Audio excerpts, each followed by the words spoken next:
just what I do.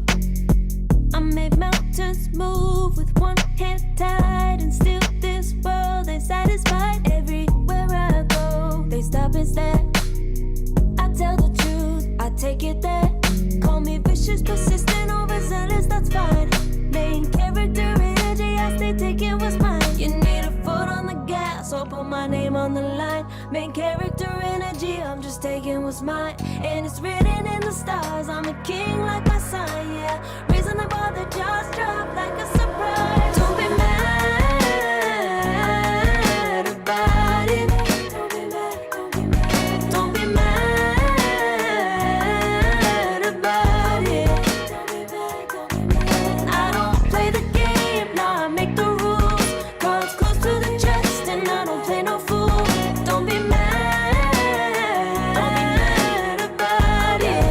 Look, yeah, my name stay in the mouth. Legs got broke, they said cast her. I'm the 911 response in a disaster. I don't ask, I just take. Treat the world like a man, I just blow them away. Yeah, I'm a #1 fan. Don't need a bark, I'm a bite. Switch me on, dark need light. Don't need pity, don't need spite. I just plop, plop, plop on sight. Could take your girl in 2 seconds. I just flash her a smile. I make petty look pretty. They run an inch, I run 3 miles. You need a foot on the gas, I'll put my name on the line. Main character energy, I'm just taking what's mine. And it's written in the stars, I'm a king like my sign, yeah. Reasonable, the jaws drop like a surprise. Don't be mad about it. Don't be mad about it. Don't be mad about it. Don't be mad about it. I don't play the game, nah, I make the rules. Cards close to the chest, and I don't play no fool. Don't be mad about it. Don't be mad. Don't be mad.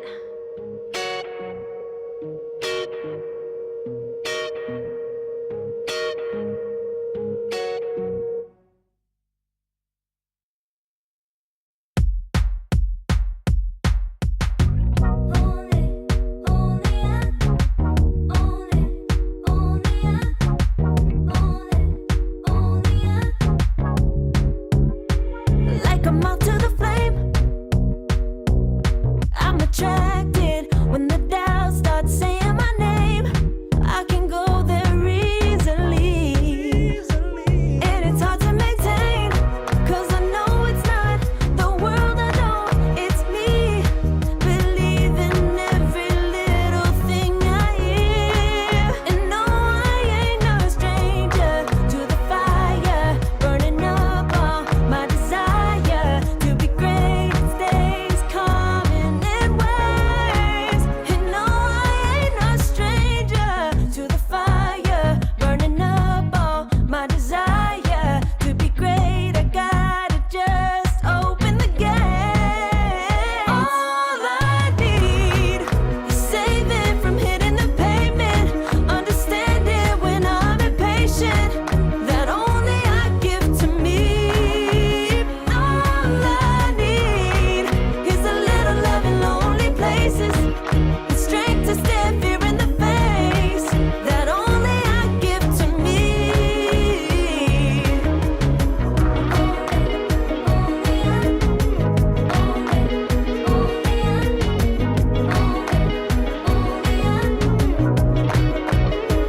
Now I'm running this race, yeah. Stallions couldn't catch up to me. I'm running till I get first place. I'm running till I get everything, everything I ever wanted in my dream. No, I ain't no stranger to the fire, burning up all my desire to be greatest days coming in waves. And no, I ain't no stranger to the fire, burning up all my desire to be great. I gotta just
yeah.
I pack my suitcase, headed out the door, I keep my shoes laced. 2,000 miles away from home, a couple dollars in my pocket, never stopped the boy before. I load my bags and hit the road. Miles past, turning back, found my track, face the fact, she a cold one. Never gonna settle for none, stay up every night till I won. Don't want a slow rise now, I'm confident opulence isn't a long ride out. When I look back now, I'm astounded. A quiet boy from old age, but always felt the world was a stage, yeah.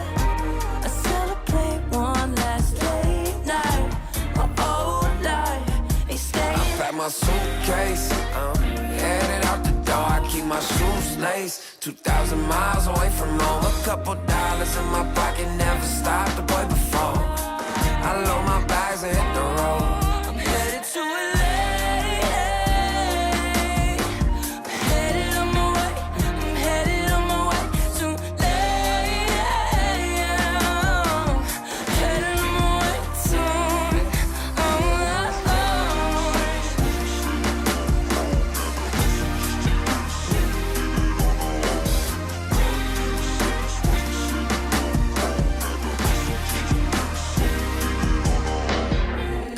Miles, throw it on the dash. Shit, the 10,000 hours, can't let them pass. Yeah, well, I was putting time in, you was pulled up wildin'. You always had shit to say, now when I see you, it's silence. Thought I'd have a Grammy by 25. Commas after commas next to dollar sign, yeah. Had to remind myself why I'm living this life. Look at all the late nights, it'll all come in due time, yeah. Made for the fight, for the pain and the climb. Tied to the life I chose. Stay through the night, another day, not a dime. Race against time. I couldn't just lay by and wonder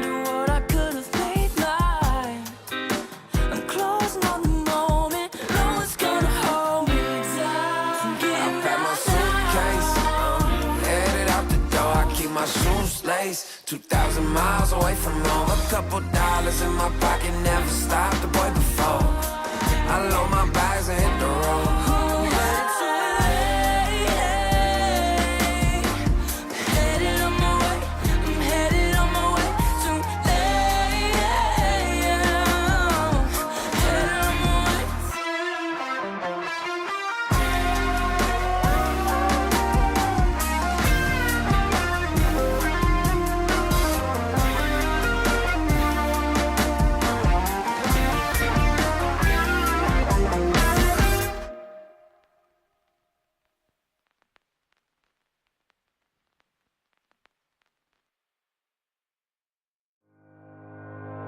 Think about it every night when I close my eyes.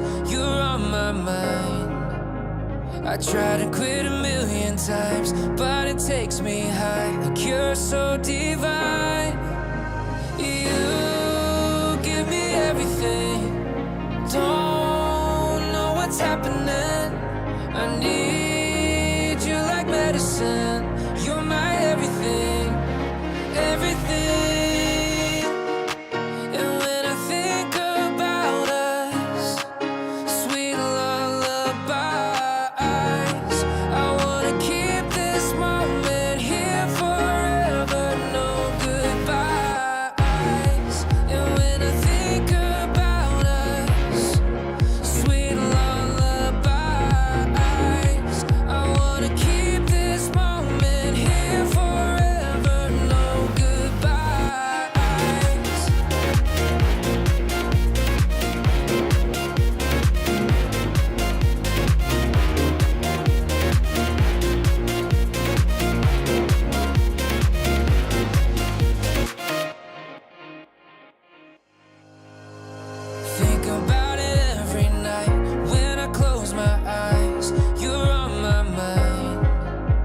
I try to quit a million times, but it takes me high, like you're so divine. You give me everything. Don't know what's happening. I need you like medicine. You're my everything, everything. And when I think about us, sweet lullaby, I wanna keep this moment here forever, no goodbyes.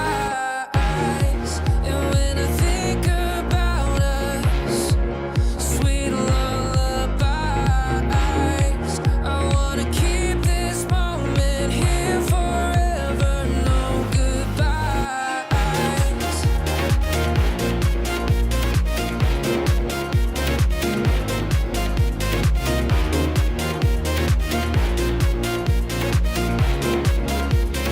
No goodbyes.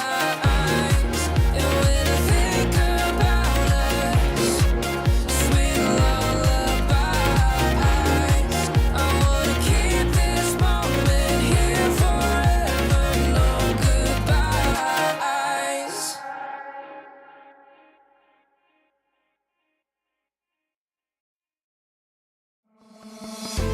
Oh, I don't know how to put it together. Ever since I found you, my life just got better. Better than this, better than that, better than anything I ever had. Better than this, better than that, better than anything I ever had.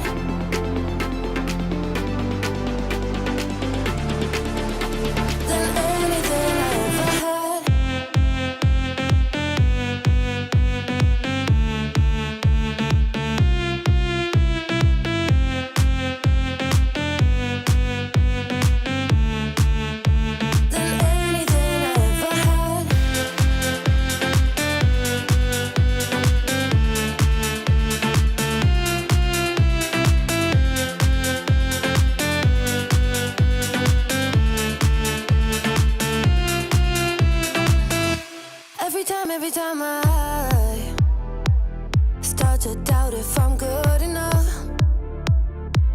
Looking straight in your blue eyes makes me feel better.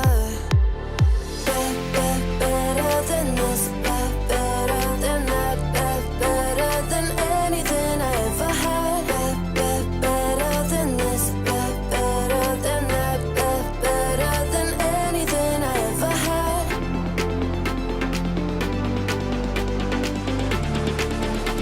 Than anything I ever had.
can feel it, so alive, floating high, I can finally breathe.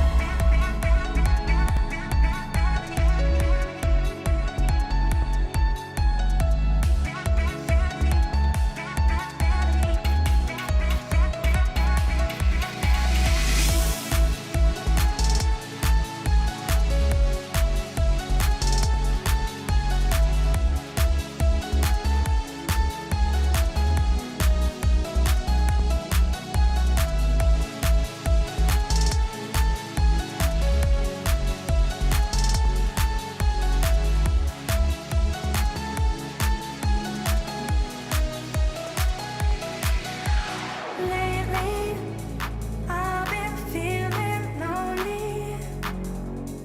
Want you to call me, promise me you'll always be there. I've been getting so high, I can feel it. I can feel the gravity pulling me away, pulling me away.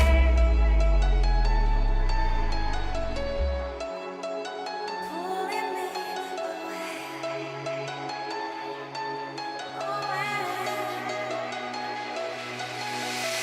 I can feel it in my blood, through my veins like a melody.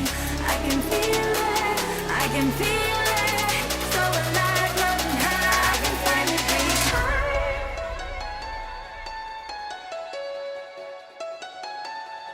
I can feel the gravity pulling me away, pulling me away.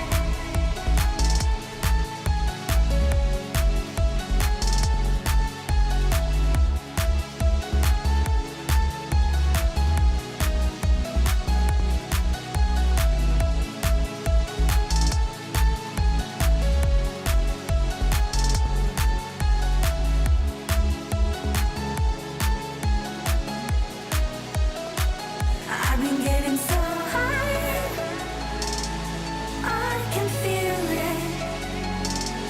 I can feel the gravity, it's pulling me away, pulling me away.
I only need your body. So I'm saying I'm in love with you, but I don't care much about you. Where you've gone, I would find someone new. I cannot lose.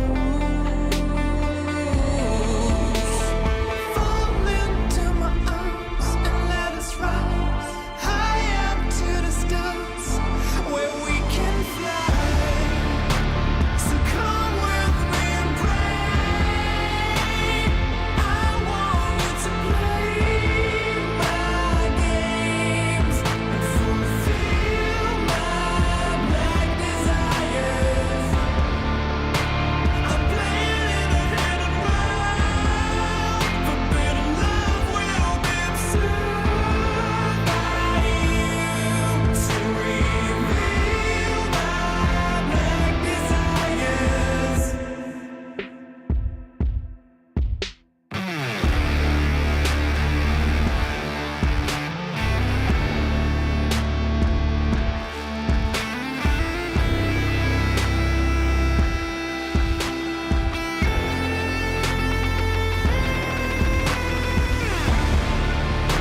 So come with me and pray. I want you to play my games and fulfill my black desires. I'm playing in a hidden world. Forbidden love will be observed by you to reveal my black desires.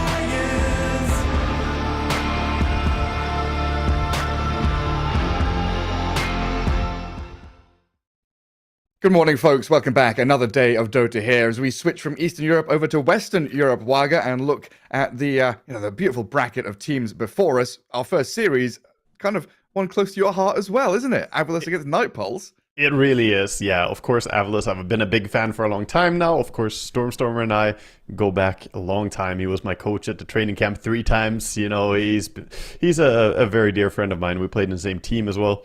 But today, he's going up against Night Pulse, who have Kidaro in the team. And Kidaro is always a fun player, definitely a very energetic guy, and he brings some really exciting plays from the support role. So I'm super hyped to see 2 of my friends battling it out on the field here.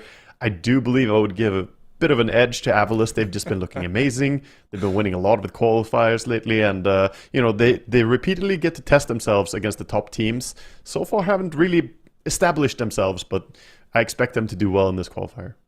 Yeah, they're not getting like amazing results, but like getting 5th, 6th at ESL in Bangkok. I think they're definitely on that trajectory, right, to cementing themselves as a top level team. And yeah, just taking that comment you mentioned there, getting through these most recent qualifiers. Dream League, they stomped through that 2-0 against Jiggling, 2-0 against Navi Jr., immediately got one of the 3 qualification slots. So you'd argue a little bit easier there. But then, there's PGL Wallachia Season 3, where they got through the upper bracket quite simply. They did have to play against Chimera and Enigma Galaxy, which they 2-1'd. But it seems like Avalos just have this Grim Reaper effect on these qualifiers. They just go straight through, destroy teams, take the qualification spots, even the Fisher Playground, right? This is going to be like the 5th or 6th qualifier in a row that Avalos are looking to just storm through their first couple of series. Sometimes that's what it takes, right, Waga? A couple of series to qualify. Yeah, but we have to keep in mind, I mean, just talking about the field a little bit, we have a tough qualifier ahead here, Gareth. We got Gaming Laddie in here. We got, of course, Puppy and his team here with Parker as carry, and that's not to mention Crystallize has been looking pretty good lately as well in his Passion team. Can't forget about Crystallize and Crack. That's definitely a fun team to watch, and they've got some big drafts around Gyrocopter, which you've definitely got to watch out for. But yeah, double elimination, right? There's the 2 sides of the bracket, 2 for Western Europe. So there's the, if things go as intended, it'll be, Tundra versus Avalos fighting for one up, and then all these other teams, in this second chance for another qualification spot is going to be an absolute bloodbath as always. Even though there's one slot more than Eastern, the quality of Dota is in all these regions, it's so scary. Yeah, definitely. I mean, between these teams, we'll see which two are gonna show up and be the big ones, right? Because I feel like basically all these teams have a chance to take one of these two qualifier slots. It's really quite even. We have a few that are like standing out, perhaps to me. Avalos, Tundra Gaming. I think that they're perhaps a bit of a favorites going into this. But all the teams are very competitive. Yeah, they absolutely are. I mean, OG, had some struggles, but seems like they're back on the rise again.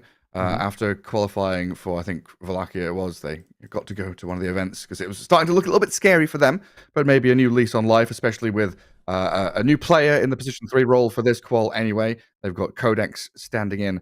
I'm not sure what the whole situation, around 7 Codex is, but at least for now, their POS 3 has swapped out. But it's all about the here and now. The draft for Game 1 is ready. Avalos against Night Pulse is about to kick off, and we'll see these initial bans.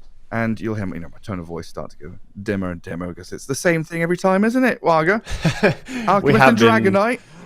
Yeah, we have been seeing a lot of the classics. Let's see what Avalos' approach is. I call some expected Alchemists and Dragonite bans here towards the end, and boom, they got them. So Magnus, Gyro, DK Alchemist, pretty much always what we see the second pick team ban out. Sometimes we swap the Gyrocopter for a Bristleback or a Monkey King. Night Pulse team, they ban out the Batrider, Nyx Assassin, and Invoker. Respect team usually have a bit more freedom in their bans. Respect banning out the Invoker here as well against Avalos. I mean, I'm going to say it now. This looks like a great Zibbe Dawnbreaker game. Not expecting it first pick, but in 2 picks time, I'm seeing that Dawnbreaker appear on our screen. Yeah, I mean, with Nyx banned out already, I could see and where. Vag. Yeah, I can see where you're heading with that. Monkey King picked up first for Night Pulse is a nice hero to kind of open, very, very strong in the current patch. Yeah, like you ban Stormstormer's Invoker, then you pick Monkey King, and it's like, yeah, we're kind of screwing you over if this monkey's flexing to mid.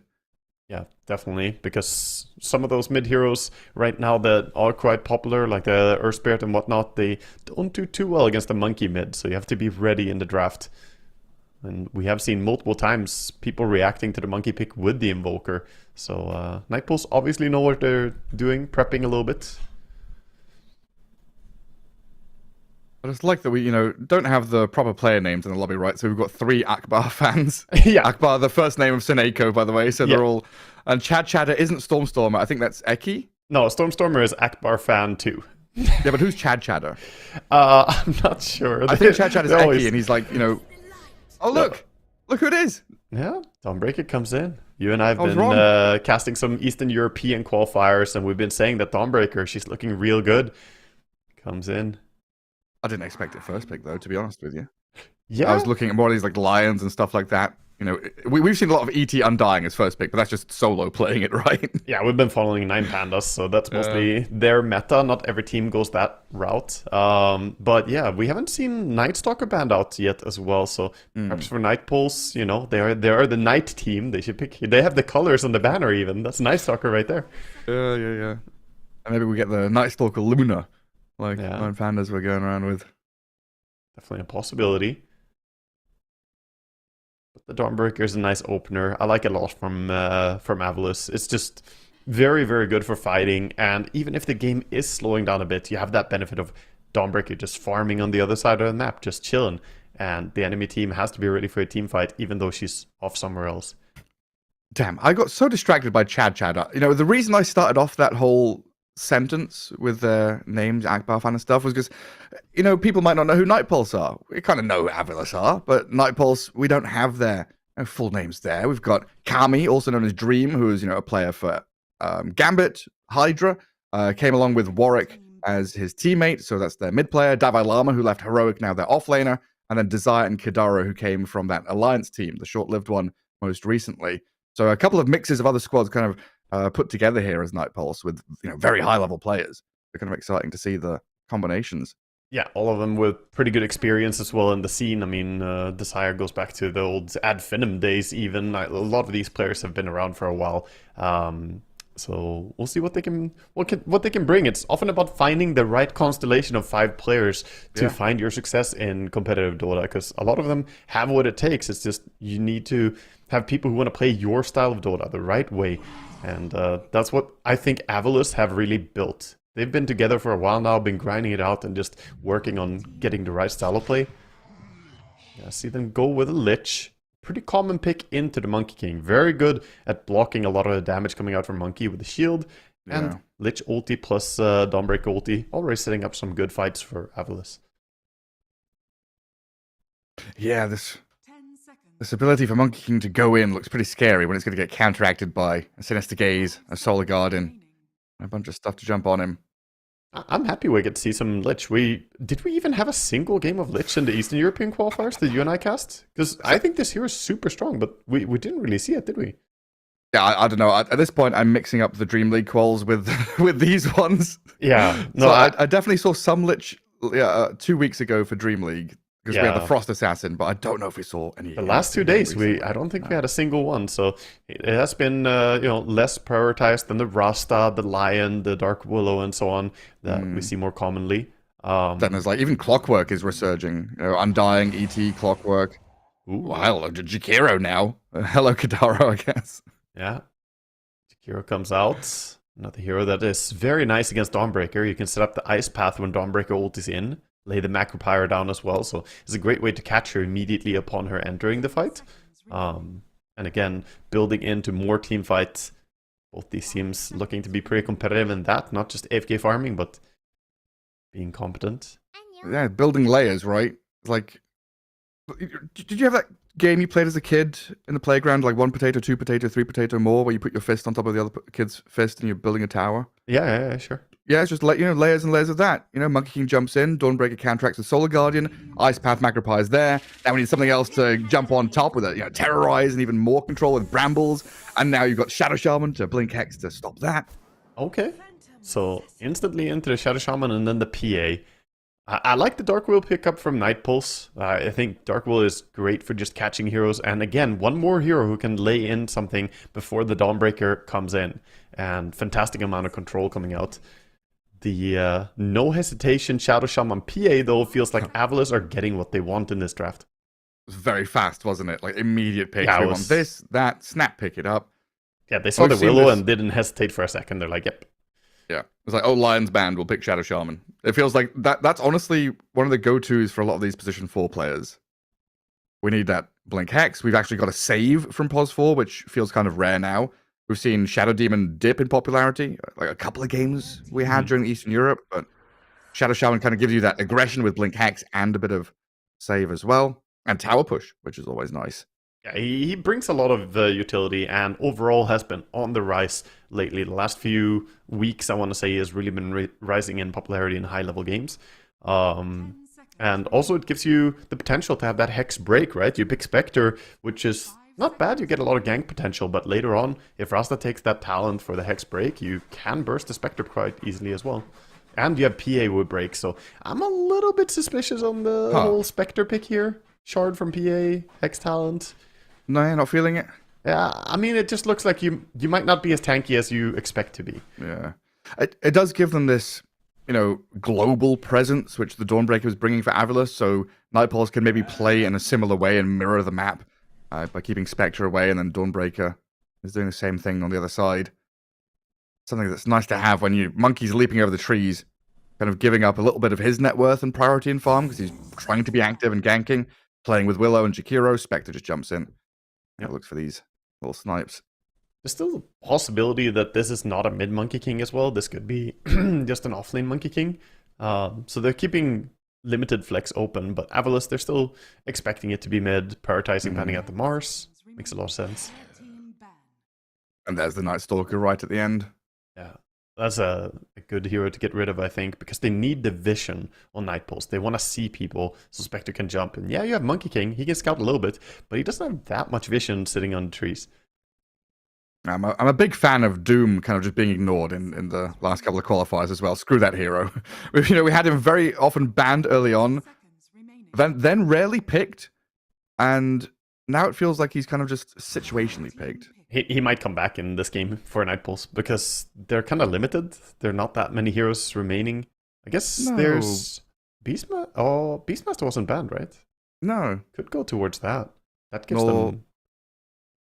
Lycan. Yeah, give me a zoo hero. Give me some kind of map pressure.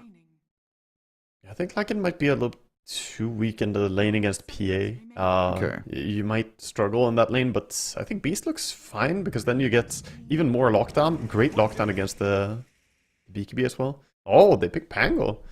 So they're flexing the monkey and Pango still? Yeah, we still don't know which one is going where. So they have the potential to send the monkey Love mid. that. But most likely, I would say this is like 80-20. Like 80% the Pango is going mid, and just 20% chance. If Avalos pick something that gets wrecked by Monkey King, they will send monkey mid. And then yesterday we had Alberca playing offlane monkey into the PA as well, right? Which didn't look tremendous. It looked decent. That's a hell of a pick. A I'm Viper laughing. at the end for I'm laughing Stormstormer. because I was looking at the hero pool and the heroes banned, and I thought, Stormstormer would pick Viper here, and then immediately I see the Viper come out. I actually felt like, this doesn't look like a fun game, but he's just gonna pick Viper for even more break. This is a dirty game. This is a really dirty game from Avalos. They have 3 different heroes bringing break. You're playing against Spectre and even against Monkey King. It's not terrible to have break. So it's offlane Pango, mid Monkey King. Yeah. How does Monkey do against Viper? I mean, it's not fun. No. It's definitely not fun. Is there any way you can trade, like, if you get level 3, can you trade into Viper? Or... You rely on rotations. Let's just say it that way. The 1v1 lane is basically impossible. Like, you can get some CS on the first creep wave, and until Viper is level 3, it's pretty okay. Level 1 poison attack is not that strong. But once level 2 poison attack comes out, that lane becomes absolutely sad for Monkey King. He will struggle a lot. So I'm looking towards Kidaru or Desire to maybe find ways to alleviate the pressure on mids, go for the 4-minute water runes perhaps, or even 2 minutes. Yeah, definitely Monkey's going to be calling for backup on this lane. Is that going to lead to a bit of lane bleeding on the side lanes, though, if your supports are leaving? Is this Pango going to start suffering against a PA Shadow Shaman? I mean, it could happen, but it's all about if your mid doesn't have tempo at all, then the game might become harder later on. So you could accept it. Like Spectre or Pango, they can accept having a little bit harder lane as long as they have a mid player in the game. Yeah, Cluster Cluck, little save from Shadow Shaman. Yeah, looks great here. Not a bad facet to pick. You do get the Dispel as well from it. So he can Dispel against the Jakiro, he can Dispel against the Willow. Really nice stuff. And Monkey King has Mischief. Shadow Shaman has this targeted Mischief, basically. Yeah, pretty much. Yeah, it's very similar. Avalos, 4 heroes still smoked while the Viper is out on mid, looking for wards. Not making any big moves, though.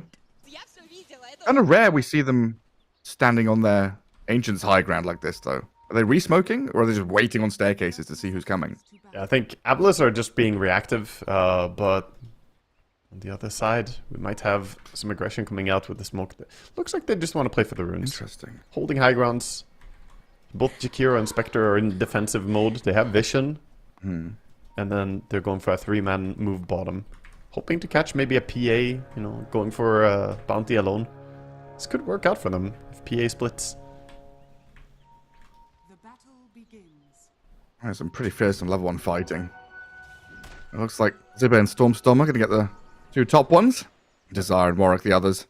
They ping out that they were smoked. They realize what's going on because the Dawnbreaker vision coming in. So look at PA actually going down below the tree line already, realizing that they're going to want to harass me on the lane or bully me from getting to a lane. He's just running safe. That gives Davai Lama a chance to body block, so Creep Wave is going to be under tower on the first Creep Wave. That's a really good start for Dire off lane.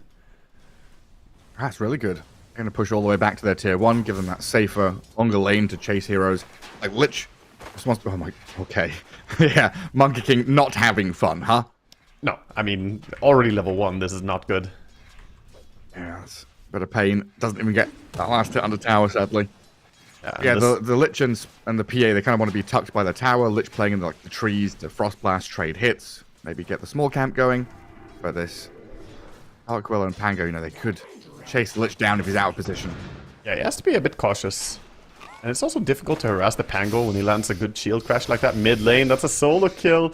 Ooh, we planted the tree to try and hide behind it, and Stormstorm just gobbles it up. Says, hello, I can see you. Yeah. First blood for the Viper against Monkey King. Already pain and despair for Warwick in the mid lane. Perfect. At least the lane looks like it's going to be pushing a little bit now, so Monkey will get experience on the tower. Stormstormer very aggressive in his positioning. Does he overplay this, or does he have it? Looks like he got it. Well, Warwick's level 1. Maybe Warwick hit level 2 a little bit earlier on, but not quite enough poison damage to finish him off. Forces the salve. Stormstormer with a bottle on the Viper. He's regenning up now, gonna be completely fine. And again, the Monkey King, just 2 CS to his name. He has the Boundless Strike for CS, basically. Yeah. And up, Eki. He's going to turn on Kadaro here with Zibe's Starbreaker and get the kill with the Blood Grenade. And this Spectre trying to finish off the Shadow Shaman needs another 2 or 3 hits, and there was no way you're going to get that with the Dawnbreaker behind you. Fantastic start for Avalis. Dominating the mid lane, also doing well on top. The thing is, though, Viper is supposed to be crushing lanes, right? It's the meme about the hero. Win lane, lose game. So we expect this much, and that's where you just gotta keep your cool. If you're Monkey, realize that you can make rotations later on. You have a great ganking hero.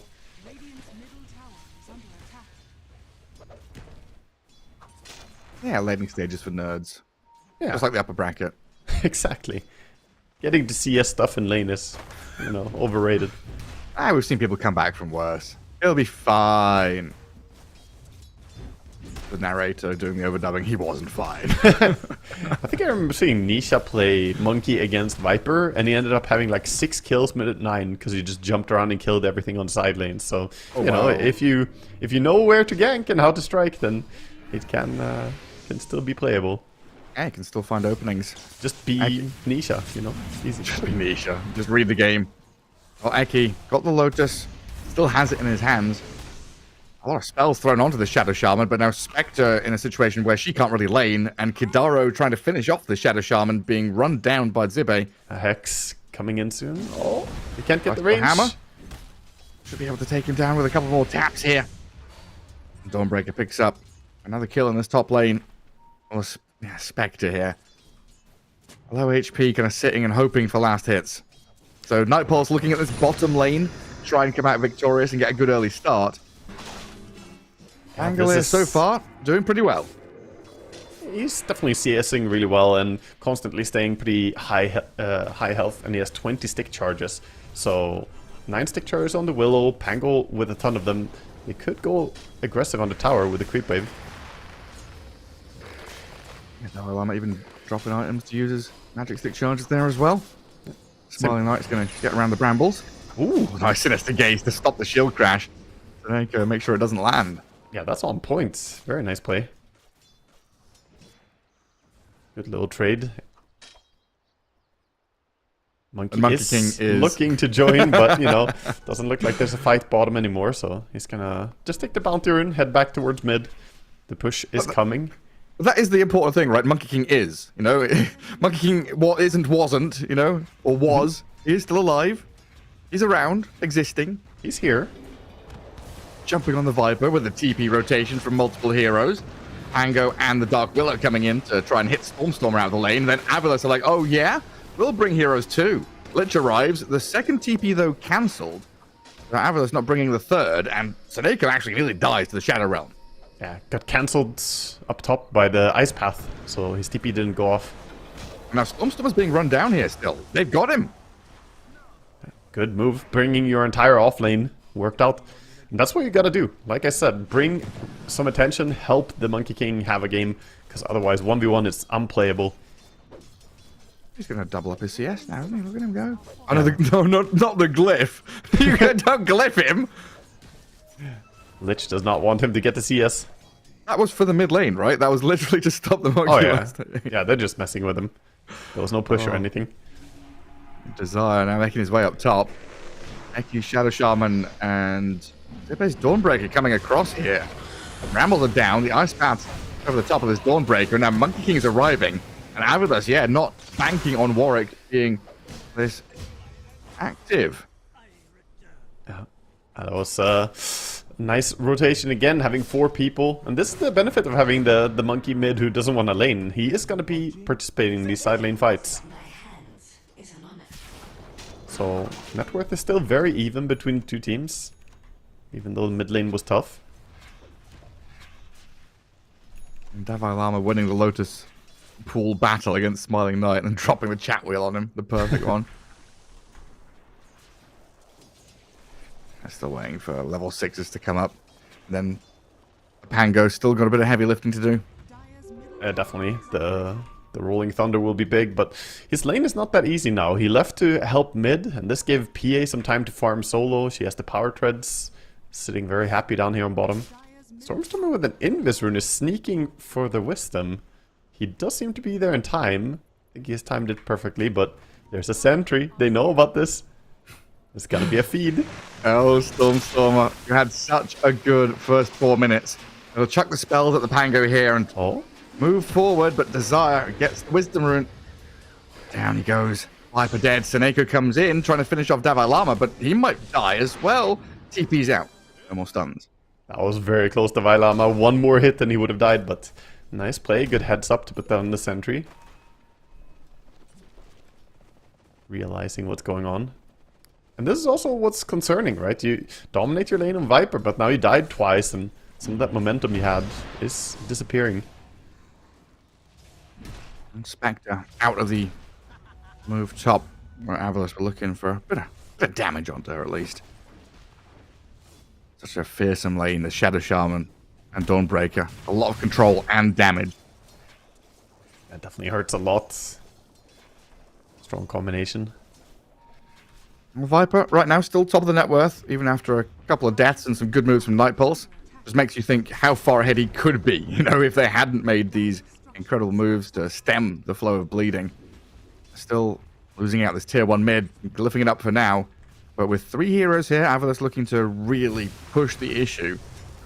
Putting in Jakiro as well.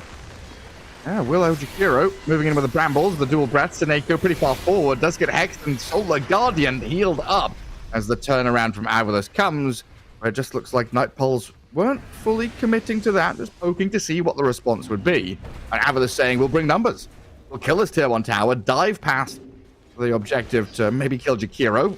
Monkey King thinking about the Wukongs coming out, but they've got shackles on this Pango. He swashbuckles in and they kill the Viper immediately. Now the Wukongs is out and Monkey King, he's protected and surrounded, but the Celestial Hammer from the Dawnbreaker just right over the top of him while PA decides to join as well. Zibe picks up a double kill. Davai Lama hexed up and his Phantom Assassin can start opening up with the damage.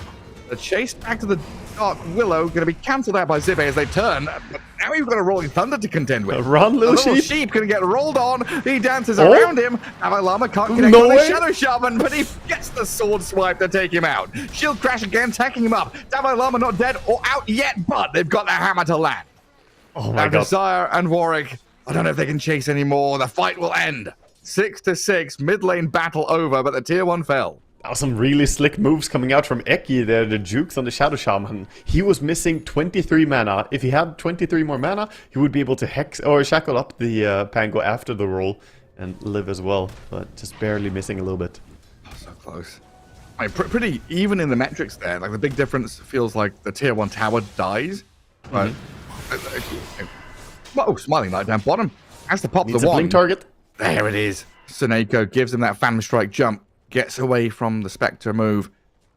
Yeah, gets to safety. Meanwhile, we see Avalos overall. They probably want to move towards the Spectre, so Viper moving up there. Just gonna harass with an ulti. This is not really looking to kill, but, you know, that's a... Get out of here.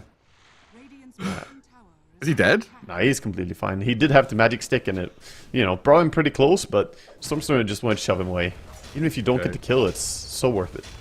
That's map space for you now as well.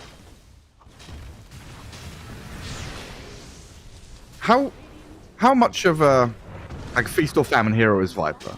He did well in lane, but now he's died 3 times in a row. Is that going to shut down the Stormstormer Viper, or is he going to be okay still? It's quite bad, I think. Like, it can... He also missed his neutral. On him, Solar Guardian, but the Ice Path, not enough to keep Davai Lama alive. You can see the idea there, but Avalos bringing more than needed. 4 heroes down here. Spectre looking to try and get Zippe. Doesn't get the finish, though.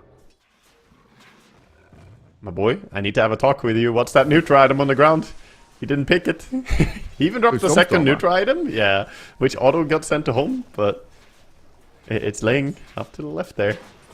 I think he was distracted looking at the fight bottom, whether or not he should TP and join, but Hopefully, oh no, he doesn't take No. it. That's a free neutral. Willow, go south. Oh, I lost neutral. Desire, not gonna head there. Saneko's gonna be pissed.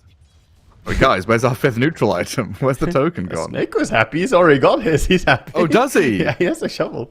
Oh, never mind then. Someone will be without a neutral item if Dyer managed to snag that one. It might just end up being Stormer. Who knows? Maybe Sibir will find it. You know, go on a random adventure here. Go on, Zippe. Where is Surely he he going? sees it. He sees something. Look. Yeah, there. Oh, a freebie. Right now he's like, Storm? Who was this? Is this ours? Is this ours? That's the best part. You can actually just hover it and it tells you who it was. Eki. Dead. Kaneko, though. Chain Frost. Good bounces. Not a bad ulti. Really damn nice as it jumps back to the Spectre, and now this allows Oh, the it Celestial comes Hammer, back. but the Terrorize not enough. The Chain Frost stick from Soneko gets the kill on Spectre. He's gonna die here to the Monkey King Wukongs. Take a while though with a tankiness out of Soneko. Finally finished off while the Dawnbreaker on the left-hand side trying to slip away from the Dark Willow. Hasted Jakiro is on him. Brambles and Icepath with a Cursed Crown. So much control and slow. Dawnbreaker taken out here as Warwick gets super involved. But now the Viper and the Shadow Shaman arrive. These waves, these layers just keep on coming. The Serpent Wards are out. Macropie on top of Eki as he tries to shackle and control one up. Kidaro dead, traded out for the Shadow Shaman.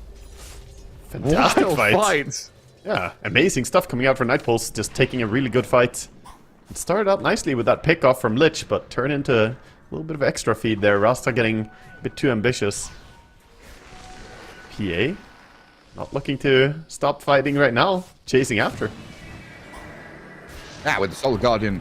Oh, the help, the crit there. Pango is annihilated. He jumped head first into that hammer, Gareth. He did, yeah. Bonk.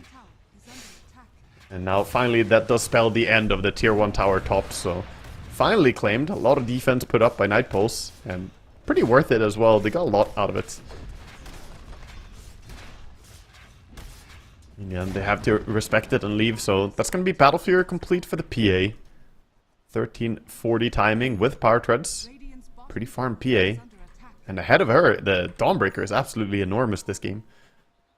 Yeah, Ava's cores look absolutely incredible. You know, a great laning stage, set them up for success here. And they do look like they're getting into the groove here, Avalos. I just honestly want to give props to Nightpulse to fight back out of this Monkey King lane, find these skirmishes where they're like trading even, basically. Like a 3k lead right now for Avalos. Feels like it could or should be 6 or 7 with the way things started. But Nightpulse have found ways to stay in the game, get snipes, get takeoffs, and attempt here on Shadow Shaman. Unfortunately, not going to come to anything. They'll have to back up. On Viper again. Just want to jump on the Viper. I spoke too soon. Protection from the shield, but that's not enough. And the Rolling Thunder connects on Soneko to take him down. Another move by Nightpulse as Davai Lama goes deep onto Eki. We've got an Ice Path to stop the shackles, and the finishing touch is here. A triple kill for Warwick. So now that 3k lead has disappeared. That is amazing power spike to play around. The diffuser on Pango doing a lot for them, but Viper just getting a little bit out of position, walking under the dire vision, pretty isolated, even with the best attempt from Lich, trying to keep him alive. They just end up getting killed by this Rolling Thunder coming in as well. Playing towards their strong ultimates, Nightpulse realized that their lineup is great at fighting early, and with the Orchid on Spectre, they can look for those pickoffs now. Yeah, super timing.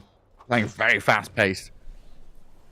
I feels like that's what you've got. You've got to do that against Solar Guardian and Viper. Against Avalos in general. You can't sit back and let them kind of wash over you.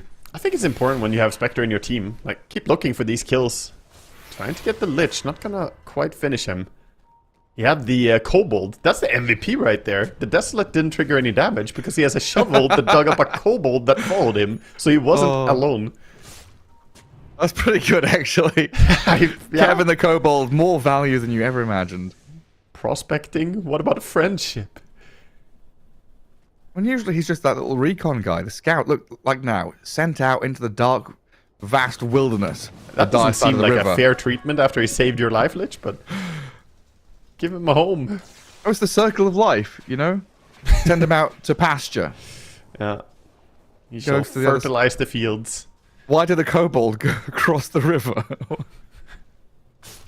He was just following orders, Gareth. Yeah.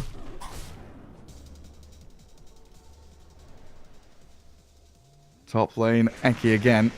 In position here, alongside the Viper, but it's Nightpulse who spot him and get the jump on the Shadow Shaman.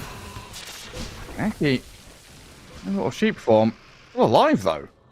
Yeah, they don't commit as they saw suddenly a spit coming out from the fog of war. Stormstorm was hiding in a tree line there. They are going to farm up all the wards. That's a juicy bit of gold. Like 250 goldish. Yeah, Serpent Walls used, Viper Strike used.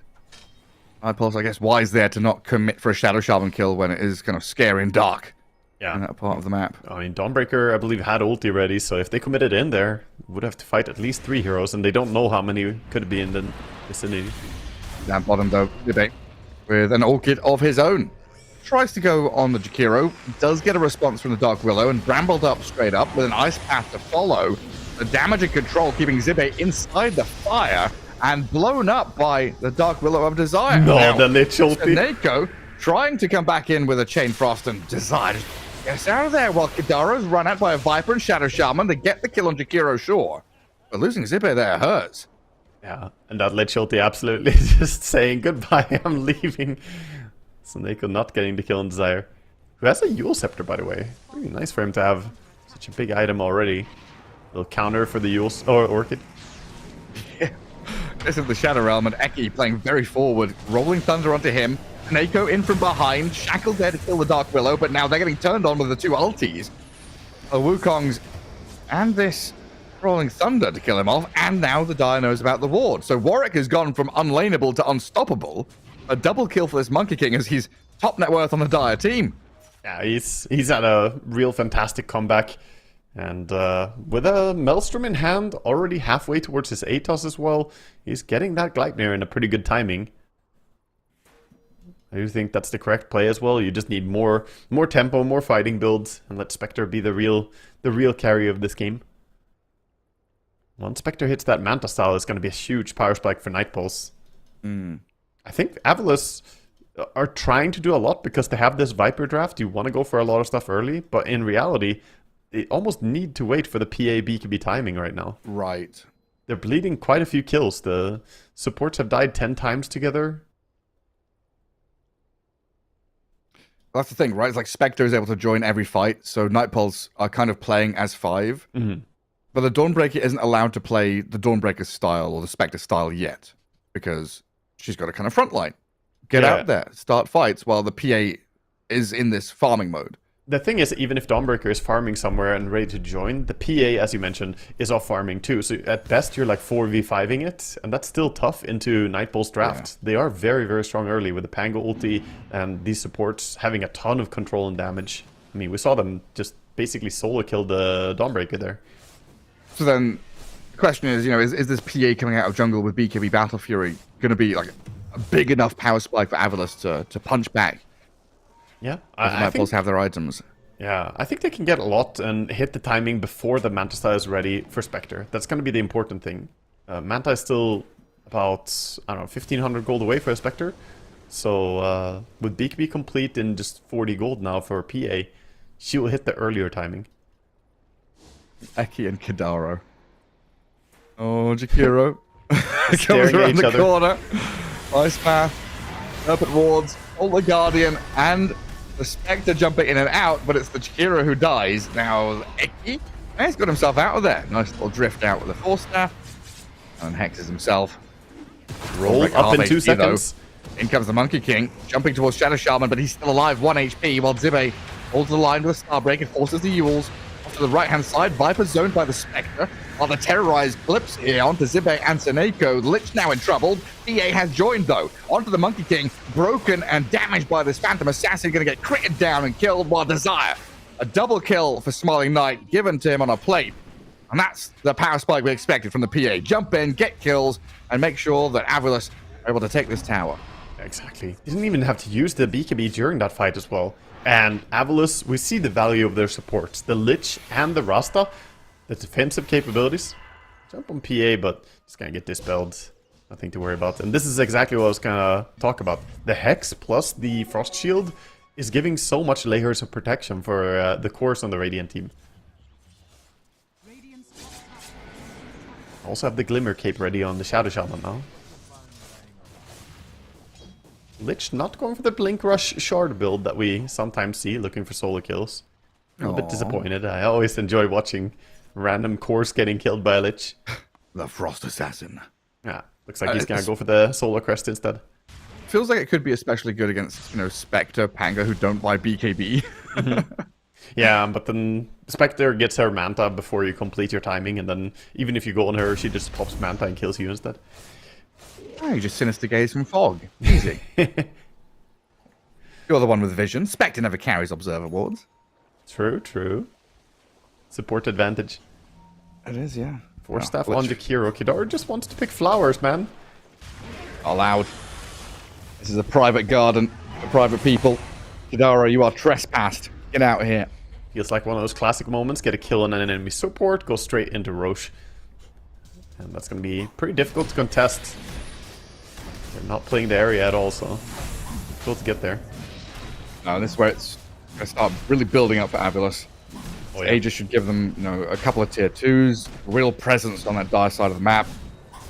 That's where Night Pulse are going to really have to pull out all the stops of their heroes. They do have good heroes at cutting waves and farming scary areas. You know, Monkey King can get up on the trees, farm Radiant side of the map. Spectre can do a similar job with this dagger and the haunt, but if you're doing that, you're giving up a lot of map space and objectives to Avulus. Yeah, the push is going to come in from Avulus. Going to start 5-manning with this Aegis. All smoked up. See them moving over, perhaps eyeing up that Tormentor play. There's no vision from Night Pulse to cover this area, so put down the sentry as well. Very disciplined. Oh, easy pick. That does at least Shard signal for to Seneca. Night Pulse exactly where they are, because you can see if the other Tormentor is dead or not, so they know it was their own Tormentor being stolen. I think Monkey was either Monkey or Eki, I couldn't tell there, was pinging out the other Tormentor saying, we can go back for this. Maybe the Monkey was saying, go steal it. Night Pulse right now are pushing the top tier 1. They would be happy to go and take it, but yeah, they have to go through the tier 1 first, pretty much. Looks like tier 1 for tier 2 trade is gonna happen. The Dalai Lama is definitely wanting to take this. He wants some help. BB's starting to come back though. Oh, Night Pulse. He's PA, he's out of here. He's like, nope, not fighting you. Aegis PA, I'm out. And that's PA with Desolator, I believe. Yep, Deso is coming out on Courier now. Wow. He's getting stronger. Well, they found the Viper though. Avulus have left Stormstormer all alone down here. Gets the Hurricane Pike up to high ground, but Monkey King jumps on his head and the Viper's dead. Spectre just finds that opening. What you doing over there, buddy? Everyone TP'd away. Stormstormer a little bit left alone in a dangerous area, so nice kill for them to get. That is almost 1,000 gold for just killing a Viper. So who got the second shard from Tormentor? It was Rasta. Both the supports got their shards ready on Radiant. Seneca very happy about that. Ice Spire is such a good upgrade. There is still that bit of dire vision at Radiant Ancients though. I just saw Desire try and go Courier Snipe, but he couldn't quite get there in time. Yeah, trying to keep deep vision perhaps could be good for catching the Dawnbreaker later on when she farms the opposite side. But we have a smoke coming out from Avulus, moving down towards bottom. Yeah, they're hunting. Not sure they'll find the Monkey King, even though Seneko has drawn the exact line that Warwick has taken down that right-hand side. They'll see Kidara instead. Sinister Gaze. And the follow-through damage. Easy peasy on the Jakiro. They saw the Monkey King with the Boundless Strike, but he's obviously already far gone. And now he's a catch tree. him. Since they already took the tier 2 tower down here, I mean, yeah, you get access to the Ancients area, but you can't really push another objective. PA is happy with this, though. Being to steal the enemy Ancients feels amazing. Yeah, still a high-value area to take. Then you can kind of transition in towards mid lane or up top, where Eki has started off on the Dark Willow. Spectre came in for a little, hey, how you doing? And is out of there quickly. Very quick and easy kill. Monkey does have a ward bottom, so he shouldn't be getting caught. He sees the Viper. And Davai Lama is kind of nearby. Not sure what he's trying to achieve here. As he looked to connect with the Monkey King, I guess? He walked But into the he's cut Watcher. off completely, walked right through the rest of Avilus. Yeah, he walked onto a Watcher, tried to take it from the enemy, but immediately was grabbed. Nice reaction by Avilus. This bottom part of the map is hard to contest for Night Pulse right now. Not having wards to properly reinforce. Or towers, sorry. Wards they do have. Another pause coming out. Spectre is going towards that Bloodthorn builds. Has to be careful with their courier. I think it flew over Vision to get in. It's sitting in between all the heroes from Avilus right now. Getting courier sniper would be a bad thing for him. Losing his Bloodthorn timing a bit. Oh, that's spooky. Oh god. I don't think they realized. I think they There's a missed it. Radiant Ward right near it though. Yeah, it's safe. Just don't move. Well, T-Rex's vision is based on movement. So's Avilus. Eki with a Glimmer Cape. Let's get out of there with a Dust Out of Desire. Night Pulse no real intention though of protecting this tier 2. Looks like PA with Aegis too much of a threat. So they come through, sweep the objective, still farm Ancients, and they're TPing back to try and find the Monkey King. He's Just playing. timing out though. 10 seconds left, so now finally Night Pulse can maybe go out with confidence. They have the Aghanim Scepter on their Pango. Feel pretty ready to take this fight. Going towards PA would be a nice kill if they can grab it. They're running down there. Yeah, they saw her. She was Smiling under Knight vision. passes by that dire ward. Spectre would be we happy to stop? join in. Do we stop to farm this camp? We do. We farm the next one. You Getting have to greedy. like roll and Pings. terrorize. He saw it. He knows they're coming. So BKB's up. Now he's fine. Yeah, completely fine. Spectre ulted as well, so now the fight is a little bit awkward. If you take the fight, Spectre cannot join anymore. BKB was forced, of course, so it means Avilus don't really want to go. That's why I said they have to lead with a roll in to terrorize. If Willow goes first like that, it's just going to be PA pressing the safety button. And PA also saw this Pango swashbuckle towards the creep camp. He tried to get a bit closer and scout things out. Davai Lama going to give up the jig. Now Sineko picks up a gem. We've got these tier 3 neutral items coming in. Avilus going to be in a good spot here to take control of the top part of the map and look at that final tier 2. It was so close in the early part of the game, and then Avilus have just solidly built their lead. A lot of it comes back to that pickoff. The random support kill into Roche that they got has really allowed them to get away with everything, taking the tier 2 towers, controlling the map really, really well. Dire's middle tower is under attack. It's completely halted Night Pulse's chances of kind of punching back. Monkey King did finish off the Gleipnir and he's working on BKB. They have the Aghanim Scepter's up Bloodthorn for at Davai least. Lama. The Bloodthorn on Spectre is going to be a ton of damage output, so as long as that doesn't get dispelled by Rasta, he could possibly go for some kills. Tricky part is neither of the supports die. Ghost Scepter on the Lich and Rasta gets a dispel when he gets gone home. Dark Willow. It's a good ice path to save her. Oh, the Guardian. Oh, nearly keeps the Shadow Shaman alive. Now the turnaround. Zibe dropping low, but Viper's able to stand his ground with Smiling Knight arriving. They killed Desire for the 1-for-1 trade, and now the Pango stuck. Davai Lama gets to low ground with a swashbuckle. Oh, the poison. taking him over, and one more hit. There it is. Too much damage over time. Top tower is under So nasty to get attacked by Viper this many times, and with the gem, not cleared out the area really well. What looked like a decent start perhaps for Night Pulse ends up being another tough fight. And PA has the entire Abyssal, I believe, coming out on the Courier. She has a recipe. Finish it up. 20,000 net worth. Monstrous Phantom Assassin. Yeah. He had Shard queued up earlier, but I like the fact that he delayed it. Not going for the Shard rush, because his main priority is not killing the Spectre right now. It's just killing the rest of the team. So he's gonna buy the Shard for sure in this game, but it's not the most important thing. Most important thing is just killing the Monkey and the Pango really fast. Well, I was just thinking he was you know, maybe hoping you'd get it from one of these Tormentor kills. You know, Shadow Shaman got one, Lich got one. Like, okay, next Tormentors, I'll get it then. 'Cause Viper has his. I guess it's between. Does Dawnbreaker have hers? Yeah, Right? Dawnbreaker, She does. yeah. So next Tormentor gets the PA a shot. Yeah, the next one is guaranteed. That's a good feeling. Break of Dawn. I was gonna see Oh, it's that Monkey it's King all up the top monkey. left. Yeah. Spotted. He didn't think about it. It's so hard to keep in mind that when you play against the Dawnbreaker, like, oh, it's 10-minute mark. I've been spotted. If he shows it all here, he's dead.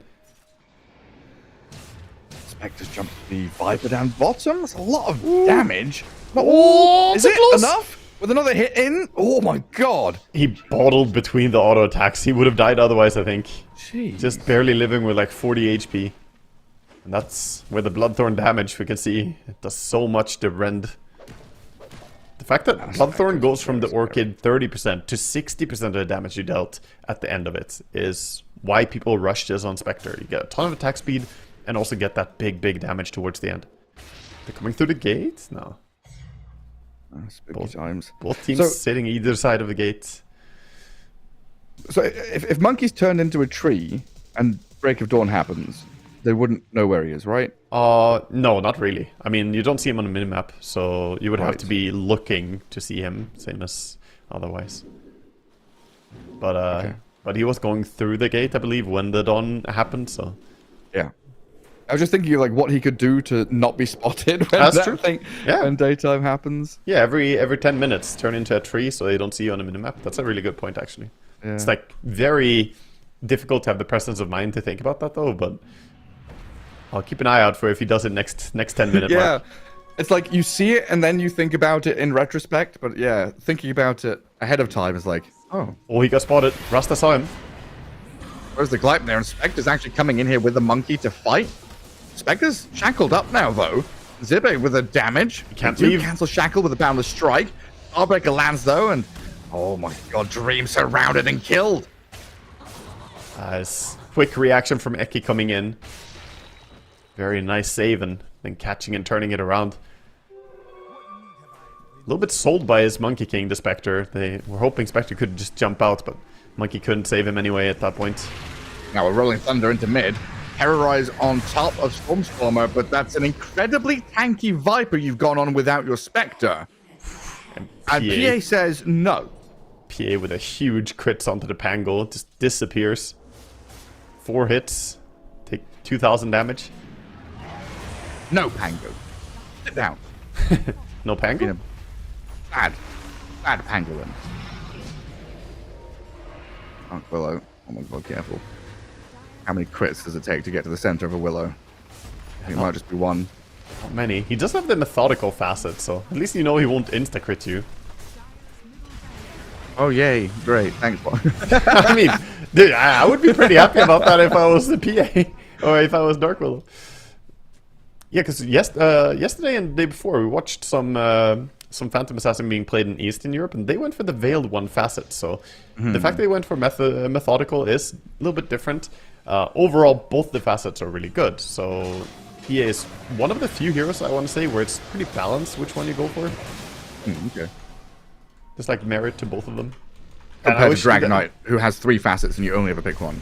He has 3? I didn't know. I just see free Battle Fury. That's all I do. Yeah. Smiling Knight, about a grand away from Satanic now. And what's the Roshan situation? Where is he? What time is it? What's going on? He's up down there. He's up, he's down, and he's going down. They're quickly killing him off. No real sign of them being able to reach this. They hear the roar, but you know that's too late. If you're against a PA and you hear the roar, it's like, okay, Roche is dead. He's already gone. I had to look it up, by the way, because I feel like, you know, both are very balanced. The win rates of Methodical is 49.5%. The win rates of Veiled One is 49.4%. So it's a 0.1% difference over 8,000 games. So when I say the two facets are very balanced, they really are. That's the pick rate? Oh, that's the win rate. No, the win rates on either of them. The pick rate is much higher for Methodical, actually. Veiled One is lower pick rate, but win rate is basically identical. Oh, okay. Very close. Stormstormer sits on high ground, nearly kills the tier 3 enforcer's glyph, but Nightpaws are smoked and coming in from behind, which it seems like Zibe has got an idea of as he repositions himself and throws the hammer out. Yeah, they should be ready for the move behind. Eki has to be careful. Now the courier gets sniped, they know, but Eki jumps on the Monkey King. He showed himself straight up. Game Frost in, on Thunder to bounce back, but the Monkey King's been slain by this PA with a BKB. Quick buyback. Kadaro in trouble to the Serpent Wards. Monkey does buy back. Phantom Assassin down pretty low, jumps to the Lich there to rejoin her team, while Lich jumps in aggressively. And Eiko surrounded. Smiling Knight comes back in. The Lich still alive with a Ghost Scepter up, but the Wukong's is out now, and Warwick can fight back. So Smiling Knight has to jump back and look at the Pangolier here with a bash, a stun, a couple of bits of control. The Pango is dead. And PA can keep jumping. Still with Aegis, just finds target after target. Hidaro in some serious trouble, but it's Ice Path actually keeping him alive as it holds back Zibe and Smiling Knight, allows Warwick to glide near this PA, control her for long enough as she can't find any bonus kills, while Stormstorm is being run out by a Spectre. Very back and forth, but Avilis, they've lost 3. PA will respawn back up through the Aegis. Stormbreaker can't really help her, and the PA is dying to this Spectre. Dream comes out with a double kill. Now Dawnbreaker's in trouble. Save from the Shadow Shaman's there, but now the Gleipnir with a little bit of control from Kidara can follow through on the Dawnbreaker and get them another kill. Night Pulse on the doorstep of their base. They're losing barracks and buildings, but they get a massive teamfight win. Eki is still sitting around as well. Not gonna be able to turn this. What a brawl from Night Pulse. Impressive stuff. They took out the 2 supports immediately. So they identified we should go on the Lich and Rasta. These saves are too strong. After you bring them down, the Chorus did a good job trying to fight back. The Aegis PA held her ground pretty well, but ultimately without a Satanic, she couldn't really heal up and get back to full HP as easily. And slowly but surely, those disables bring them down. Into action again. Shadow Snap jumps on Seneko, kills the Lich, and now a Rolling Thunder. Got Eki too? Up over Eki to not push him to low ground and get a double kill for Spectre. Okay. I mean, 2 lanes down, but Night Pulse really feeling themselves now. Yeah, definitely. I mean, normally you lose 2 lanes like this, it feels awful, but all this gold injection that they got from this team fight, getting new items flying out. We have Spectre getting close to a Basher for herself. I think that's going to be really key. She can't stand and fight against some of these heroes when they pop the BKB, but with a Basher, it's going to be a bit easier for her to actually win those trades. Desire is already over there planting wards around enemy ancients near the Tormentor. Yeah, he's prepping for the Tormentor play. He has the Spectre ulti ready. I mean, oh, this is a trap for the ancient farm. So when this PA jumps for the ancient farm, you're gonna terrorize her perhaps. Gonna go for the shard and Seneko, destroyed. Smiling Knight, you okay here? Dawnbreaker gets stunned up by the Cursed Crown. As Desire, you will die eventually. So Dark Willow for a Lich, but it's definitely a statement of intent there from Night Pulse. That's a 1-for-1, but Night Pulse are happy with it as well. They didn't invest much time. Spectre barely was there for a few seconds, and the rest of them are just farming and pushing out the lanes. Whereas Avilis brought more heroes for that. Viper gonna run into the Pango. Ninja gear breaks. He's currently under a ward. Spectre could jump him. Perhaps being a little bit cautious. This state of game as well, kind of important for Night Pulse to continue being disruptive. This fight is super important with the roll and the jump in from Spectre. All the Guardians counter, healing this Viper back up as they turn on the Pango and kill him off. They kill him during his roll with the Abyssal Blade, holding him in place. PA realizing it's worth popping the BKB and going for the kill. Good choice by Smiling Knight there. Super important that Night Pulse stay disruptive though, right? Because bottom and mid racks have already fallen. They're going to be naturally pushing to the dire base. So it's kind of easy for Avilis to group up as 5 and play this top jungle, play into mid, play into top, get this tier 2, and settle. Right? You don't want Avilis to settle in a portion of the map, because that's when they kind of bunker up and say, okay, we're going to get pushed 2 lanes. You've got to try and find some wraparound on us. Yeah, Nightpulse wants to find these little moments around vision where they can snipe, get a kill, they do. stop the easy moves. Desire, though, dead.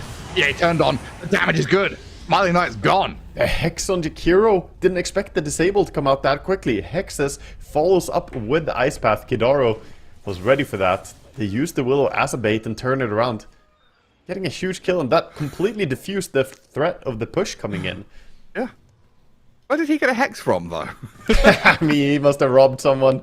It's my boy Kidaro. He just, 110 Jakiro. Yeah, what items does he have? A Hex. It's fine.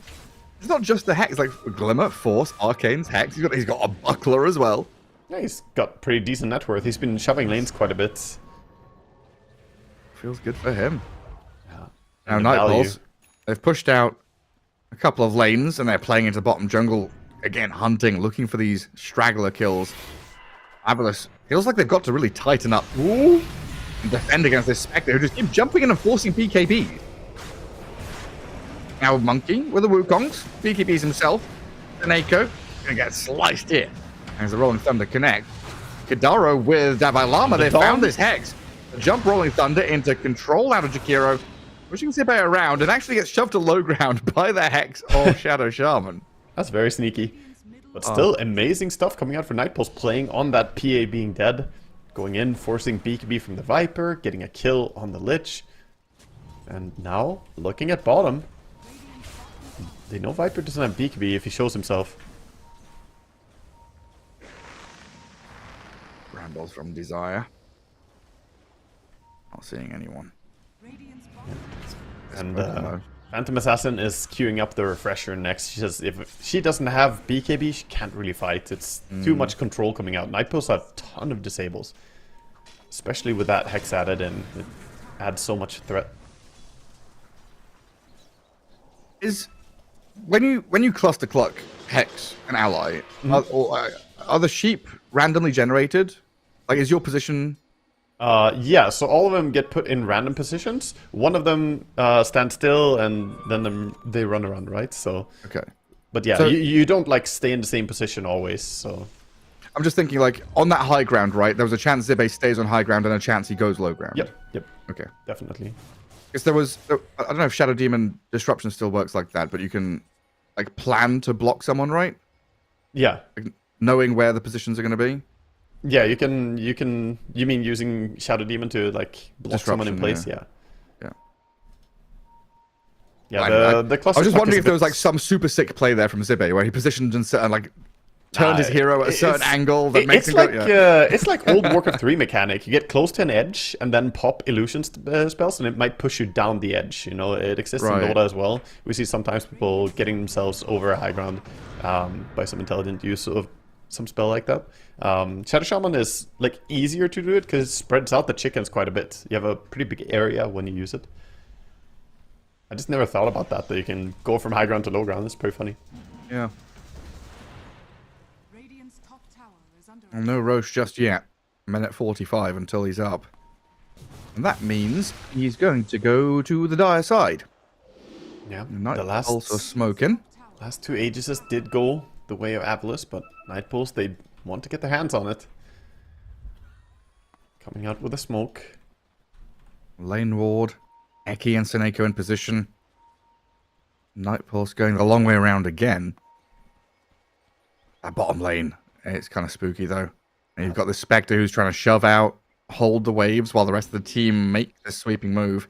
Long wraparound. Leading with the Monkey King is really nice. Might get a favorable engagement. Stormstormer looks to be the one connecting. Has the high ground courier. at least.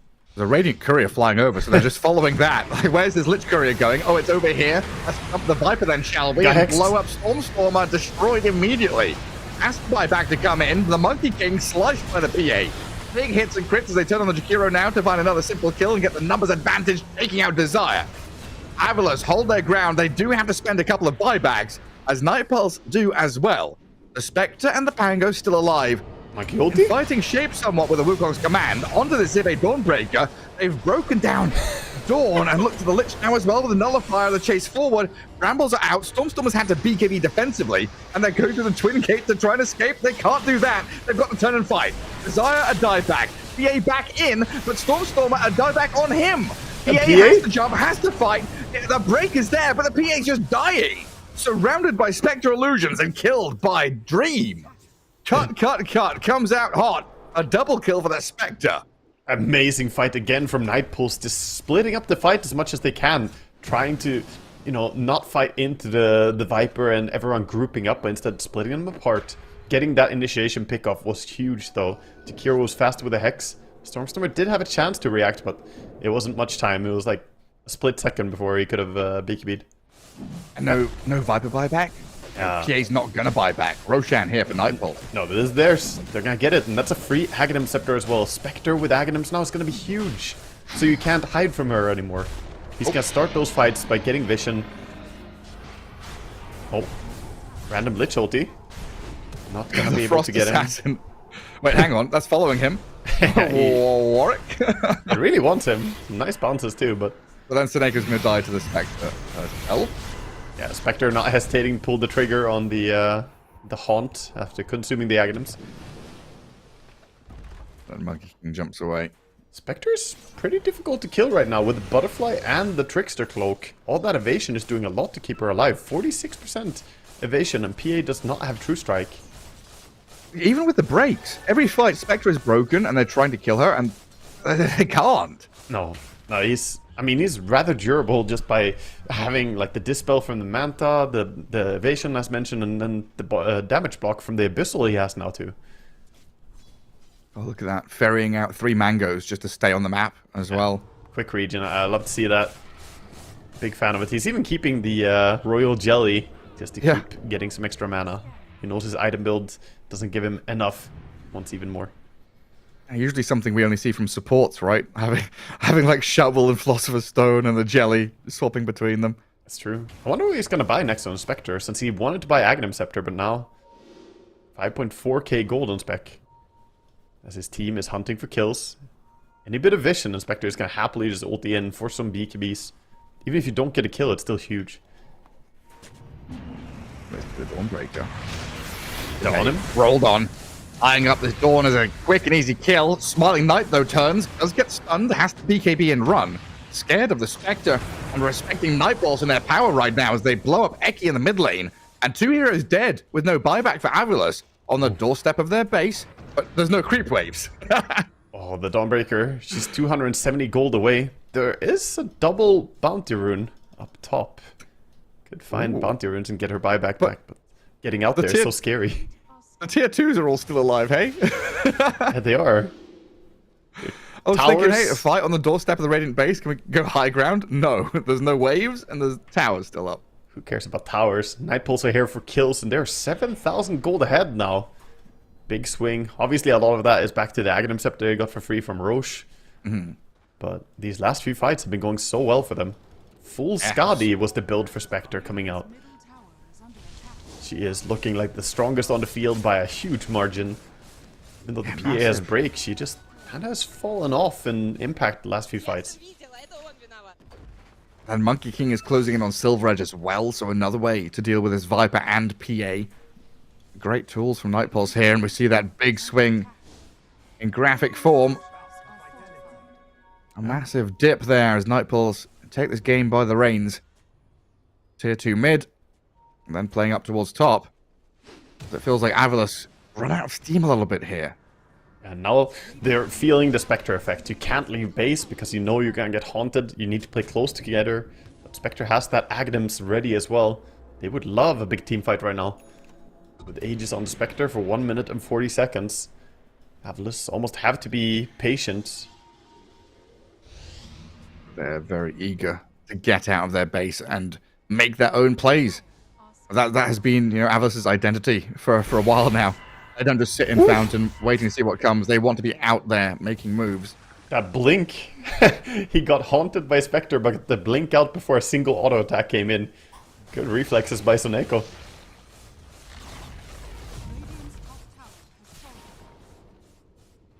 So they get their Torm, they got a D-Ward, it's the little things for Avulus right now. You fight for what you can, but while that's happening, Nightpulse are just building a bigger net worth lead by the minute, enjoying the entire map. Stormstormer and Acre having to smoke out of the base with ninja gears. Please let us find a little bit of farm, a little neutral camp, something. Yeah, ninja gears are worth their weight in gold right now. Eki also wants some gold, drops the Rasta wards down bottom to both fix a creep wave and also farm a jungle camp. Okay. Really tells you the story of how the state of the game is. Yeah. Okay, fair enough, I guess. 2 large camps in a wave. Yeah. He just wants some farm, man.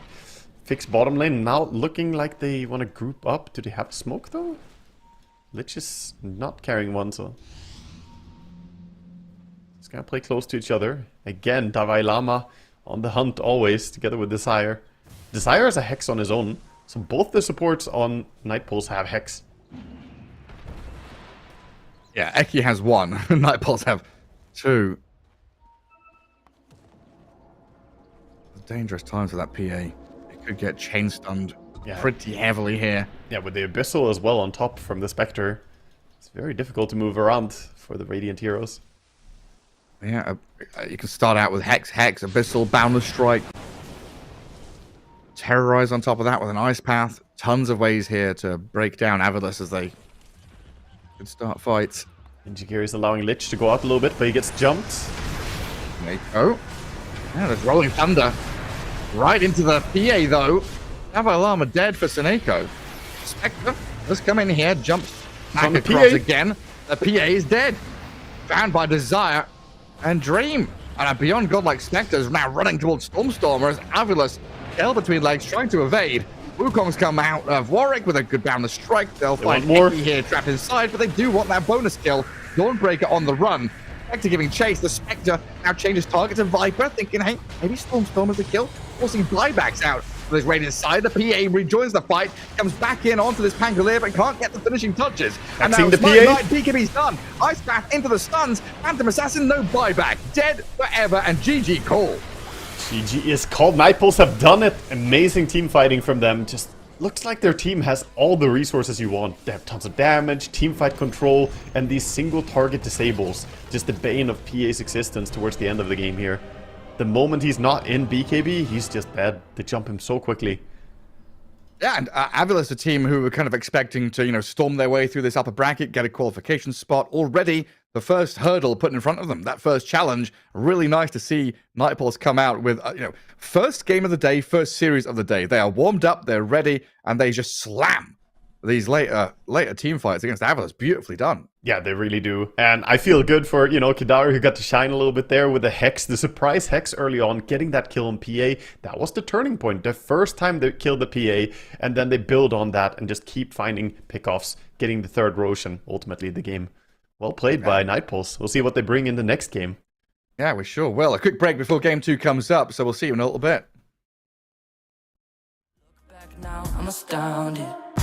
A quiet boy from old age, but always thought the world was a stage, yeah. I celebrate one last late night, my old life, ain't staying. I pack my suitcase, headed out the door. I keep my shoes laced. 2,000 miles away from home. A couple dollars in my pocket, never stopped the boy before. I load my bags and hit the road. I'm headed to LA.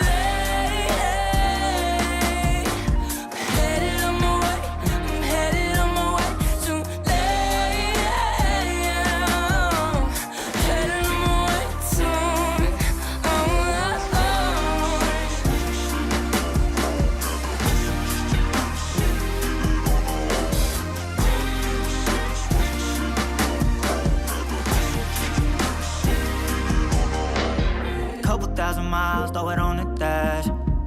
Shit, the 10,000 hours, can't let them pass. Yeah, well, I was putting time in, you was pulled up wildin'. You always had shit to say, now when I see you, it's silence. Thought I'd have a Grammy by 25. Commas after commas next to dollar sign, yeah. Had to remind myself why I'm living this life. Look at all the late nights, it'll all come in due time, yeah. Made for the fight, for the pain and the climb. Tied to the life I chose. Stay through the night, another day, not a dime. Race against time. I couldn't just lay by and wonder what I could have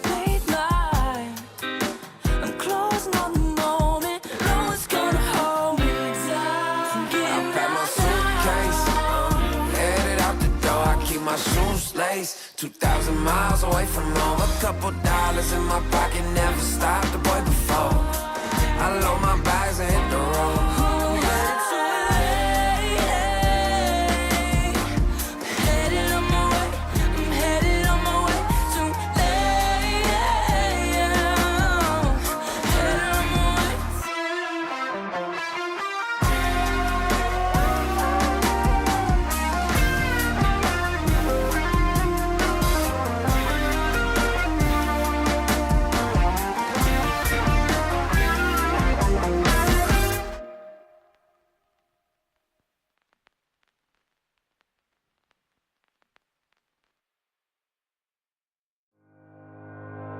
Think about it every night when I close my eyes. You're on my mind. I try to quit a million times, but it takes me high. Like you're so divine. You give me everything.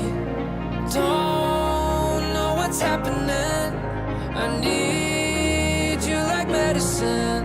You're my everything, everything.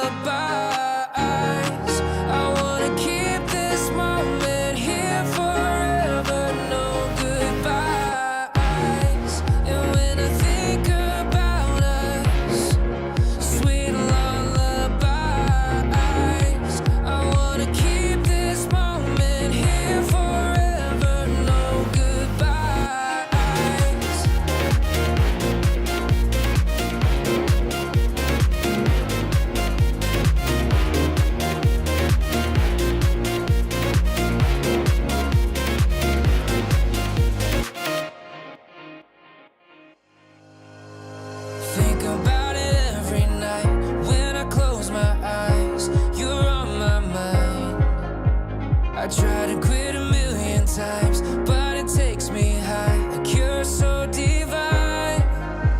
You give me everything. Don't know what's happening. I need you like medicine. You're my everything, everything.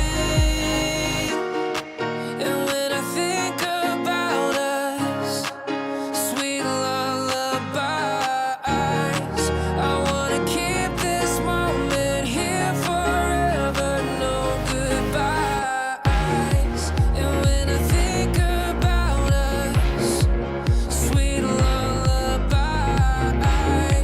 I wanna keep this moment here forever, no goodbyes.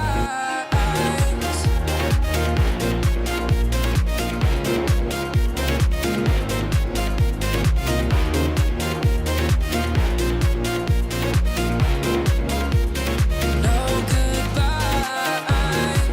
And when I think about us, sweet lullabies, I wanna keep this moment here forever. No goodbyes.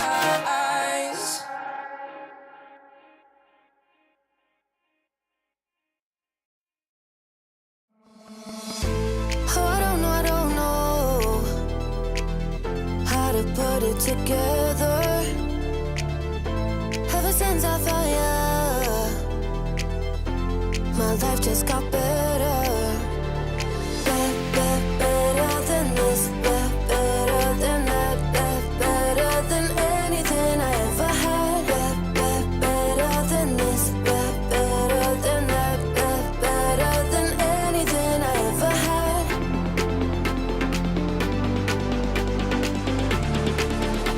Than anything I ever had.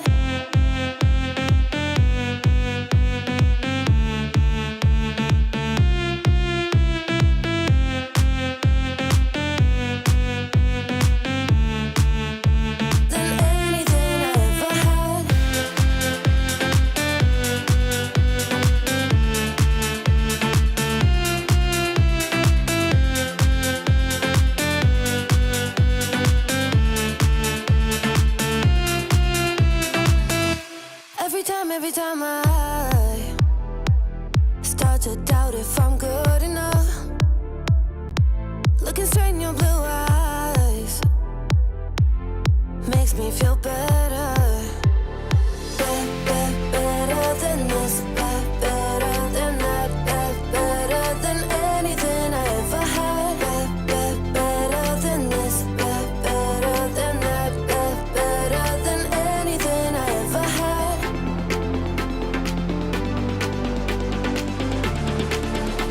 Than anything I ever had.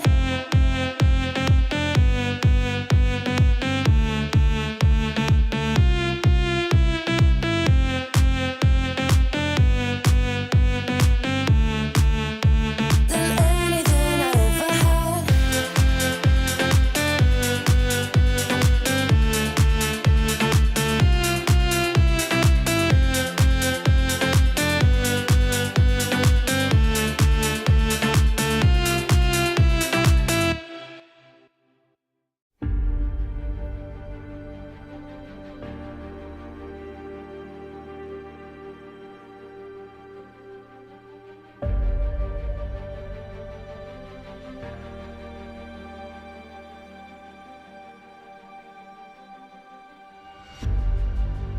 Earth is suffering,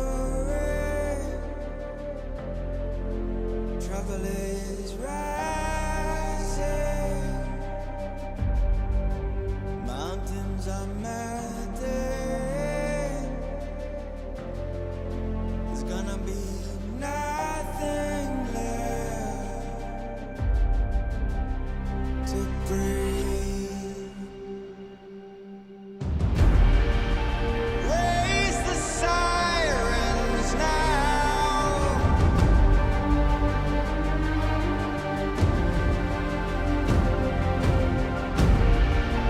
Break the silence now.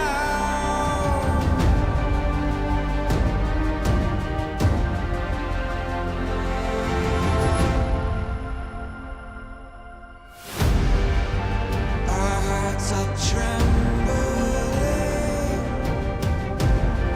This can be the ending.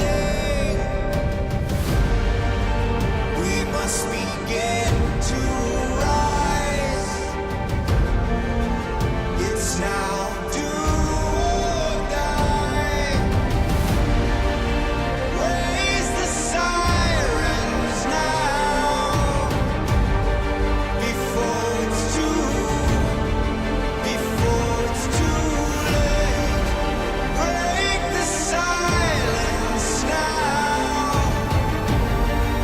before it's too late.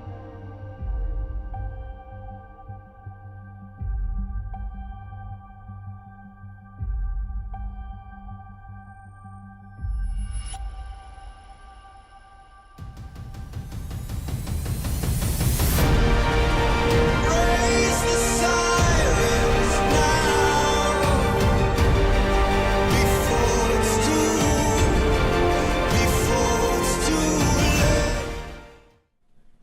Welcome back, everyone. Here, coming back with Game 2 between Avalos and Nightpoles. It's the Western European closed qualifiers for ESL One Raleigh, and already Waga a bit of an upset.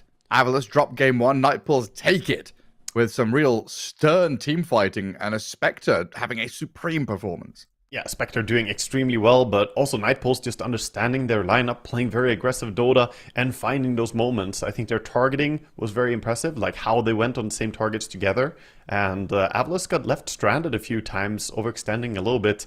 And ultimately, Nightpoles just scaled into late game really, really well. We saw that Spectre just absolutely having the time of her life towards the later stages. And what was impressive to me was how PA was enormous. And things were difficult for Nightpoles, but PA went from being like 30,000 net worth when Spectre was 25 to being 30,000 net worth when Spectre is 41,000, just taking over. Yeah, and another kind of cool thing is that Monkey King, who had to lane against the Viper, came back as well, right? Warwick found a lot of openings to make sure that his devastating laning stage, right? You know, first blood, solo kill by a Viper, Monkey King's not having a good time, and then recovers and wins. Yeah, it was a really good story for him, and they did do that by, some nice teamwork as well. They brought both their off-lane heroes, the off-lane and the support, came mid to make sure they got the kill on the Viper, and simultaneously they canceled the TP support coming in to help the Viper by using the Ice Path on Jakiro. Just a lot of things seemed really coordinated from Nightpulse, which is nice to see going up against a more seasoned Avalus here. Nightpulse still taking game number 1. Oh my god, we get to see him. I don't know if I should smile or cry. It's a Dragon Knight for Avulus. Dragon Knight? I haven't we've been casting Eastern European games. What We the haven't seen heck? a single one. Cast like, I don't know how many games, 20 games or something, and no Dragon Knight. 10 seconds remaining. Wild. so- I don't know what this hero does anymore. I've not seen him in such a long time. Yeah, the fact that Nightpulse banned Batrider and Monkey King and Nyx, a little bit. Some of those heroes are not common when you have second pick to ban out. But this allows Avalus to get their hands on a really nice carry. Immediately, Morphling comes out from Nightpulse. Team banned. We'll see what the reaction is going to be from Avalus, but I can't imagine that they're feeling anything but excited that they get to have this strong of a first pick. Smiling Knight is like, yes, I got to play PA last game, didn't work out, but now I get Dragon Knight. He gets to be the knight that he wants to be. He does. Fantastic for him. And then Morphling, first response by Nightpulse to this DK. Morphling has been a very strong carry hero in recent times. Is this the answer? I mean, Morphling is overall pretty strong in the current patch. He's also up there, just not quite on the level of Dragon Knight. As for the head-to-head, he does tank quite well against the damage of a Dragon Knight, but I don't know if he can match the pace and the tempo that DK can come out with. That Armlet Mask of Madness build farms insanely fast, and the moment he gets his power spike of the Daedalus, that's when Morphling will be fine, but his team will just evaporate. The splash damage is insane.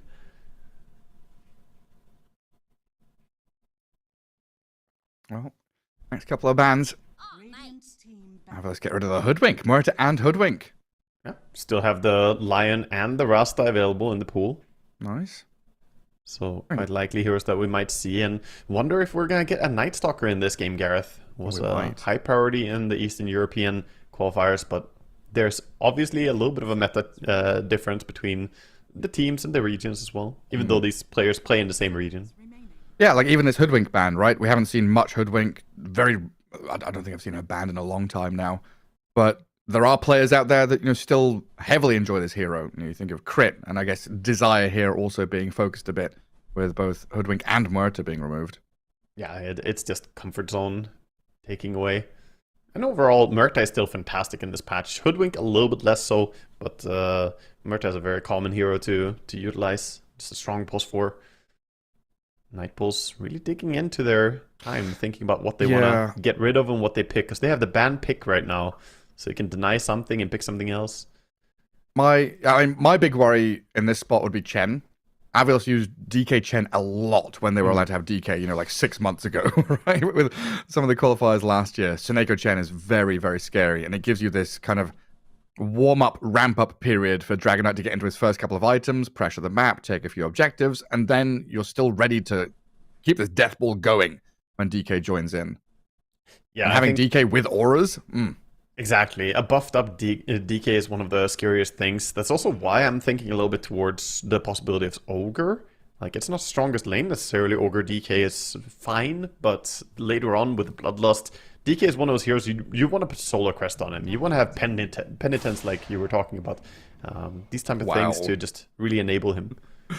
A statement draft already from Nightpulse. Nightpulse with this Enigma already. So a big teamfight ulti, a hero.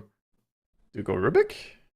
Just, I don't know, quick and easy. You can grab yourself a counter from the support role. They're gonna go with the Chen first. I knew it. Yeah, I freaking knew it.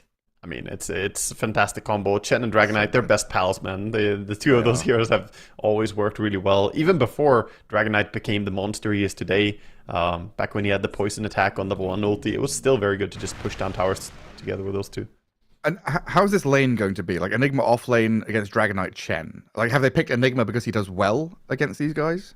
He picked it because later on in the mid game, late game, you have a response to the Dragon Knight. The Black Hole is amazing against the BK beat up Dragon Knight. You can bring him down really fast. Pure damage is great against him as well. And the lane isn't bad, because Dragon Knight, while he does have Splash and he has an AoE spell, he still needs to reach those Eidolons. So with some good micro, you can keep them alive quite easily. Enigma should be more than fine in this lane. Yeah, so usually we see Enigma picked for this kind of tempo around drums and Eidolons, and we quite often talk about it not being about the black hole, but this is more now about the black hole than we usually see. Yeah, I would definitely say so. The pick is largely because it allows you to have a late game insurance policy that, okay, Dragon Knight is strong when we go into the minute 30 plus whatever, but we have something to deal with him. And here they go with more intelligent picks against it, bringing more pure damage as mentioned. Great against the high armor and resistances. Also good if you're laning into Tiny. This is looking a lot like it's just going to be a mid-Tiny, so Timber against Tiny, great lane. 10 seconds Yeah. remaining. I mean, 3 cores picked up early by Nightpaws is a little surprising, but if they're able to snap these important picks that they think are going to do certain jobs, then why not? Dire team Yeah, I think it's fine. It looks a bit weird, but I think it's a good idea. And layering in some protection as well. Get the Frost Shield. I'm a big fan of Frost Shield against Dragon Knights. And Lich Morphling lane is pretty scary. With Waveform, Frost Blast, there's quite a bit of slow and magic damage to kind of chip away and burst people down. That's true. They do get to customize their entire lane against it though on Avalus, since they're still waiting to pick their offlane and their offlane support. So they see the Lich Morphling, see what their response is going to be into that.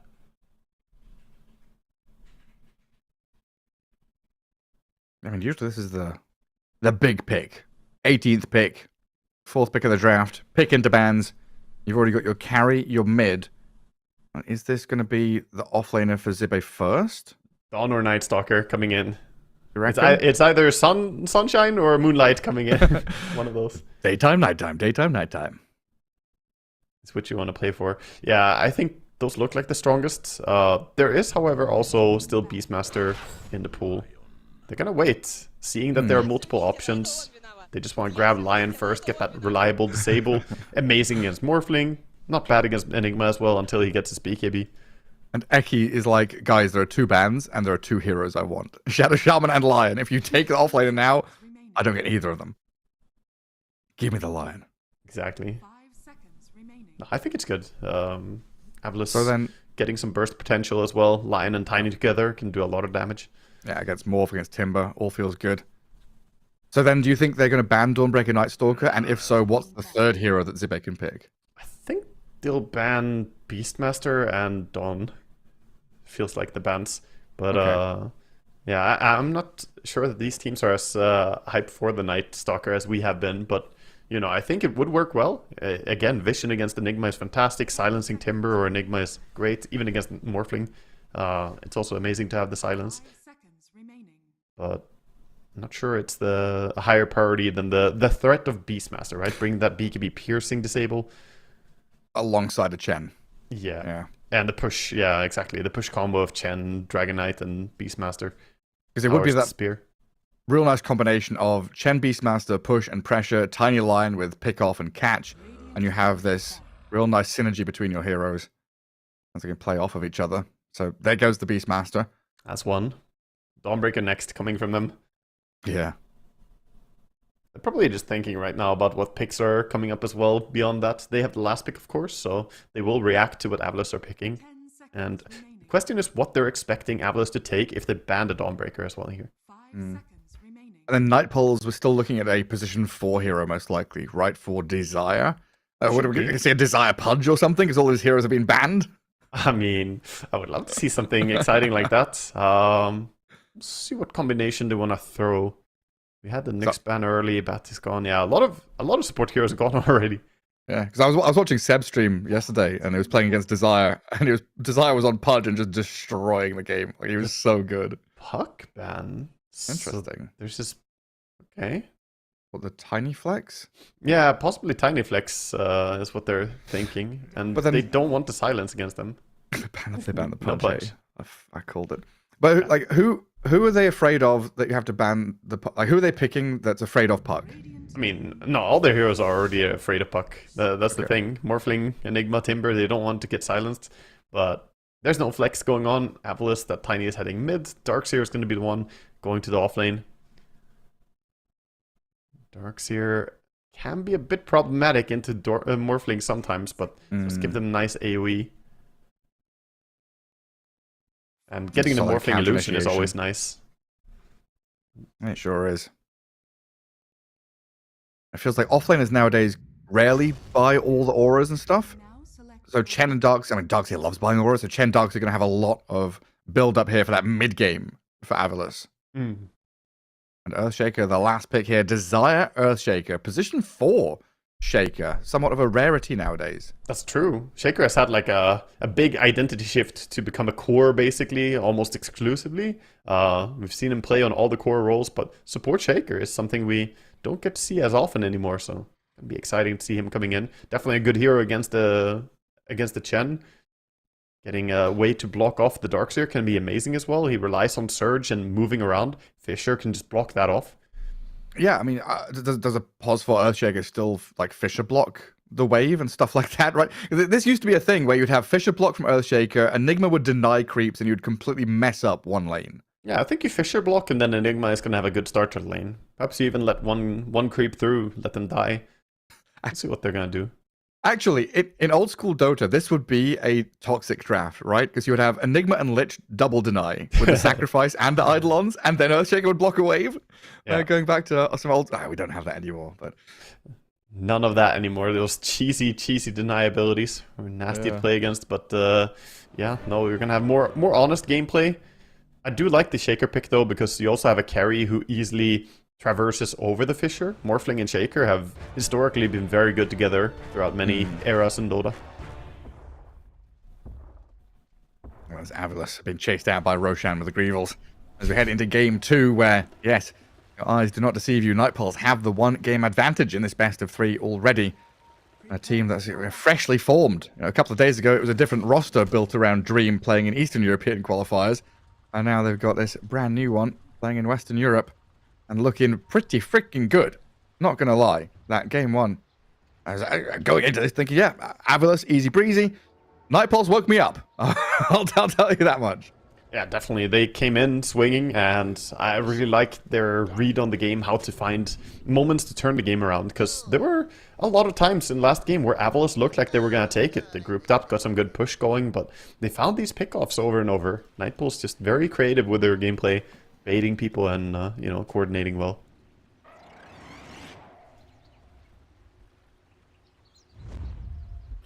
Oh, late smoke. Looked like it was from both teams. And Chen and Tiny going to group up with the Dragon Knight. It looks like Warwick and Desire going to head out up north. Just trying to find any little bit of information they can. Yeah. Morphling, Smoke smoke breaks. revealing. He hasn't seen them yet. He's going to see the Satyr coming up. Yes, hello, how you doing? Dire Sentry and Obs gets placed, but the Radiant Observer is a little bit deeper off to the left. Morphling and Lich going to try and hold out on this bounty rune here as Stormstormer comes in with the help of Eki and looks at this Kadara Lich as a freebie.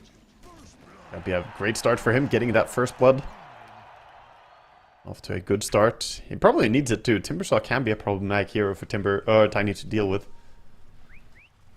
But he might get a help from the Chen. Mana burn creep is already making its way. Oh, great. That's so This toxic. again. Actually, that could completely win mid. Like, if he leaves Yeah. the creep there and just keeps spamming the mana burn every 20 seconds onto a Timber. That can make a huge difference. I'm not sure he can do that, though, because he needs to also play his own lane, right? You're going against an Enigma, not the easiest for the Dragon Knight. Yeah, right, Chen's got to do a lot of trading and harassing. I'm thinking about this mid lane again, though. Tiny, kind of slower than the Timbersaw. You want this Tread, Soul Ring, Blink Dagger. Sure, Timbersaw's kind of looking for a level 6.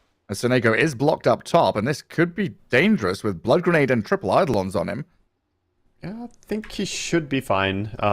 We'll see. The Breathe Fire is there. He can damage reduce 30%. Try and save his Chen. If he doesn't use it, I think Chen dies, but Smiling Knight could save him. Yeah, he is going up, and he's got around 300 health. I'll see how much that Breathe Fire does. Onto Enigma and the Eidolons. Could make the difference. Needs to take the damage away. Otherwise, those auto attacks are going to be a bit much, I think, for Chen. Desire already showing the threat, though, right? With his Fisher block. Seneko is alive. Barely, though. That Tango absolutely kicked in and came in clutch. But he's still being hunted by Desire. The Tango and the fact that Shaker. he stole one of the Eidolons. He took it over. Oh, did he? Shaker? Yeah. Fisher? Fishered and punched. Oh, he's Snako stuck. trapped, stuck in the trees. No A more kill tangos. He couldn't get for out. Desire. Good Down play. at bottom, Eki being run out by the Morphling. Finished off. Zibe can't really protect the line at all. 2 good early kills from Nightpulse. A great start for them. Fantastic stuff going on in lanes. So mid lane being a little bit difficult after the first blood, but side lane's going great. Yeah, that Timbersaw more than able to recover, right? 6 and 3. I mean, he's gonna have a good time. It's just the first blood difference, but Timber's definitely not under any danger on mid. First blood and first mana burn. True. Little bits of annoyance. And Timbersaw, are we still seeing this big burst damage kind of guy with Kaya Blink? Or what do you reckon this game from him? Yeah, I think Kaya's going to be the first. We already see him having mana boots and Kaya queued up in his inventory, I believe. So might be Kaya Blink or maybe going into an earlier Aghanim Scepter. Seen that as well a bit. Aghanims is a huge burst of damage you can play around. That makes you very tanky. I guess nothing here to dispel it or anything like that, right? Not innately, no. Yeah, they will have to build... Oh, the neutral creep griefing the Enigma a little bit. Tossing him back into the Dragonite, but he's gonna be fine. Or the Hurricane. Gotta watch out for the Wildwind Ripper. Desire already with 2 denies, using Enchant Totem to deny right in front of the Dragonite. And Dragonite's strength, cleaving and getting last hits. This Earthshake is pretty good against that. Desire They wants this. ring around the Rosie for the Lotus Pool. Desire Fishers. Faces the center and grabs it up. No stun? EK stun? Not using it. Not sure why he didn't pop the stun on him there. Feels like they could do some damage. I'm not sure. Maybe holding it for level 4. Bottom so lane. Onto a bit more. Eki. Yeah, this Lion having some struggles. Frost Blast and the waveform, the slow and the gap close makes his life pretty hard in terms of positioning in this lane. Stays alive for now. Been seeing this more and more from Morphlings, where they use the strength nuke to stun and then get a last hit. Costs so little mana, you can just use it to get some denies. Yeah. Chen wants to Kitara. steal Enigma's Eidolons. You gotta do what you can in that kind of lane. And Frost Blast is one hell of a spell. Kadara just out-trading 2 heroes, but this is kind of good for Avilus in the fact that Darkseer is a bit slow and sleepy early on, right? He wants to get quickly to level 5 and then forget about the early laning stage. So far they're doing a good job of, but top lane, Smiling Knight, he's going to turn here and try and fight back into lot of Eidolons. Eidolons, but there's no way he can do it. Desire and Dalai Lama run him down, and look at Suneko now. They've got the Malefice in 4 seconds, Fisher coming up but no mana for him. So Suneko's going to walk back, while Eki and Kidaro having a bit of a fight down bottom and trading their own lives. A lot of blood on the side lanes. Good fighting with the Eidolons, and this is why we saw them just pick up that Enigma so quickly when they started Dragonite. It does really well in lane. Yeah, position 4 Earthshake has been pretty fun as well, but he is going to get cut off. Eki keeps TP's the over. tier 2 to come and kill the Earthshaker.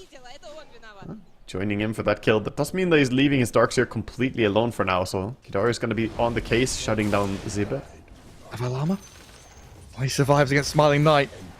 Gives him the tip as well, as this Dragonite takes a lot of damage from the Eidolons. Can't even really go up against the Eidolons now. Wants to get the last hits, but takes a lot of damage. And then, what's that? A Radiant Scan does understand someone's here. I don't know if they saw Eki planting that ward, but either way, Desire will be able to protect the Enigma. Darkseer being hunted bottom. He's trying to go behind, but doesn't have Surge anymore. Wait for him they to know the soon. line. Lion's left the lane, but looks like Zibe with brown boots. Fast enough to get a bit of a gap. Goes for the next wave. Just farm behind the towers. Safest place as Morphling can't chase him. Radiant's middle tower is under attack. Timbersaw starting to trail behind a little bit to this tiny. Stormstorm are doing very well, 33 and 8. Last hit's looking amazing, and we'll see him keep spamming the toss onto the Timbersaw. Bring his HP low. Yeah, Soul Ring Tiny just spam spells non-stop. Oh, Seneko tried to guard the shield rune, but he might die for it as Desire and Warwick get the damage to the chakram, but Stormstormer helped by Eki to kill the enemy mid. A nice trade there for Avalos. Yeah, definitely gonna be happy with that. They didn't get the shield rune, but doesn't really matter as you get the bigger kill. Dire's bottom tower is under attack. And Stormstormer still gets his bottle refill over the bounty rune, so he's gonna be fine too. It's a freaking chaos, isn't it? A lot of brawling. Webhouse, how you doing? How you doing, buddy? It's all over the place. I don't know. It's just absolutely wild. Everywhere we look, there's just shit happening. Like top lane, Morphling Spike Lich, is just dead, isn't he? The chakram damage with the Eidolon's there. He's gone. Bottom lane is a Morphling diving onto Eki because Wisdom Rune's about to spawn. Morphling with a Lich here. Frost Blast, a bit of follow-through damage. Not enough to kill the Lion. Maybe grab the Wisdom Rune as the Lich is dragged back to the vacuum and killed. Stormstormer takes the rune. Not losing out there, Avalos bringing 3 heroes to respond. Some time invested, at least, from the Morphling as well coming over. Sure, you forced the TP reaction from the Tiny, but he's happy as long as he's part of these kills. But Night Pulse, thus far, have done a really good job shutting down the Dragon Knights. His farm is not very high, 2.4k gold versus the 3.3 on Enigma. Huh, that's kind of pathetic. You've picked a Dragon Knight and you're not top of the net worth? We expect more from you, buddy. Yeah, he'll be able to go back into jungle and catch up, obviously, with this free Battle Fury he's got built in innately. Just needs levels. Needs Armlet and Mask of Madness, and then he'll talk to these guys again. I'll have a stern talking to Enigma. See you in my office. 20 minutes. Maybe 15. 8-minute rune. Protected top by the Earthshaker, Lich, Timbersaw, stopping Eki in his tracks and grabbing the double damage. The drums running down the Chen. Enigma is here. Right. Yes, and Eiko. More Eidolons and another little tap out of Davai Lama gets the kill while Stormstormer snipes Kidaro. They also see the stacks going on here, so they see the medium stack and they see the big camping stack too that placed a ward. They didn't place a ward, that's the dire ward still. It was pinged out. Shaker, gonna go and check the big camp together with the Eidolons. He'll He find wishes it. if he was level 6, he just slams that, right? For sure. But now he's No gonna get Echo Slam, he's though, a bonus sadly, to the so stack. Oh no. He's going to get Avalanche tossed into the stack. That's a juicy With a stack free for money. Oh no. Oh, the 5-head play. He will now get experience with his totem being there while they clear the stack. That brings him Stormstorm almost... sharing it with it. So Stormstorm should have waited 10 seconds for Earthshaker to respawn, huh? Yeah, I don't think he wants to stick around. Oh. But that did almost bring the Shaker to level 6. Like, unironically, pretty good. The statue doing work. Yeah, yeah. It's cool, honestly. Timbersaw coming in to try and steal some of these ancients that Darkseer is farming. Making life really difficult as they black hole the Dragonite top. The Eidolons and this Earthshaker control, they finished him off. And they're on the Lion too at the same time. The Timber, Echo? Lich, bring him down. Desire brings Stormstormer to half, nearly kills Seneko with that Echo Slam. Eki does die to Warwick down south. Avalos are being picked apart here. Nightball's playing... Oh, the The Fisher snipe attempt. If that landed, he would have killed him. Nice try by Desire. Not quite landing. The fact that Nightpulse are playing like multiple actions in multiple lanes, right, is usually the sign of a really high-level team. This is kind of incredible from them to play so actively, find kills, and play forward onto objectives at the same time. Like looking at Eki get obliterated mid means tier 1 is now unlocked. Just going from objective to objective, playing really well. I have to say though, I'm a little bit disappointed, you know. Your team name is Night Pulse and you haven't skilled Midnight Pulse on Enigma. Come on. You gotta get that in there. He will. I'll get there eventually. Still not much of a net worth lead for Night Pulse.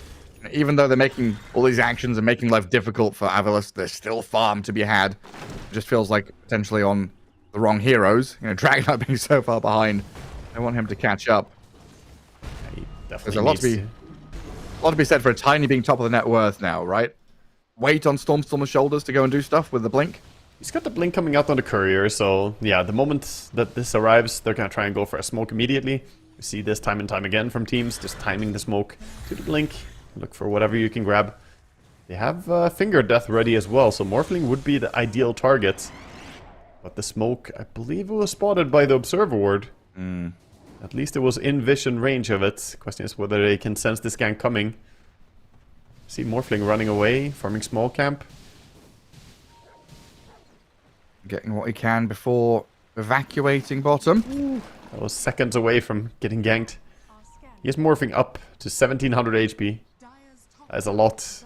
You can't really burst this, they know it. And walking back through lane, trying to smoke break by himself. Lich will come in with a ward, but he reveals his position, which means Stormstormer and Eki can take him down. Morphling. Enigma coming in? Oh, cancelled.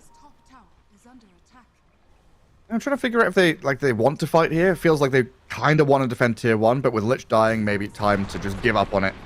Lich dying and Twin Enigma, Gate, no TP. Morphling has to waveform back towards his tower to protect himself. I think he wanted to go through gate, but now he's surrounded by 4. Turns into Tiny, avalanche toss, but the walls dropped on him. Shifting strength here. Morphling seems tanky enough, especially with a Frost Shield on him, to survive the burst. And a flurry of TPs out of Night Pulse. Yeah, ton of reaction coming out, so I think Avalos are happy, just gonna back out with that. They go towards mid, fix the lanes. Timber, looking for more though, wants to dive, he has the illusion rune as well, so feeling very confident. Hand of God keeps Sineko alive for now, and they've TP'd Smiling Knight down here to try and fight with his DK, and they kill the Timber. A big pick there, as Eki dumps the Finger of Death on him, and Avalos so hungry for more, give them a bonus kill. Catch Kidaro, Eki thinks about the stun, doesn't quite have it, now he's found the range. Ibe gonna try and surge away, while Tiny aiming for another angle, but he's been scouted by Timber Illusion, which is gonna cancel his blink. Enigma soon as TP, it could come down here as well, but looks like they're gonna think better of that and just go top. Taking down the tower already, Morphling goes to the safer farming grounds. Yeah. Bring Desire up here as well. Give Avalos that bottom corner. You know, they've kind of wasted Avalos' time down there, making them really fight for the tier 1, while it was very easy for Davai Lama to find his space. Yeah. But still in a dead even game. Doing a very good job not losing too much on the side of Night Pulse. Now Morphling sitting back, farming the triangle area. Game is, as you said, dead even, so it's really about who can start breaking up all this map control. Well, Morphling gets to farm some stacks. Oh, the black hole, Lich It is Yasha ulti. soon. Goodbye Darks here. Oh yeah, good combo. Quick takedown and a ward dewarded to boot. Before blink or anything, right? Enigma's going full auras so far. Yeah. Drums and pipe. It's what we expect. Damage mitigation build, and the drums are so good on Enigma. Later on, he might make a switch into the Blink BKB at some point, but it's not priority for now. And Timbersaw going for what you mentioned. Aghanims after the Kaya. Yeah. Yeah, quite commonly see this. It's just great defensively, but also that massive kill potential you have of exploding the barrier. It ends up like solo killing people. I'm a little upset that Morphling did take that large camp stack, though. I think Earthshaker should have had it. Yeah. Blink daggers. Not that far away. Avalos, though, striding forward into mid. Both blink. A reveal of Stormstormer, but Fisher blocks. The wall is dropped. Stormstormer kind of trapped here. In comes the Echo Slam to blow up the Tiny. Desire. Beautiful move, just a step forward. Slay the Tiny. Look for Eki now in the tree line. A double kill for the Earthshaker. That's going to get him blink. That'll be the money for him. While Warwick, another Fisher to help out here, allows the Timber to get on top of this Darks here. 3 heroes shredded. 2 of them cause no real losses out of Night Pulse. A deep dive behind the tier 1 tower there, hoping that Night Pulse weren't quite ready, but the positioning was really clean. Nice echo coming in from the Shaker. The walk-in echo hit really hard. Stormstormer just ends up overcommitting a little bit. They also had some cooldowns in the start of the fight. Lion was like 5 seconds away from having Finger of Death, so he couldn't quite help burst people. And then he gets jumped by Morphling.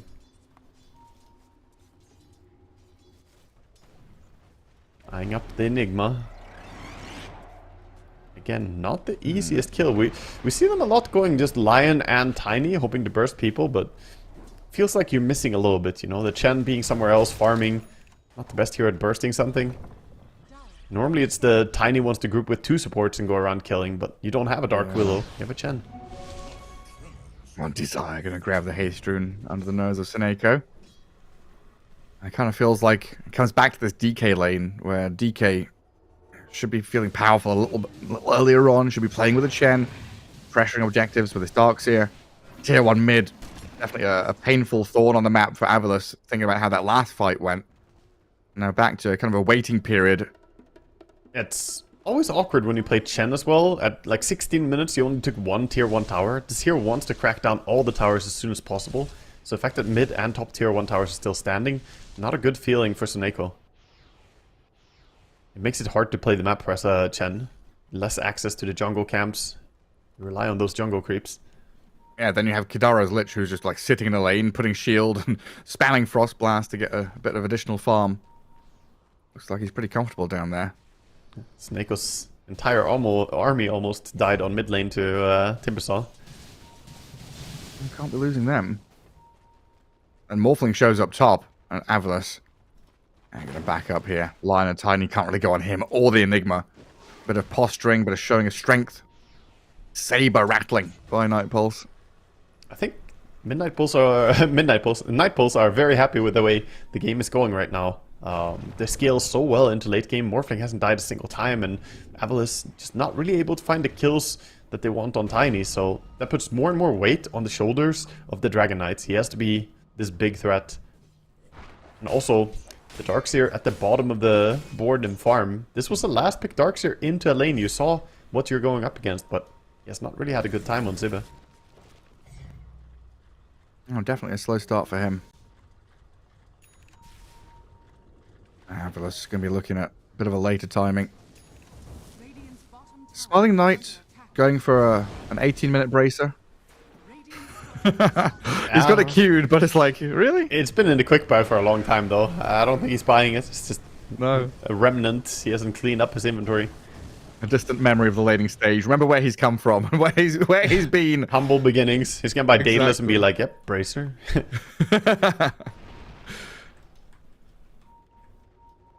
That's what I wanted when I was younger. Just a little bracer. Now it's all about the Daedalus Satanic. Aki and Stormstormer, they've been sat up here for quite a while. And pushing out wave, farming camp, looking for any kind of pick-off potential. Nothing's come their way, but they've kind of planted themselves in a position where there's not been a free shove to tier 2. The top jungle has then been protected, kind of just by being here. Not really an active position. Just a holding pattern from Avalus to keep farming.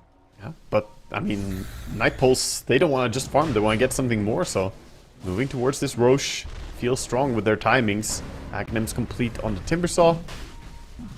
They have the pipe on Enigma. This is difficult to contest, and I don't think there's any attempt coming out for Avalus. They're just gonna try and push out lanes meanwhile. The Vlad's Morphling with the Eidolons. I'm going to make short work of the Roche. Bit of lag, Oh, short right. pause. So what's Chen up to? Chen's got drums, Vlad's, and then he's going back for the Solar Crest. So I guess didn't need the Solar Crest because the Dragon Knight hasn't been playing Dota. Yeah. just been farming. Now it's like, oh, Dragon Knight's nearly ready. I'll get a Solar Crest so he can be buffed up. I think it's just the correct choice to get the auras first as a Chen. It helps you so much, and it's overall good for grouping up with your team. But the Solar Crest is gonna hopefully coincide nicely with when the Dragon Knight starts coming online. Be able to put that on him. But this timing now with the Aegis coming out on Morphling, I think we're gonna see Night Pulse look to open up more of those towers. Going through the gate towards bottom with the Timber. Where's he going? Okay. Yeah, I thought he was gonna push down here, but doesn't want to play completely alone. Rejoins up with the Lich and the Earthshaker back towards mid. Kitaro taking a few blasts from the Satyrs. Walks back from the Chen army. Yeah. For now, Morphling working on his Crystallis. We'll see that Kanda coming in. Tiny shows and blinks away. Indicative of how Avalus wants to just play keep away right now. Stay out of this Morphling's range of influence. I'm really concerned for Avalus right now because they don't have pipe yet. The Darkseer's still pretty far behind where he wants to be, so if they crack down on towers immediately on Night Pulse, there won't be the team fight potential from Avalus. Not having the farm that you would really want on Dragonite. Does have BKB at least complete, so Dragonite is getting there. Next up, Daedalus. Once the Daedalus is complete, that's his timing. He wants to fight. And Stormstormer, with this kind of stale period of the game, has done a great job at keeping up in net worth, right? Holding that top area of the map has kept the Tiny committed to being a top net worth hero. So often we see in slower games, Tiny just fall behind, right? Yeah. Lion gets spotted by the Shaker. Doesn't have that much damage with level 1 Enchant Totem. Still Gonna gets hold him. the Echo, but he's going to have to use it. Yeah. Does have to commit a little bit, but that was a good heads-up play by Desire. He knew the Wisdom Rune was about to spawn, so just camped the bridge. No passing for you, Mr. Lion. You've been to hell and back, but not to this Wisdom. Nope. That belongs to us. How long until this Dragonite has it in BKB, yeah? How long until he gets to use it? I think he doesn't want to use it anytime soon. No, it's just, exactly. it's the damage, right? You just lack damage right now. You want the full Daedalus, and then that's going to be your timing where you can do a lot of damage during the BKB. But meanwhile, Night Pulse, they're grouping up, smoking. See them moving forward. Glimmering up on the high ground. Avalus just given the memo of don't cross the river. Get back to secure high ground spots. Tuck yourselves away. Playing it safe. So Neko does deny the haste rune, at least with his little agents out on the field. And Sibbe stuck around bottom, putting Iron Shell. Not gonna get anything as Morphling Illusions, just kill the creep.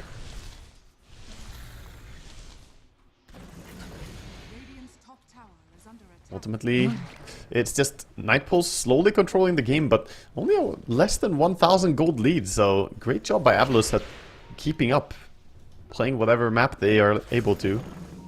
Yeah, like I keep coming back to this top left corner, and I feel like Eki and Stormstorm are up there.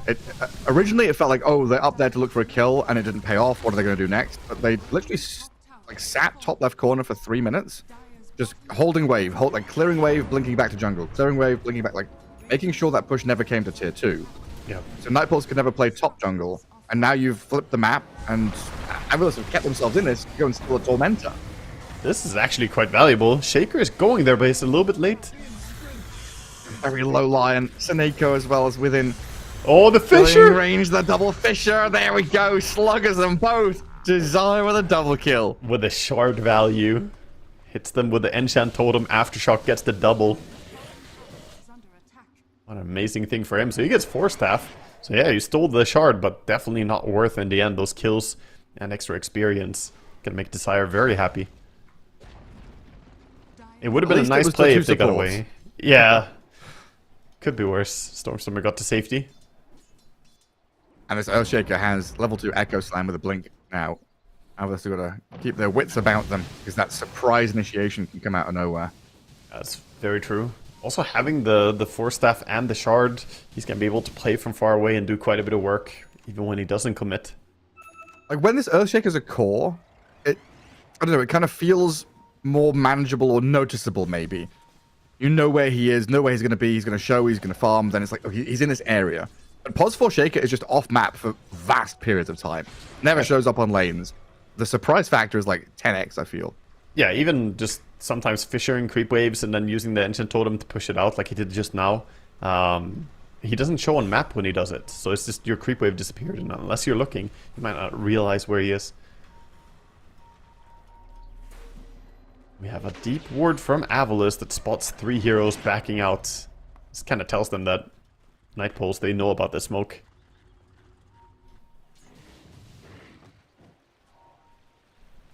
It looks like back to farming. Even the Morphling all the way back to the bottom outskirt edges of the map. Still only a 2k lead. Morphling about 1,300 of that ahead of the DK. Interesting, we have a bit of a shift from Smiling Knight. So he had the Daedalus queued up, but he decided to go for the Blink Dagger instead. Going for Blink and Nullifier. I think he's respecting the fact that there's, you know, Glimmer, Pavis, and Frost Shield. There's just so much defensive, so many defensive layers that you need to have a Nullifier in this game. And Timber Ags as well? Timber, yeah, exactly. You can dispel that too. Timber does have a shroud, by the way, so he's tanking up for himself. Oh, another shroud. Yeah. Enchantress bought one in ESL qualifier. Yeah, was it Respect playing Enchantress having the shroud? I believe. Can't remember. Some exciting item builds, but a little bit more normal on a Timber. Yeah. Understandable in this era. Yeah, for sure. In fairness, it popped off on that Enchantress. He was doing work with his shroud. Frontlining, tanking for his team. Freaking tanky. But yeah, the combination of shroud on Timber and then pipe on Enigma as well. Timber will be very hard to kill. Currently running around with an arcane rune, but there's a DD top to go and take. Gonna scout it with the Eidolons. See if they just deny it. Yeah, no one's near enough by to go and take it. Just killing that. Don't really want to go for it. Smoke comes out from Avalus. They saw Shaker push out mid-wave. Might be on the hunt for him. See who they can grab. Already blink back. Kadara gonna smoke break here on the Chen. There you go, placing a sentry vacuum on the Lich. They found a Shaker with a tiny glimmer. The save, Desire can turn around, but the BKB out of Stormstormer allows him to chase Desire down with the punches. And there we go. Smiling Knight activated, kills the Lich, and a unstoppable streak from Desire picked up by Stormstormer. It's quite a chunk of money. Yeah, quite a bit of golds. They did get some nice kills, but still used a few of their abilities, so it looks like they want to go for the mid tower. They're hunting though. Going towards the Morphling. Do they really have the damage to burst him too? They scanned this, so they know something's coming. Manta is trying on to cut cooldown. across. They get that stun. Shifting strength though, and Smiling Knight out in the open has to BKB. Eki's in with a two-man stun. Navi Lama's looking for his positioning with a Midnight Pulse as Warwick just goes forward. The tanky Timbersaw zones them away and forces Dragonite to blink out. Now, you've kind of left Eki here. He'll try and mana drain, but his life is forfeit for sure. Yeah, he's gonna fall behind them. The tipping in the Shaker. Kidaro's chasing. The Lich is on top of this tiny. Sinister Gaze into Fisher. Damage from the Timber. Stormstormer down low with no BKB, and this Morphling get a wayfall on top of him. Big kill there. Again, Avalus with a very aggressive move going for the Morphling, diving behind the tier 2 tower. And Roche is respawning now. Yeah, really bad time to die. They're gonna go and check Roche, and if they're patient enough to stick around, they will see him spawning as well. Daro sits there. Thank you. Good job, Kadara. Daro is calling over his Morphling. He's like, ping ping, come here. He's back. Avalus not really being patient enough, perhaps. Getting those 2 kills and diving deep for more. Yeah, I mean, Chen sent his creeps to the wave in the bottom right corner to push it. So it was like they were cutting with their heroes behind tier 2 to kill a wave and push Nightfalls out. Then they just got completely separated. Yeah. Well, all Russians happening. You know, Avalus, they're trying to set up mid. Get a bit of a push going on tier 2, but as soon as that noise rings out across the map, you're like, oh, okay. Yeah, Morphling Aegis. Time to run. Blink Stun came in mid on the Timbersaw, but realizing that Enigma is nearby, also has that BKB on Enigma, you gotta respect that. You can't just dive tower. It's gonna definitely punish you. And Timber does not die quickly. Morphling just working away, becoming the big threat towards the late game. Only a 2,000 lead over the Dragon Knight, but I feel like Morphling with same net worth is a scarier hero to play against. The Dragon Knight feels somehow manageable at this stage. Yeah, they've done a really good job. You know, from draft through to lane to now dealing with his DK. Smiling Knight hasn't had a best of games. Big power spike on the Morphling, having the Aegis and the BKB just came in as well, so he's definitely looking for some tier 2 tower top. Running with his friends. They have a ward. Spots the Chen behind. And this is a pretty fat Chen. Like, he's overtaken the Darkseer. He's nearly at the Enigma's net worth. Kill his Chen off. It's quite a big deal. Especially if you get his army along with it. Observer ward on high ground. Desire jumps in. Stormstormer's tiny. Launches himself at Kidaro. Immediately BKBs and TPs out. Doesn't get the kill and evacuate. Now the Fisher onto Lion. Eki looks like he's been baited in. Sliced down by Warwick. A fall. Nice try by Stormstormer, but doesn't really have the damage to bring down this Lich. Gotta praise the lucky stars. He got a Pupil's Gift as his drop. Even though it's 30 minutes into the game, he's still holding on to that. nice item. And now just up high ground with Lion dead. I don't see why not. Got the Aegis, got all your spells ready, really.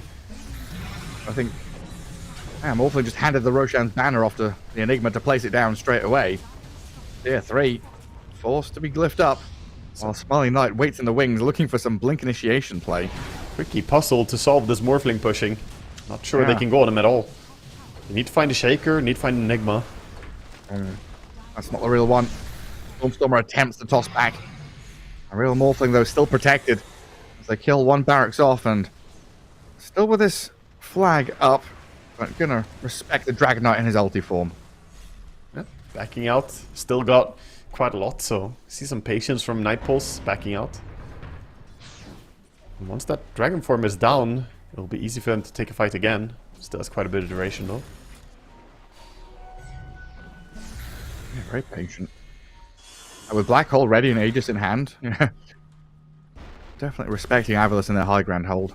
That's a sign of a team that understands. They're in no stress, even though they're in a situation where they can push aggron. They don't have to feel like they must go right now. This allows them to back up and see if any mistakes come out from Avalus. Right now, Stormstormer is out farming at the top of the map. If he gets found by the Shaker, could maybe get the BKB on cooldown at least.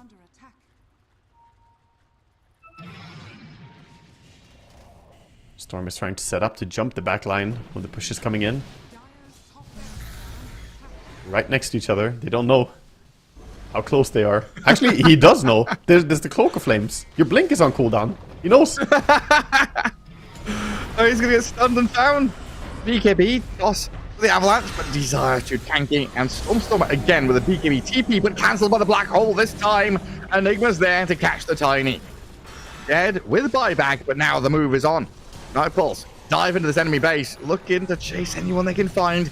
Enigma getting turned on a little bit by the Lion, the Dark thinking of re-entering, but the Morphling flies into the Lion easily with his BKB, and the Dragon Knight, his damage output just seems so lacking. Finally getting some big hits on his Enigma, opens up onto Davai Lama.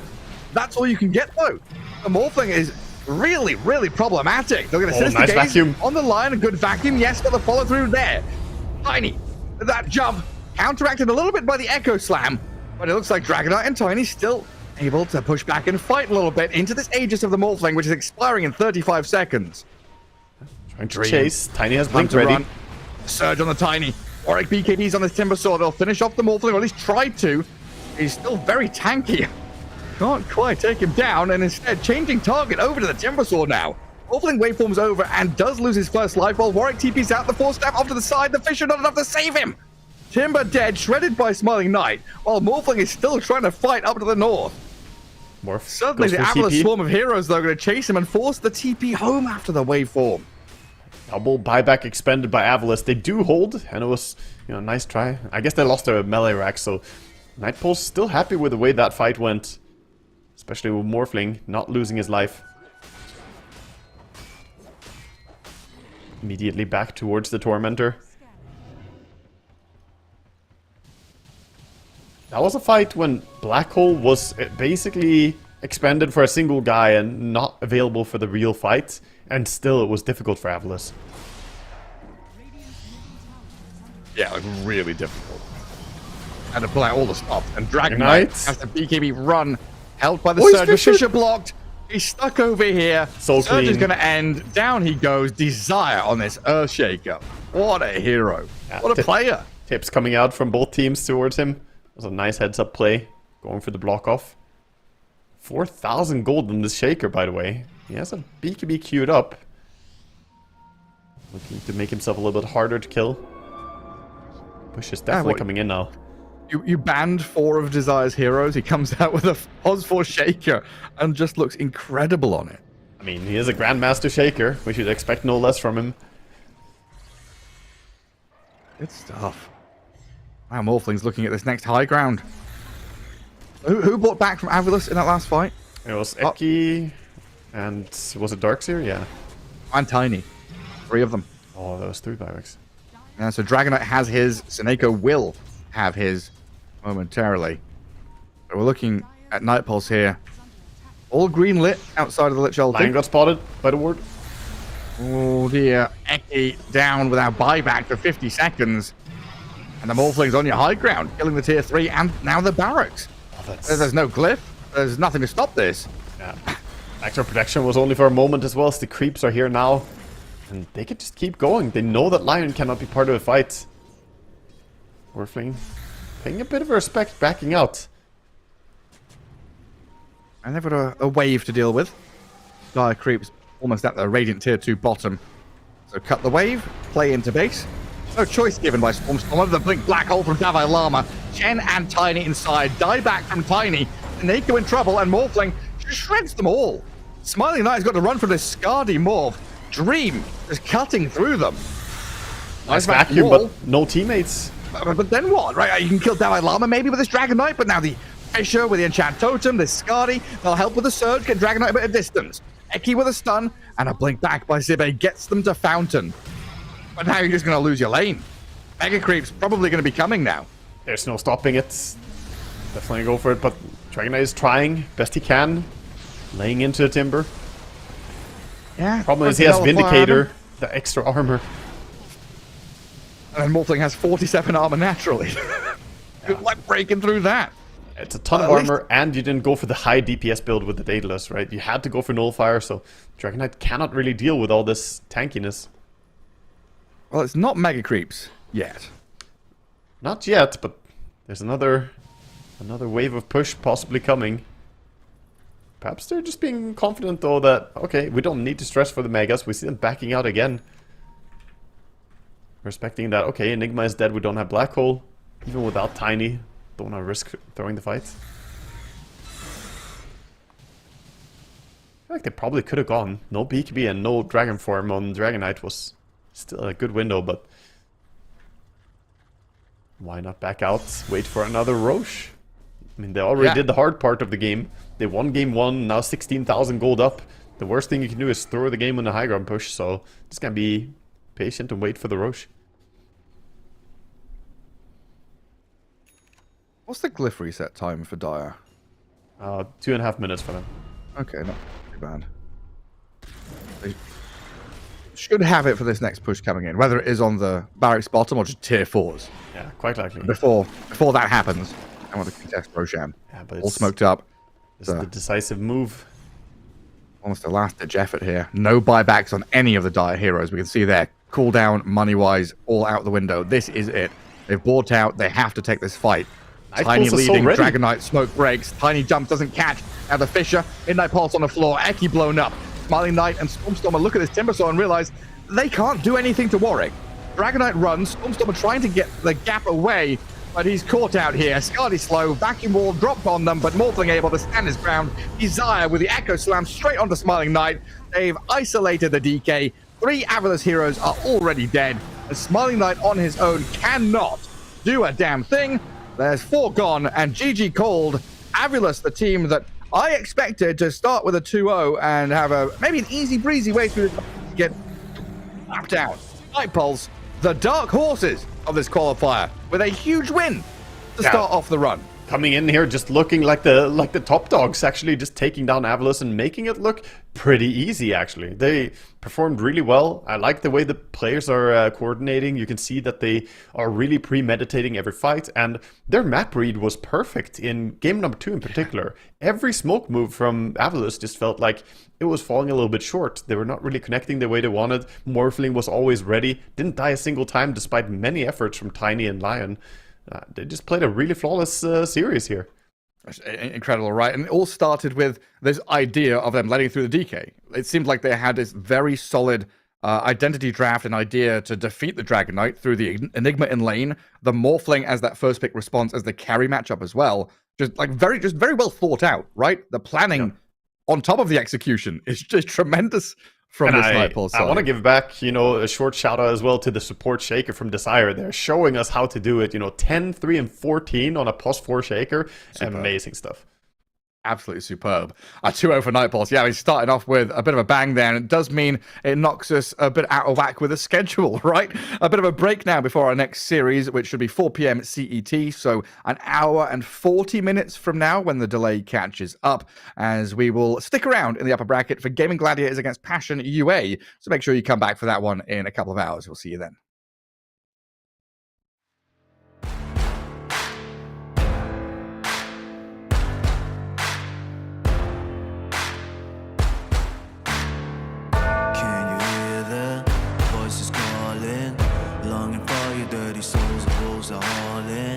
Can you hear the voices calling?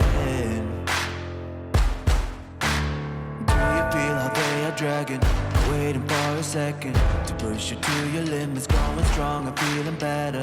Or do you feel them? Can you hear them say?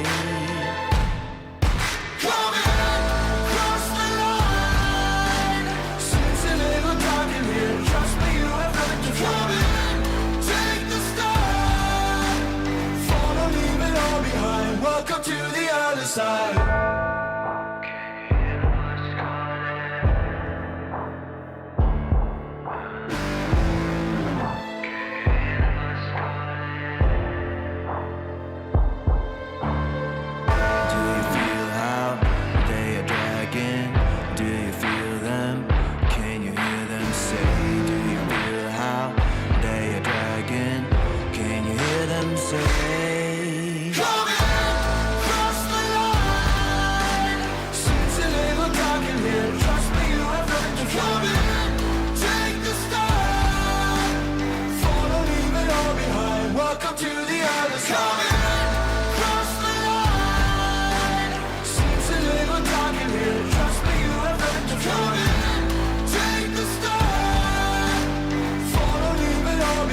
Welcome to the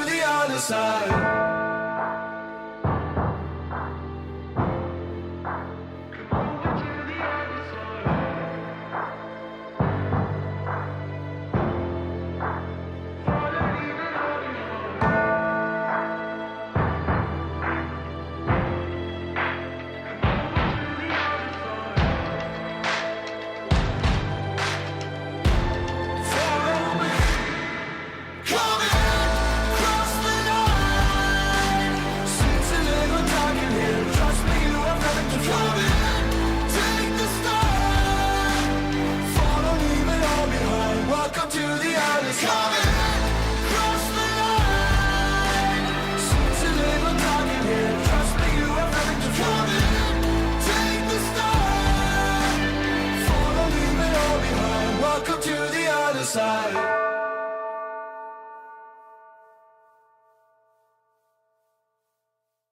Serotonin slightly late, sequin in the lights, empowering your energy, riding through the night. Serotonin slide on over here by my side, stars up in your eyes, deep dive, caught up in this chemical high.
take it higher. Serotonin slide, chemical high. Dopamine dive, love, take it higher. Serotonin slide, chemical high. Dopamine dive, love, take it higher. Serotonin slide, chemical high. Dopamine dive, love, take it higher. Secret in the light, empowering your energy. Riding through the night, serotonin slide, slide, slide, slide. Serotonin slide, slide, slide, slide. Serotonin slide.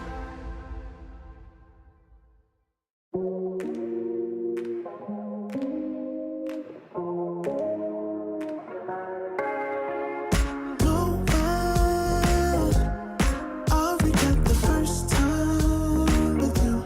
And baby, you make a moment every time I lay eyes on you. But do we care? Do we dare?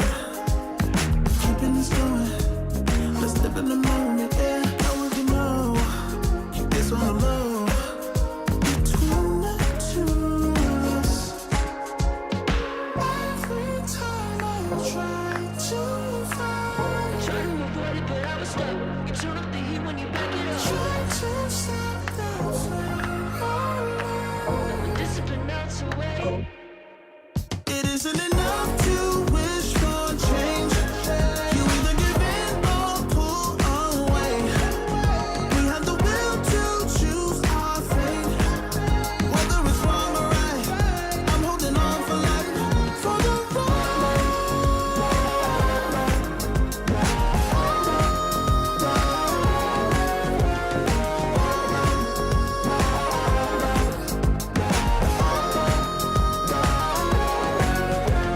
the day we woke up, lying in a pool of shame. Tears and makeup printed on the pillowcase. It's hard to apply restraint. I'm trying to stay away. It's so magnetic. Ooh, I gotta have it now. Let's keep it a private thing. I'll give you a secret name. Let's build a life on a lie. Every time I try to find, Try to avoid it, but I was stuck. You turn up the heat when you back it up. try to stop the flame. With discipline melts away. It isn't enough to wish for change. You either give in or pull away. We have the will to choose our fate. Whether it's wrong or right, I'm holding on for life. For the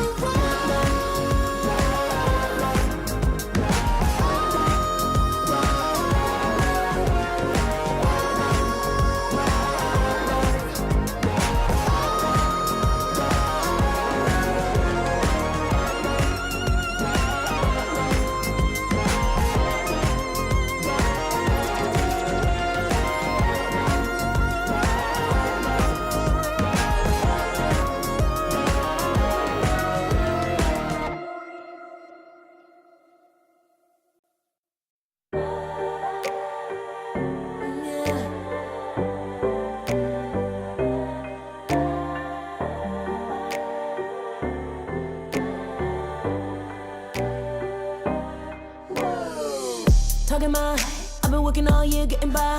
Looking for the high, taking all my time. Breathing in new life, feeling fine. Like I don't gotta be something society wants me to strive to be. Got my own energy. So magnetic in the spotlight. Shaping my own world with my own mind. Don't talk about me unless you alright. You gon' see I'm finna real free, protecting my energy. Gotta protect my mind. I'm breathing in new life. It's time that I realize what feels good ain't always right. changes, I got me a new strut. No more settling, I'm running out of good luck. Never chasing, I attract, I'm busy going up. If you see me come correct, then keep it on the book. Get it, how I live it, that's the motto, how it goes. No more reaching, introducing, hit the lotto, I'm the one. Not denying myself anymore, I'm done with it. Sky is the limit, I'm living like widow. Energy, energy, energy.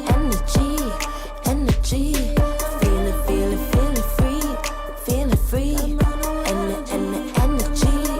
Energy. Gotta protect my mind. I'm breathing in new life.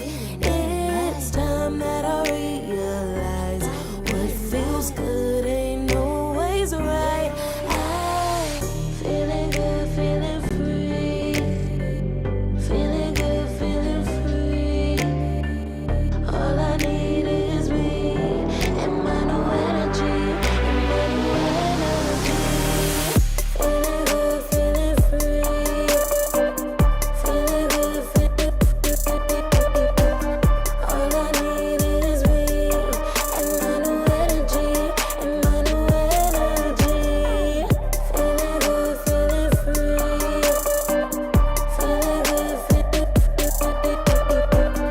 All I need is me and my new energy.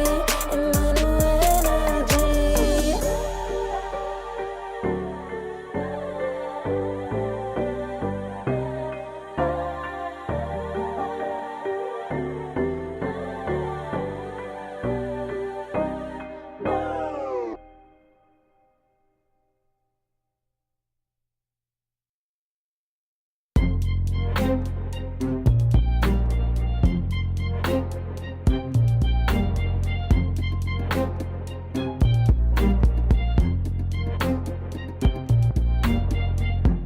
Took too long for me to feel, yeah. Tell me why you on your knees, yeah. Now I thought I had a dream, yeah. Kicking off the covers, I'm too hot for this bed. Give me space, I need to breathe, yeah. Give a face, giving it beautifully, yeah. Yeah, it's just me and my clique, yeah. We might be the hottest, but we let you in. Angel energy, let you sit with me. Angel energy, angel energy, angel energy. We got sympathy. Angel energy, angel energy.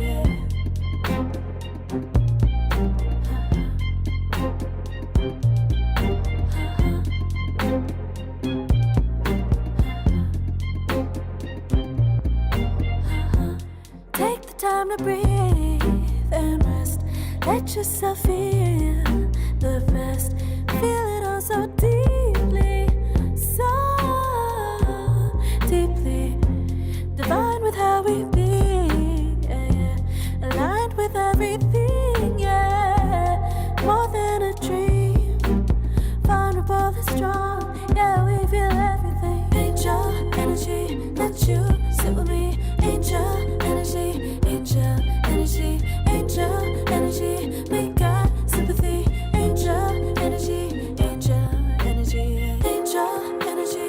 Let you sit with me. Angel energy, angel energy, angel energy. We got sympathy. Angel energy, angel energy.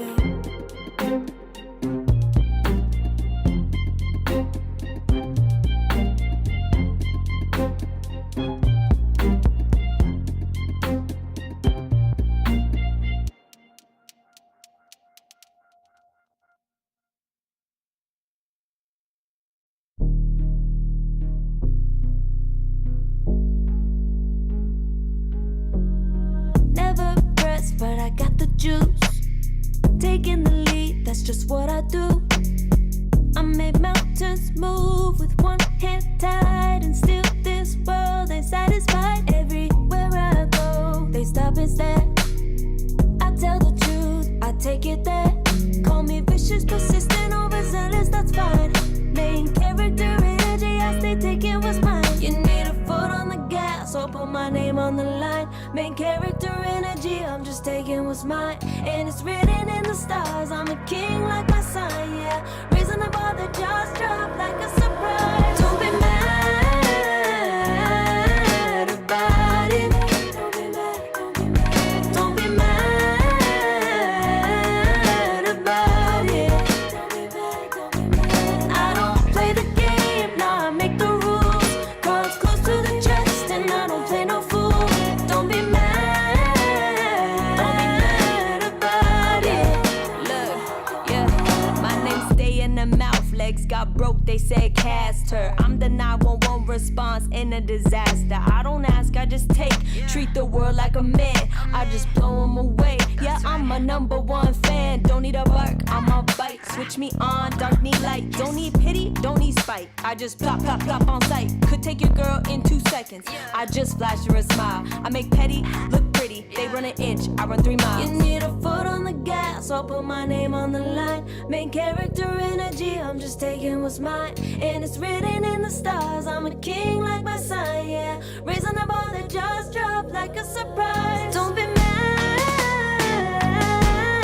about it. Don't be mad about it. Don't be mad about it. Don't be mad about it. I don't play the game, nah, I make the rules. Cards close to the chest and I don't play no fool. Don't be mad about it. Don't be mad. Don't be mad.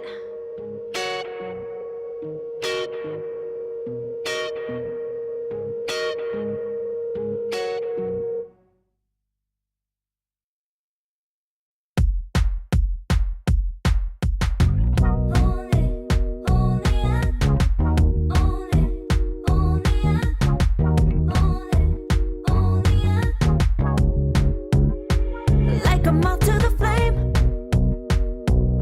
I'm attracted when the doubts start saying my name. I can go there easily, and it's hard to maintain, 'cause I know it's not the world I know, it's me.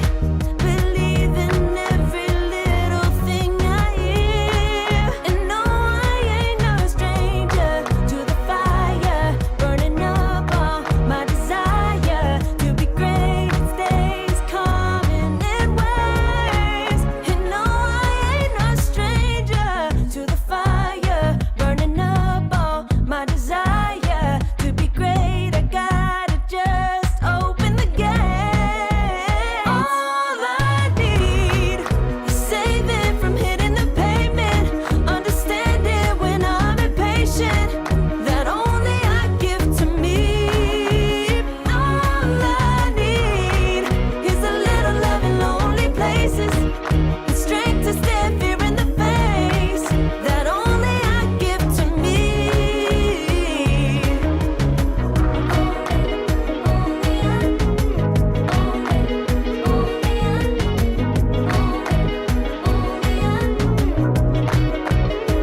Now I'm running this race, yeah.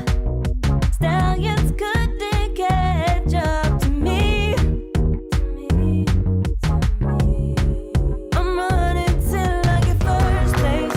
I'm running till I get everything, everything I ever wanted in my dream. No, I ain't no stranger to the fire, burning up all my desire to be greatest days coming in waves. And no, I ain't no stranger to the fire, burning up all my desire to be great. I gotta just open the gate. All I need is saving from hitting the pavement, understanding when I'm impatient, that only I give to me.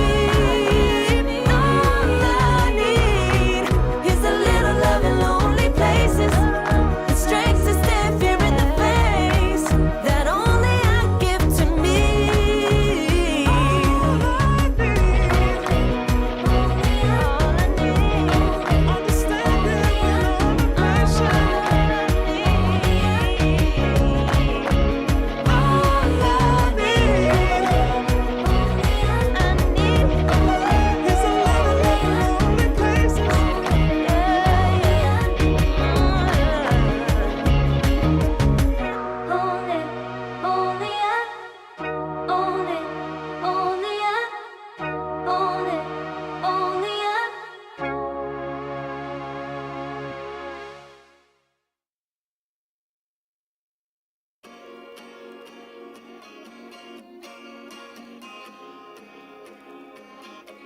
yeah.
Far from me.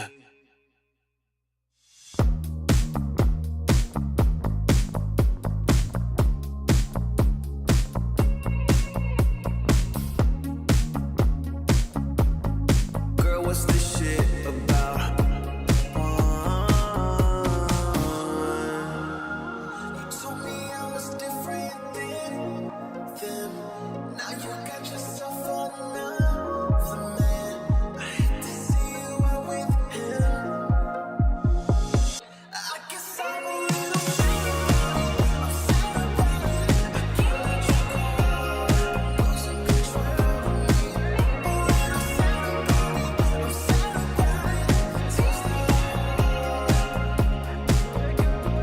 you ain't gotta act like that. I put it back so cold. Just leave it alone for me. Tears that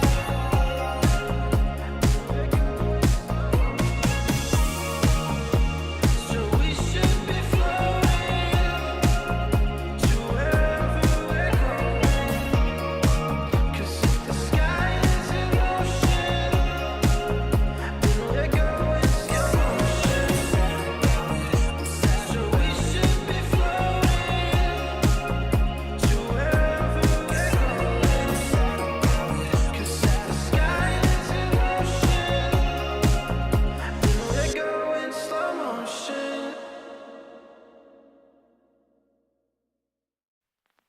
I pack my suitcase, headed out the door. I keep my shoes laced. 2,000 miles away from home. A couple dollars in my pocket, never stopped the boy before.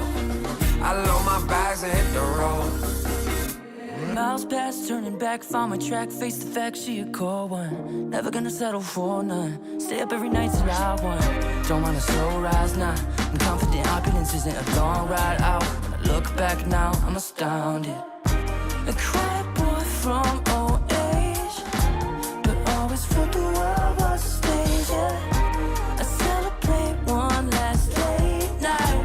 My whole life, they stay. I pack my suitcase, headed out the door. I keep my shoes laced. 2,000 miles away from home. A couple dollars in my pocket, never stopped the boy before.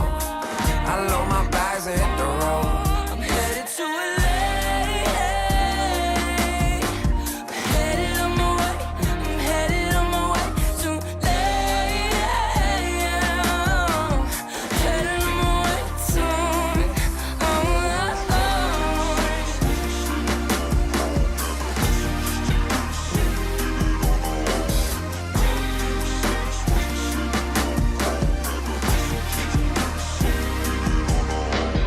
Couple thousand miles, throw it on the dash. Shit, the 10,000 hours, can't let them pass. Yeah, well, I was putting time in, you was pulled up wildin'. You always had shit to say, now when I see you, it's silence. Thought I'd have a Grammy by 25. Commas after commas next to dollar sign, yeah. To remind myself why I'm living this life. Look at all the late nights, it'll all come in due time, yeah. made for the fight, for the pain and the climb. Tied to the life I chose. Stay through the night, another day, not a dime. Race against time. I couldn't just lay by and wonder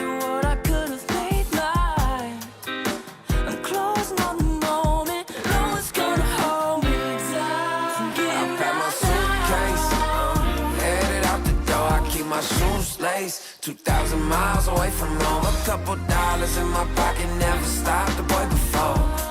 I load my bags and hit the road.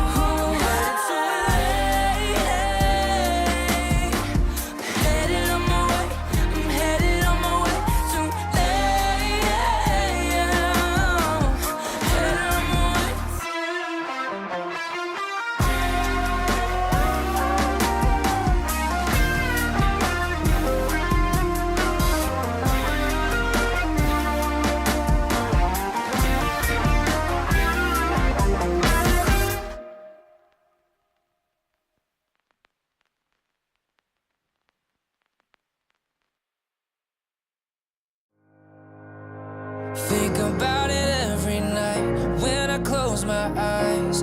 You're on my mind.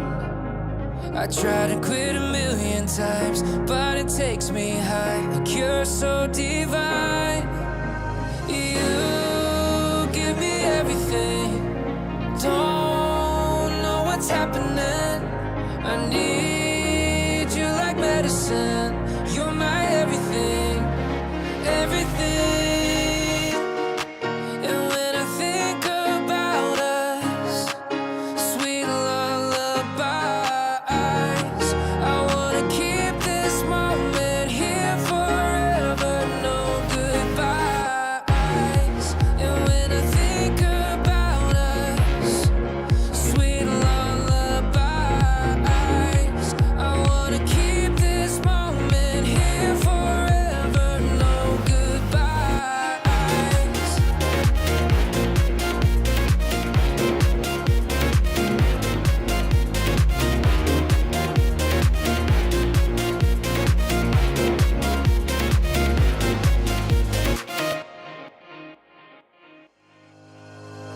Think about it every night when I close my eyes.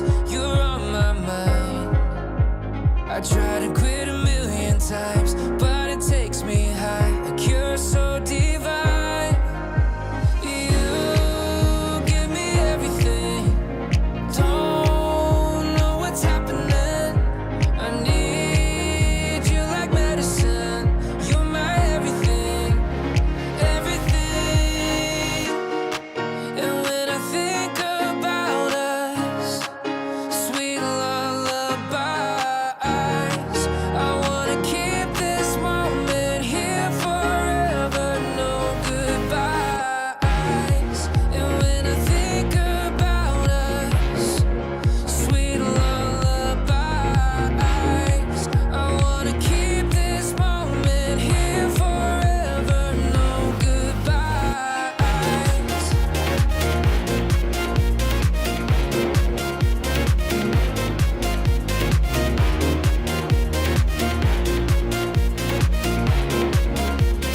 No goodbyes.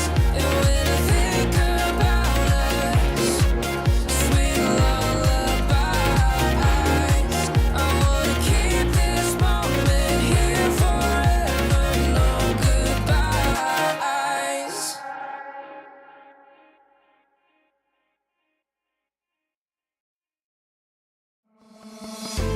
Oh, I don't know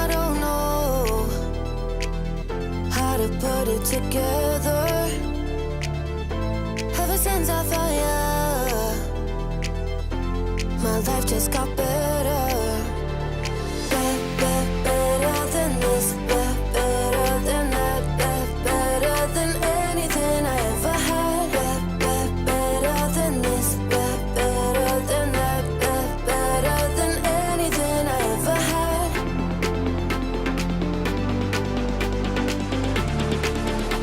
Than anything I ever had.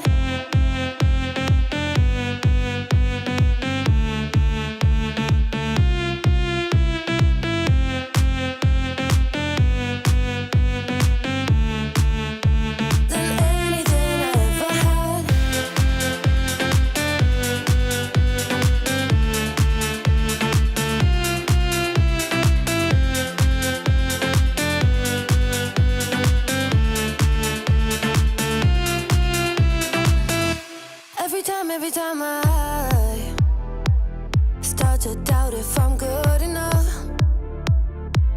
Looking straight in your blue eyes makes me feel better. Better than this, better than that, better than anything I ever had. Better than this, better than that, better than anything I ever had.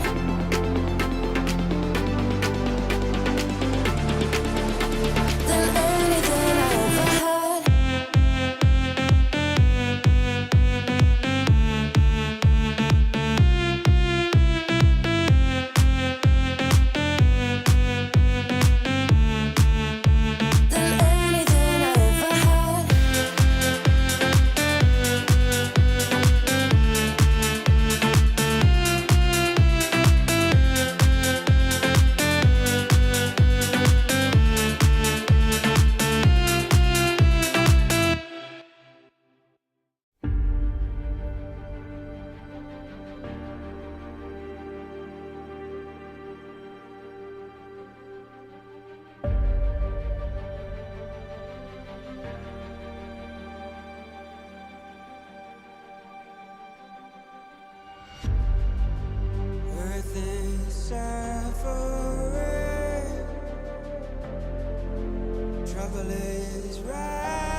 feel it, so alive, floating high, I can finally breathe.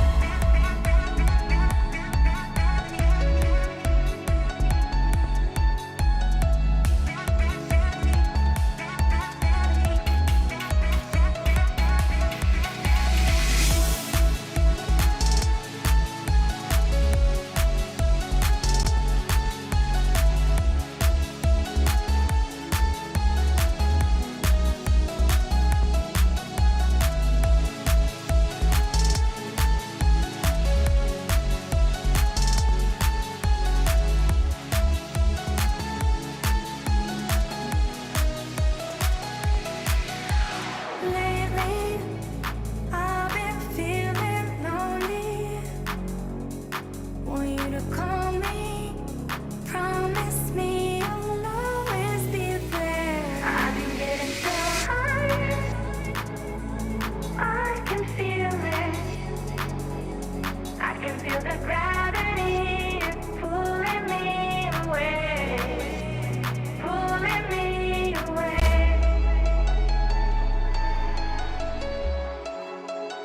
Pulling me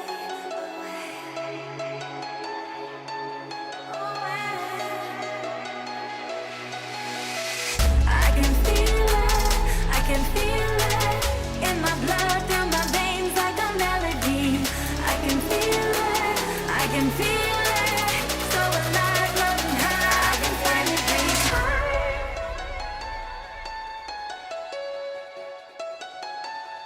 I can feel the gravity is pulling me away, pulling me away.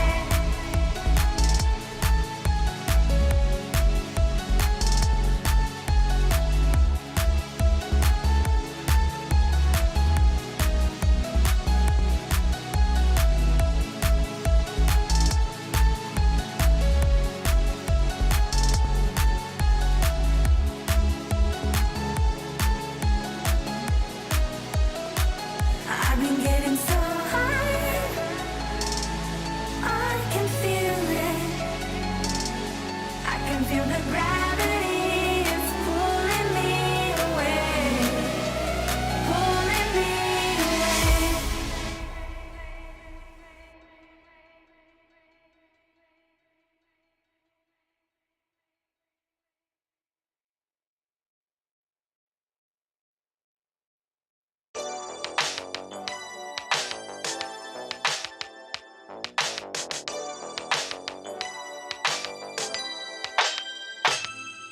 Ooh, the day that boy walked my way.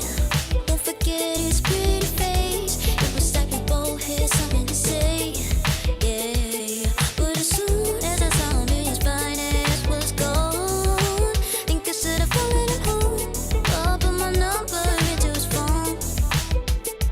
A moment in time, so divine. Hope I see you again. Hope I see you again.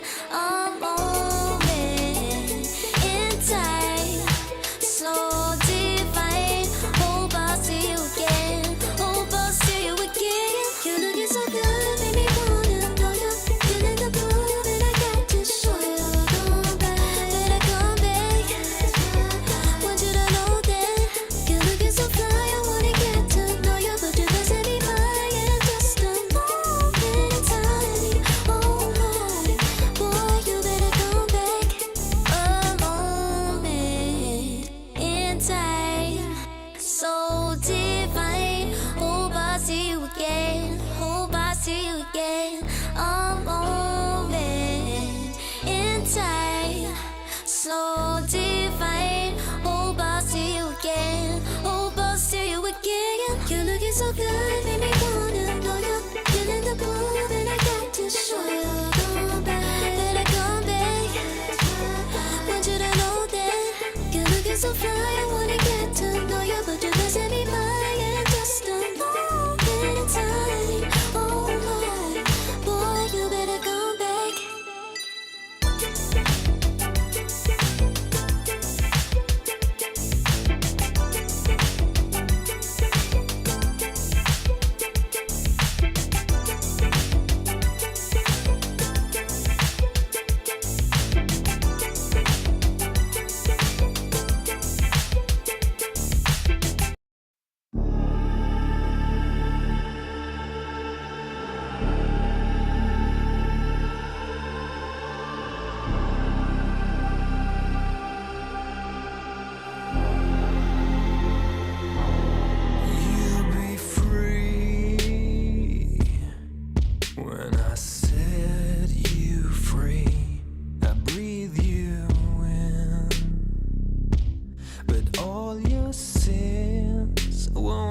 disappear. You can see it's true that I want only you when we'll break free together, you and me.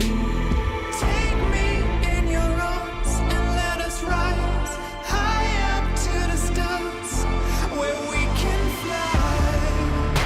So come with me and pray.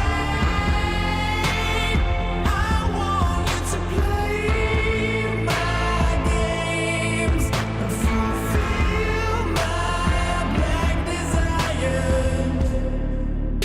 So break my heart and leave me. I only need your body. So I'm saying I'm in love with you, but I don't care much about you.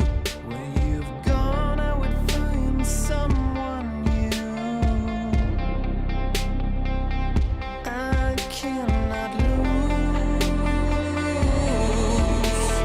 Fall into my arms and let us rise high up to the stars where we can fly. So come with me and pray. I want you to play my games and fulfill my black desires. I'm playing in a hidden world. Forbidden love will be observed by you to reveal my black desires.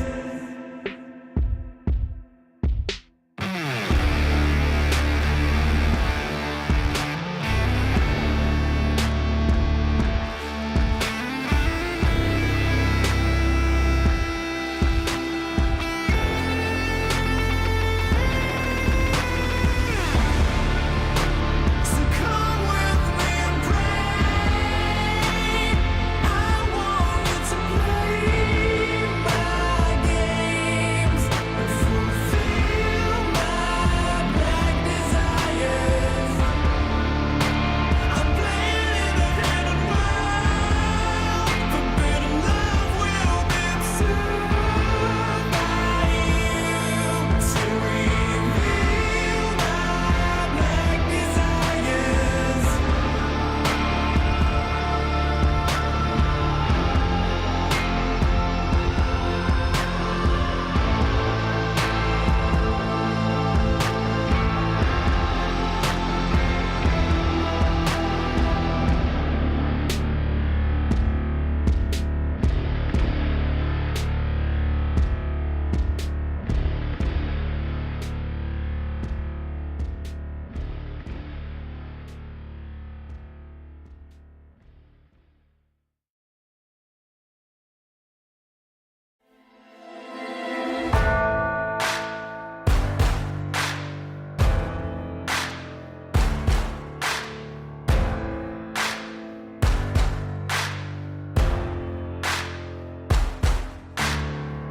Can you hear the voices calling? Longing for your dirty souls, the wolves are hauling. Can you hear the voices calling? Do you feel how they are dragging? Waiting for a second to push you to your limits, growing stronger, feeling better. But do you feel them? Can you hear them say? Cross the line. It's a little dark in here. Trust me, you have nothing to fight. Take the start. Follow, leave it all behind. Welcome to the other side.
side.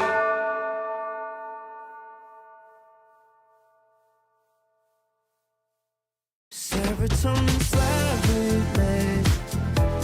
Sequin in the light, embarking your energy.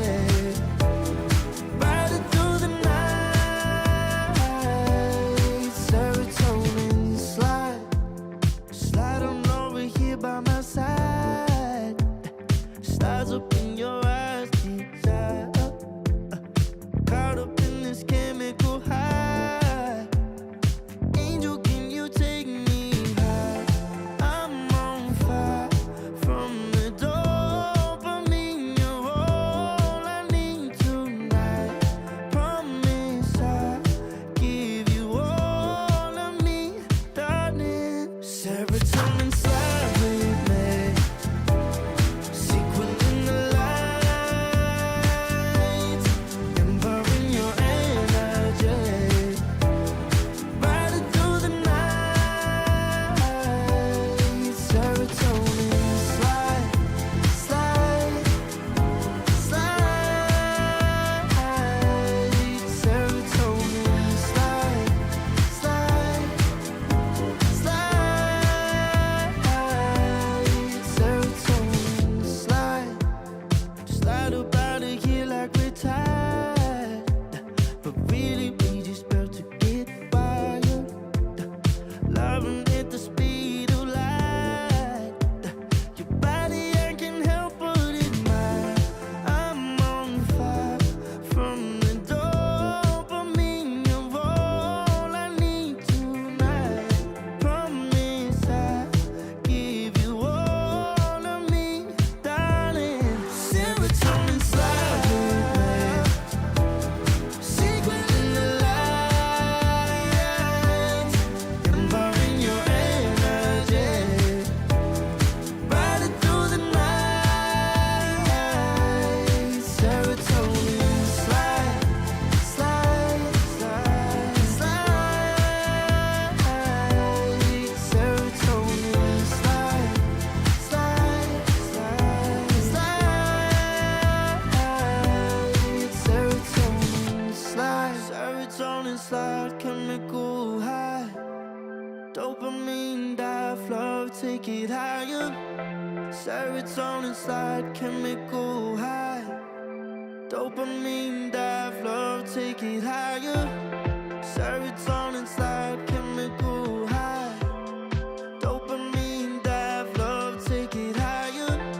Serotonin slide, chemical high. Dopamine dive, love, take it higher. Sequin in the light, embarking your energy. Ride it through the night. Serotonin slide, slide, slide, slide. Serotonin slide, slide, slide, slide. Serotonin slide.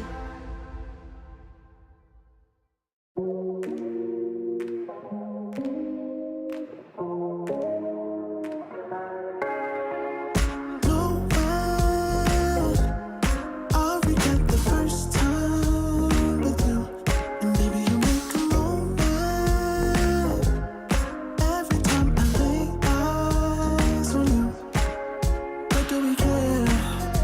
Do we dare? Keeping this going. Let's live in the moment, yeah. How would you know? This one alone. Between the two of us. Every time I try to find, Try to avoid it, but I was stuck. You turn up the heat when you back it up. try to stop the flame. But this has been melts away. It isn't enough to wish for change.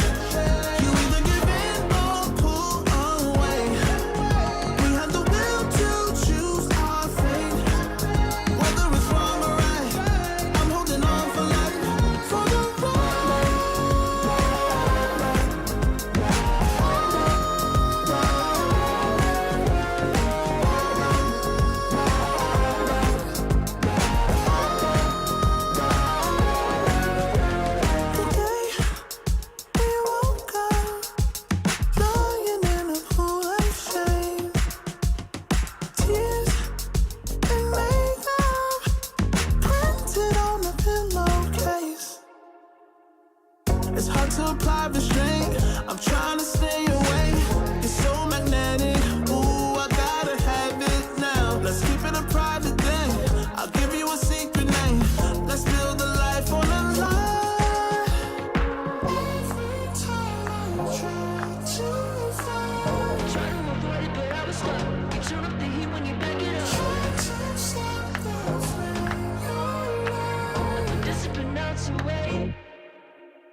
isn't enough to wish for change. You either give in or pull away. We have the will to choose our fate. Whether it's wrong or right, I'm holding on for life. For the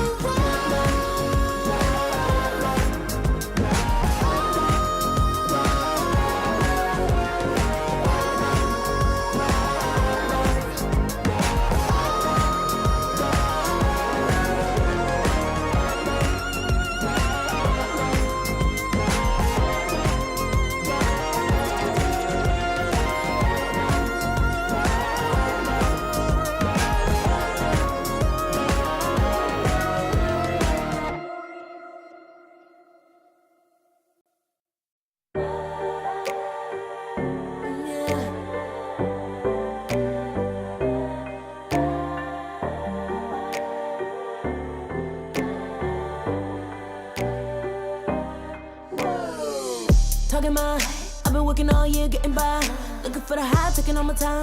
Breathing in new life, feeling fine. Like I don't gotta be something society wants me to strive to be. Got my own energy. So magnetic in the spotlight. Shaping my own world with my own mind. Don't talk about me unless you alright. You gon' see I'm feeling real free, protecting my energy. Gotta protect my mind. I'm breathing in new life. It's time that I realize what feels good ain't always right. Making changes, I got me a new strut. No more settling, I'm running out of good luck. Never chasing, I attract, I'm busy going up. If you see me, come correct and keep it on the book. Get it how I live it, that's the motto, how it goes. No more reaching in the distance, hit the lotto, I'm the one. Not denying myself anymore, I'm done with it. Sky is the limit, I'm living life with no energy.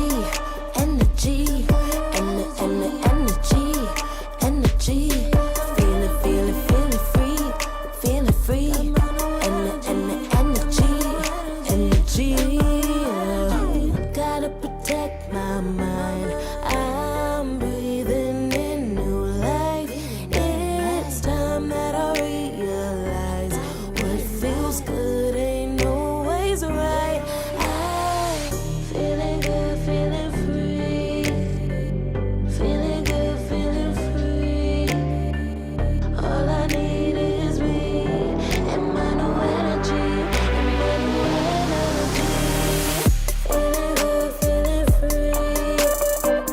Feeling good, feeling free. All I need is me and my new energy. And my new energy. Feeling good, feeling free. Feeling good, feeling free. All I need is me and my new energy. And my new energy.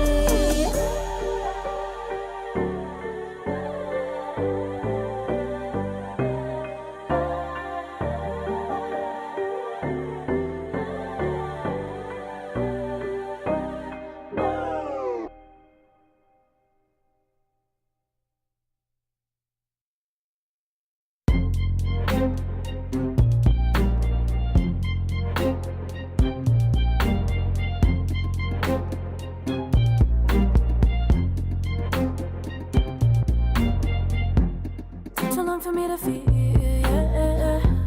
Tell me why you're on your knees, yeah.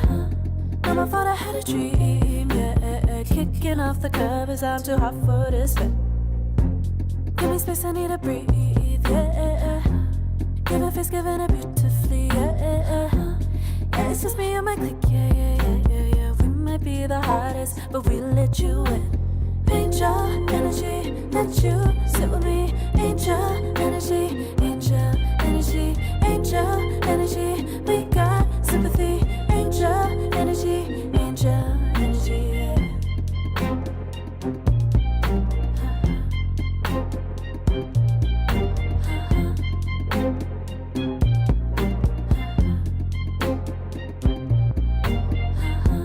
Take the time to breathe and Let yourself feel the best.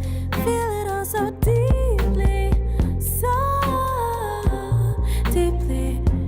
Divine with how we be, yeah, yeah. Aligned with everything, yeah. More than a dream, vulnerable and strong, yeah. We feel everything. Angel energy, let you sit with me. Angel energy, angel energy, angel energy. We got sympathy. Angel energy, angel energy, angel energy. Let you sit with me. Angel energy, angel energy, angel energy. We got sympathy. Angel energy, angel energy.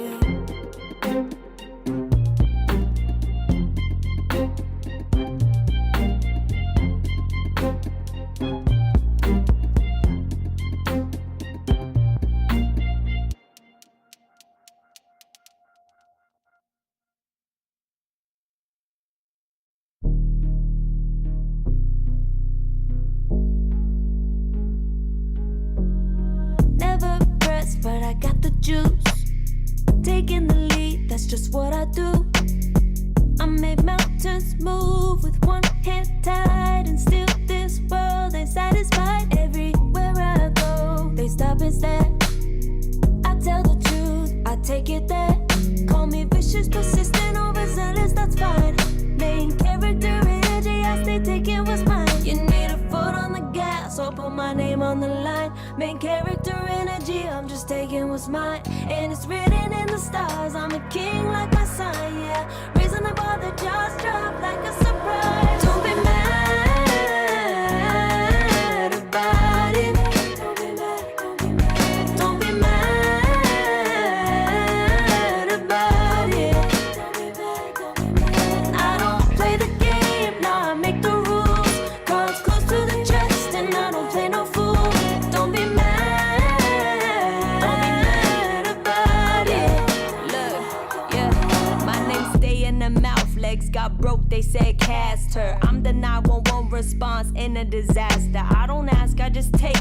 Treat the world like a man, I just blow him away. Yeah, I'm a #1 fan. Don't need a bark, I'm a bite. Switch me on, dark need light. Don't need pity, don't need spite. I just plop, plop, plop on sight. Could take your girl in 2 seconds. I just flash her a smile. I make petty look pretty. They run an inch, I run 3 miles. You need a foot on the gas, I'll put my name on the line. Main character energy, I'm just taking what's mine. And it's written in the stars, I'm a king like my sign, yeah. Reasonable, the jaws drop like a surprise. Don't be mad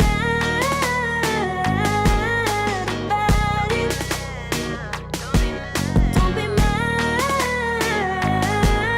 about it. Don't be mad about it. Don't be mad about it. I don't play the game, now I make the rules. Cards close to the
my desire to be greatest days coming in waves. And no, I ain't no stranger to the fire, burning up all my desire to be great. I gotta just open the gate. All I need is saving from hitting the pavement, understanding when I'm impatient, that only I give to me. All I need is a little love in lonely places, and strength to stand fear in the face, that only I give to me. All I need, understanding when I'm impatient. All I need, is a little love in lonely places.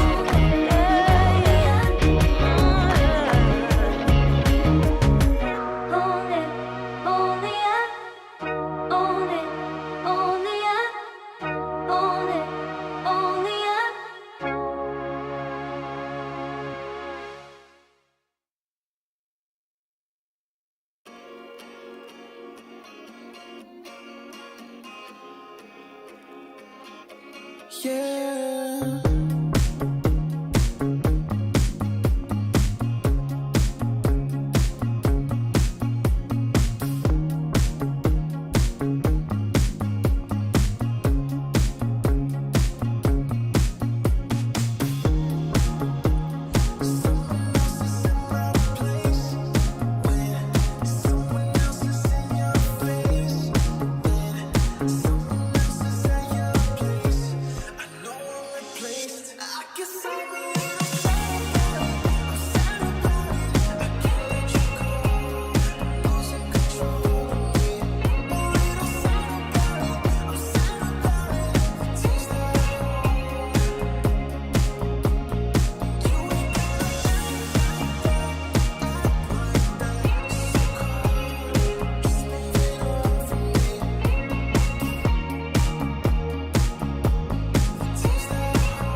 Far from me.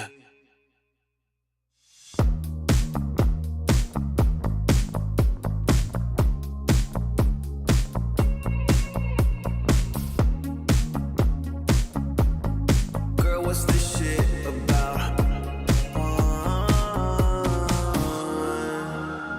You told me I was different then. Now you got yourself another man. I hate to see you out with him. I guess I'm a little sad about it. I can't let you go. Losing control of me. A little sad about it. I'm sad about it. Taste the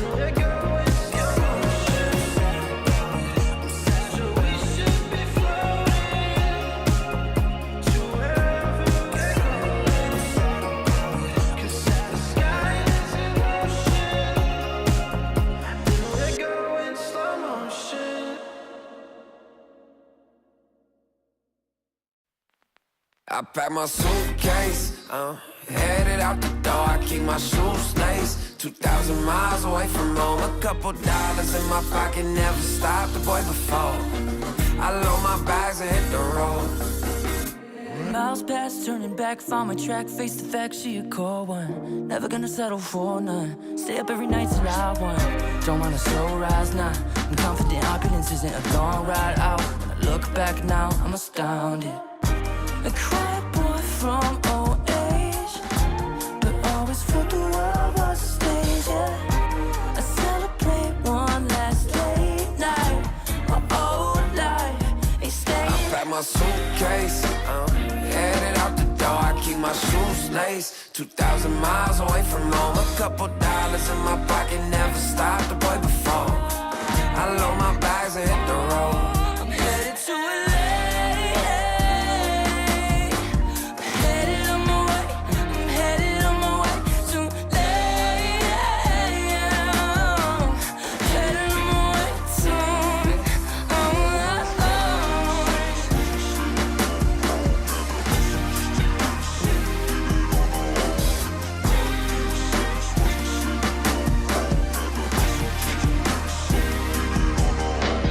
Couple thousand miles, throw it on the dash. Shit, the 10,000 hours, can't let them pass. Yeah, well, I was putting time in, you was pulled up wildin'. You always had shit to say, now when I see you, it's silence. Thought I have a Grammy by 25. Commas after commas next to dollar sign, yeah. To remind myself why I'm living this life. Look at all the late nights, it'll all come in due time, yeah. Made for the fight, for the pain and the climb. Tied to the life I chose. Stay through the night, another day, not a dime. Race against time. I couldn't just lay by and wonder what I could have made mine. I'm closing on the moment, no one's gonna hold me down. Unpack my suitcase, headed out the door. I keep my shoes laced. 2,000 miles away from home. A couple dollars in my pocket, never stopped the boy before. I load my bags and hit the road.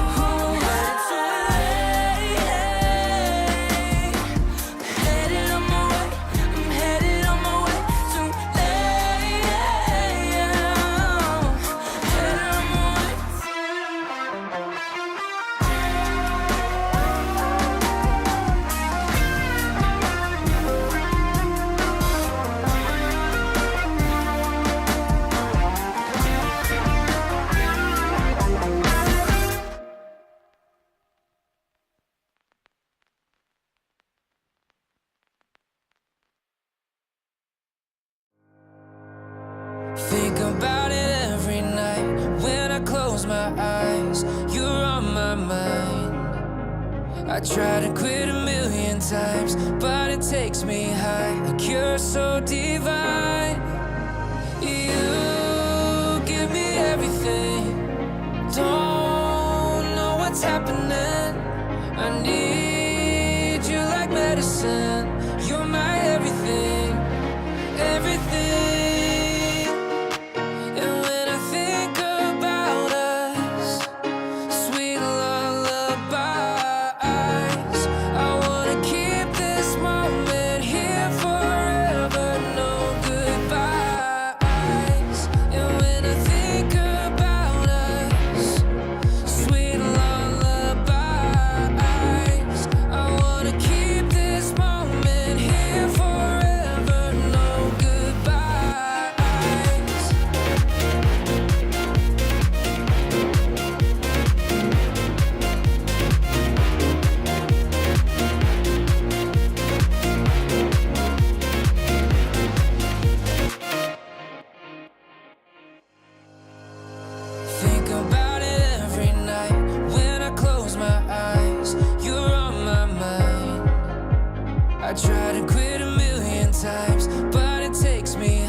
to put it together.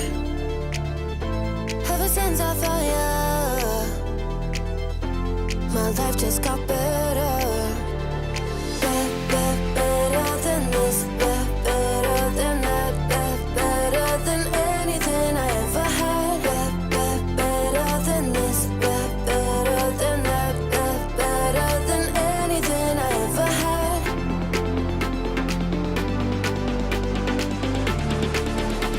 Than anything I ever had.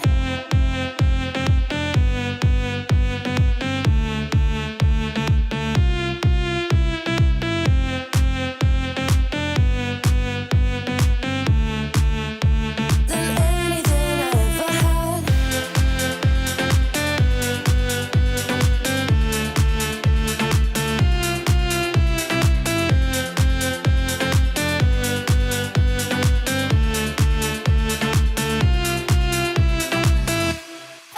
Every time I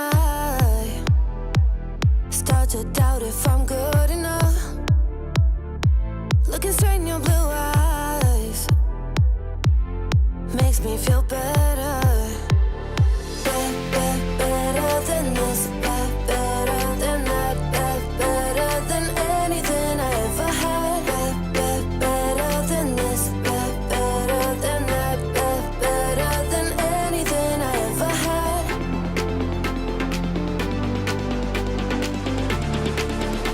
Than anything I ever had.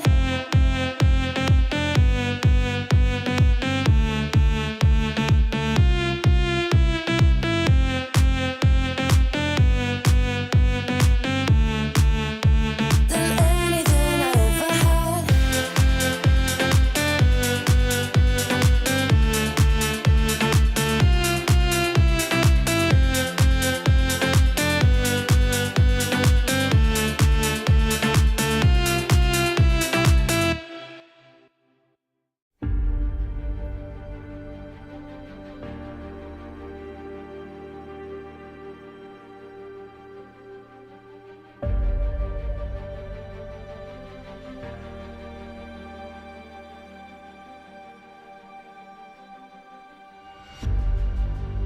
Earth is suffering, trouble is rising,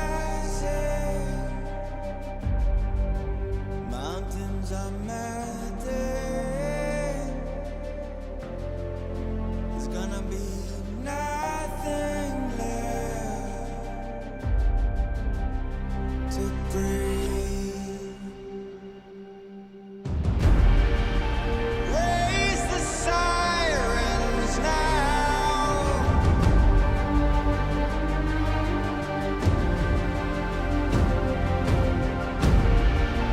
Break the silence now.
Can feel the gravity is pulling me away, pulling me away.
dragon, waiting for a second to push you to your limits, going strong and feeling better.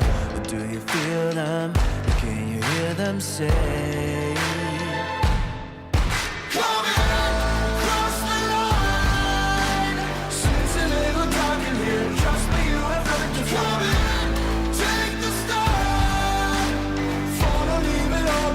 Welcome to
the other side.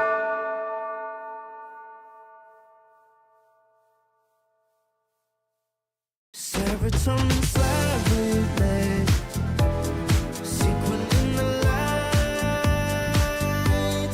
embarking your energy, riding through the night.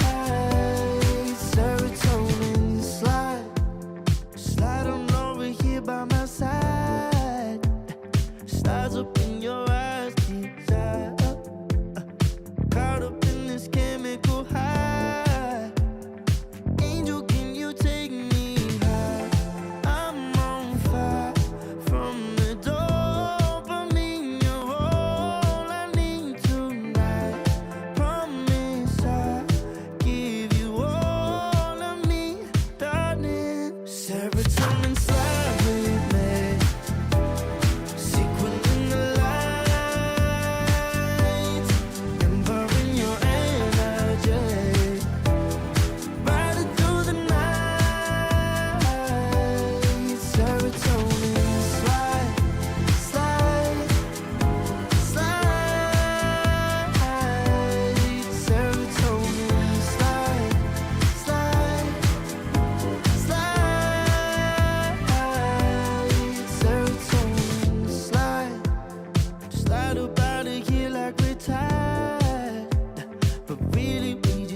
Dopamine die love, take it higher.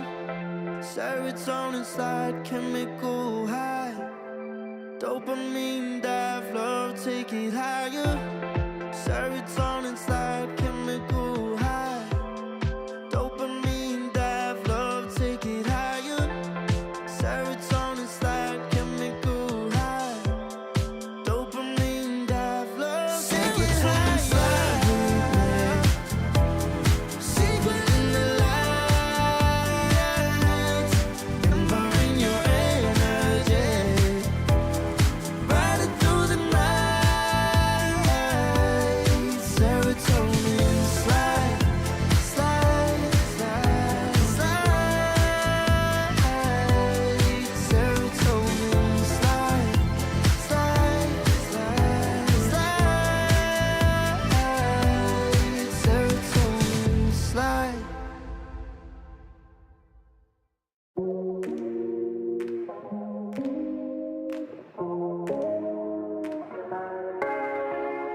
No way, I'll regret the first time with you. And baby, you make a moment every time I lay eyes on you. But do we care? Do we dare? Keeping this going.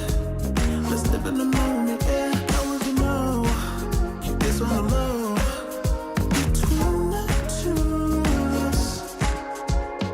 Every time I try to find, Try to avoid it, but I was stuck.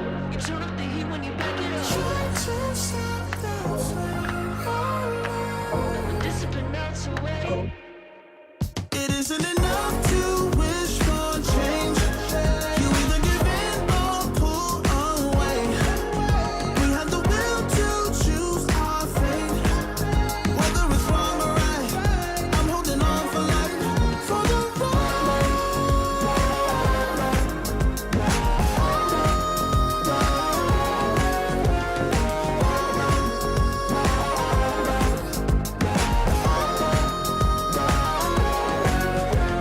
The day we woke up, lying in a pool of shame.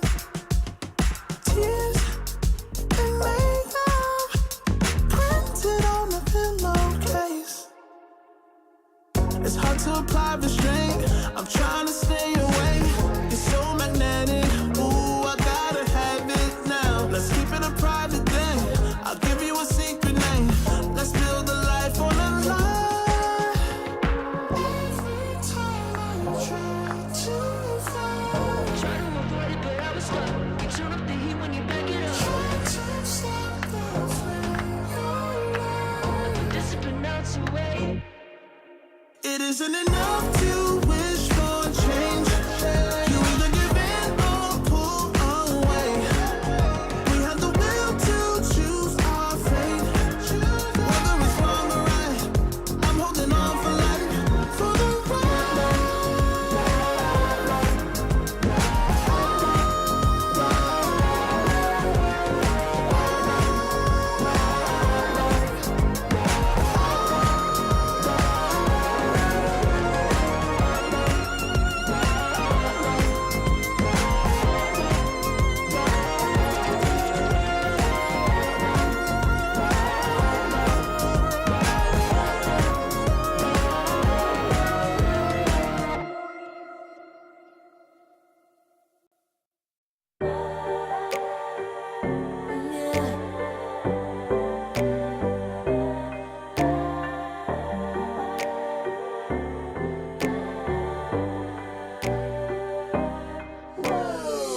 Talking my, I've been working all year getting by. Looking for the high, taking all my time. Breathing a new life, feeling fine. Like I don't gotta be something society wants me to strive to be. Got my own energy. So magnetic in the spotlight. Shaping my own world with my own mind. Don't talk about me unless you alright. You gon' see I'm finna real free, protecting my energy. Gotta protect my mind. I'm breathing in new life. It's time that I realize what feels good ain't always right. changes, I got me a new strut. No more settling, I'm running out of good luck. Never chasing, I attract, I'm busy going up. If you see me come correct, then keep it on the book.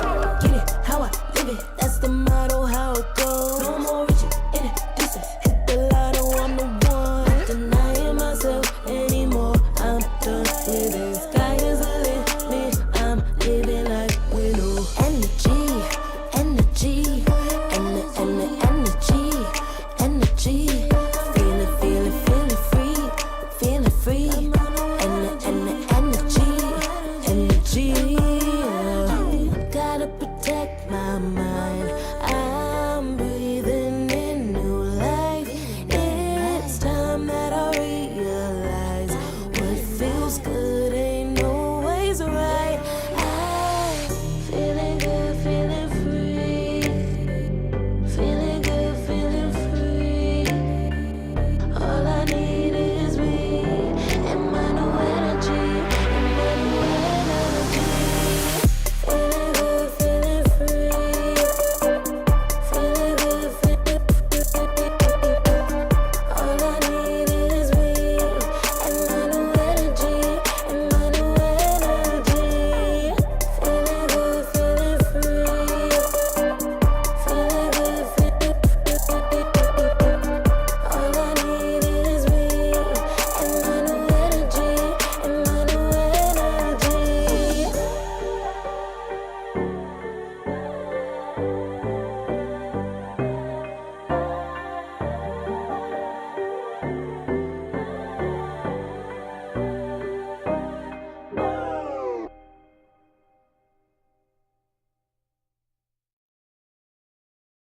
Welcome back, folks. Here we go, returning with our second series of the day. It's the close qualifiers for Western Europe as we head towards ESL One Raleigh. A good bit of NA Dota coming back into the fray as Gaming Gladiators take on Passion UA, a repeat of the Dream League qualifiers.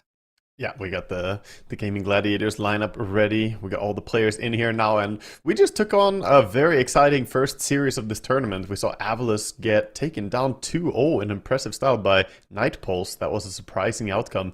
Really didn't expect them to be that strong, as it's, you know, a pretty fresh mix. I did have a little chat with Kidaru. He said that they had very good prep against them, simply. So they knew what they were doing. It showed, right? Yeah.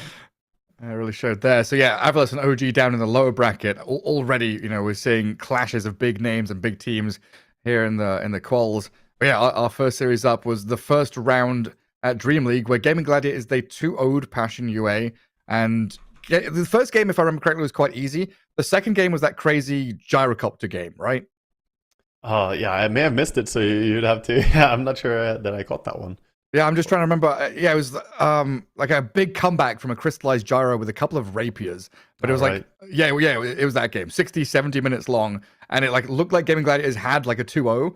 And then Passion UA were able to like mount a big defense, turn the game around, almost come back. And we had this like a little base race moment as well. So this one, you know, Gaming Gladiators 2-0'd it last time, but it wasn't easy. You know, just looking at the score sheet there, it's like, yeah. But Passion UA really did put up a big fight. Yeah, Passion UA is one of those teams you know, maybe not the first one that stands out when you look at the teams in this qualifier, but you definitely can't cut them out. Overall, I think that the last like 6 months or so, Crystallized has been playing really, really good, like kind of peaking again and playing really well and leading his team in a great way. So we'll be excited to see how they're going to deliver. Obviously, a big test for them here in the first round already. Gaming Gladiators, a seasoned team. But maybe a chance for revenge. Yeah, we'll see how it goes. As Passion UA were dropped out by Navi Jr. in the end in that last qualifier, while Gaming Gladiators took the third slot. Dream League had 3 Western European slots. Avalos, Tundra, and Gaming all got theirs. Now we're looking at ESL One Raleigh with 2 slots. Those 3 same teams are still in, so one of them's got to drop as well.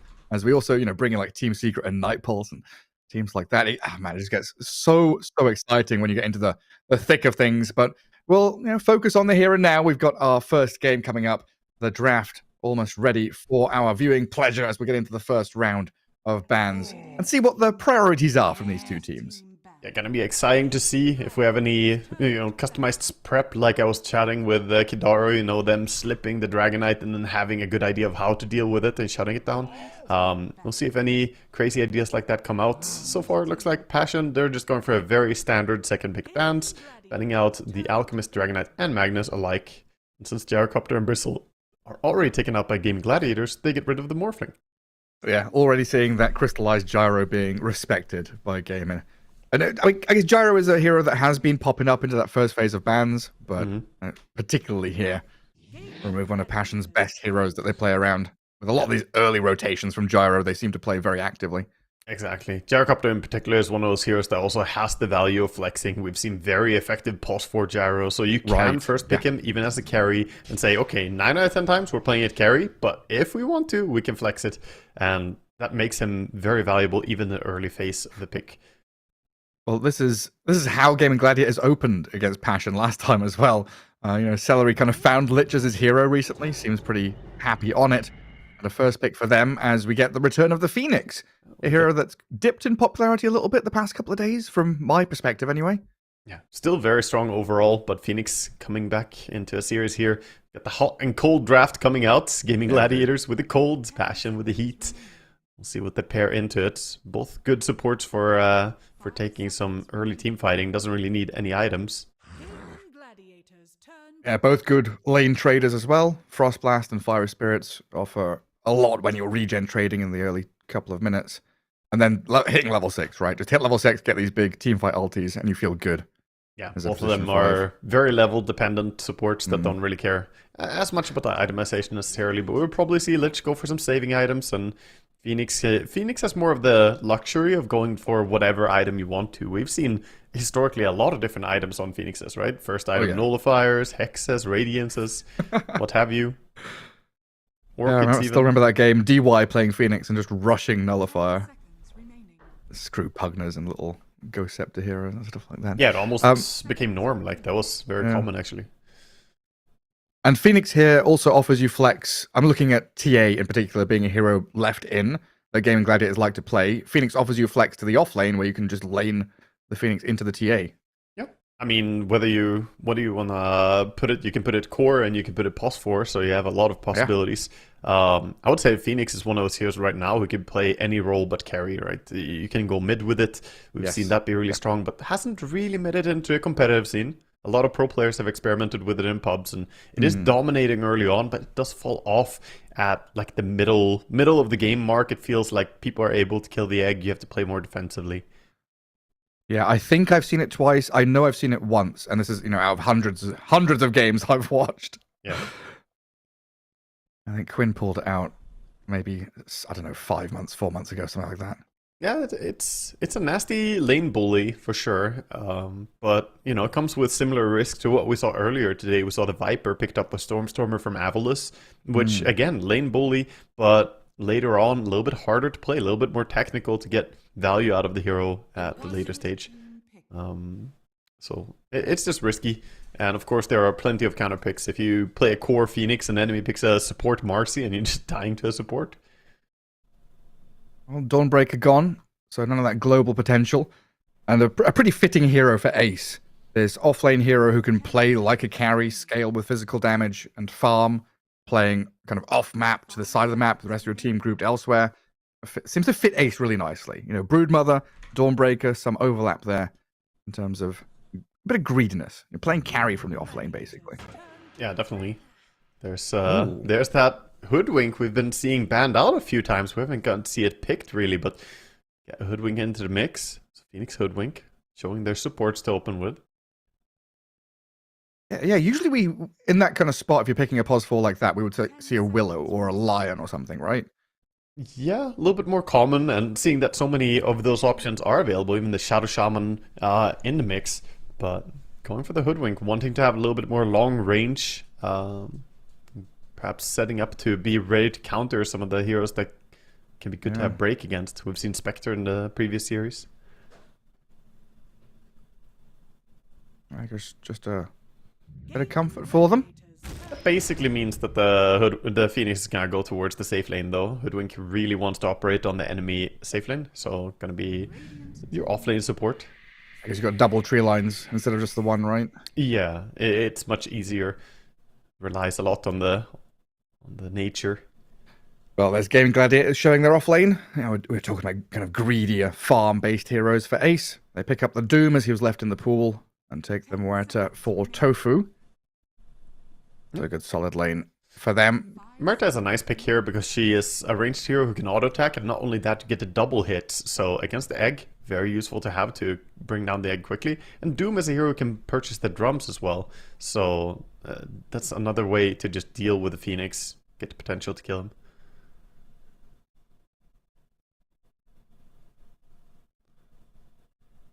Let's see, Passion digging into their reserve time a little bit for their next pick.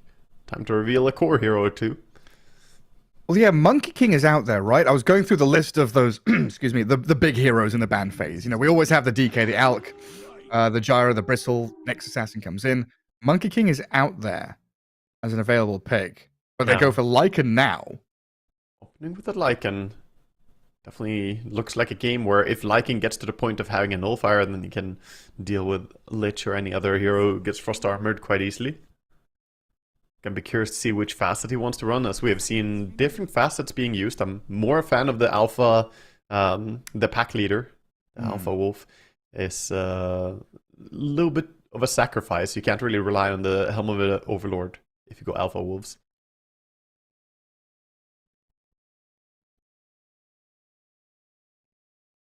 So if their offlane's Lycan Hoodwink, and they have last pick, I don't know, it seems an odd place to pick the Lycan. Now Spectre. Yeah, the Lycan coming out early. They're holding their mid hero, showing the Spectre now. I mean, Spectre's always amazing to have. It's in general a fantastic global ganking hero in the current patch. Low cooldown, that ulti means you can play pretty actively. But right now, I don't see Passion's lineup being that great at like setting up those ganks nonstop. I guess the wolves can scout, which is really nice. So you can invisibly walk around the wolves and find targets for a Spectre to haunt in on. But Phoenix, Hoodwink, and now Lycan, they really need a mid hero to be a non-stop action hero. Yeah, and Earth Spirit Tiny are already banned. Yeah, so I guess the way my brain was going here is like, okay, you pick the Lycan, so that's going to be the hero you play through, right? A Helm build, you play through him into that off lane, take tower, take enemy jungle, and make him feel strong. And Spectre's going to join with this little shadow step to join in. Hoodwink can scout from the trees, and the wolves can scout to start things off. But the stuns here to like catch people kind of lacking. Like, why isn't that a Beastmaster instead of the Lycan? Yeah, I really feel like the disables are quite weak from them. I'm surprised we haven't seen Beastmaster focused as heavily anymore. But Lycan has been surging overall in popularity, and he does have a lot of threat right now in just the damage he brings, the tower push he has. And the benefit of being Lycan is, as long as you get your ulti out, Doom is basically useless against you. Drop your ulti, you can still run away, you get doomed, you just turn in the other way. So it's a nice thing about it. And then seeing these two supports, the Muerta and Lich, you're also feeling happy as the Lycan? I think Murta is a little bit annoying. 8 seconds of her being ghosted in the ulti form is definitely a long time that you have to wait before you can attack her. And that is immune to you getting a nullifier or anything. You still can't hit her. So Murta can be frustrating, but Lich is pretty fine for Lycan, I think. And then with Gaming Gladiators having to pick first here, TA and TB banned. PA, did I say PA or TA? I'm thinking about TA all game long. I just, like, from pick one, I'm thinking about TA because there's Phoenix. Still mind shook from the game we had Templar and Phantom Assassin. It was against each other, yeah. That was a real doozy. Completely broke me. I like the approach from Gaming Gladiators, though. They saw the lineup of Passion. They know that they need an action hero mid, and they ended up picking the Pango, then banning out the Monkey King to protect it. And with Earth Spirit and Tiny already gone, as you mentioned, it is looking a bit more limited for that mid hero. What hero you want to bring in? Like sometimes we might see Puck here. Again, not the easiest lane against Pango, but they really need the catch.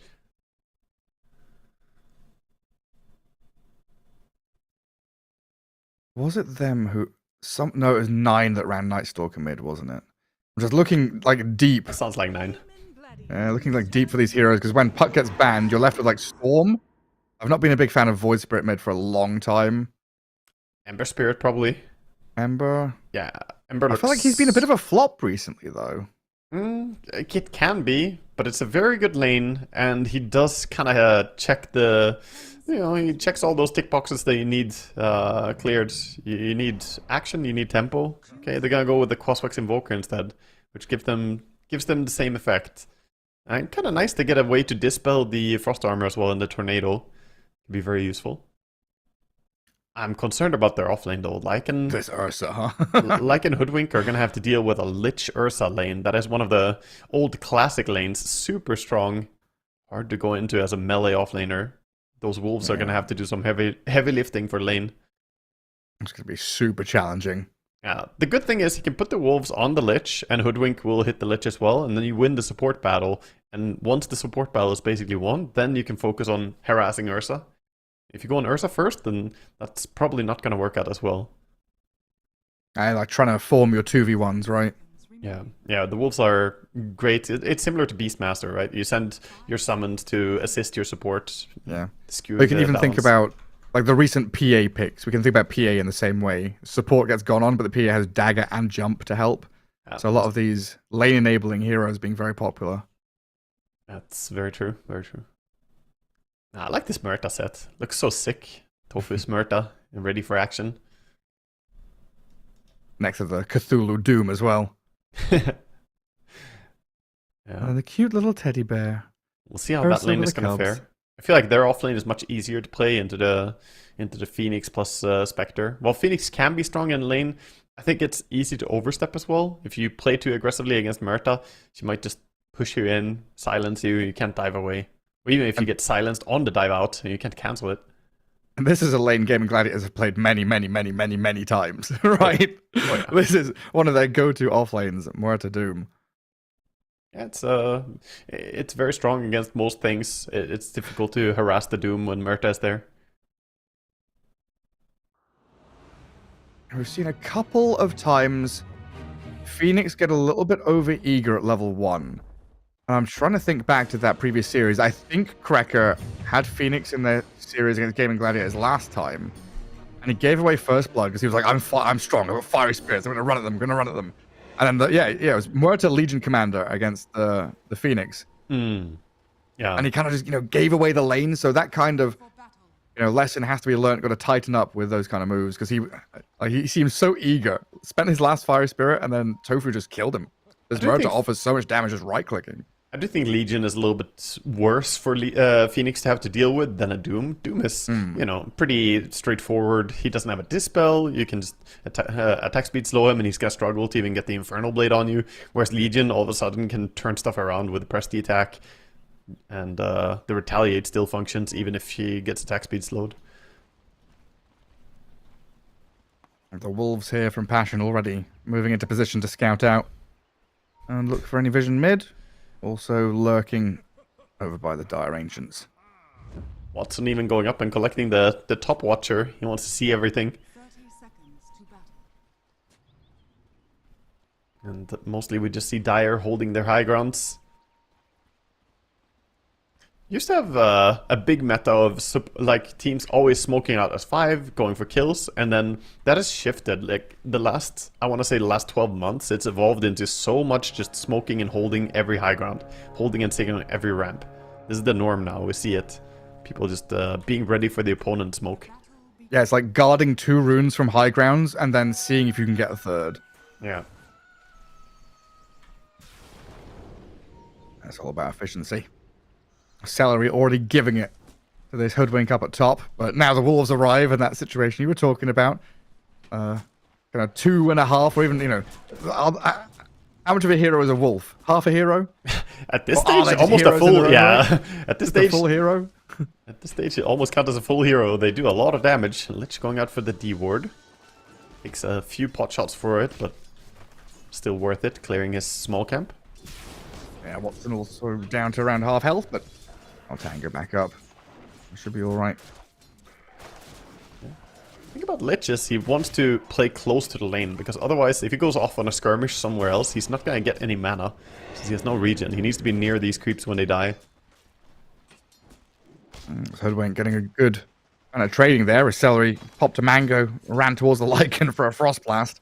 That's good stuff. They used the Wolf to block the small camp, so the Hoodwink is free to keep harassing instead. Nice. Good micro buy, Batsu. Keeping the attention of the Lich and keeping him in lane. Does get a sentry down in the large camp though. Creeps had already spawned, so we'll see if Passion are able to utilize it at all. So far, These other very lanes. nice play by Passion's off lane. Invoker versus Pango. Pango decent early on, but then Invoker starts to pick things up as usual, right? I think so, but Quinn doing great with last hitting so far, 5 and 4. Invoker should be having a good time in this lane, but of course Quinn has quite a few games on this real hero. Unlimited experience. Even in 2025. In 2025. Do you think in 2026 as well? Probably. Probably still Pango, yeah. I don't see anything changing. It's just one of those comfort heroes for mid and pro teams. It brings so much with the Pango role. It makes fights easy to play. A big Radiant Wave down here. Ace and Tofu have kind of stacked it up. Yeah, it's And Cracker. pushing, but It's a the good Phoenix pull. with a nice little split, pulling the creeps away. He grabs a bunch of them. Tofu. Gonna try and drag as many as he can. Kind of annoying though, as a ranged hero tanking a couple of melee creeps there. Needs the help of Ace. Yeah, you Come lose on a in. lot of HP quickly. And the big creep. Who does it go to? A little bit early on the nuke. Phoenix. He gets it. Hopefully just impatient. Meanwhile, we have a pull on the top side as well. It's going to be Hoodwink securing the first of the Warpine Raiders. Nice little acorn shot. And then the fight over the Lotuses. Hoodwink plus 2 wolves running straight towards Celery. Celery got it? clicking. No, the Hoodwink has it. You got to make sure your hero is already facing into the Lotus. Get ready. And no turn time allowed. Or Exactly. permitted. I think it's going well for the Ursa. Well, down at bottom, Tofu. Very low. The calling's placed though, and he pops the Fairy Fire as Ace gives the damage to Cracker, but First Blood is there for Crystallize. Almost at the exact same time as the Phoenix fell. Oh, that feels great. Getting the first blood on your Spectre. Always want to have a good start on this hero so she can start bullying people across the map. The earlier she gets the Orchid timing, the better. Ace does get a bunch of experience. You're getting that kill feels nice for him as well, but yeah, having a hard carry. Pop off in lane, definitely. Feels good there for Passion. Overall, very even though across the board. The last hits for all these cores quite close. Nobody's really trailing behind or anything. Lycan is doing quite well on the top lane is the one thing to remark on. I think the first harassment they did before the lane started has helped this lane a lot. Yeah, it's just as you said, right? They focused the Lich, made sure that Lich couldn't play back, and now they're turning on the Ursa. The Watson's kind of struggling at half HP to stay on the waves. Yeah, and Lich, out of resources, doesn't have more mangoes to his name, so not the easiest to keep harassing. Now, yeah, Lycan with 9 denies, Doom with 10. Quite a lot of denies coming out with these offlane heroes already. Mid as well, tons of denies on the Pango. Yeah. Fresh wave arriving in for Niche. So he should be able to catch up and maybe even overtake the Pango. As Quinn goes bottom for the bounty rune. Tracker denies it right in front of him. That feels bad. Ran all the way there and didn't get a refill. He's still high on resources, so it's not the end of the world by any means, but it does feel a little bit bad for him long running. Good heads Ace up with play. the frost creep. Yeah, that's an amazing one. 25% slow. It really adds up. Yeah. It just keeps chasing you.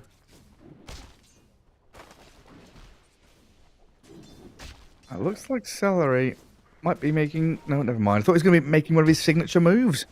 5-minute gates. twin gate play, but he just goes up, places an observer board. Maybe expecting Phoenix to come in behind them. Yeah, he wants to keep the Ursa safe, since the lane is going, you know, decent, but he's been taking a lot of damage on Ursa. Don't want someone sneaking behind him. And they do get a bit aggressive here. Bushwhack and the Acorn shot.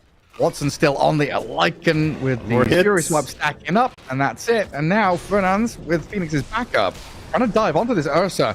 turnaround play. the Tornado. double tornado? The Invoker arrives. The double rotation comes in, so the kills goes the way of Invoker. Oh, that's a happy Invoker getting fantastic first rotation out of the mid lane. This does free up the rune control for Quinn at least, so he gets that rune. Nobody else was on it. Good punishment coming in for Passion, not just losing their Lycan up top for nothing. Pango's setting up on the Invoker. Yeah, straight Driving rolling under thunder tower. out of the fog, but Niche is already ghost walked. No detection in there. They have Sentry on Lich, but he's not quite close enough. He's too far away. Ends up wasting his Pango ulti. Still want to go in though. Tofu is lurking and comes forward, but a good tornado. Niche inside the calling with a swashbuckle landing. This Invoker close to death. They hit away and they've got it. Gaming Gladiators, it took them a little bit, but they'll get the Invoker and a Courier. Yeah, worth it in the end. Aggressive play. Nice to bring both the supports towards mid like that.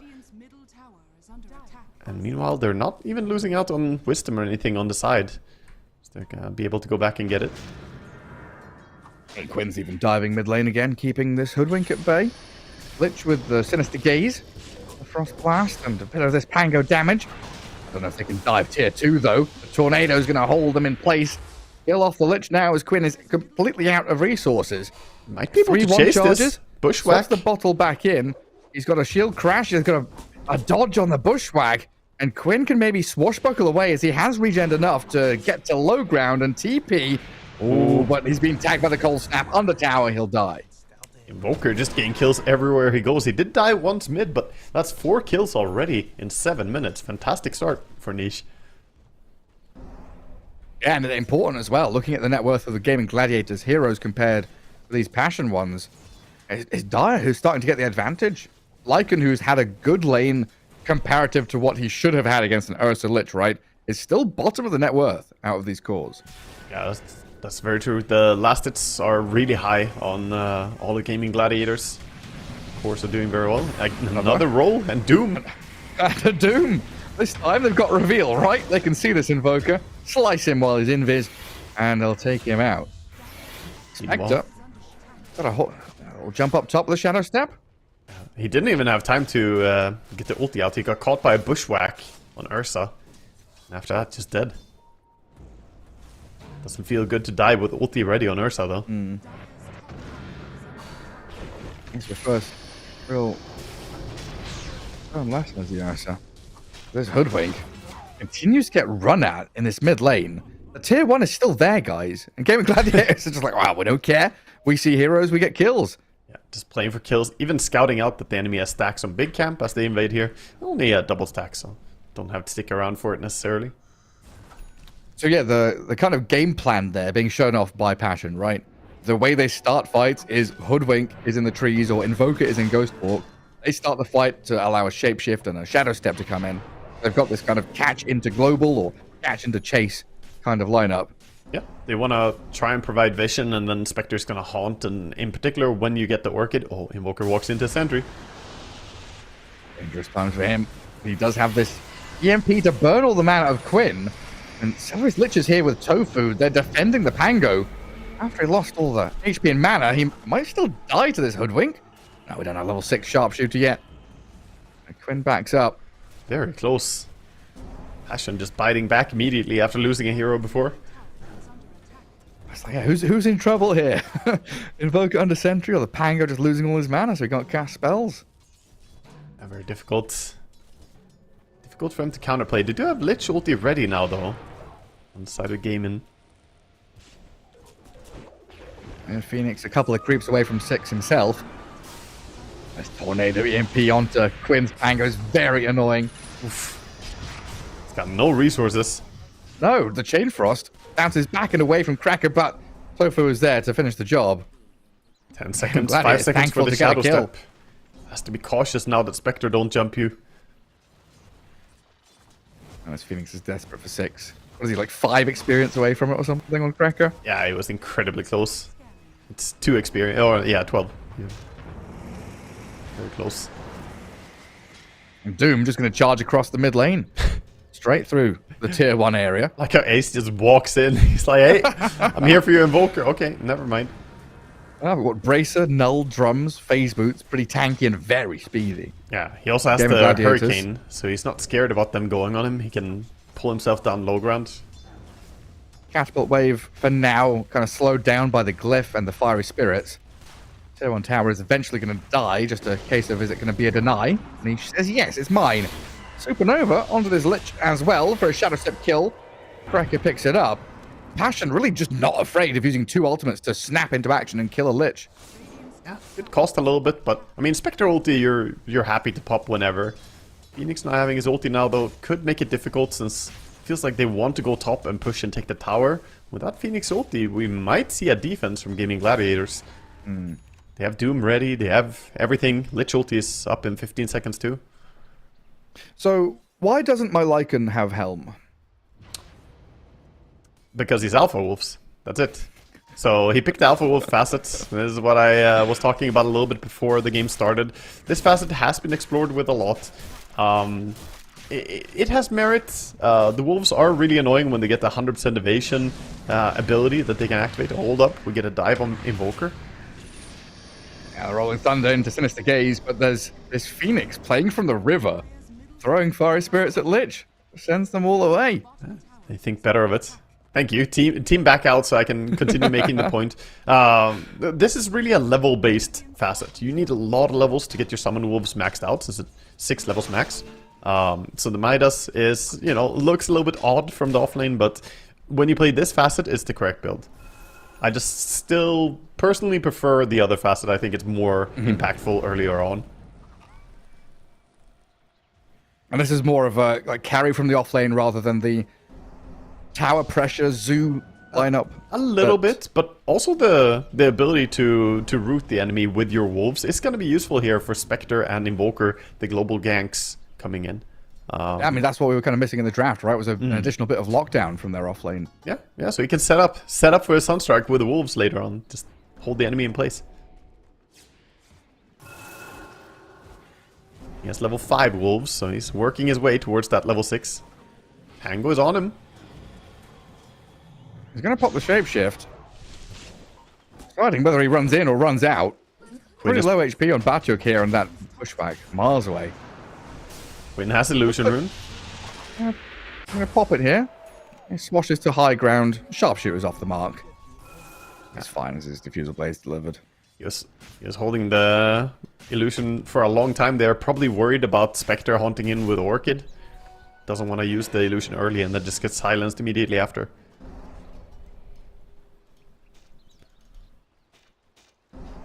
Looks like we're gonna have the drums into Echo Saber build coming out from Ace on his Doom. The Harpoon is coming. Very cool. And this Pango. Frost Shield's going to protect him as Crystallize jumps in, then out. Tornado doesn't clip onto Quinn. And then Ice Wall's dropped there to keep Watson back. The Quinn spends the Rolling Thunder and there's, no chase yet. Yeah, I mean, for Game Gladiators. they only had Ursa in there. He's like, catch them. And Ursa's like, I can't. Level 1 Earth Shock is not going to stop the Invoker from running away. Ursa is back to farming, working on that Battle Fury. I want to say a small window now for Passion to be able to do stuff. No Lich ulti and Pango roll on cooldown, but Diffusal Pango is very strong even without the ulti. And they probably want Shapeshift and Shadow Step. This team's now content just to dip back to their side of the river. Yeah, bottom lane, looking at Doom a bit, but he is not the easiest kill to get. He's so quick, man.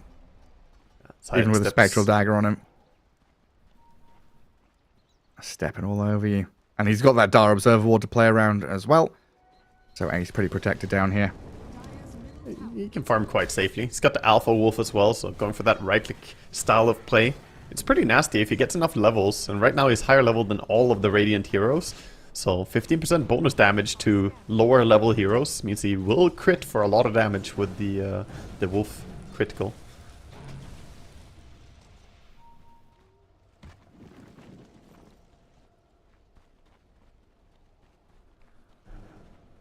Bato just running from camp to camp. Farm through all these ancients. Punch away at them.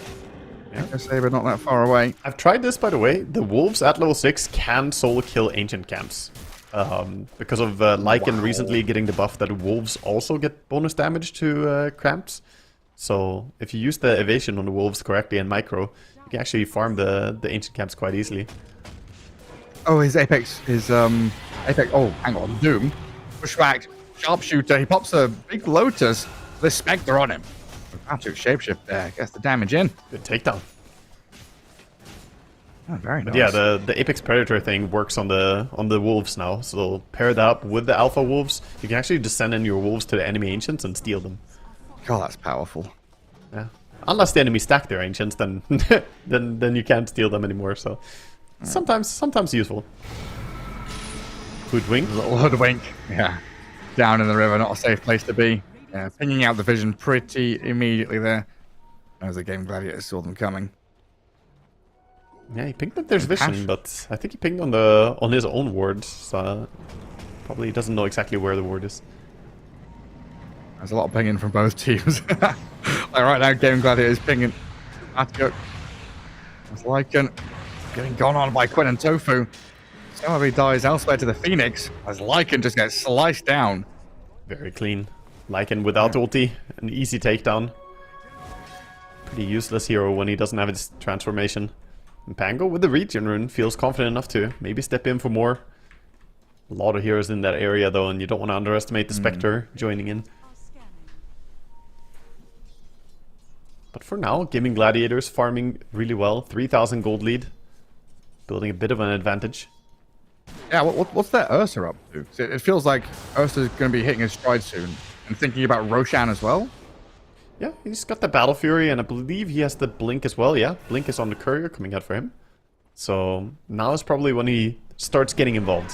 Ursa is pretty AFK until Blink Battle Fury, but now he can definitely look for kills. Any pick off now on top lane, and they could go for Roche. I remember the days Ursa was just a laning hero, you know, lane dominate and then kind of flounder around. Now he's a Deja vu. Yeah, exact same position. The same heroes, the same 3 heroes catching the same hero in the same spot. What the hell? Wild. He's got a scheduled meeting with him. Yeah, Ursa now much more of a timing hit hero. Yeah. Battle Fury Blink, then like BKB Basher, and then you're a monster in the mid game. He's been spotted. The wolves can't really stop him from going through the gate. Root doesn't do that. He is spotted by the Observer and Sentry here, so they know that he's going for Roche. Quick reaction, TP top. Don't want to give a free Aegis away. Can they bring everyone, though?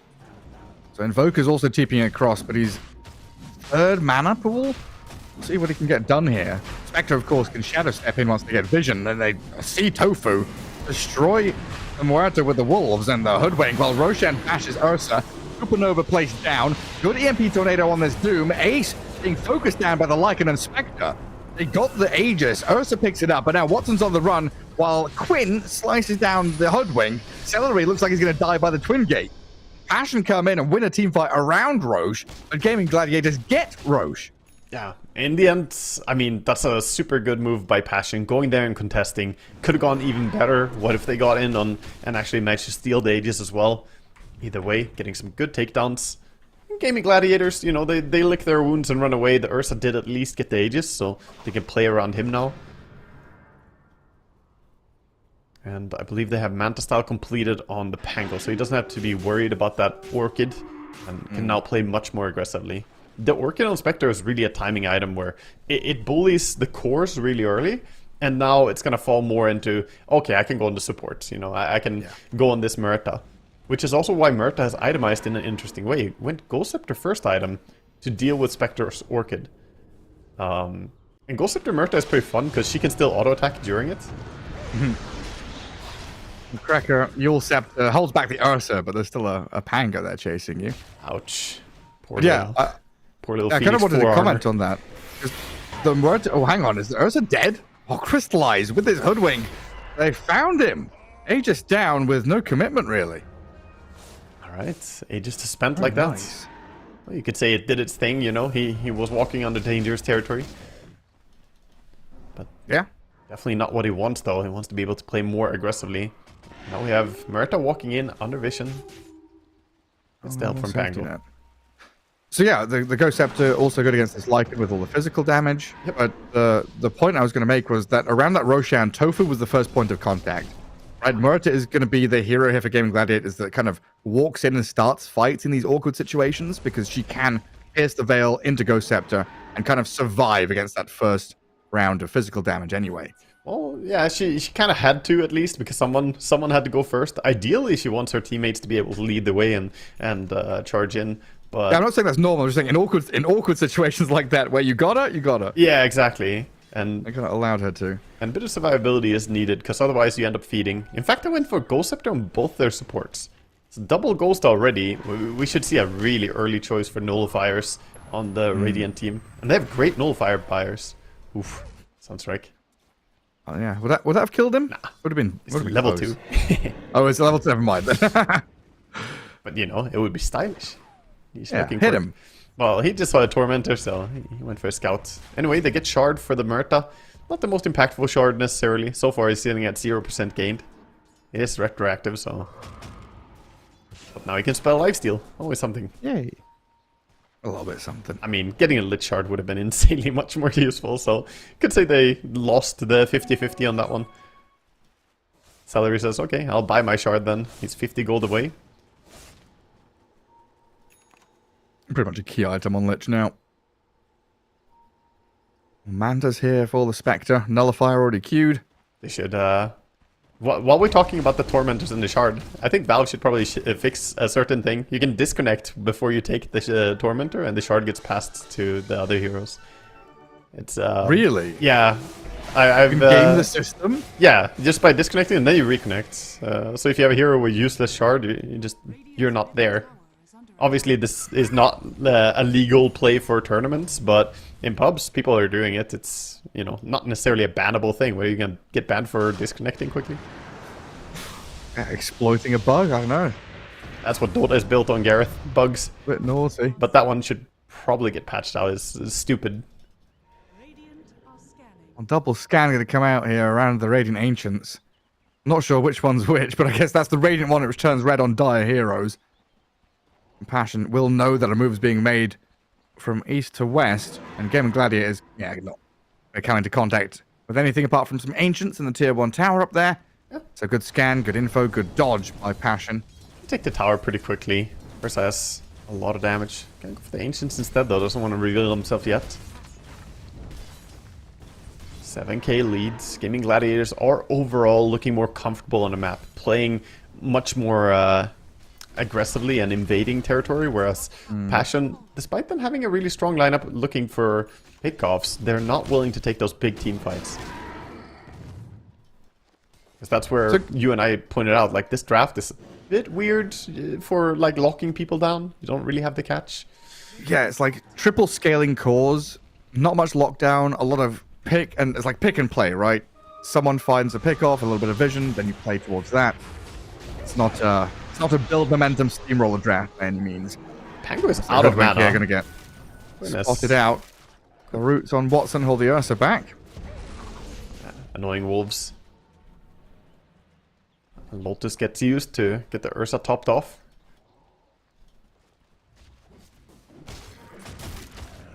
Yeah, can we come back to the Doom Echo Saber? Because it's like, that's a cool item. He's picked it out, he's got the Alpha Wolf, he's got a physical damage scaling. He's got the Harpoon We've now. seen Amar do a bunch of this. Yeah. And now Harpoon, yeah. Yeah, so this is sort of new age Doom. We've seen, I want to say Amar was basically the one who started doing more creative builds around Doom. And in this game, I don't really see a target that he needs to, like, blink on and get them, otherwise they lose the fight. And then you can go for this. This is a strong fighting build, where he's going to auto-attack really hard. Echoes onto Tofu. Can't escape from that, apparently. Ghost Scepter on cooldown. Just gets brought down quickly with the silence. Crystallize, finding those moments. And it all started with the Phoenix kind of baiting them. Like, diving forward, running back. Here's the thing. Opening things They're out. 6,000 gold behind right now in Passion. But I think Gaming are the ones who have to do a lot right now. Because once the Nullifier comes up on Spectre, it's going to get difficult. Those supports are going to be food very quickly. At least Lich is going to die off cooldown if he shows. And even something like Ursa, he's not going to be happy against the Nullifier. Removes the overpower. Lose that attack super speed. annoying. like even just for momentum's sake, right? We've had this Ursa farming for 25 minutes, and it doesn't feel like Watson has had the big bang for your buck impact. No. His net worth hasn't really indicated. Lost the Aegis early, so then he went back to playing defensively. Yeah. Yeah, like the impact hasn't come out of this investment which Gaming Gladiators have put into him. So I feel the same. You kind of want to get Watson involved now. Go get some kills on cores, open up this map, look at tier 2s, and create a nice portion of the map for next Roche, which you kind of desperately need. Yeah, it's always concerning. Like, quietly going into the night against this Spectre gameplay. Like, Spectre is 4-0-4 and looking to make it 5. Yeah, look at him. He got him. The Orchid. The Wolves. He's already dead. The Spectre don't even need that Sunstrike. Batuk's the one to get the actual last hit. Yeah, that's what we were talking about a little bit. The Wolves setting up those moves. Sunstrike and Spectre Haunt. It's pretty nasty. So I can see why he went Alpha Wolves. It's annoying to play against. You didn't even run into a hero. You just ran into 2 dogs and then you died. And you're protected by a core, right? Usually when you're in this buddy system setup, which Gaming Gladiators, love. They love spreading the map, having this kind of 2-1-2 or playing a 3-2 so they can join and connect elsewhere. You can't do that against this because the Lycan Spectre is going to pick you apart, find these stragglers. Yeah, it's very difficult. Now they bought Gem on Lich, so this is a big investment. He says, these damn wolves, I'm gonna see them before they see me, at least. They don't have that great vision. With the True Sight, he's gonna be able to see them and not have a repeat of what happened. Yeah, Spectre has enough gold for a Relic now. Usually we see these vision heroes kind of use vision to start a team fight. But this is, exploiting the wolves to the maximum. You don't need Observe Ward. You don't need to have this deep vision placed by anyone. A Hoodwink or an Alpha Wolf can just scout out and start. Yeah, they're looking for Spectre, but she's gonna stay back, not going for the big camp, playing it safe. Under vision now, gonna get pulled. Hello. There's the jump. A big ticket target to take down as Crystallize disappears. That's the impact from Ursa. Finally joining. Has the Basher as well, so he is looking monstrous right now. With Enchanted Quiver, Basher, BKB, this Ursa is ready to melt some heroes. And this is where the dominoes start to topple, right? Is Tormentor back up? It's There's not a Wisdom Rune there. Yeah.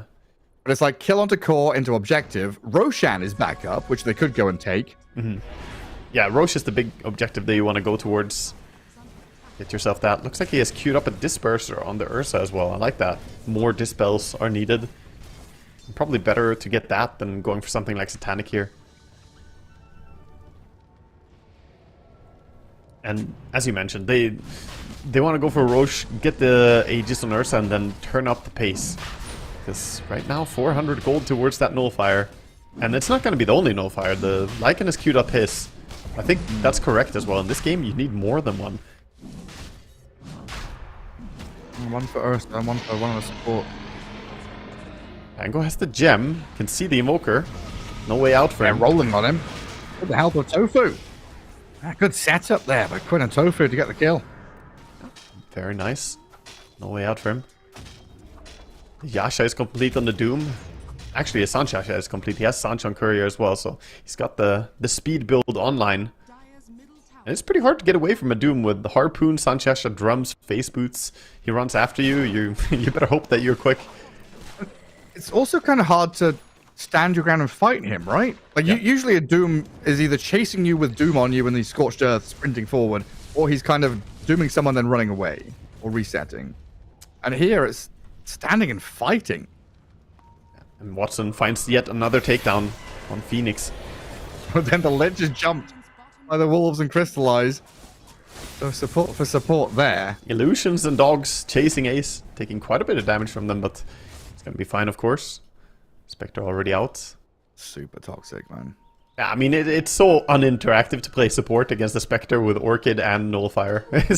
What do? You just show anywhere. It's not even about showing. Now you have Wolves scouting you, so he's trying to play off-map, trying to be sneaky, but not that easy. God, I just had flashbacks to the old Doomstick. The Yeah. old Nullifier and Bloodthorn, where you were silenced and muted. Oh, dude, I love that. I used to buy that all the time on TA. Those were the days. Yeah. Everyone you could didn't be need Bloodthorn, Doom. right? It was just Nullifier Orchid. Yeah, Nullifier Orchid, and you had the Doom combo. That was so nice. And people can't do anything. No, you can't. Wild. Oh, Bashik, playing like a Naga Siren, runs down into some fog near a lane, throws the wolves out, and cuts wave. Look, takes a bit for them to kill these wolves off. Oh, the Doom. Or Spectre. Oh, jump in, jump out. Ace BKBs and runs away. Gotta be careful. Tanking the Sunstrike there, take quite a bit of damage. So he's pretty low right now. It could be hard for him to take a fight until he's healed up. Yeah, all these delay tactics have got them to the like a nullifier. They've hit these item timings. Now they're kind of waiting for Aghanim Spectre and BKB Invoker. With 3 scaling cores, they're looking towards the late game and relishing that idea of dragging this game out. Waiting out this Aegis on the Ursa, bypassing his timings.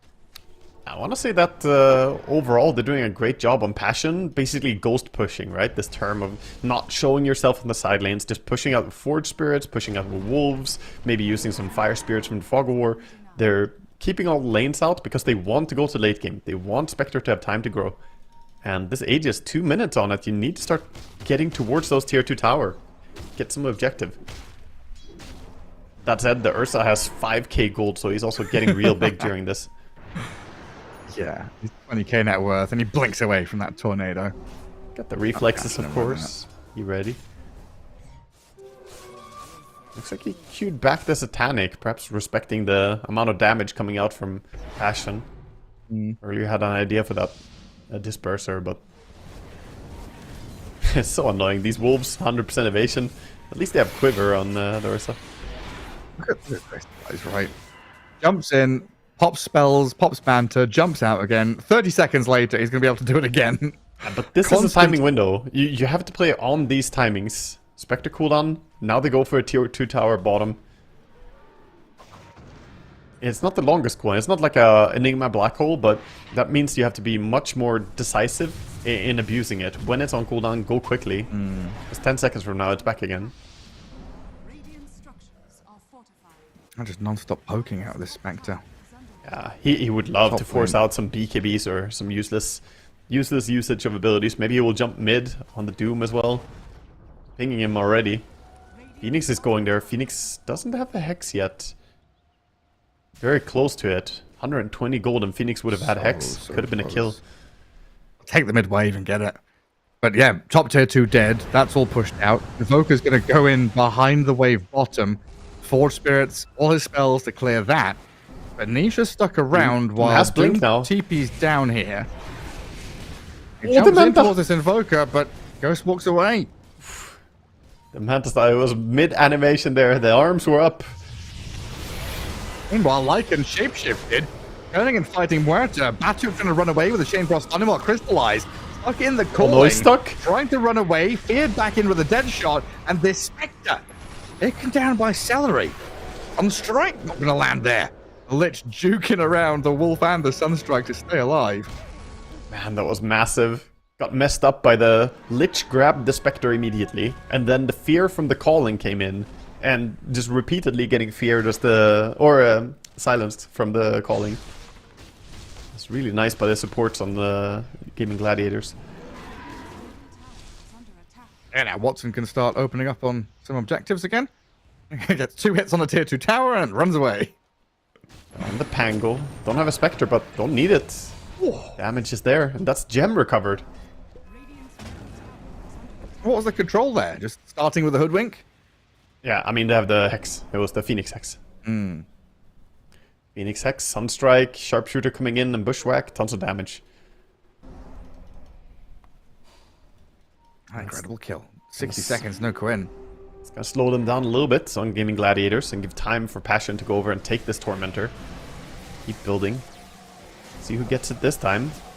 Phoenix doesn't have his yet. It's gonna go to Invoker though. And a Wisdom Rune as well. On the other side, Ace gets their shard. Watson, the Wisdom Rune.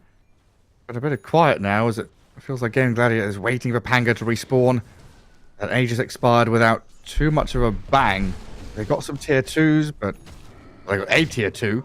And then a couple of hits onto the second tier 2. And it's been a bit of a slow one for Gaming Gladiators. I mean, they don't have the best building damage, is what it comes down to. Looking at their lineup, like, who's gonna crush buildings in the early game? Ursa can do damage, but then he's committed to, like, he has to use overpower to do damage to buildings, and then you can't fight. Right now, 3 observer wards on the Phoenix, going in and looking for some vision for his Hex. Wants to potentially set up for the Spectre to haunt in.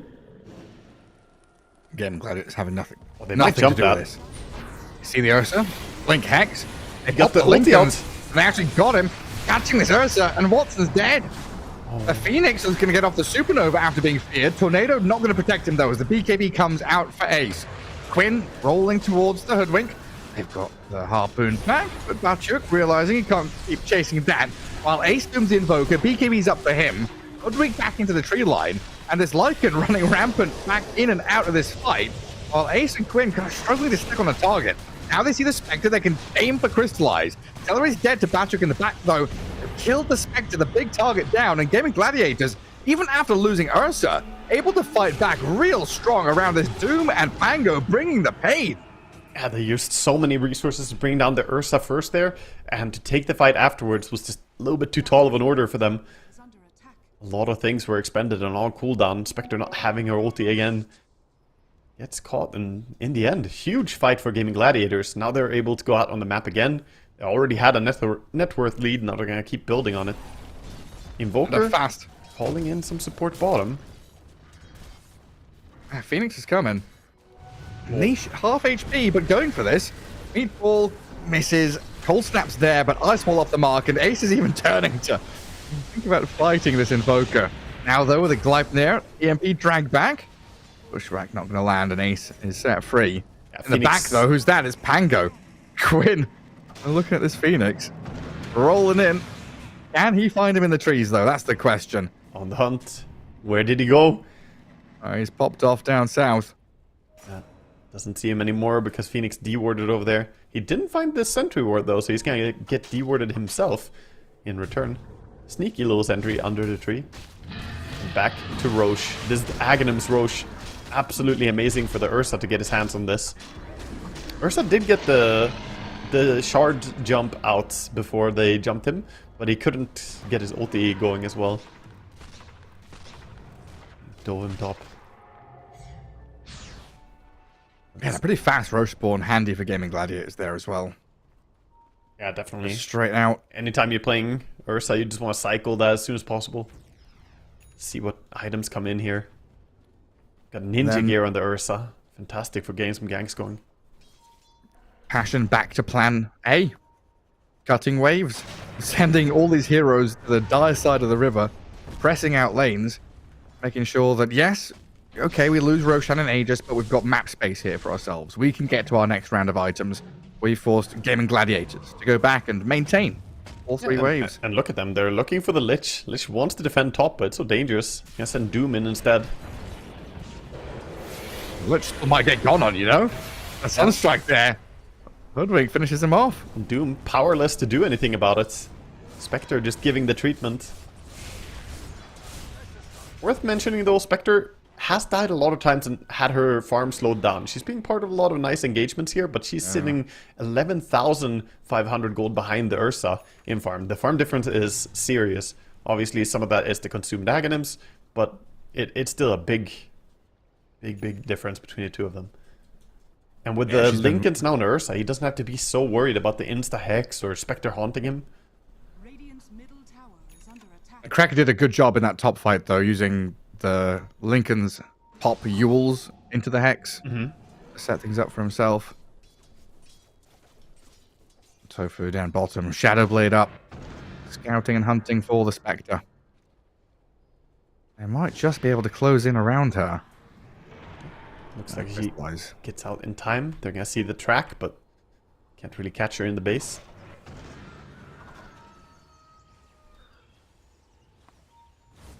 Invoker is running in from behind, but worried that he's going to run in some vision. Being careful about it. Ace is going to TP down here onto the Ursa. Level 2 travels. Oh, yeah. And Phoenix didn't go and cut that bottom wave. He was wanting to. Nisha's going to do it instead, it looks like here. Move through the Twin Gate. Send these solutions. So they have to go with this wave. Doom They have went to go, in. and they will. Maneuver placed. A focus on the Lycan though. Batchuk sliced down. Quinn gets the finish. Egg will land. And Quinn now being turned on, but he's got this roll out to get some distance. In the back, there's the Spire placed. Looks like Celery defending himself against the Spectre trying to jump back in. And that was Haunt, the Spectre Aghanims used, and also the Supernova down. So without having to expend their Doom, get a really good fight. And Pango with the Octarine Core doesn't have that long cooldown. He's level 25. He's going to have his ulti soon again. I've got to wait for that next wave to come. Mid lane does get shoved, but they've also got to go push out top. And you can't just be playing one lane and committing to that. And Gladiator is trying to set up the entire map for themselves. They're looking for Pango, but look at Doom. He's sitting behind. They're trying to bait this. Yeah, it does allow Passion to move out of the base, and that's what Gaming Gladiators are relying on. So they move on to Doom and Pango. They both show there. Passion backing up now, diving away, in fact. Jump from Ace. He senses his weakness. He's turned on quickly. The pushback into Sunstrike. The damage is good. Quinn with the Rolling Thunder. And now Ursa arriving. They get the Invoker to the high ground. He might be stuck there. On the edge of the cliff. Still up on the high ground. Not spotted. Just leaving the poor Hoodwink to be taken down. 2 supports for a core. I mean, that was a very, very quick blow up on the Doom. Killing him before they could really react. But they do punish in the end. Getting the supports.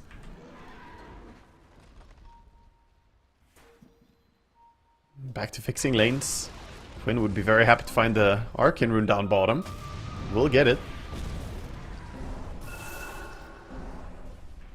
The Spectre is trying to just shove out the lane. Pango is coming for you. Hey, Quinn just running from one side of the map to the other. There's the Spectre. There's this Invoker.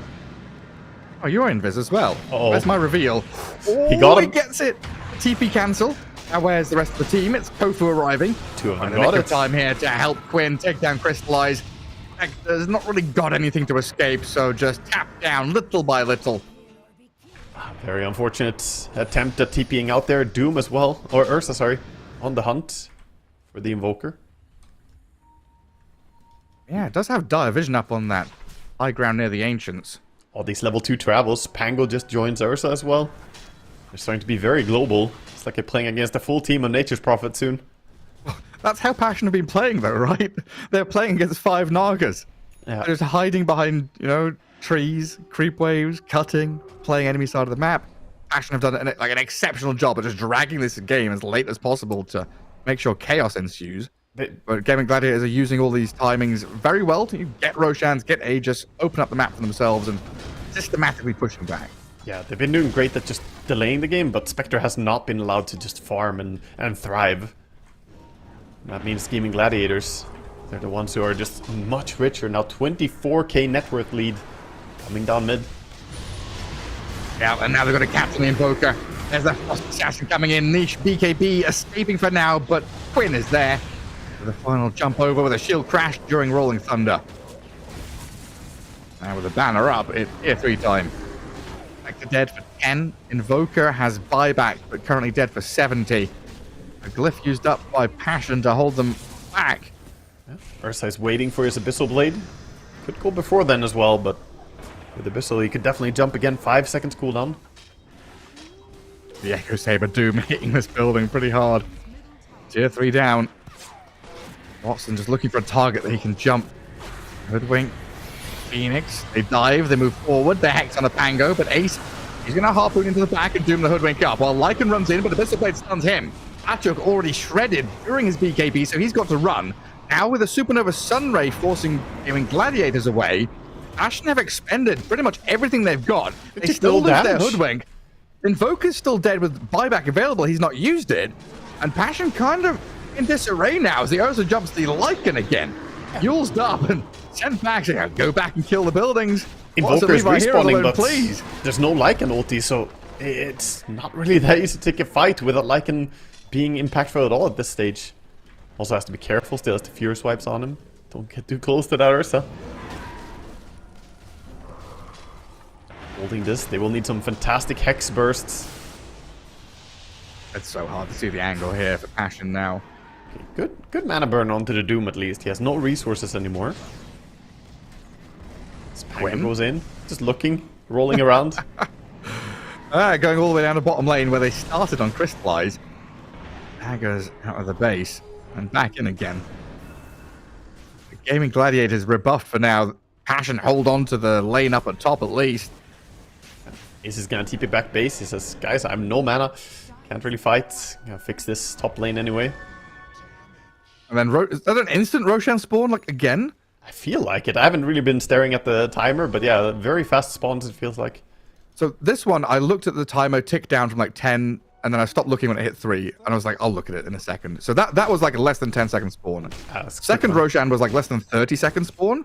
I think the first one was definitely in that area as well. I mean, this feels amazing. Getting quick Roshes when you have an Ursa lineup. It's just fantastic. 36k lead after taking those buildings down. Look at bottom, sneaking in. They want Spectre. Crystallize. Oh, the Rolling Thunder's there, and the Doom on top. Crystallize caught completely. Dead for 90. Nowhere safe. The Shadow Blade on the Murta just sets that up. You could see the travel in, but by the time he saw that, it's too late. She has buyback, and they see that Roshan's alive. Yeah, they're trying to take the Roche, in fact. Attempting to take the Roche before Ursa gets his hands on it. It's a nice play, actually. Yeah, it looks like they've got it as well. Gaming Gladiators, though, are in your base. Feels like they know something's up. Nobody's defending tier 4s. There's creeps inside the Radiant's base. So Gaming go for tier 3 top. Passion starting to filter back. Hoodwink not TPing. The rest of the team, though, facing off against this push. Kill off the banner, and tier 3 is protected. Ursa would be happy to jump anyone right now. Sitting mid. As the jump Phoenix. Right under the Phoenix. Annihilated while they get the Spire and the Chain Frost on Invoker. Aegis gone. So Watson during that BKB gets a good couple of kills. Also buy back out of the Phoenix and the Spectre now. They get onto the Doom. Ace has BKB though. Gets away from the Sunray damage and Gaming Gladiators resetting. Ufu and Celery kind of drag back into the Bushwhack. So good support kills by Passion as Gaming Gladiators will fully retreat now. Back out. Those were expensive buybacks, but Passion do hold. Losing only a tier 3 tower, still having their racks. This Butterfly on Lycan makes him a bit stronger than he was before. Now he can stand his ground against the Ursa a little bit. Actually has pretty high DPS with a Mindbreaker as well. Slaps for about 600 damage a hit. No, it's a big bad wolf. They take down his support, but problem is still those cores on the Gaming Gladiator side. They do not die easily. With the ascetic cap on the Pango, Assault Cuirass, it's just a lot to go through. I love this. Such a Gaming Gladiators move, right? This very decisive, defensive, I just hold behind barracks, you know? I just realized something. The Lycan spamming Howl triggers the ascetic cap. Because you get howled globally. So it's a way to put ascetic cap on cooldown. It's just Lycan pressing Howl. I did not know that, but I'll put that in my bag of random knowledge. I mean, that's kind of useful. If you want to go for a fight, you just howl, bag of trigger tricks, them. huh? Yeah, I mean, it's useful. Ascetic cap can be a game-winning item, so having a way to work around it is nice. Yeah, just pick Lycan and Howl. I mean, yeah. Little bits of knowledge. That's what Dota's built on. There's so many weird interactions in Dota. I bet you most players never saw that one. No.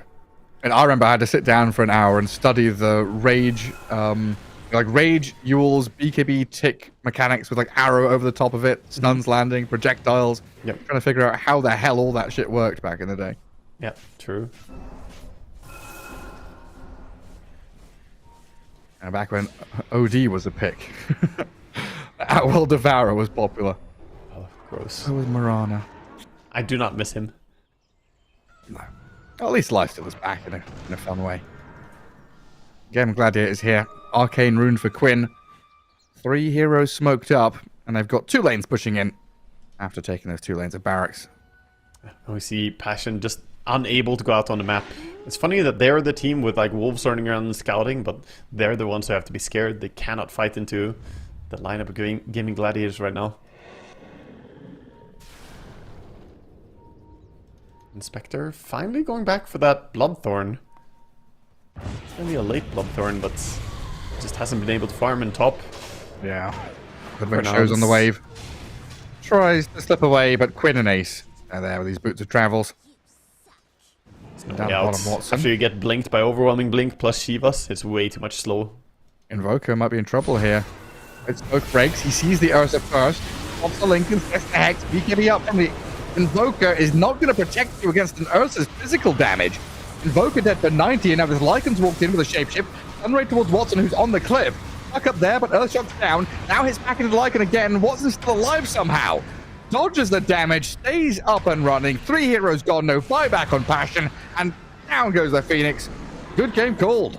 GG gets called as they don't have any buybacks, no way to keep defending, and it was a slow, grindy game, but Gaming Gladiators, they just kept outfarming them, owned more of the map for the entirety of the game, and most importantly, were in control of that Roshan for the first 3 Roshes, which really just added a lot to their control on the map. It gives them so much momentum playing through the Ursa with Aegis time and time again. You know, that later steal by Passion was like, okay, cool. You took it away from Gaming Gladiators. You kind of delayed that inevitable end. But that's kind of how the entire game felt from a certain point, right? Was just delaying and delaying and delaying and waiting for a moment where maybe Gaming Gladiators slipped up. Otherwise, it was them with just firm control of multiple lanes, multiple Roches, and slowly utilizing this Ursa's net worth. I think overall, it was a tough draft to play. Passion, they did great with the draft they had, but come on now. Like, if you see these 2 drafts, every day of the week I would want to play Gaming Gladiators draft instead because it looks so much easier. Like, Passion have to be magicians on, like, execution to make this work. Yeah, a bit of an improvement from the series in the Dream League qualifiers. You know, that was like a 25-minute stomp by then into like a 60-minute slog, which, you know, this kind of turned out to be. So at least game 1 here, and Crystallize and the boys kind of putting up a bit of a better fight. Now, time to kind of adapt that draft, think about game 2 and how they can maybe take a game off of Gaming Gladiators, or if it's just Gaming Gladiators getting the same 2-0 they got previously. We'll find out. Game 2 coming your way right after this.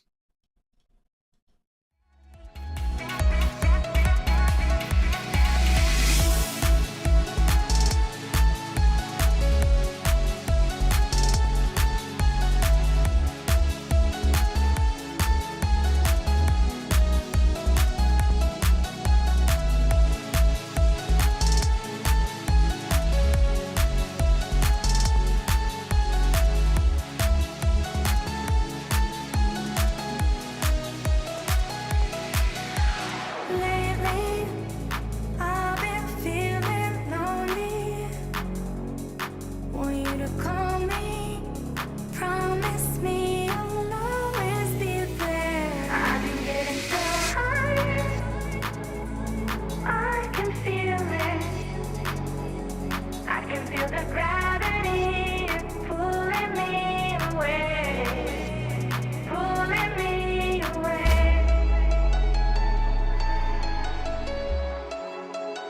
Pulling me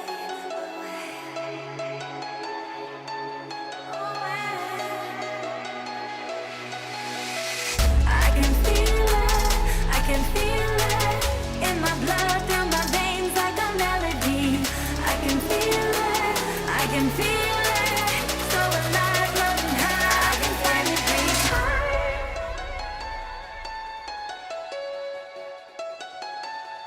I can feel the gravity is pulling me away, pulling me away.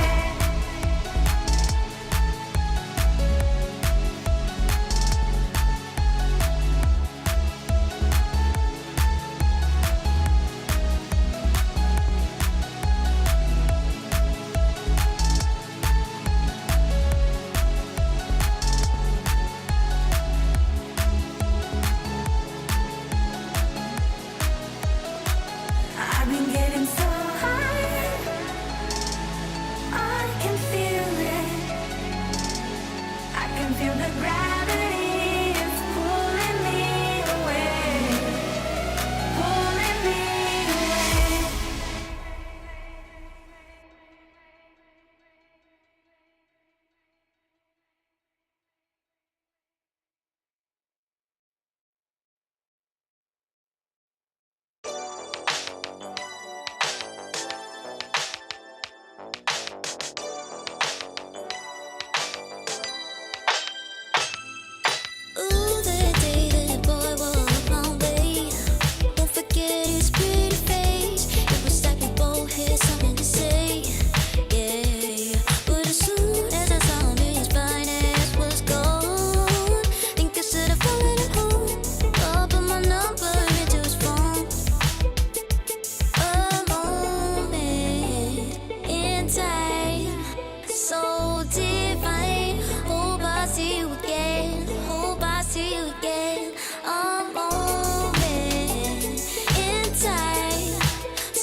disappear. You can see it's true that I want only you when we'll break free together, you and me. Take me in your arms and let us rise high up to the stars where we can fly. So come with me and pray. I want you to play my games and fulfill my black desires. So break my heart and leave me. I only need your body. So I'm saying I'm in love with you, but I don't care much about you. Where you've gone, I would find someone new. I cannot lose. Fall into my arms and let us rise high up to the stars where we can fly. So come with me and pray. I want you to play my games and fulfill my black desires. I'm playing in a hidden world. Forbidden love will be observed by you to reveal my black desires.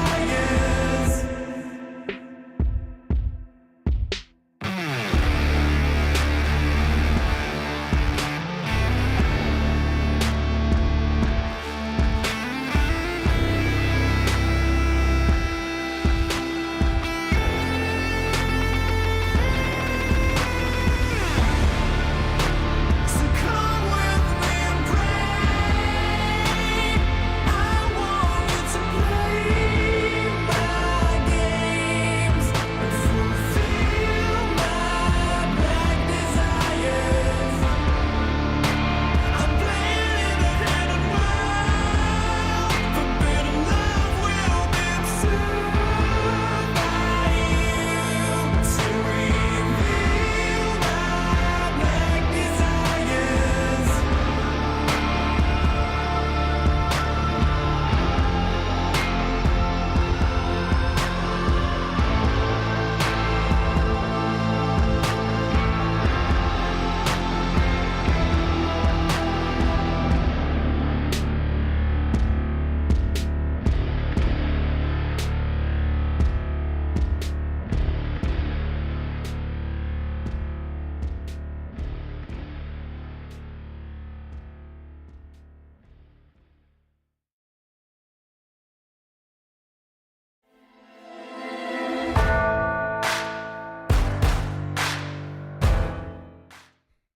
Welcome back, everybody. Here we go. Game 2 coming up on our screen shortly between Gaming Gladiators and Passion UA. As Game 1, it took a while for Gaming Gladiators, but seemed like a slow, systematic victory for them, while Passion UA still struggling to kind of break out of the laning stage and kind of connect their heroes together. Yeah, they were, I mean, Gaming Gladiators were not too stressed. They kind of knew that they were outscaling them, farming a lot on the map and getting, their main attention was like to shut down Spectre's item progression, while Lycan was getting a lot of farm, pushing out lanes with his wolves, and Invoker was getting some farm here and there, pushing with the Forge Spirits. They overall didn't have map presence on the side of Passion. They weren't able to stay on lanes due to Tundra, or due to Gaming just being way stronger at fighting. So they just took a slow grind, take a few Roche, you know, get all the farm that you want, and ultimately they just won with net worth. It feels like just way too big. Like, let's get 3 heroes to 25k net worth and then go for it. Yeah, it felt like a sequence of picks that led to a situation that gave them no hero to be the director in this, right? You pointed out in the middle of the draft there was this Earth Spirit Tiny ban into Pango pick from Gaming Gladiators, and we ended up with a Passion UA Invoker mid. If that had been one of those Earth Spirit Tinies, we wouldn't have the same complaints about, you know, needing a hero to go in, start fights, connecting this Lycan with the Hoodwink and the Phoenix. Like Hoodwink and Phoenix, they bring damage, they bring a little bit of catch, but you want someone there that goes in and allows Spectre and Lycan be a second wave. Yeah, I mean, they really had an issue just with their lineup being able to lock down opponents. They were great for these jumps and pickoffs. It was very cute until enough tools were built in to protect against the Spectre. But ultimately, how do you fight 5v5 with your lineup? You just don't have a hero who front lines. You can go in with Lycan, but we saw what happened to him. He ran in, he just got absolutely slapped by the Ursa. It's not a good matchup, so he can't lead the way. And you don't have a big hero with some AoE spells. What we were hinting at, feels like Gaming Gladiators did a good job shutting him down in the draft, and then played it to utilize their style as well, where Passion just fell behind. Yeah, it's like that real strong understanding of, oh, they've picked Phoenix. That automatically gives them, a kind of lack of stuns. And getting rid of some of these very active stun heroes from the mid lane that give tempo is a good spot. And here so far, Morphling, TA, Doom. Passion your way with the first pick, get Bristleback. Because Gaming Gladiators had to ban Alchemist, Dragon Knight, Gyrocopter, and the Nyx. We'll see how Gaming Gladiators react to it, seeing the Bristleback. They're not shy to play Undying if they want to. It is available. But perhaps they have a different idea of how to counter it. Yeah, it's like Magnus, Dawnbreaker are out there as just straight up picks for Ace in this kind of situation. Yep. As some of the big prominent first picks for him. Yeah, there's also, like you say, these ways like Lich. There was a game where there was like a Bristleback first pick, and then we had 4 heroes in a row that were all counters to it. I think that was this series in Dream League. There was, Passion picked Bristleback, and Gaming Gladiators picked Lich, Legion Commander, Muerta, Earth Spirit, who had the kick, and then they had a TB as their last pick. They had 4 heroes that could turn the Bristleback around. It was funny. Yeah, that does sound like a Gaming Gladiators approach. I wonder if they're going to repeat it. I mean, Ace is always happy to play Legion. He's one of those players on the offlane. Not too many offlane players actually play it, but he'll always look for a good Legion game and then get it in there. Just gonna start with the Lich. Step 1. Yeah. Let's see if they assemble the entire part of the plan. Passion, they have to be onto this. They gotta ban out some of the Bristle counters, please. Well, there's one of the heroes that Gaming Gladiators did use. Mm-hmm. We'll see if it's Earth Spirit and Legion they banned, though. Earth Spirit is very interchangeable, though. You can put some other hero there. Yeah, PA is a pretty solid ban, considering she has a built-in break with the shard. Mm-hmm. Yeah, very true. And then one more ban. What did we see? We saw, it's Bristle Hoodwink, but I just don't think Hoodwink is worth a ban. I'd much rather ban Tiny if I'm not picking it, or something like that. Yeah, I completely agree. Hoodwink feels like not really necessary to target a ban with. Or maybe there's some, I don't know, funny bounty hunter hero that Passion likes to pick. Yeah, I wish that hero was more playable in high-level Dota, but it's very, very tricky to get away with. Okay, so the ban the Bloodseeker. Is the Pango coming? Yeah. Since PA is banned, there's basically only one hero that cares about Bloodseeker remaining.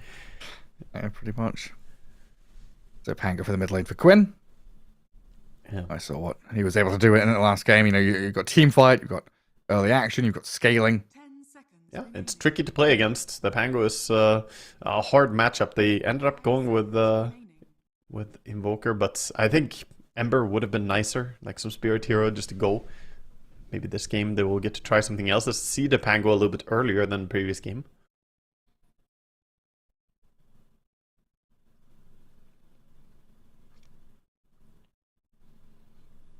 Yeah, I kind of want Passion Your Way to go back to Bat Rider. That's a hero that they saw success with. I don't know. I've not been feeling Hoodwink or Phoenix recently, even though they are good heroes. I've been much, I don't know, Dark Willow, Bat Rider. These are the ones that I'm like, yeah, sick. I want to be playing this hero. I want to be in this draft. They go with Magnus, which is nice, but they do grab the Hoodwink again.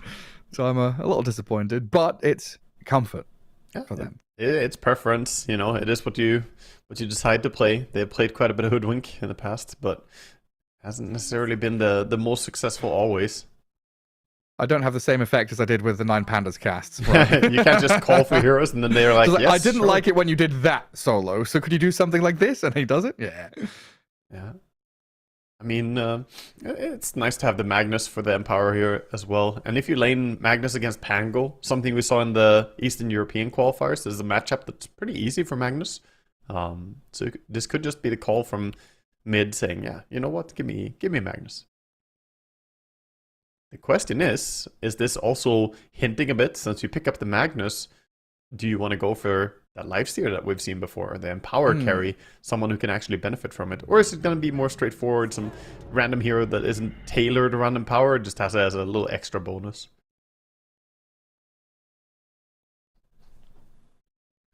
Are you already shifting Bristle to POS 3 in your mind? In my opinion, POS 3, yeah. But it's very possible they will run it another way, but Bristle plus Hoodwink is pretty nice. Yeah. Yeah, it looks like the past 3-4 games it's been off lane for them. It always starts out in my head as like, oh, it's carry Bristle, but then it eventually ends up shifting to off lane because it's first picked and then gets answered repeatedly over and over again. I think I'm the other way around. I defaulted to like, Bristle is off lane, but it's like the little flex, it can be carry. And I get excited when I get to see carry instead. The Game Gladiators have the Bounty Hunter. Okay. Tofu. That's an interesting. off-lane Phoenix now? Yeah, it looks a lot like it. Looks a lot like it for sure. Give us core Bounty Hunter. Go. I mean, could it carry be? Is that bounty? real? Carry Bounty against Bristleback. You can slap it. That lane is, I mean, unplayable for Bristle if you go against Lich Bounty, but it would be pretty badass if they pull it out. Like, how do you know that? How do you know Bounty Lich is I have 900 games on Bounty, dude. I've played a lot of Bounty Hunter in my days, okay? Carry Bounty with support Lich. Bristleback has no chance. It's true, dude. Bounty has some of the highest armor in the game, okay? He's actually absurdly tanky against physical damage. So he stands against Bristleback very easily. And Bristle has to get close, which is the weakness against core Bounty. Jinada, every time you get close, boom. Oh, money. Money. I mean, there's a name I've not heard in a long time. I had like 200 games on Bounty. Then they added a gold steal to it. I played 700 more games since then. I just like taking their money, Gareth. But you don't have to tempt me to do something I'm already doing. It's like, don't ask me twice, man. Yeah. Oh, Weaver here. Oh, adding some minus armor, some escape out of your carry role, which is pretty good against these 4 heroes so far from Game Gladiators that don't have a lot of consistent stun or roots or catch. I don't like it, Gareth. I don't like that Weaver. No? Weaver pick into track, into the Pango? I don't know. Is it a support Weaver? Hang on, I've said carry Weaver. Is this now a 5 Weaver and we're doing something funky? Yeah, that's what I'm also curious about. It looks more like a carry. Crystallize also plays Weaver, so I think it's going to be carry, but I don't like this approach. The Lich has a very good grab against the Weaver, right? You just pull him and then have Pango rolling in or something. And overall, being tracked is not a fun time when you rely on Shikuchi for your invisibility all the time. And you don't have, like, maybe we last pick an Abandon or something, right? And then we've got a bit of protection from that. But yeah, I'm looking at this, and it's not just the instant grab from Sinister Gaze, but also the fact that, you know, we said against Bristleback, it turns him around, it turns the Weaver around, so then you've got to turn back to Shikuchi and waste a little bit more time. Removes a lot of your escape effectiveness. And yeah, Gaming Gladiator is kind of looking at this as carry Weaver as well, banning Clockwork. Yeah. Gaming with the overall last pick. TBPA removed already. The banning carries the fools, they don't know it's carry. Carry Bounty Hunter. Carry Hunter. I'm mostly wishful, you know. I don't actually believe it's going to be the carry Bounty. Much more likely it's going to be a core Phoenix, but it is a good game for carry Bounty, so that would be really hype if they do it. Yeah, then Watson with last pick and a Lich partner against Bristle Hoodwink. Quite a few options to go for. Plenty. I mean, CK is still in the pool. It's definitely a hero that they could play as well. They need to get some stuns. Can we monkey here? They could. They could definitely. Nothing necessarily wrong with that. They get the double circles as well. Drop the Phoenix ulti and... Exactly. I was kind of looking for a carry that maybe protects Egg somehow. Yeah. Yeah, and Lich Monkey is nasty to lane against. So much slow from Lich, and the Jingus are gonna happen. Passion. They decide to get rid of Slark as their final ban. And Ogre coming out, so it's going to be Carry Weaver. Support duo is the Ogre and the Hoodwink. Ogre Weaver is a strong lane, I'll give it that. That's really nasty on level 2. The power spike is enormous. You get the learning curve, get 3 skill points, and you have Weaver who with Swarm plus run in, or even Geminate attack, whichever you want. Both are strong. Yeah, Weaver can kind of deal with Egg somewhat. Bloodlust good against Egg. Yeah. Yeah, I think the Ogre was a good read. It also brings a little bit of chain stun, which they need against the Pango to try and bring him down. Here comes the actual carry. This is more Watson style. Get that Drow Ranger going. So looking at a Bounty coming in. Playing together with the Drow. And now you've got Gust, Silence and Pushback against Bristle, who wants to run at you. Weaver, who wants to chase you or run away with Shukuchi. Magnus, Blink RP, Skewer could get counteracted by it. A bit of protection for the Egg with Gust as well, but just raw damage output from this Drow. And the only real worry is like Blink from Mag. Yeah, that's the main hero to get on her.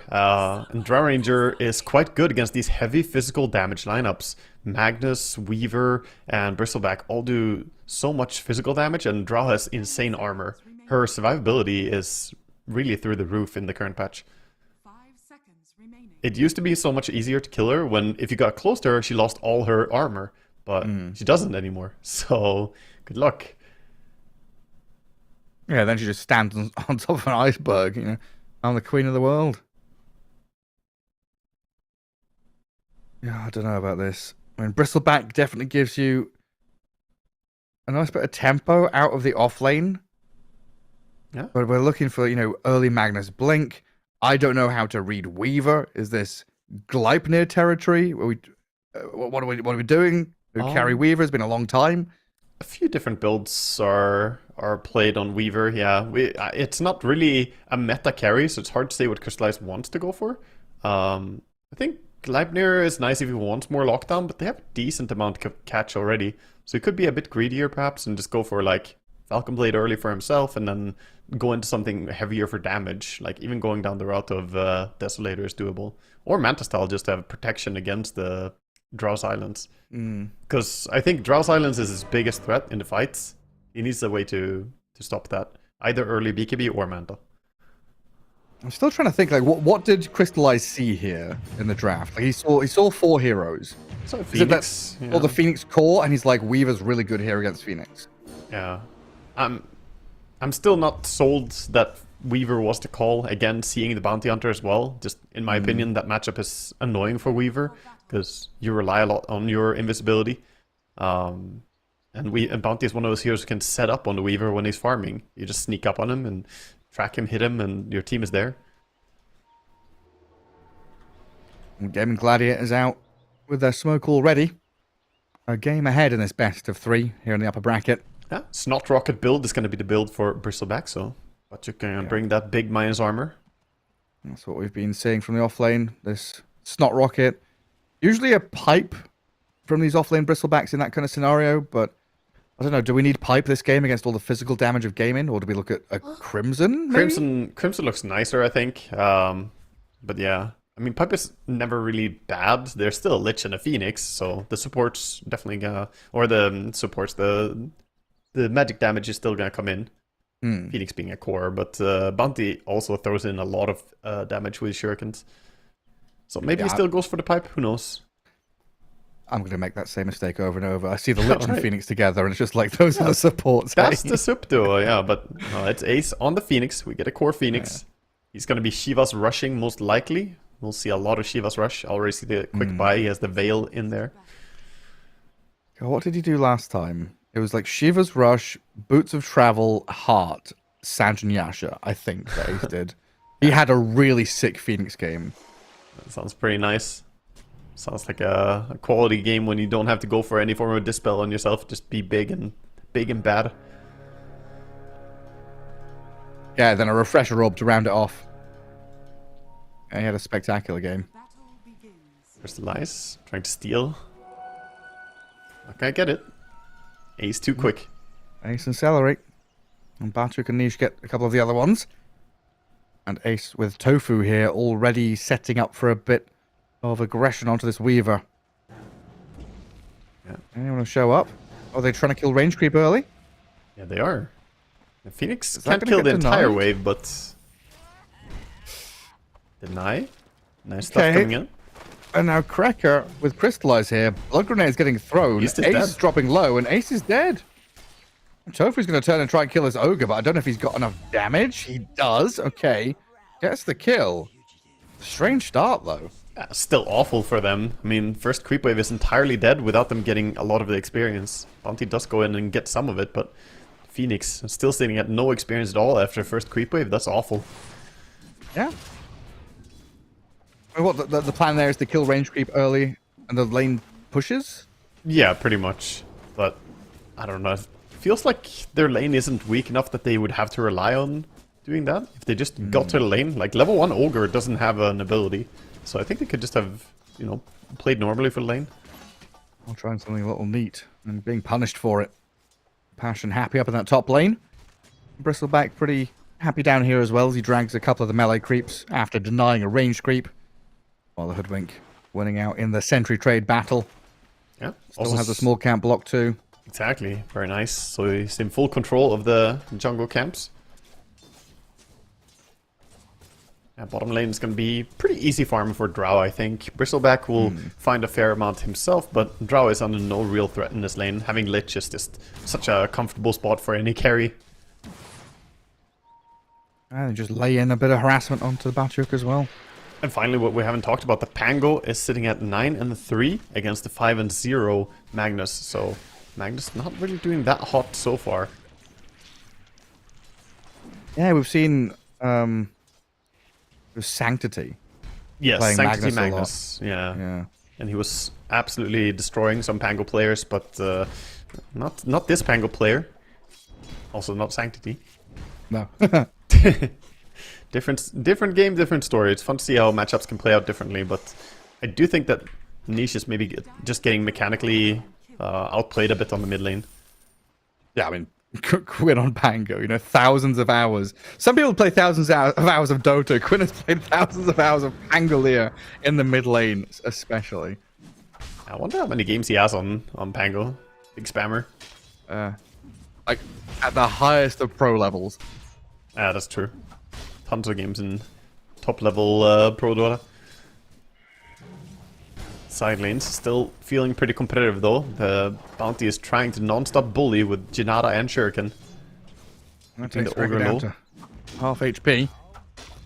Well, Niche spans the skewer on the shockwave mid. Very low on this Magnus though, and Quinn just keeps denying under tower.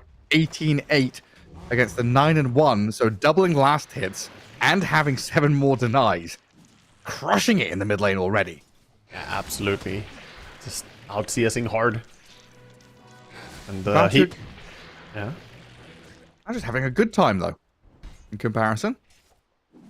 Yeah, Batuk is doing pretty fine. He got the early boots, which I think is smart in this lane.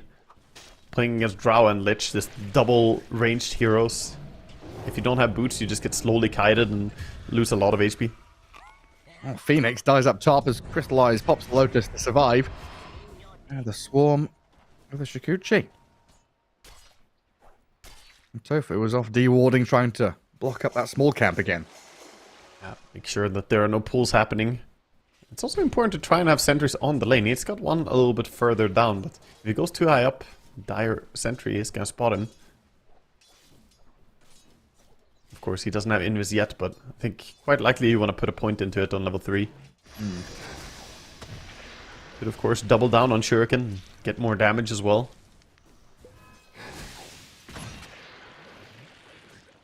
Oh, Hoodwink kind of playing with fire there, trading into the Lich. Head on. Celery controlling that left side of the lane. I think tries to find whatever last hits he can. Play a little aggressively now on the Lich, throw a few spells at him, but the Drow Ranger can always protect from range. And then join in with the slows. Yeah, doing a good job playing close together, two of them. Watson's like a little behind the rest of the pack. Him and Magnus. Lagging behind in the last hits just a touch. I think you'll probably catch up decently though. Top lane continues trading here. Bounty keeps running in, trying to do some damage to the Weaver. Nice grab on Lich. All out in the open. There's the gaze onto Bristleback, but damage was done. Multi-shot and the frost arrows. Watson just needs another touch there to get the trade. Good for Watson. Yeah, very nice. He's happy with that. And Lich probably not too mad about dying either. Need to get some extra mana as well. Ace again being run at. Most Phoenix having a real difficult time staying in the lane. The Crystallize now going to feel the Lich's rotation as Celery shows up and they get the kill. Oh, the sentry from before just barely gave enough vision for them to kill him. He did get the Shikuchi off, but an old sentry reveals him. Now going under tower? Okay, just a bit of poking there from Tofu. Yeah, good relieving of the pressure for Ace. Now Celery can go back through the Twin Gate, go back to normal laning.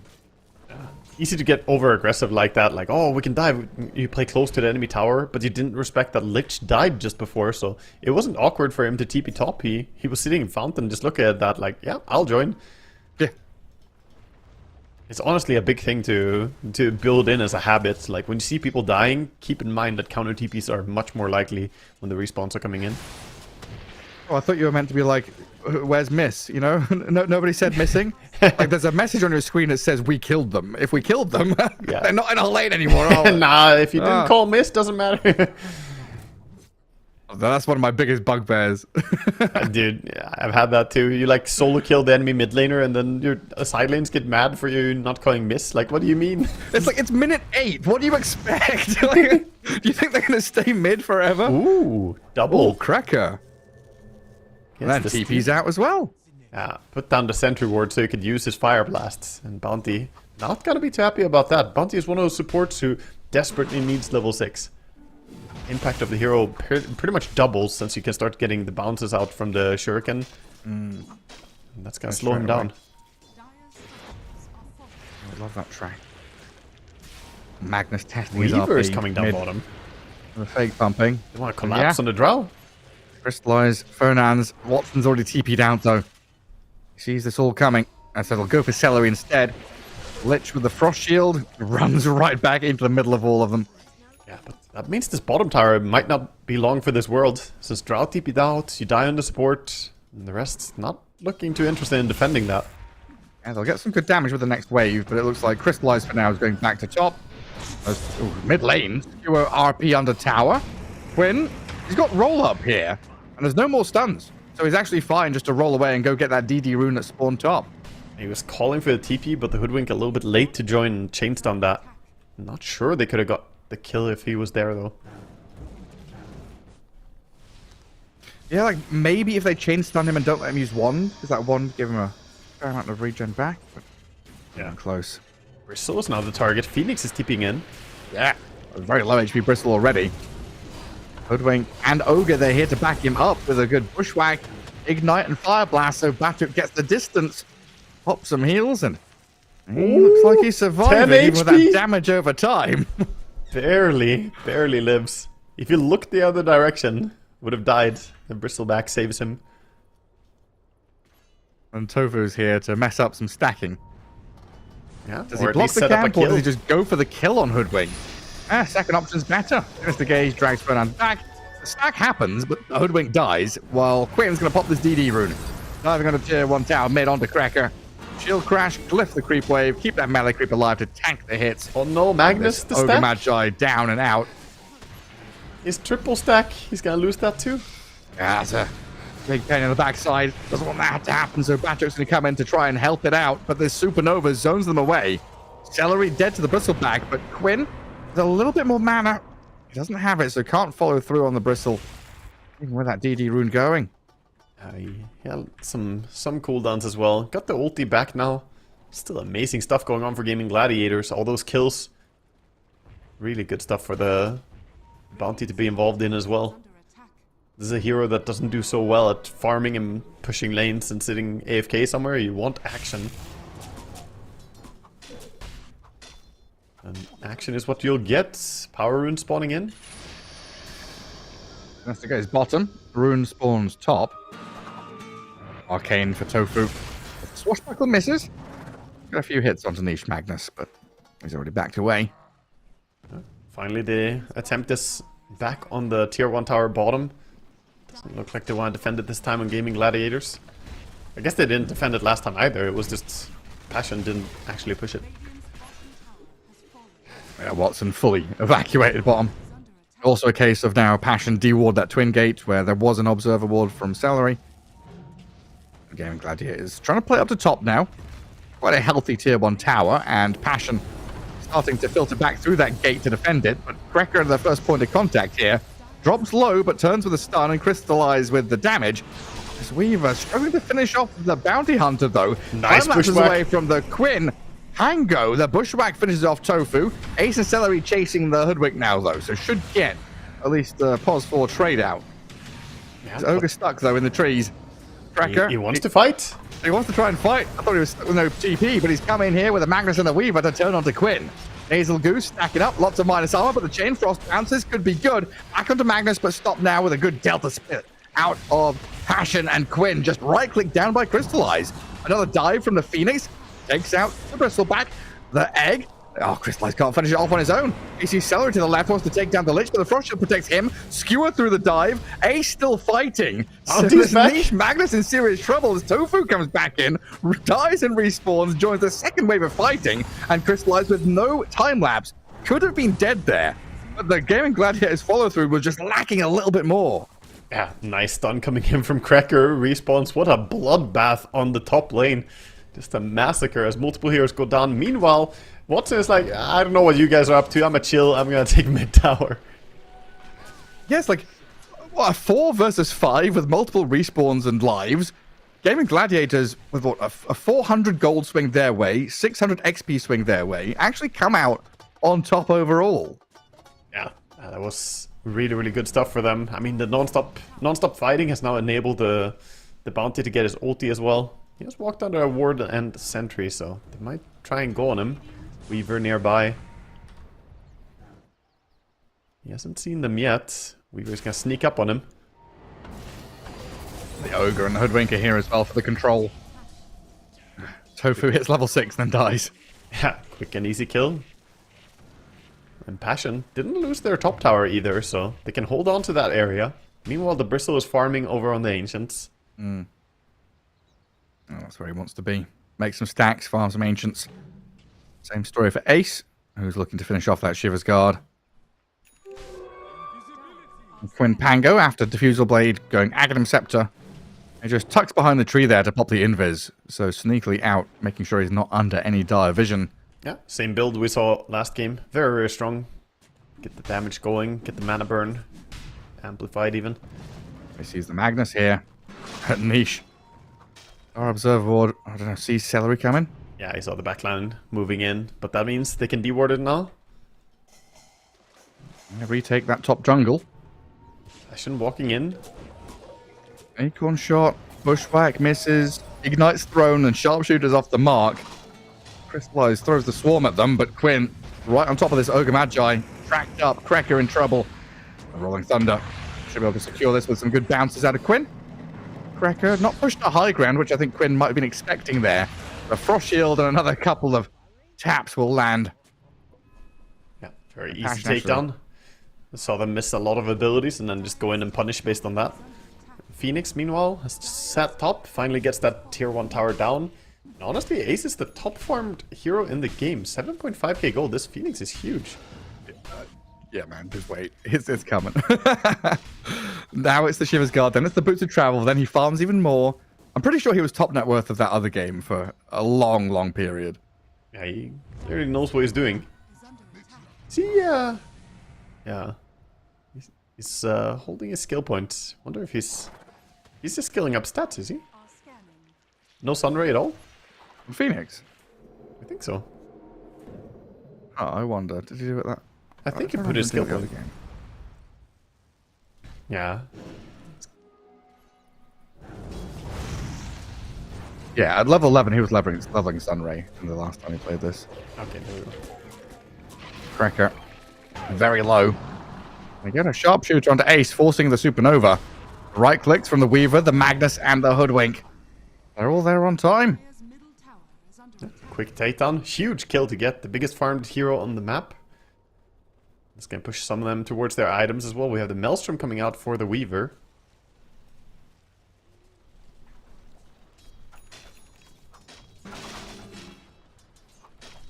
And Bristleback, a recipe away from Pipe, so that's 200 gold away. So a couple of key items here for Passion. It feels like they desperately need to start punching back. I'm still kind of waiting for niche on this Magnus to pop off. He bought this Blink, hasn't really been able to utilize it fully. Yeah, they haven't gone that many big fights since the chaotic one up top. But almost want to see him just group up with the two supports and make a move. Lanes are constantly being shoved in though. Pango pushing in mid. Back down bottom with the Shivas. Do they have enough? We might actually be able to kill this, yeah. It's close. Ace, the Sunray. Lich a from little behind. bit more. Just there enough. it is. Celery arrives. Celery at the right place at the right time. Tipping the scales. And these kills matter a lot. Being able to find these pickoffs when you have track is a lot of gold. We see them already have 4k gold lead. And that's with Watson just AFK farming as well. Yeah, it's also like, this was meant to be the synchronized timing for Passion, right? You know, those kind of like spy movies or heist movies, Ocean's 11, you synchronize all your watches. This was the timing. The Pipe Bristle is Blink Magnus with his next item coming. The Weaver with the damage is meant to go and make a jump. Bristle dead for 20 seconds means that's all slowed down. And also, Gaming Gladiators are comfortable to continue playing in the area that just killed him. So Passion go and play a left side and split the map in half. And that's not really what they want. Trading tower for tower, but meanwhile the Drow is farming jungle as well, so falling behind. Passion definitely don't want to get dragged in. This is all too similar to the previous game. They need to be the ones making moves. With all these green lights, Magnus RP on ready off cooldown now. I feel like they need to force the moves more. Invade that Drow Ranger. There's Watson very nicely tucked behind a couple of tier 1 towers.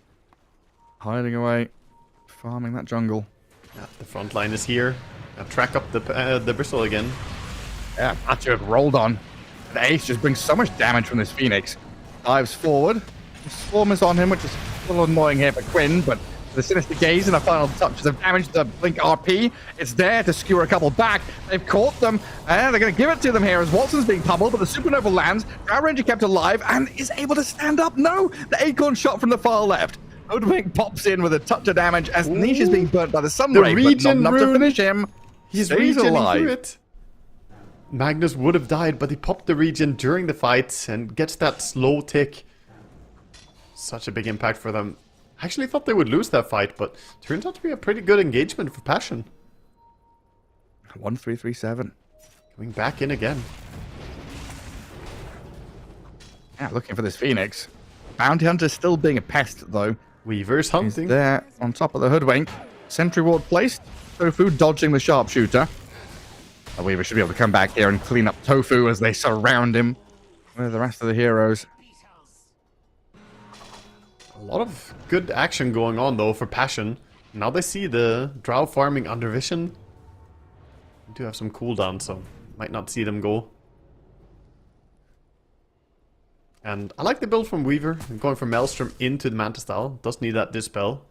As mentioned earlier, if you don't have Dispel against the Drow Silence, it becomes so difficult. And now we can Dispel off the attack speed slow from the Phoenix, so we can actually kill the ulti. Super useful.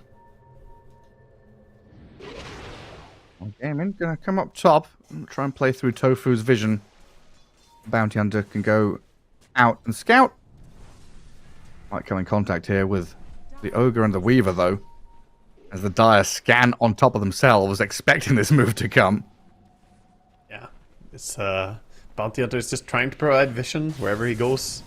Keep tabs on the rotations from Passion, and ultimately is providing a lot of safe farm for Watson, just by how he's playing on Bounty. Yeah, it's like a similar story to that next assassin we've come to know and love so much. Yeah. You play behind enemy lines, you make a bit of noise. Process of elimination, right? You see a hero, you know there's a hero there and not elsewhere.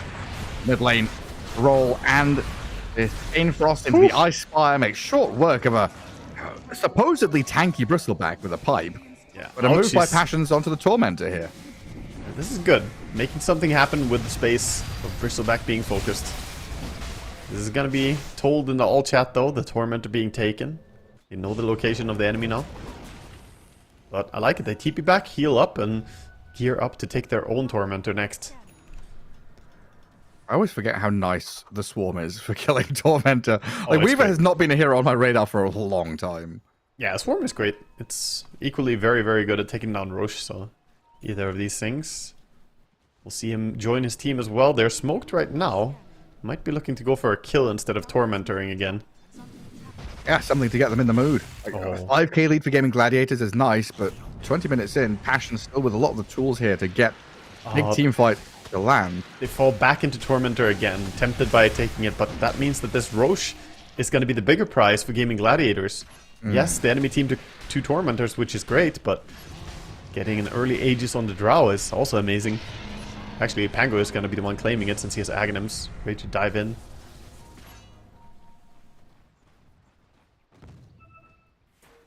Fight is brewing down here. Bounty is nowhere close.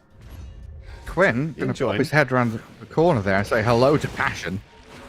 Here's the one holding the Aegis. So Quinn pretty confident here to face off against Bristle. They do see Ace though in the back. Got him up mid-dive, and the Phoenix being focused, but he gets off the egg in time. Hang on, the protection with the Rolling Thunder and the Sinister Gaze. They're going to keep the egg up and running so it lands on this Weaver's face. They've killed off Fernandes, and Crystallize will follow. Cracker down, and Gaming Gladiators. You know, we talk about Dota being a game of, you know, inches, millimeters, pixels, whatever. That was a microsecond of difference between Ace dying and getting off the egg. Just fantastic. Ace basically solo won the team fight the moment the egg goes down. But yeah, they have good saves on their team as well. Lich with the Frost Shield coming in, protecting your teammates. So difficult to bring it down. And that's the problem with high-level core Phoenix, right? You think that you can kill the egg, but the Shiva's minus attack speed slow. The Fire Spears as well. There's just no way you fight under that Supernova. No. And This is also, why I play Phoenix in Turbo. yeah. Also, Supernova AoE cancels the Blink Dagger in such a big AoE that Magnus could not blink. That's super annoying. Oh yeah. Are we still yet to see? I guess we had one Blink RP mid, right? But not had this chain of events where Passion have fully executed their team fight. The disruptive abilities of Gaming Gladiators are so good. Whether it's Tofu scouting and seeing, or the Supernova being annoying and having to be focused. A lot of noise and nonsense that Passion have to deal with.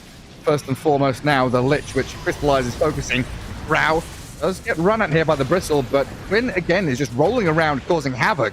Zoning the rest of Passion out, and the Sunray heals Watson enough so he can stand and fight back with a multi-shot, but they lose the Drow now. Crystallize does get found as Quinn comes out hot. the but this Yules? Phoenix, hang on, stays alive? No, does not.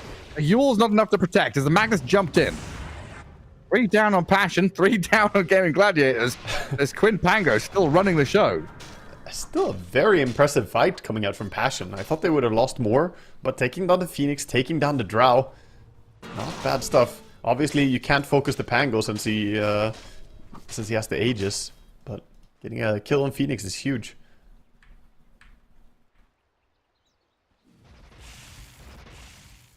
What's Quinn up to now?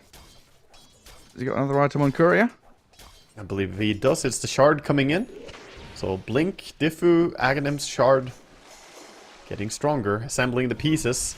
Definitely wants an Octarine core as well. Get some lower cooldown for him. Such a high-paced game. The Bounty Hunter is the one that gets surrounded quickly, though. Yeah, they do have a pretty good catch. Tofu has to be careful not to feed too much. Single death gives a lot of gold.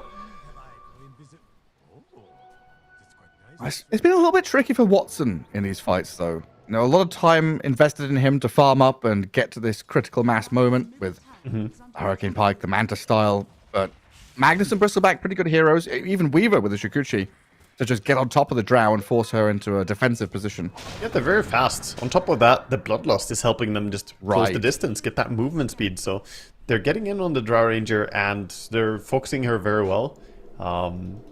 I think at some point, like you said, the critical mass of Drow Ranger is going to come in. Right now, she doesn't have that much damage per hit. But give him a Shadow Blade and give him maybe, you know, a Daedalus into this as well, and he's gonna start absolutely shredding people.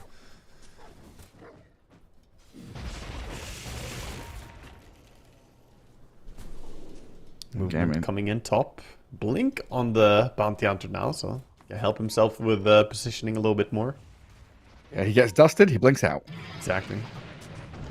Actually, you gotta be careful. The dust will cancel the blink for a little while. The damage you take. Alright, yeah. 25 damage on dusts. But anyway, you can see when people start reacting towards him. And he has Yules, so you could go for a Yules blink trick. Split push coming in from Passion. I want to say Palinizia every time because they're still tagged up from their Palinizia days. Yeah. Lance Cracker. And he's being done in down his bottom lane by a couple of core heroes. That doesn't seem fair. No, there's vision up on that high ground as well, while Crystallize Shikuchi's away. That's a tier 2 tower for Gaming Gladiators and a double damage rune at that top spot. Wonder if they guard it for Quinn to get. No, they can't. The Hoodwink is coming in. Fernandes throws a few spells the way of the Tofu Bounty Hunter, but that's way too much firepower there to handle. Yeah, DD rune now as well is a nice power spike to play around. Rarity real strong. Bottom lane. They caught the Weaver, the Hex, but he's gonna be fine. Phoenix getting that Hex is so scary. At that point, you know, stops being this useless hero who doesn't have a disable, and suddenly he can actually lock you in place and almost burst the Weaver together with Pango.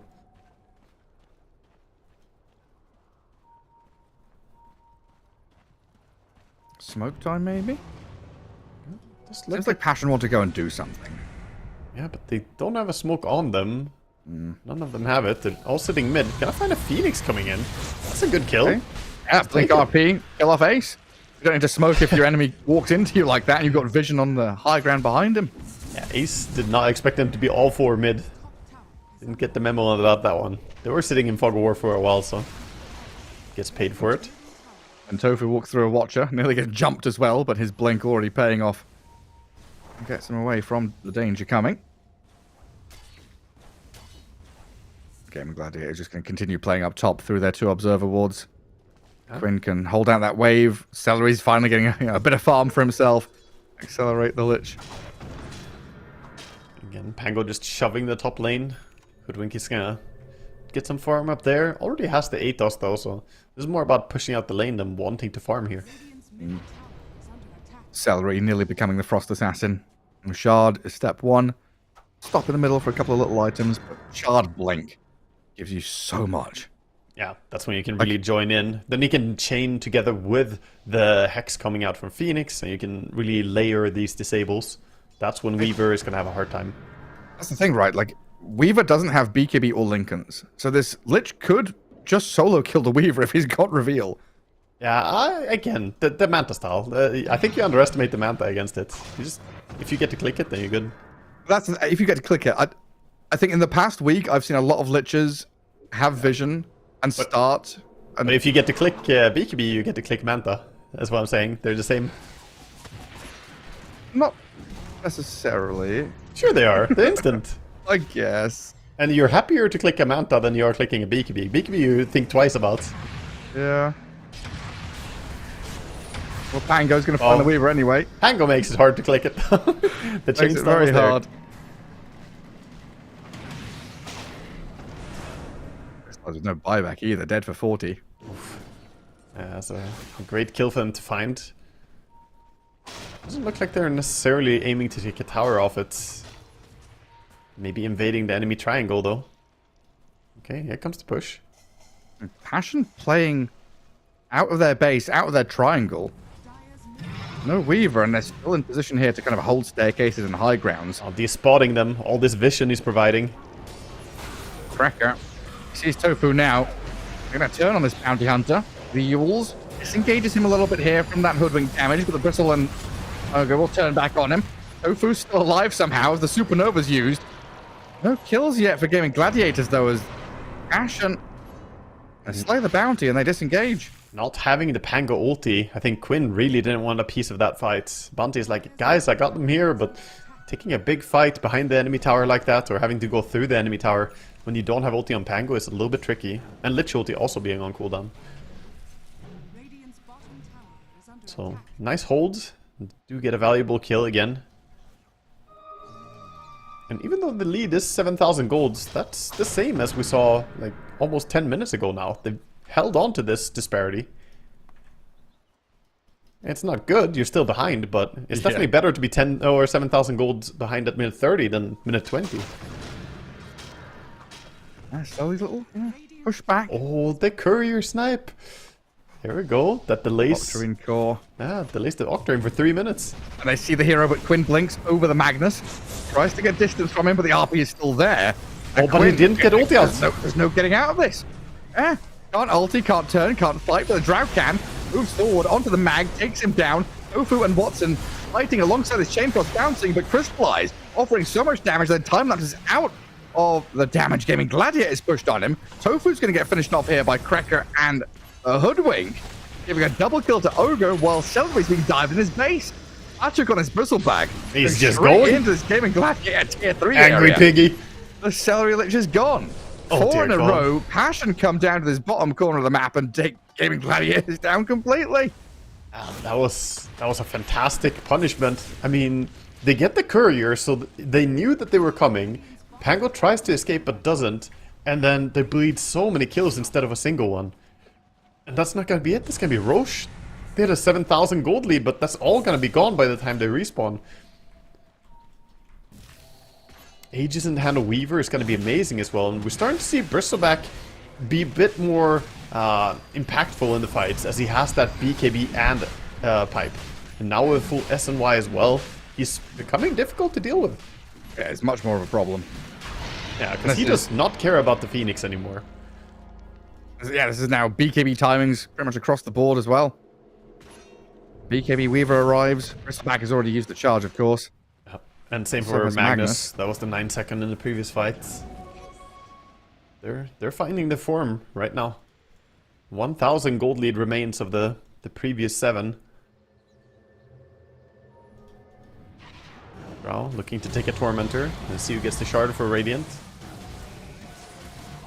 Yeah, thinking back, there was a very aggressive move by Watson in that fight to Hurricane Pike forward, piked kill the forward, Magnus, goes right into the middle of Passion. That is a full commitment move. And without Pango alive, I think that was a bit of a misread on the situation. Maybe they didn't expect all of Passion to be there. Yeah, not respecting Passion, just being together, a tight-knit group. And Quinn still waiting for the delivery of his big item. Yeah, sniping out the courier is really annoying. 20 seconds and then finally he will have an Octarine coming out. Meanwhile, Shadowblade is complete for the Magnus, so he can actually lead the way a bit here in this gank. He's going first and looking for anyone he can find. Would be happy to pull the trigger on the RP the moment he sees any core hero, I think. Bounty is trying to scout the area, going behind. He will see the Magnus soon. No deja vu this time, though. It's the Lich and not the Pango. Gallery screwed back into the Weaver there to get finished off. So tier 2 for Passion. And maybe a bit of poking towards high ground. With no Lich for 40, there's no Frost Shield. Definitely. Good time to do some tower damage. All spells available, but they definitely want to force them home at least. Blink forward and Dust reveals the bounty. Magnus is looking. He's angling for it. Still no Drow Ranger reaction. No, Watson is pushing top, farming creeps.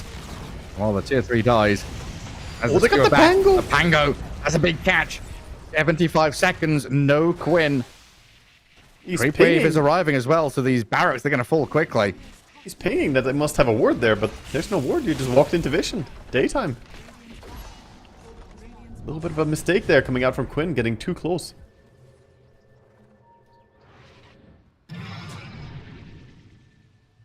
Yeah, there's no vision up there. There is a bit of vision further south. Yeah, but that was nowhere close to where he was. He just got caught. Straight and simple.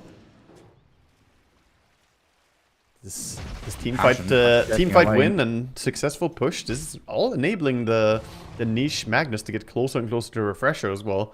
Once he gets there, I don't know if you can take team fights anymore on Gaming Gladiators. I think you're getting outscaled pretty hard.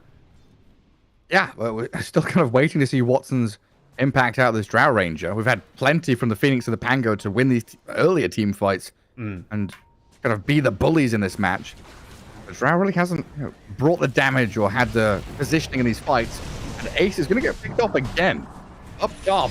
Does get the Supernova down. Hang on a second. The Sinister Gaze, Chain Frost. That's turning it back around onto Crystallize, but he's got time lapse. Stays alive and still has the Aegis. the while Nullifier? Watson, the Nullifier is there to stop him from Hurricane Piking down. He's dead. Buyback's available out of these two heroes. Quinn gets stuck on the cliff and the iceberg there. Quinn in trouble. Rodovato's thrown at him. Rolling Thunder ending shortly. Does roll back to high ground barely. Oh, chasing Swashbuckling after all the way Quinn back to isn't even Fountain, but safe. look at the Nasal Goose stacks up on him. Patrick's going to force the roll up. The dive in from the Magnus is available if they can make the jump deeper. Buyback starts to come out of Gaming Gladiators though. Sinister Gaze, Patrick's BKB TP successfully gets him home. And Passion will retreat after swooping in and killing Tofu now. They find a bonus kill, the dieback of the Bounty Hunter. They're just on fire, not even losing ages in this engagement. Weaver still has it. And that kill onto the Drow. I felt bad watching it. The Nullifier was just purchased, so it's, you know, tough for him to realize that Nullifier was even there, but he forced after himself instead of piking the enemy. If he pikes the enemy, he would have gone to the low ground. Nullifier doesn't work against that. It's a little bit of a weird interaction that Hurricane Pike actually still works against Nullifier, but he just clicked it on himself. I don't think he realized. They bought the Nullifier during the fight, I think. It came out of nowhere. Some surprise Nullifier. Now looking at another lane. Passion on the tier 3 mid with the banner. Keeping the creeps alive. Phoenix going to start trying to poke at them. You got to be so careful here as Gaming Gladiators with your positioning, knowing this Magnus is lurking. Slice going in for some DPS here as well. The roll is coming. RP is available, could hold them. This Bristle Pack disappears though. A lot of immediate damage out of Gaming Gladiators. You know, there we go with Watson. Just a blink pull from the Lich. Didn't even need to hex him. Dies so fast. So the Drow Ranger damage is still there. Silverage, definitely great against the Bristle. So here's the tricky part. The Drow Ranger has the BKB queued up, but I almost feel like she needs to have more damage to just quickly burst some of these tanky heroes. We saw she can kill the Bristleback already, but until she gets Daedalus, I'm concerned she won't be able to kill the Weaver.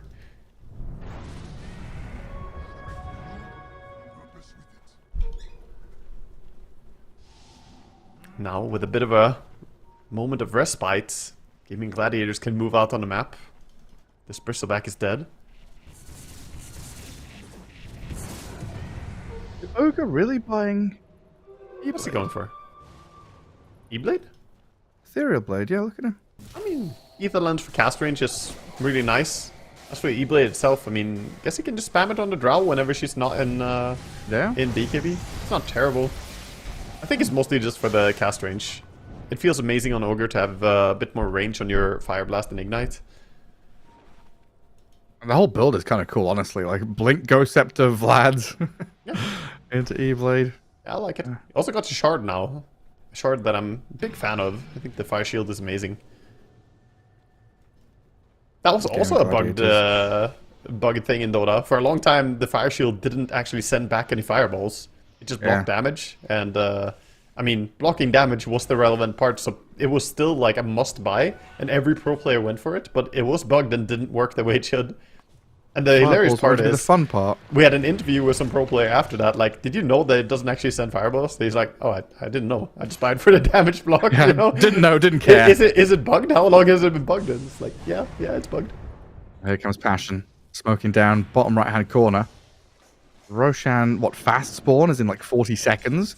It looks like we're playing to this Radiant side of the map, knowing that Roshan could potentially be quickly up down there. Refreshers there for Magnus. This is a big moment. They're all very clumped up right now.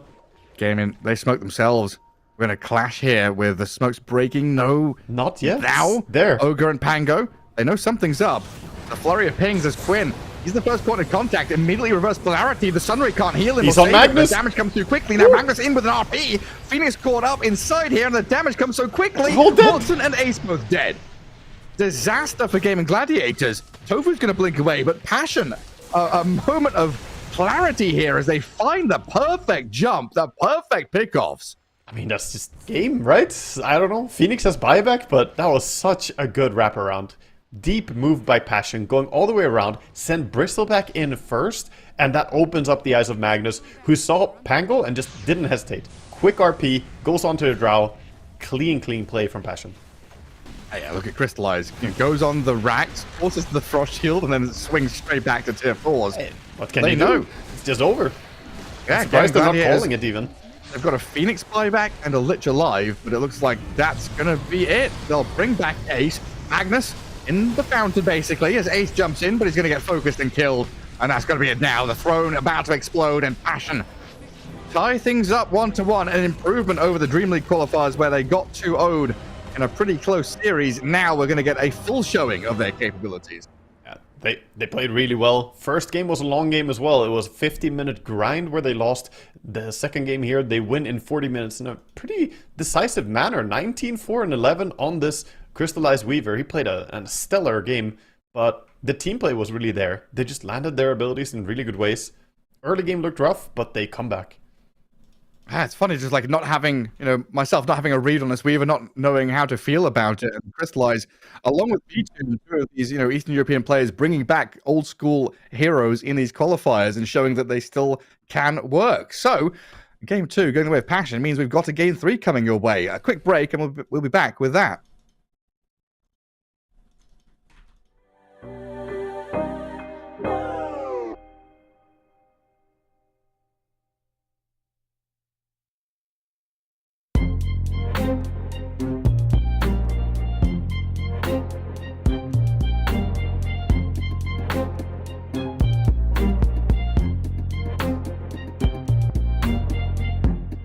Too long for me to feel, yeah.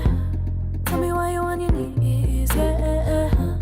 Now I thought I had a dream, yeah. Kicking off the covers, I'm too hot for this bed. Give me space, I need to breathe, yeah. Giving face, giving it beautifully, yeah. Yeah, it's just me and my clique, yeah. We might be the hottest, but we let you in. Angel energy, let you sit with me. Angel energy, angel energy, angel energy. We got sympathy. Angel energy, angel energy.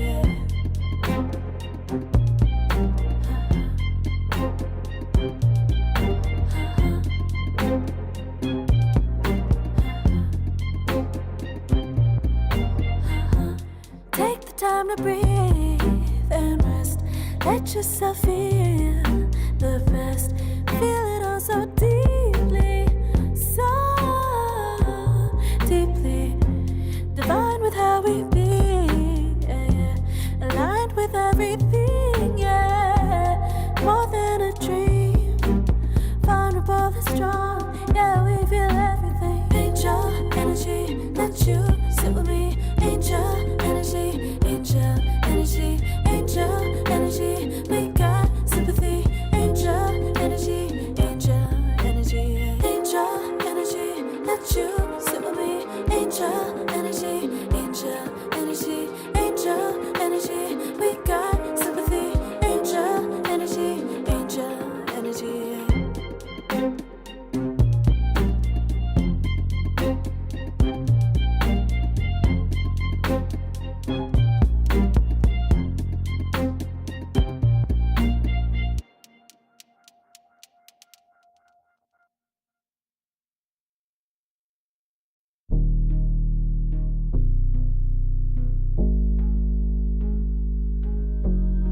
Never pressed, but I got the juice. Taking the lead, that's just what I do. I made mountains move with one hand tied, and still this world ain't satisfied. Everywhere I go, they stop and stare. I tell the truth, I take it there. Call me vicious, persistent, overzealous, that's fine. Main character energy, I stay taking what's mine. You need a foot on the gas, or put my name on the line. Main character energy, I'm just taking what's mine. And it's written in the stars, I'm a king like my sign, yeah. Raising the bar, the jaws drop like a surprise. Don't be mad about it. Don't be mad about it. I don't play the game, nah, I make the rules. Cards close to the chest and I don't play no fool. Don't be mad about it. Look, yeah, my name stay in the mouth. Legs got broke, they said cast her. I'm the 911 response in a disaster. I don't ask, I just take.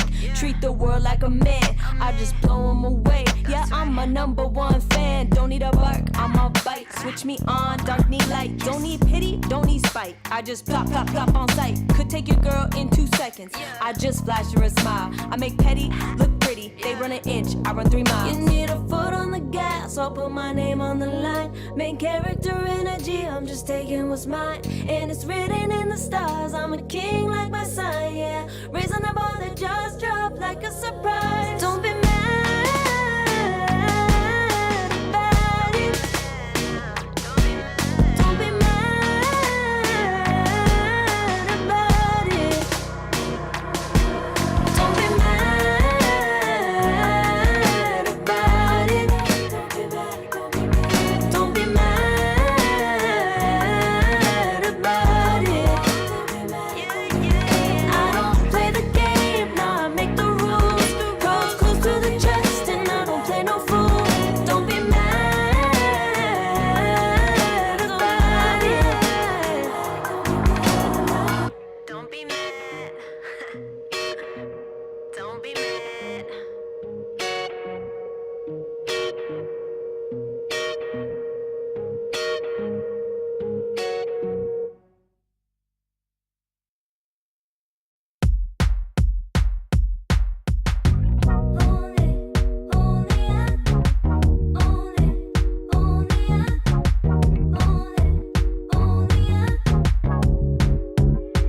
Like a moth to the flame,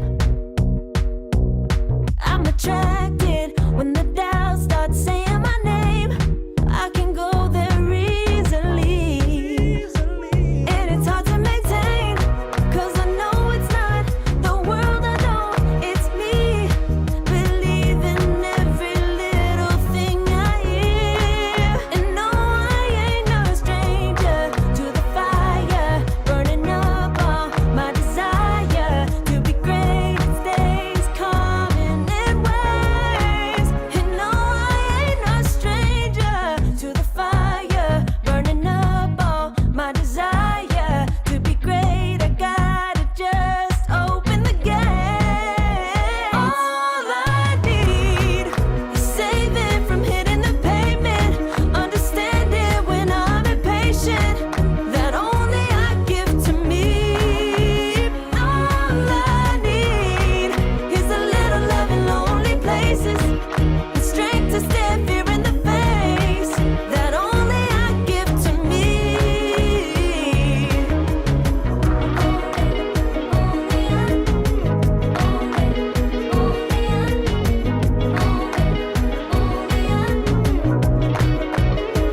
Now I'm running this race, yeah. Stallions couldn't catch up to me. I'm running till I get first place. I'm running till I get everything, everything I ever wanted in my dream. No, I ain't no stranger to the fire, burning up all my desire to be greatest days coming in waves. And no, I ain't no stranger to the fire, burning up all my desire to be great. I gotta just open the gate. All I need is saving from hitting the pavement, understanding when I'm impatient, that only I give to me.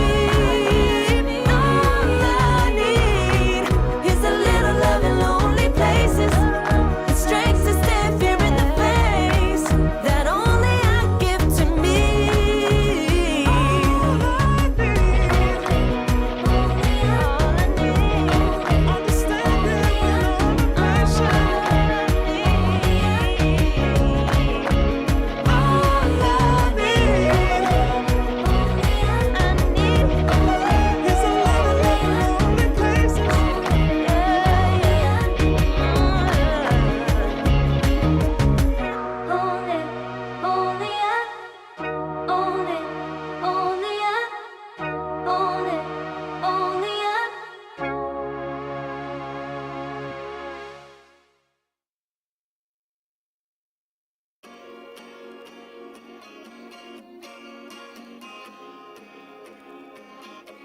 Yeah.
Far from me.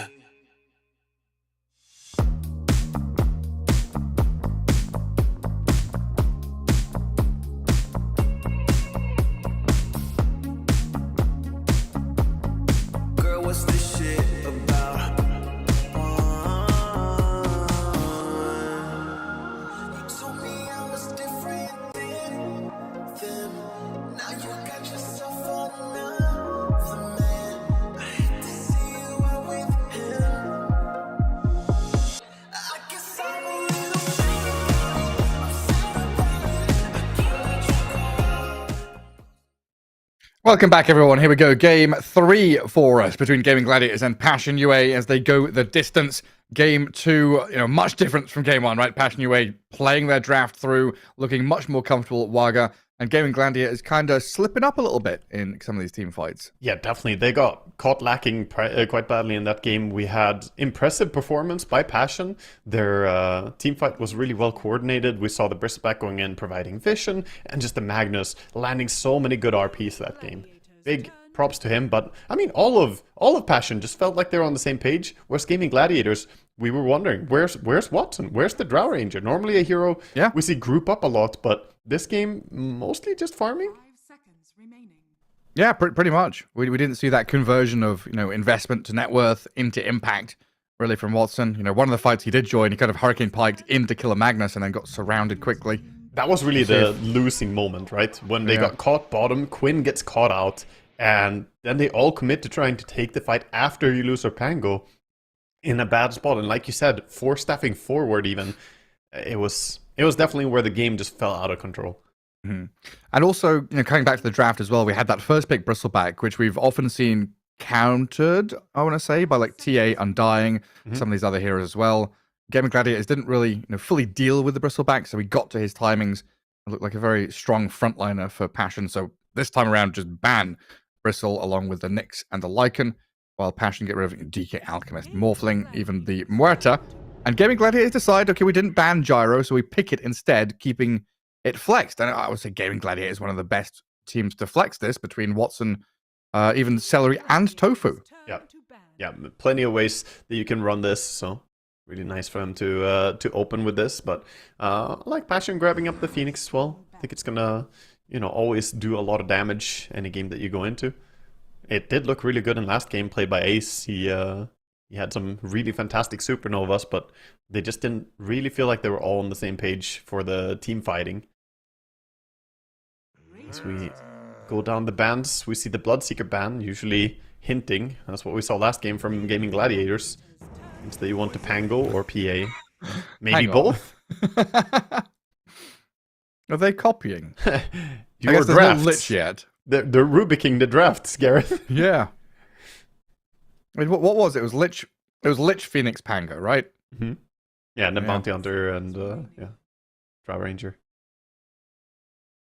Oh, let's see where Gaming Gladiators goes first up with their double pick here. And they do have that fourth pick.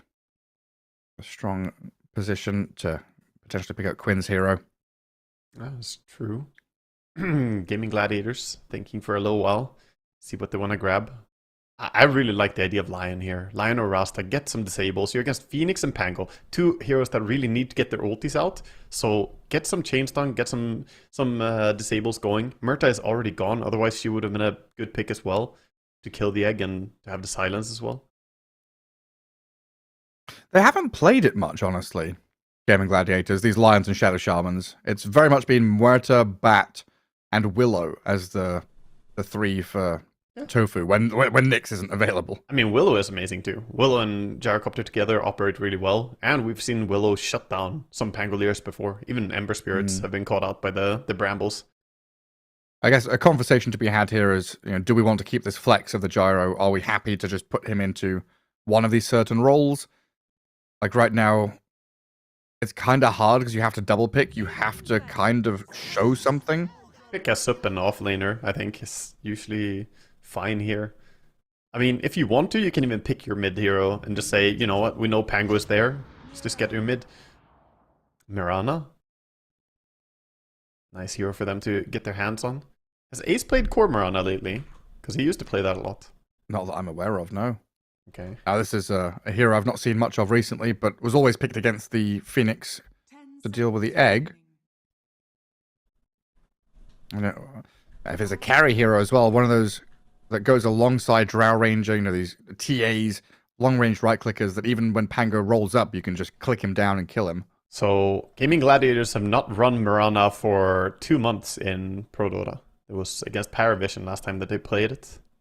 It's been quite a while since that game. And in that game, it was them playing that carry. Watson playing it. Okay. I had to imagine it be a carry here as well. So that means Gyro 4. So we see one of our lanes, Ogre Mirana, and Gyro plus Ace's hero, whatever that might be. Yeah, looks fairly nice. Mirana is really good as well against Phoenix. Get the attack speed going. Bloodlust paired into that. I mean, the egg can die to a solo Mirana leaping in. Yeah. And I like the way Gaming Gladiators are addressing this draft more so than the previous one. They have more layers of stuns and can just combo in their abilities. See what Passion want to show now. Gotta go back and reveal some heroes. They need some catch against Mirana. Right now, Phoenix and Pango. Pango is great for disabling, but he needs someone to help him grab those heroes. It's gotta be the Willow. Yeah. I felt like it was going to be one of those, the heroes you were mentioning earlier, right? The Willow, Lion, Shadow Shaman, one of those guys. So now we've got some pretty good protection It was for both. the egg. It was both, the PA and the Pango. Yeah, both in reference to the Bloodseeker being banned out, so no Rupture to counter either of these heroes. Pretty nice. 10 seconds remaining. And what's here? Tiny, an Earth Spirit, 5 an seconds Earth Shaker. What's Quinn looking at to play against the Pango? Yeah. A lot of those are possible. Maybe go for a Void Spirit even. That he plays really well. Or is there an Ace hero here that looks really good against... Is it like Underlord against PA Pango Phoenix? It's been a while. Yeah. I mean, Ace is so diverse. I feel like he has so many heroes he could pull out. It could be, a Tidehunter coming in. It could be whatever. Even a Brood. Brood, Tidehunter, Underlord. He can go back and play Mars if he wants to. He's got a ton of different heroes that could fit here. So then it might be with his hero diversity, they're looking at this and thinking, okay, there's 2 bans coming up next. Quinn's hero pool could be pretty limited. If they remove all those, we'll go with the Queen of Pain now. Yeah, okay. So you get a mobile mid hero, someone who can easily reposition. So both Mirana and Queen able to join very quickly. And then protecting the mid Queen of Pain with Puck Ban in case the Pango flexes off lane. Yep. Always a possibility. It's quite logical. Puck Queen used to be a 50-50 matchup, but ever since the Puckish innate came in, it is not 50-50 anymore, man. It's a tough one. Yeah. 5 seconds remaining. Just a little change to the lane. Yeah. Tiny little change. I mean, that was insane. Basically, TI defining that innate. So good. Was nerfed since then, but still very, very strong. Well, Primal for now. Yeah. Would have been a good hero to charge in, start out team fights here. Remaining. Wonder what other hero they are the most concerned about Ace getting his hands on. I would just say Tide. Like, the team fight looks absurd with Tide. Gyro, Queen, Tide Hunter. I'm just wondering, is there any offlane hero that's going to benefit from, you know, Solar Flare or anything like that? Are you content already with Queen of Pain? You don't really need to get too much value out of it. I guess you could go for, like, Legion still here? That's a hero that could buff up a lot from it. It's risky, though. It's always risky playing Legion against PA. It's like, either you get Blade Mail early and you bully her, or you can never duel her because you risk dying. Yeah. Or Centaur ban. I don't know, one more from Gaming Gladiators. I'm still unsure, you know, where this Pango's going, with Passion having that ultimate pick. Yeah, I think they're just banning an offlaner now. Ban the puck because it would be nasty against the Queen of Pain, but now they can go back to assuming it's mid Pango. As for Passion, what did they want, really? Like a Mars or something? Yeah, ranged damage block would be good, and a way to protect the egg. I think the And you've arena... got Willow and Phoenix. It's a sick, like, Mars draft. I don't know about Mars as a hero. Yeah, he's okay. He's okay as a hero in the current patch. It's not, like, one of the top meta heroes, but he's good enough that when you see a draft like this, I think he fits super well. And even the vision removal is pretty annoying to play into.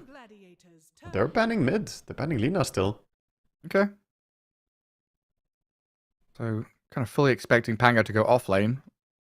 Yeah, or at least fully protecting the Queen of Pain from these heroes. Yeah, I guess there's no offlane heroes they're super afraid of with an Ogre Mirana lane. So, if you're going to cover something, cover the Quap. Yeah, makes Just sense. barely got any clothes on. Cover up. What is it going to be, Ace? It's going to be the Axe. Axe. That makes All sense. right. That makes a lot of sense in this game. Get some good ways to catch a lot of different heroes here, but in particular against the PA, it's, Well, you know, reliable lockdown. Waka, it's the safe version of Legion, no? It is. Yeah, it literally is. I was thinking the same. Like, why risk Legion when you can just be Axe? Yeah, exactly. Yeah, Blade Mail, Blink Call. Forget the duel. Yeah. Just No, get the this catch on is them. way better, way stronger in this game. And their lineup looks, I gotta say, really nice from Gaiman. There's a lot of follow through here, right? From a Blink Call or an Ogre Stun into a Mirana Arrow. They got Call Down, Sonic Wave, tons of right click range damage as well. Yeah. And Passion are going to round things out with a niche Ember Spirit.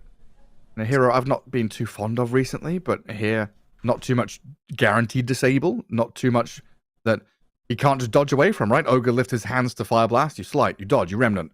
Axe, Blink, Call, you can kind of play around if you're fast enough. Yeah, you can jump through the homing missile, and yeah, it's pretty difficult to land an arrow on the Ember Spirit. You need to have vision on him, or you need to have someone else go first. So it is a lot of disables from Gaming Gladiators, but like you mentioned, all of them are pretty kiteable for the Ember. Problem is, if a single one lands, the next one is going to follow up. That is true. But overall, though, Ember does fit the bill. I guess together, him and Pango will really increase the pace of the game. And then their plan is that, you know what, we're just going to get strong on the PA.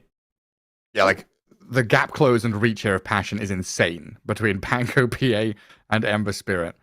Fun to see as well. Mirana. It's going to be the Mirana on Tofu instead of the carry Mirana this game. Oh, okay. Because Ogre Mirana would have been a strong safe lane, but, you know, keeping it open all the way, this makes it a bit easier for him to land arrows, I guess, running around being a support. And Watson says that it's an okay game for him to be Gyrocopter. Yeah, I was just about to be saying, you know, you've picked a lot of gap close here as Passion, this mobility to catch Mirana as she leaps away. I guess it's going to be useful against the Queen of Pain anyway. But yeah, the swap over to the Watson Gyro. You first pick Gyro and it's like, you don't know where it's going. Then you bait again with the Mirana. Yeah, some deep mind games. Been talking about that. And that's one of the values of picking Gyrocopter first. You can't really be 100% sure what it is. So we don't have any real hard counter to Gyro. Yes, PA generally wins the 1v1 man fight, but you don't have like a Razor or something here to shut down Gyrocopter. So if Watson gets good farm, he might take off. But last game, he had pretty decent farm and he just didn't really end up joining the fights. We'll see if he can connect better in this game. I didn't feel like there was a dedicated timing for the Drow Ranger to hit and be ready. It was like, next item, get bigger, more damage, need tankiness, need to kite this. Whereas Gyro is much easier to play through and naturally hit timings, right? It's like, oh, I've got Chrysalis, Aghanims, BKB, Satanic. Every single one of those items gives you a spike. Oh, I've hit level 6, let's go. Whereas Drow level 6 is like, let's go back to the jungle and farm. Yeah. We see all of Passion moving bottom, not just holding high ground, but this time looking for a kill. When you have PA in your team, the Stifling Dagger, so useful. Tofu's gonna be safe though. Good skill leap if he needs to, but doesn't need it. Doesn't need to this time. So Passion, they don't find a kill. They do get a sentry down in the Ancients though, so blocking up some of the stacks that could be made. And it looks like Ogre Magi going to go over to the Radiant Ancients, take the Watcher. And does get a couple of Observer Wards from mid to top. Yeah. And we have So Dark Willow checking for vision mid. Realizing there's no vision down here, looking for that ward. It feels like both teams looking at this mid lane and really understanding that the runes are going to be so important, right? You've got basically, what, 3-4 wards looking at mid? Oh, yeah. Looking for rotations of support to mid as well. There's Ace down at the bottom rune. Tries to step up and take it, but he's met with some resistance here from Crystallize and Krekker. Fire Spirits and the damage from the PA. Is this enough to kill the axe? It's gonna go down. First blood is coming. Crystallize gets it. Very nice start for Crystallize. Good recognition that they can just slowly run down. Fire Spirits is a lot of damage over time. And the repeated slows from Stifling Dagger. Axe just getting a bit too far out. And this is a feast or famine type lane, I think. Laning Axe against PA. It can be fine, but one death already can get a bit tricky.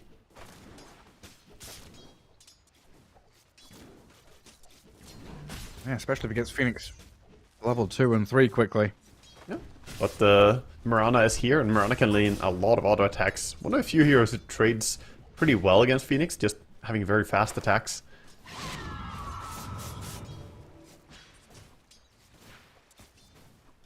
Sentry wards are not going to be in range of each other bottom, so both of them blocking up each other's camps. Then mid lane, Ember Spirit against Queen of Pain. Niche already feeling this range versus melee matchup, but is able to turn around and do a lot of damage, trading back into Quinn. So keeping yourself competitive here, 5-1, 4-1, just trying to get to the bottles as quickly as possible. Yeah, already coming out for Queen of Pain, and Ember is about to get it with just one more CS. He's about to have it delivered. And finally, we haven't talked about them much, but up top, we got the Gyrocopter and Ogre. Ogre still wanting that level 2. About to get it. One more creep. So close to it. Come on, Watson. Give me the experience I need for the Ignite. Yeah. There we go. A Tofu down bottom, though. Fiery Spirits. That's not going to tick him over. Under tower. He's regenning just enough with the Tango to stay alive. Oof, a lot of damage to him, though. But meanwhile, Ace is full HP, so he's running confidently in, just CSing away. Celery does get a pull into large camp top. Anand's trying to contest this and drag a wave away. Nice use of the Shadow Realm to hide away from the Ignite. Still gets the attack over on Ogre as well. And Pango coming out pretty nicely in this lane. 11-4 for Batyuk already. Gyro with 10 last hits, but Pango very happy with the state of affairs. And kind of what we've come to expect from Ogre with a learning curve. First few waves, kind of difficult for Ogre to apply any pressure, but then the lane gets a bit harder for the opponents after that. Fairy Fire gets expended mid. A lot of damage. This is a very close lane. Continuous auto-attacking from the Queen will bring him pretty low. And this is without him scaling up the Shadow Strike. The lane is still going pretty decently. And Quop's starting to take the lead out now with the last hits. Those Ember Spirit expended a lot just to stay alive and try and get damage onto them. Slice does not get his hands on Lotus, picked by Tofu. Ace nearly had that Courier Snipe as well as Crystallizes. Courier wandered into lane. A lot of trading on side lanes, constantly up top as well. We see the Flak Cannon, the Shadow Realm. Damage just being done to each other. Yeah, a bit difficult to approach Watson up there. Both of them have huge magic sticks ready. 13 on Pango, 17 on the Gyrocopter. Yeah. Nobody wants to make that first move. Does Passion have to do something to try and equalize that middle lane? Is Ember Spirit, like, not content, but alright with how things are going? I think 6 minutes. Play for the power runes. That's all you can really ask for. Rotations before then, it's very hard to orchestrate, but yeah, maybe some attention towards the power runes since you have two heroes who desperately need it, both Pango and Queen. Tofu finds it. Ooh. A blood grenade into Leap Arrow, just about in time there to kill off the Phoenix. And now an open lane for the Axe to play aggressively into this PA. Yeah, 70 seconds, no TP on the Phoenix, so he will respawn soon, but he's gonna have to walk of shame without boots back to lane. Leaves Crystallize pretty alone. Wouldn't be surprised to see if they start cutting the lane or get some more resources out of this. That's a pretty big deal. I see Phoenix walking slowly across the map. While Crystallize 10 stick charges, so isn't under, immediate threat. Still should be able to farm all right with a dagger. But not a comfortable life for him, and won't be able to contest any pulls or deal with Mirana if she makes a move. Yeah. Not too punished though, he's feeling okay. They get some denies against him, but he even gets the small camp pull as the Mirana walks away to try and get some stacks going for her own team. Large camp is blocked, right? Yeah. They unblocked the large camp with their sentry, but it didn't spawn yet, so she couldn't pull. Yeah. And her ancient camp is also still blocked, so didn't get too much stacking going. That's what the whole battle with the Phoenix was about. Our battle continues. Cracker and Tofu down at the bottom jungle. That's 40 seconds early to that 6-minute rune. Already supports meandering in towards mid. Phoenix trying to help the Ember. Mirana sniping the catapult. While Quinn asserting domination now. 37-8 against 22-4. 24-4. Definitely doing really well so far. Ember has level 6 though, so he's gonna go for a TP play, get full resources. Queen have been running base, but that's at the 6-minute mark, so he is conceding the power rune by doing this. Not a good feeling for the Queen Pain, who's doing fine in last hits, but Ember with a good haste rune and DD rune could swing things on side lanes. Even shield rune, he finds. I guess they see both supports leave the side lanes, and Quinn's like, nah, not worth it. Celery and Watson pretty happy about the state of things up top. Celery is able to bully Batuk back away from the creep wave. But pretty low on mana now, the Ogre. Yeah, while Cracker has come across and scouted out the large camp stack. Ace, meanwhile, is just getting complete free farm behind the PA, just pulling the creeps, farming the jungle, accelerating really fast. And Crystallize is getting his farm on the tower, no problems last hitting there, but he also can't farm at the speed of an Axe, who enjoys the jungle as well. And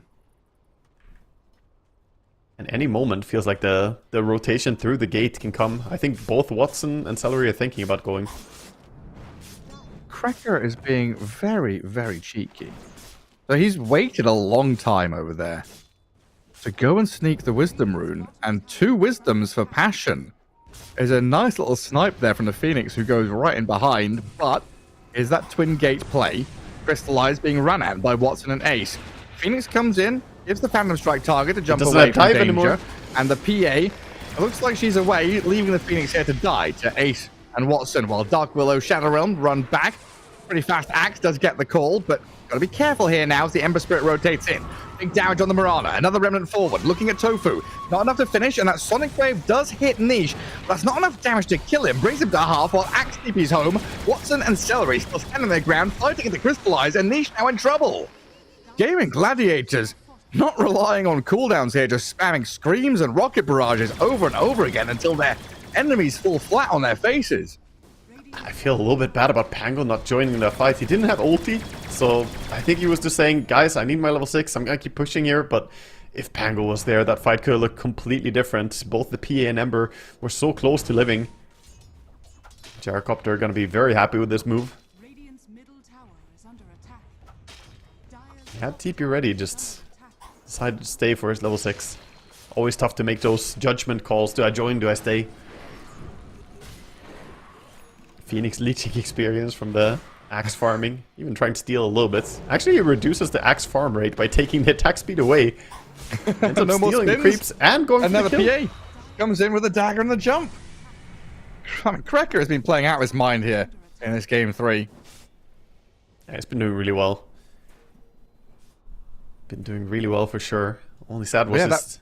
Yeah. That fight was going to start and stop, right? You know, start, get a kill, stop, TP out, distract, disengage. And Passion at some point made that choice to fully commit their 2 cores, and that's got to be when that call comes in saying, hey, Pango, you've got to be here, ulti or not. Yeah, for sure, for sure. He had to just get over there. There's no way around it. At least they didn't really lose the formation down there. They're still holding their tower. Bachuk gets forced to ulti, can't even get it out. There we will now roll, and can roll TP if he wants to. See where he ends up. Goes all the way around the crystals. Back down through the creep camp, pulling off a few wild wings, but now he's stuck around, getting Starstormed, ignited, and the cooldown's coming with the arrow landing. Bachuk overplaying his hand. For 2 small wild wings with the enemy nearby, that was not the play. I was just saying between game number 1 and 2 here that, you know, I really like this Bachuk guy, and now making a few misplays, I feel. Yeah, Fernand. Jinxed it. Cold and cold. Yeah, my response to you saying that was, yeah, he's not really a flashy player, just kind of sits there, does his job, and gets things done. This time around, trying to be flashy, right? Trying to get a few more creeps, messes up. Yeah, definitely. Unlucky on the rune spawn for Ember. Didn't spawn bottom. Was a nice play to try and stick around and fight Axe for it, but DD rune top, Queen of Pain, closing in on Dagon.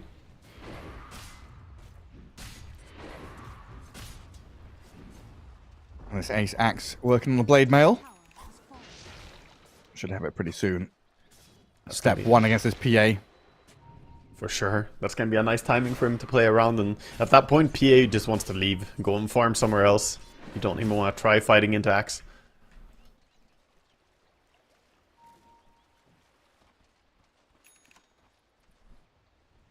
Yeah, pretty happy just to keep farming Ancients.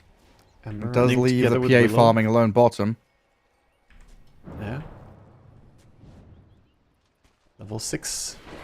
Level 6 on 9 on the Phoenix. Looking for a chance to use his ulti, but I think the play has to be around the Pango overall. PA just wants to be protected, so...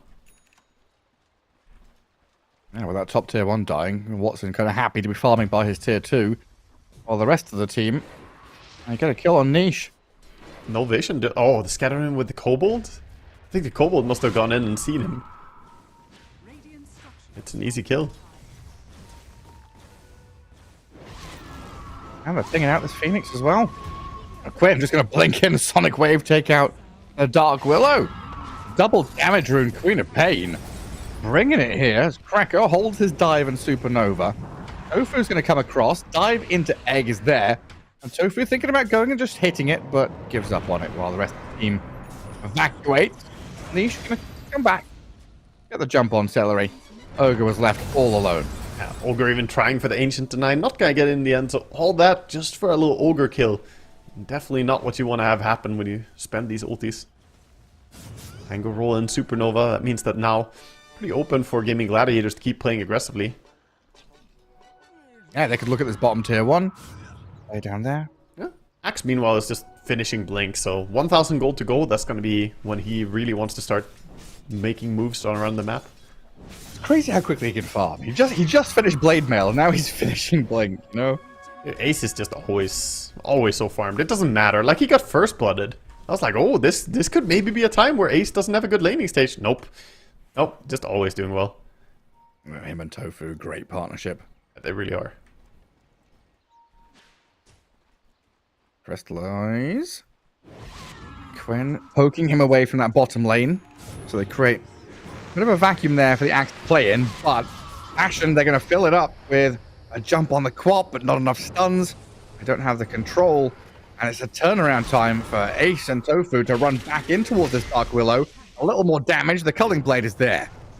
Fernand's dead, and Ace just never stops. He's sprinting forward. Niche, very fortunately for him, does have that jump to low ground to TP home. What a nice arrow. Just landing onto the Willow there, making sure there's no terrorize or anything like that to chain stun. So the damage was pretty decent, but the Regen Rune kept the Queen of Pain alive. Taking through all that. Axe sees the TP in from Willow. Looking for a way to catch someone. Obviously, it doesn't have the blink just yet. 50 gold and he will be able to send it out. I'm still going to make a nice little base camp in this bottom jungle. And normal stuff. Kill tier 1, play towards mid. Take out these jungle camps. And suffocate your opponents back a little bit while Watson just continues free farming top by his tier 2 very safely. Yep. I've got an opening on the Dark Willow again. A stun into D-ward. As Quinn will bully this Ember Spirit away from the rune. Got the brambles on her with a Rolling Thunder and a Terrorize. Quinn, the chain control is there. Ace comes in a little late, kills the Phoenix off now. A trade, but I'm glad it's not happy about how that played out. As Batyuk, he will still be stuck down here. The stuns land, and Ace is going to chase forward with another Culling Blade. I'm taking him out. Oh, he's got blink call. He can catch him. They got more. Another one, a +1, a bonus kill, oh, a triple dear God. dunk. Oh, thank you very much. The and Grim Ace Reaper sees another target. His screen turns red, blood dripping out of his eyes. Ace is just going from kill to kill. That should be a feature on like Axe Arcana or something. You should just get the screen turning red with anger that there's someone dunkable, the moment someone's within dunk range. Pay to win. You can see when someone's dunkable. Hey, he's off to a fantastic start. 15 stacks of the Coat of Blood, so 4.5 armor already. So good against this PA. Oh yeah, I mean against Pango too. All Pango's damage is physical. Ember as well? Just name all the heroes on Passion? Quite a lot of it, yeah. Yeah. Oh, very handy. They're trying to catch someone bottom with a haste rune. Going for Tofu. Yeah. Might be He able is to... far back though. Niche doesn't even try it with the slight chains. Watson's already down here as well, so it could have been a bit of backup provided for Tofu. As they'll TP Ace here and look to reclaim their Ancients. Expecting this aggressive move from Cracker. He gets the ward down, but he'll die for it. Everything just going their way. Seller even staying on the top lane. Getting a bit of cheeky farming going. Yeah, I mean, a 9k lead here. Minute 16. Gaming Gladiator is way out ahead. Crystallize blinked in. That's danger. Queen of Pain with ulti nearby. And Celery here with the Ignite. The stuns, the Bloodlust. Quinn chucks the Sonic Wave at her, and Crystallize going to try and blur and run, but there is no running from this Queen of Pain. They do get some crits, but Crystallize, they're just realizing you've got to stand and fight. Hold your ground. See the Queen of Pain? Yeah, it's the Queen of Pain. The Queen of Pain. Disgusting. Batyuk? He casts both of his spells, yeah. Shouldn't he just be dead? Yeah, I think he's just dead. Supernova's there. Are they going to turn and hit the egg? They're focusing it down. Terrorize is coming. One more touch is not enough. Oh my god, they got the egg to land. The Terrorize. Batyuk has baited them. We fell for the trap as well. In comes Quinn and Watson though, trying to get something out of this. Niche in trouble. Remnants away with Batyuk rolling off to the left. Watson can't finish anybody. And Passion, they lose their Dark Willow, but I mean, that was close to everybody dying. Yeah, that was an amazing combo there. That's why we see Dark Willow and Phoenix often being a really good pairing. Last second with 1 hit left on the egg. Gaming Gladiators lose some valuable heroes, but still holding on to a big lead in this game. Ember jumps out, gonna jump over to Dire Vision. It's gonna be fine though. Oh no. Did they find this ward? Looks like they might go for a move together. It's just a refill in the bottle. Okay, no smoking. Heal up Niche. The Sun Ray as well. Bring his HP a bit up. Watson, who I haven't really followed that much, is now sitting at Aghanim Scepter. Crystalis. He's farming real fast.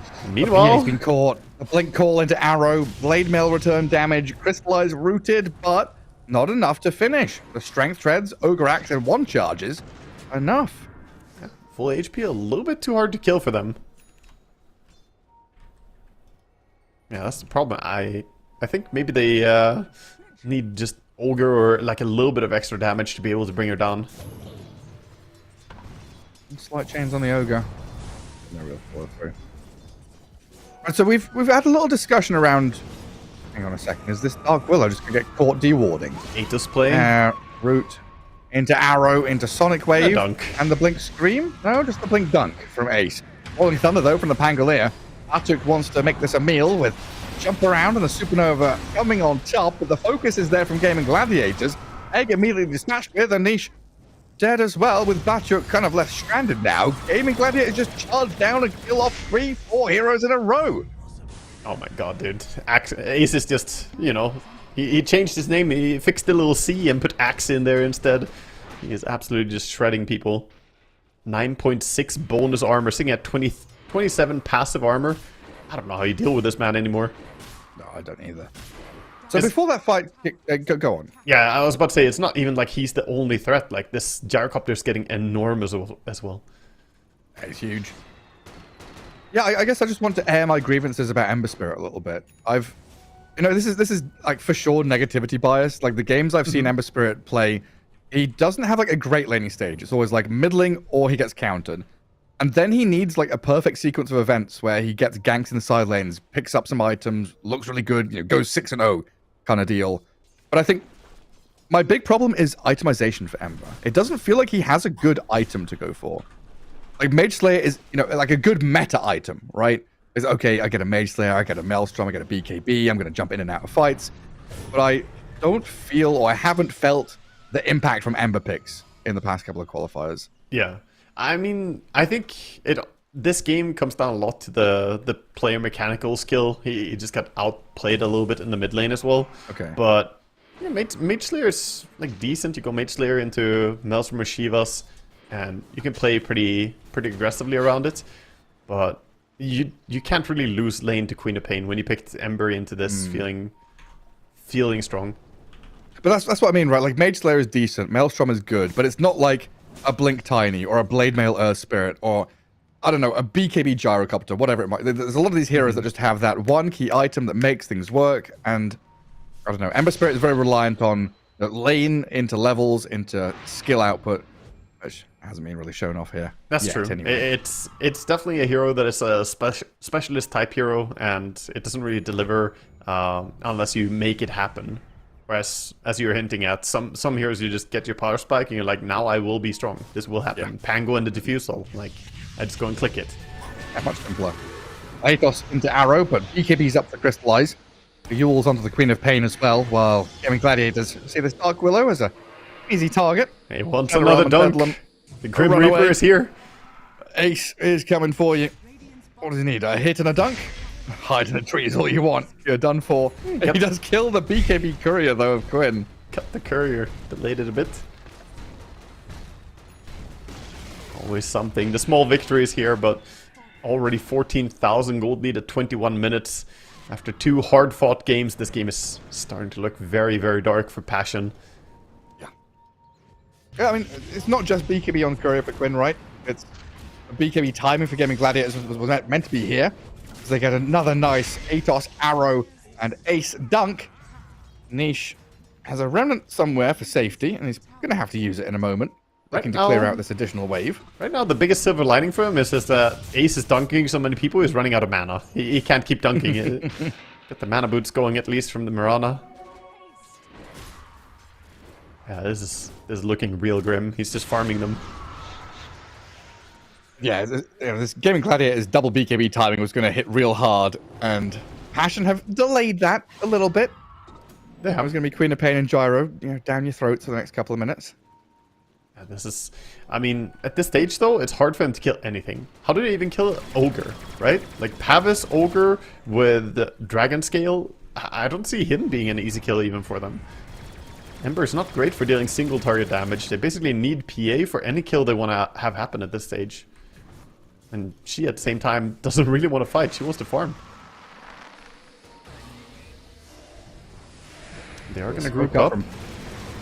Passion behind this Willow, but Onan's niche. Supernova on top of Watson's head. As a last-ditch effort here, it feels like, from Passion with his PA BKB. Actually doing some serious damage. They open up with Crystallizing. They kill off Quinn. I thought this would look real dark for Passion. They lose all 5. I like how positive you are. Like, they got the queen.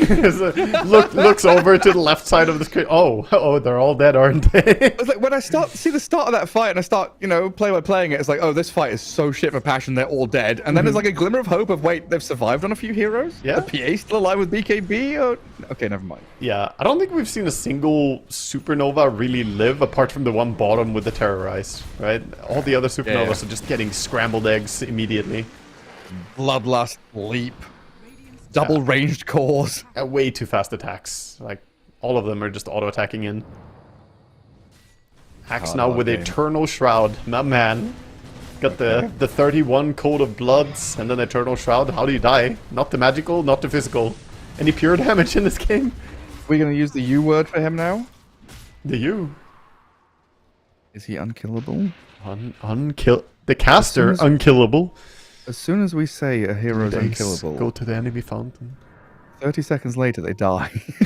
I think Passion need all the caster curse that they can get right now over on gaming. Okay. So, yeah. Right, how do we do this? I don't see how Ace could possibly die in this situation. Or any situation. The man is a machine. No. He's not going to die. He's going to get used up. Kraken still gets found by Quinn on the side. They keep the Ember Spirit out of danger, though, at least.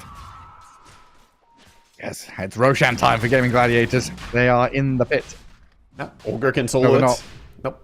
Never mind. Yeah, he's moving home, so they're gonna follow along, going to a different place. The Nightman cometh. Oh. Niche. He's got a safety remnant, right? Yeah. He's gonna be fine. It was more the Dark Willow I was scared for. She got close to the Mirana and the Axe, but she gets spotted now, walked under a ward. And he has a vision on her. Here comes Ace. Oh my god, not again. No. I We don't just want straight up to. die here? Yeah, we straight up die here. Keep that mana low on the Axe. Ace takes those. 17 armor from Coat of Blood. Did Eternal Shroud used to give mana at some point? Or am I crazy? Yeah, it used to. Okay. Not anymore. Now it just gives you these stacks of whatever it's called. It still does. It's on the passive. On the passive Shroud, restores mana equal to 20%. Oh, okay. Yeah, 20% of the damage you take from magical. That's an interesting pause. Making mistakes is the path to wisdom. Calling lag after killing an Ember. I see what you do there. Yeah. That's poor Ember Spirit, man. Yeah. What can you do? Toxic behavior, honestly. I wish there was a system to punish this, Gareth. Yeah, a full working system. Well, it looked like they've added some lines of code to catch some of the MMR abusers, at least. Yeah, hopefully. I mean, when trading can stop. Yeah, dear God, I really hope so. Dota needs some assistance right now. Yeah, I don't even play Punish ranked, all the people who intentionally grief and all the win traders. And if anyone cries about a system being unfair afterwards, just ban them anyway. Send them to the League of Legends sign-up page like Sing Sing used to do. Yeah, that's a good one. That's what the game should do. Valve should just give them a link like, maybe this game isn't for you. Like the piece they have of a give coal up that- button. Go here. The piece of coal that some people got, instead it's the link lol. Down at bottom, Tofu's going to leap away. Oh, doesn't get high ground though, so Crystallize able to come in and snipe the Mirana. Okay. On the doorstep of their base, they defend the bottom lane, but they cannot defend top. Gyro and Axe, they're there breaking buildings. Yeah, they're just tearing it apart. Meanwhile, the Mirana was getting a bit cheeky down there with Queen of Pain on bottom. That's one lane down. They're gonna rinse and repeat. I believe the age is still 4 minutes duration. Pango did cut the top creep wave, but they have mid coming in. Pango dead. Axe 3, is going. 2, 1. Does he die though? He's gonna roll up. And Rolling Thunder. No ulti available. He's gonna be fine. Yeah, he's good. Off he pops. Well, fine asterisk. No ulti and, the enemy are looking to push your high ground soon. Good sentry dropping. Yeah, find this observer to kill the Willow earlier. There it is. But Game Gladiator so quickly up top, pressuring Pango, clearing wave, resetting the map for themselves, and then back to pushing high ground. I mean, you gotta play fast on the cooldown. Spaciuk actually gets caught. They know he doesn't have ulti. You're right. He's got roll up in a second, but he's just been called and dunked. Ace 37 stacks now. This is the highest I've ever seen in a pro game at this minute mark. Like 28 minutes, 37 stacks of Coda Blood. 40 armor when he's next to some of these auras. Unkillable, Gareth. Cannot die. Oh, now we're using the word. 0 deaths from this point on, Gareth. From this point on, all right. He Oh, died he nearly 3 times catches earlier. the Phoenix. Yes. Tier 3, he's gonna die. What do you do? Pango dead, 20 seconds, nothing to give here. You wait for PA. She finished Sanjasha. TP's back home with the Pango respawn. This is the time to shine. One last ditch effort. Solar flare here with a gyro up the front lines. Gonna need the best Phoenix egg of your life to win this team fight. You've got Aegis for 2 minutes still. And Sunray is there on the Mirana, but they're going to take down the Phoenix. You don't need Phoenix, no it's fine. flyback. Gonna rise towards Ace, but he's got his BKB up, so he can turn and fight back into the PA. Niche trying to back and forth this with a Remnant and the Slights, the Terrorize to try and dodge out of Watson's damage output as the Gyrocopter brings it. Rips apart the Pango, and GG called already. They know Game when 3 they're beat. passed Tap out. Yeah. They put up a good fight in game number 1 and 2. Sadly, game number 3, they were just not really on the same level. Gaming Gladiators take the game. Ace with a stellar performance. Watson, we asked last game, like, when is he gonna join? What is he gonna do? But this game he did join in for quite a few of the fights as well. And at the same time farmed a lot. Gyro, just a much easier hero to kind of play through, right? You know, you hit level 6, you're ready to kind of fight a little skirmish. You hit your first item, you can go fight. Drow Ranger felt like a much more difficult hero to tie in with the rest of the draft, while Gyro is just like snappy, click into place very easily. And Passion, I want to say, a good sign for them going and getting 2-0'd last time with a close second game in the last Dream League qualifiers, and now a 2-1 where all 3 matches felt much closer. Yeah, definitely. Game number 1 and 2, as I said, that was, some good Dota coming out from them. And I think, they shouldn't be let down too much by this. There is the lower bracket as well. They can still have a chance there. Absolutely is. And that's our second series wrapped up with about a 50-minute or 45-minute break as the delay should catch up. Our next series, Night Pulse against Na'Vi Jr., I believe. So make sure you come back for that one. We'll see you in a little bit.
I pack my suitcase, headed out the door. I keep my shoes laced. 2,000 miles away from home. A couple dollars in my pocket, never stopped the boy before.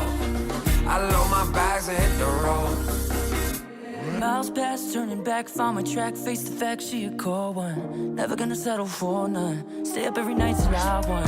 Don't want a slow rise now. I'm confident opulence isn't a long ride out. When I look back now, I'm astounded. A quiet boy from old age, but always felt the world was a stage, yeah. I celebrate one last late night, my old life ain't staying. I pack my suitcase, headed out the door. I keep my shoes laced. 2,000 miles away from home. A couple dollars in my pocket, never stopped the boy before. I load my bags and hit the road. I'm headed to LA. I'm headed on my way. I'm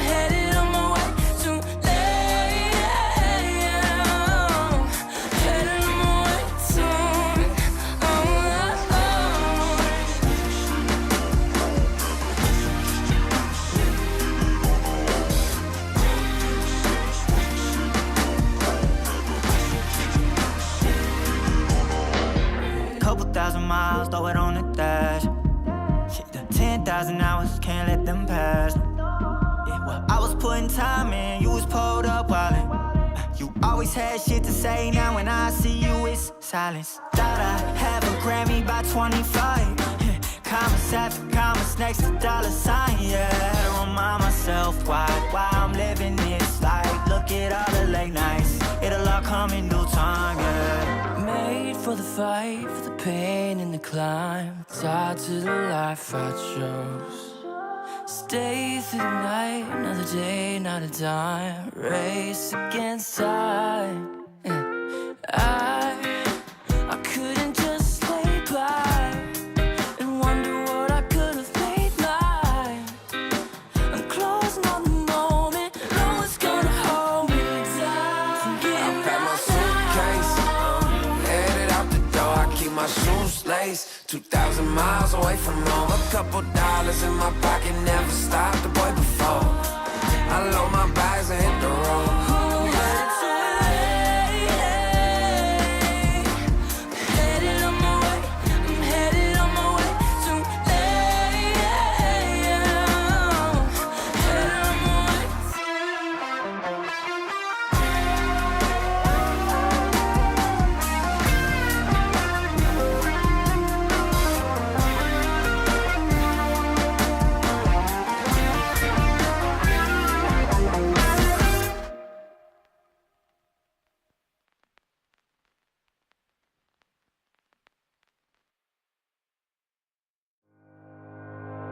Think about it every night when I close my eyes. You're on my mind. I try to quit a million times, but it takes me high. Like you're so divine. You give me everything. Don't know what's happening. I need you like medicine. You're my everything, everything.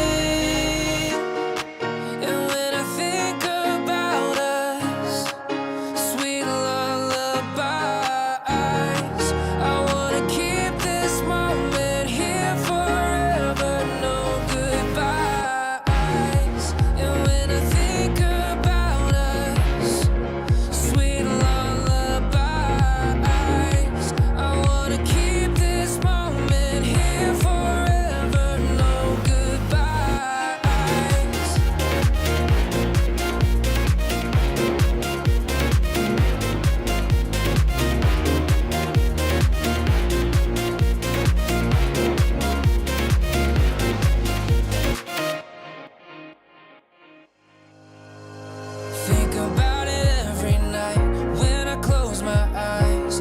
You're on my mind. I try to quit a million times, but it takes me high. Like you're so divine. You give me everything. Don't know what's happening. I need you like medicine. You're my everything, everything. And when I think about us, sweet lullabies, I wanna keep this moment here forever, no goodbyes. And when I think about us, sweet lullabies, I wanna keep this moment here forever, no goodbyes.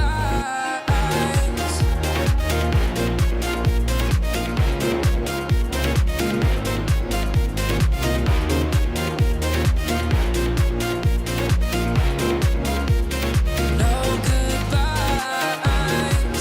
And when I think about us, sweet lullabies, I wanna keep this moment here forever. No goodbyes.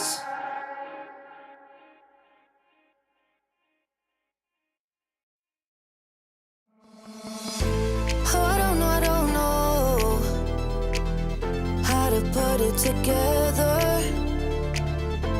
Ever since I found you, my life just got better. Better than this, better than that,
makes me feel better.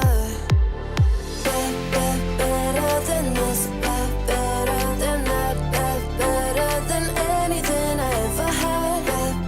Better than this, better than that, better than anything I ever had.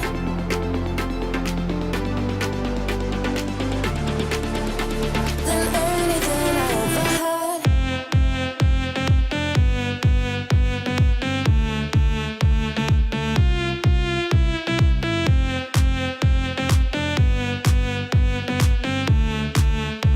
Than anything I ever had.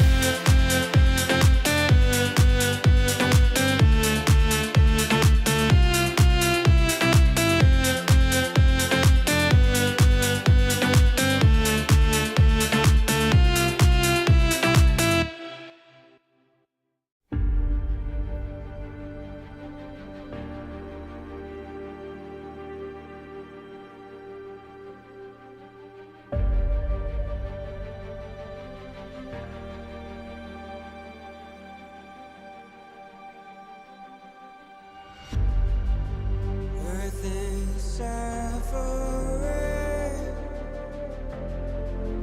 trouble is rising, mountains are melting, there's gonna be nothing left to breathe. Raise the sirens now.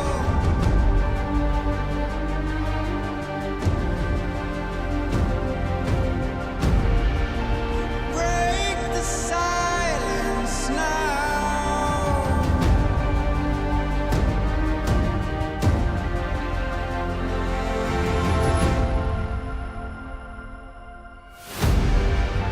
Our hearts are trembling. This can be the ending. We must begin to rise. It's now do or die. Raise the sirens now before it's too late. Break the silence now before it's too late.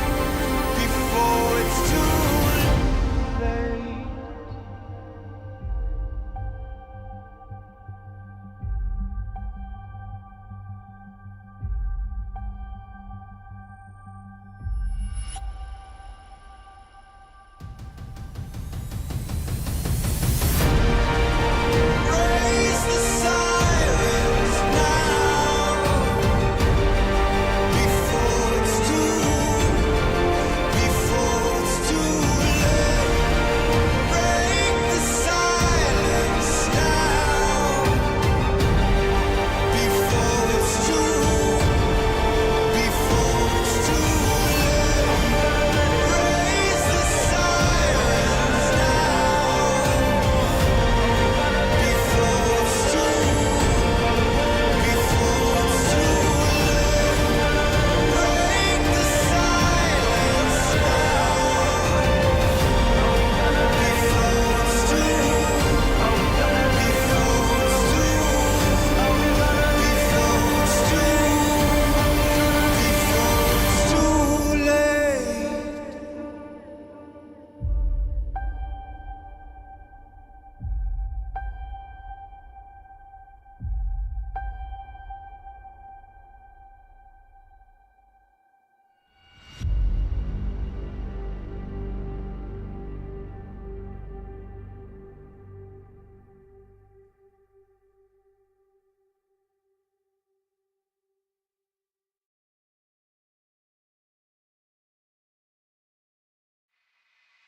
can feel it, so alive.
can feel the gravity is pulling me away, pulling me away.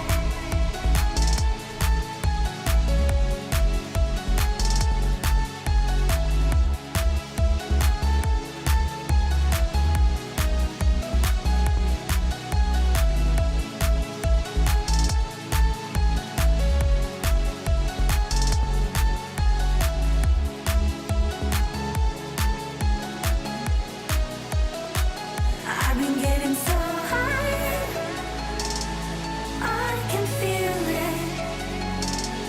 I can feel the gravity is pulling me away, pulling me away.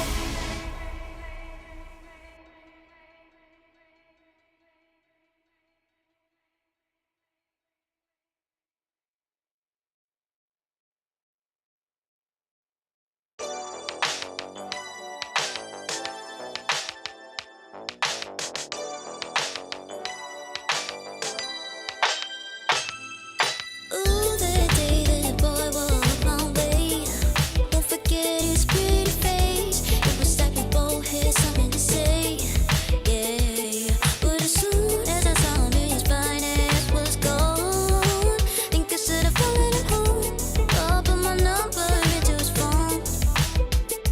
A moment in time, so divine. Hope I see you again. Hope I see you again. A moment in time, so divine. Hope I see you again. Hope I see you again. You're looking so good, made me wanna know you. Feeling the blue, and I got to show you. Come back, better come back. Want you to know that you're looking so fly. I wanna get to know you, but you're missing me by in just a moment in time. Oh my, boy, you better come back. A moment in time, so divine. Hope I see you again. Hope I see you again. A moment in time, so divine. Hope I see you again. Hope I see you again. You're looking so good, made me wanna know you. Feeling the blue, and I got to show you. Come back, better come back. Want you to know that you're looking so fly. I wanna get to know you, but you're missing me by in just a moment in time. Oh my, boy, you better come back.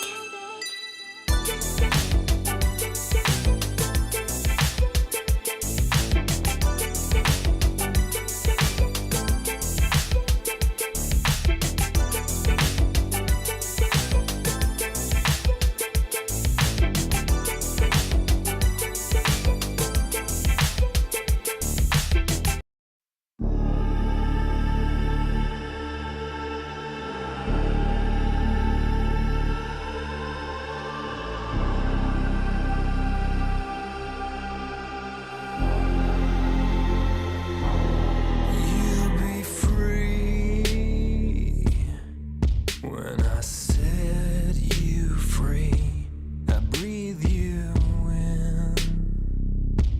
But all your sins won't disappear. You can see it's true that I want only you when we'll break free. Together, you and me. Take me in your arms and let us rise high up to the stars where we can fly. So come with me and breathe. I want you to play my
second to push you to your limits, going strong and feeling better. But do you feel them? Can you hear them say?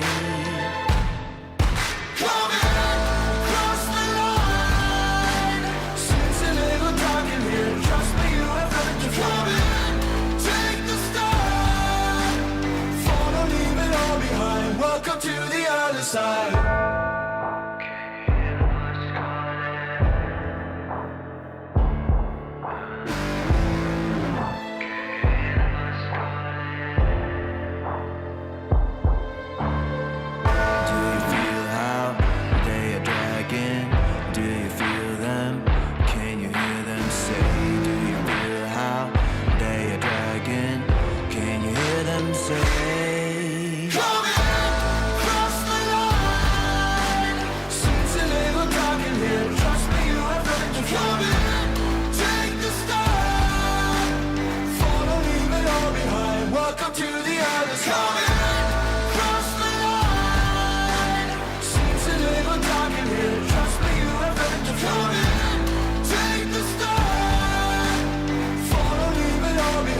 Welcome to the other side.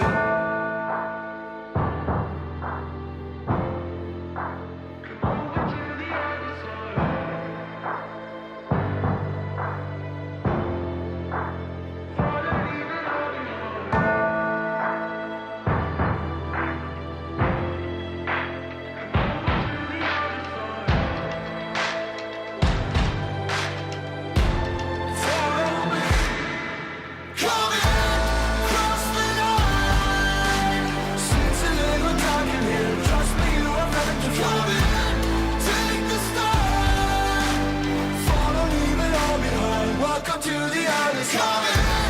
Cross the line.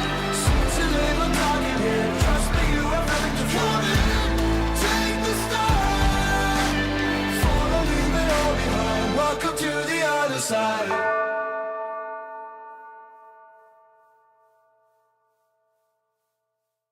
Serotonin slightly sequin in the light, empowering your energy, riding through the night. Serotonin slide on over here by my side, slides up in your eyes, desire, caught up in this chemical high.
Serotonin slide, chemical high. Dopamine dive, love, take it higher. Serotonin slide, chemical high. Dopamine dive, love, take it higher. Serotonin slide, chemical high. Dopamine dive, love, take it higher. Secret in the lights, empowering your energy.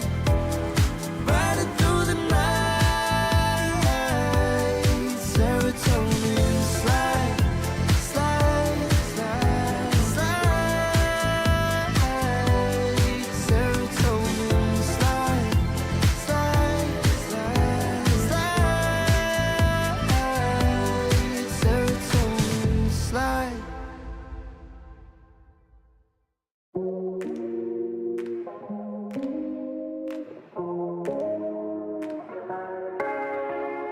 No way, I'll regret the first time with you. And baby, you make a moment every time I lay eyes on you. What do we care? Do we dare?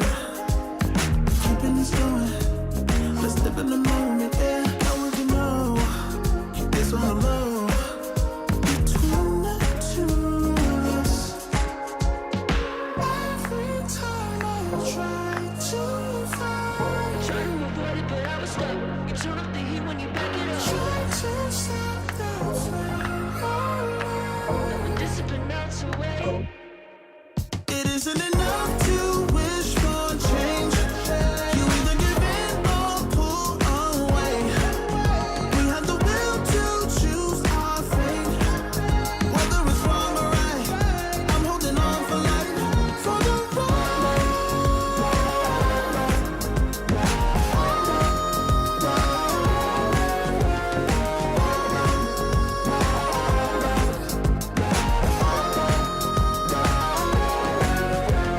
The day we woke up, lying in a pool of shame. Tears and makeup printed on the pillowcase. It's hard to apply restraint. I'm trying to stay away. It's so magnetic. Ooh, I gotta have it now. Let's keep it a private thing. I'll give you a secret name. Let's build a life on a lie. Every time I try to find, Try to avoid it, but I was stuck. You turn up the heat when you back it up. try to stop the flame. But discipline melts away. It isn't enough to wish for change. You either give in or pull away. We have the will to choose our fate. Whether it's wrong or right, I'm holding on for life. For the ride.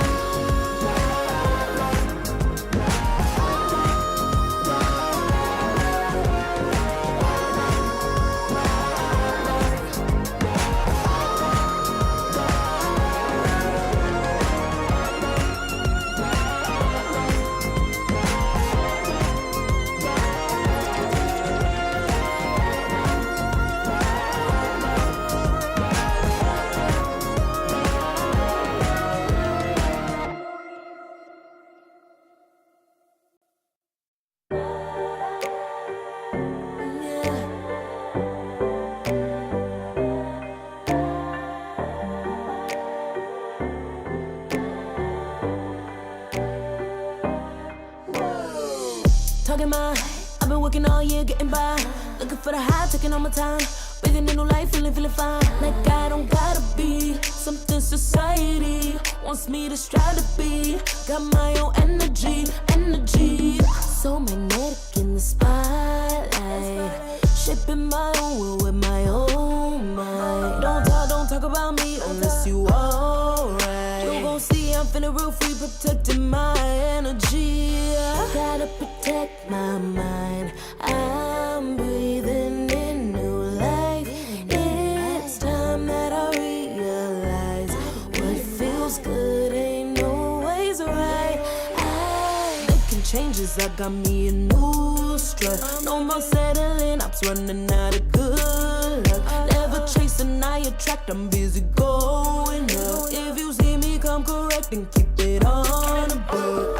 Get it, how I live it, that's the motto, how it goes. No more reaching, introducing, hit the lotto, I'm the one. Not denying myself anymore, I'm done with it. Sky is the limit, I'm living like widow.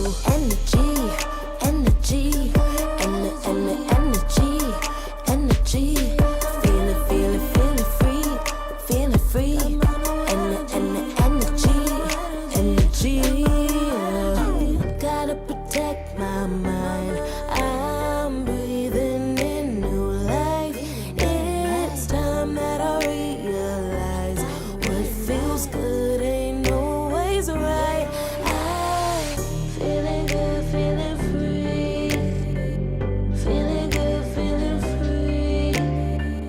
All I need is me and my new energy. Feeling good, feeling free.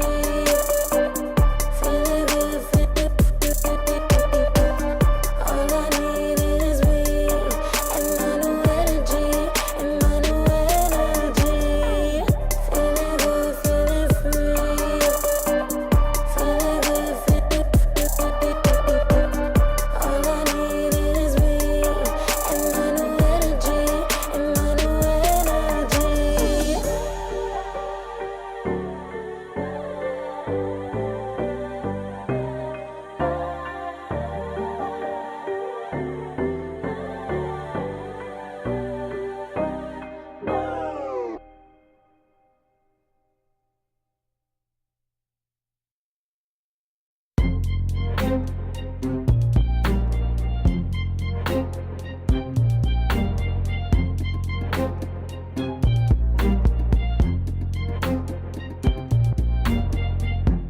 Took too long for me to feel, yeah.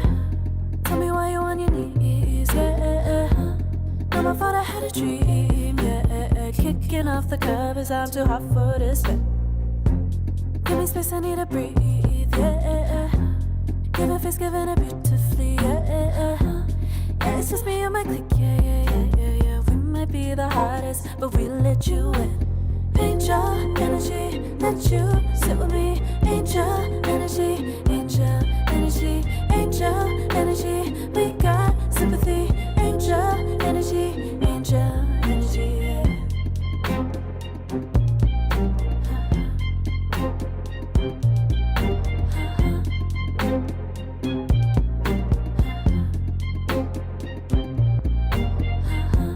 Take the time to breathe and rest.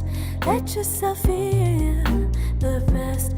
Feel it all so deeply, so deeply. Divine with how we be, yeah.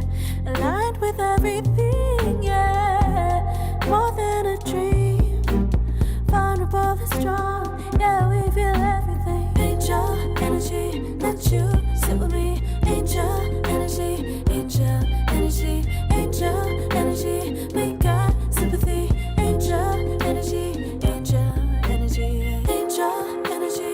Let you sit with me. Angel energy, angel energy, angel energy. We got sympathy. Angel energy, angel energy.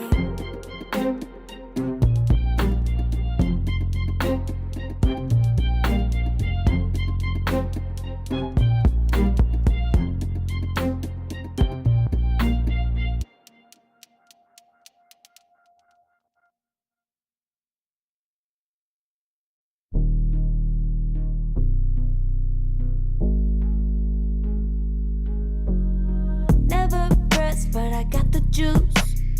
Taking the lead, that's just what I do. I make mountains move with one hand tied, and still this world ain't satisfied. Everywhere I go, they stop and stare. I tell the truth, I take it there. Call me vicious, persistent, overzealous, that's fine. Main character energy, I stay taking what's mine. You need a foot on the gas, or put my name on the line. Main character energy, I'm just taking what's mine. And it's written in the stars, I'm a king like my sign, yeah. Raising the bar, the jaws drop like a surprise. Don't be mad about it. Don't be mad, don't be mad. Don't be mad about it. Don't be mad, don't be mad. I don't play the game, nah, I make the rules. Cards close to the chest and I don't play no fool. Don't be mad about it. Look, yeah, my name stay in the mouth. Legs got broke, they said cast her. I'm the 911 response in a disaster. I don't ask, I just take. Treat the world like a man, I just blow them away. Yeah, I'm a #1 fan. Don't need a bark, I'm a bite. Switch me on, dark need light. Don't need pity, don't need spite. I just plop, plop, plop on sight. Could take your girl in 2 seconds. I just flash her a smile. I make petty look pretty. They run an inch, I run 3 miles. You need a foot on the gas, I'll put my name on the line. Main character energy, I'm just taking what's mine. And it's written in the stars, I'm a king like my sign, yeah. Raising the bar, the jaws drop like a surprise. Don't be mad about it. Don't be mad about it. Don't be mad about it. Don't be mad about it. I don't play the game, nah, I make the rules. Cards close to the chest and I don't play no fool. Don't be mad about it. Don't be mad. Don't be mad.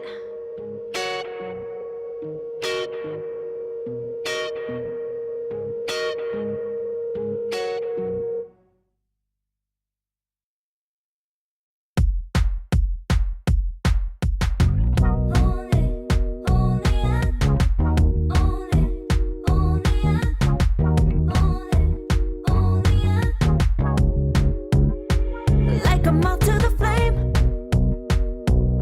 I'm attracted when the doubts start saying my name. I can go there easily, and it's hard to maintain, 'cause I know it's not the world I know, it's me.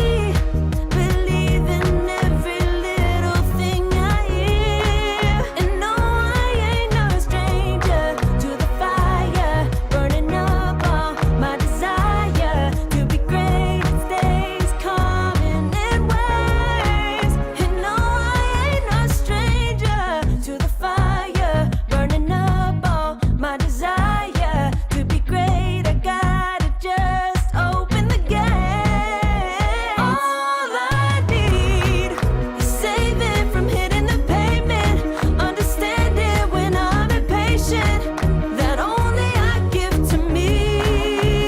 All I need is a little love in lonely places, the strength to stare fear in the face, that only I give to me.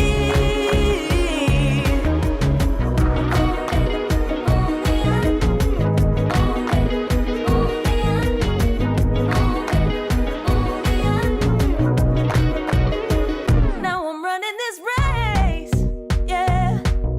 Stallions couldn't catch up to me. I'm running till I get first place.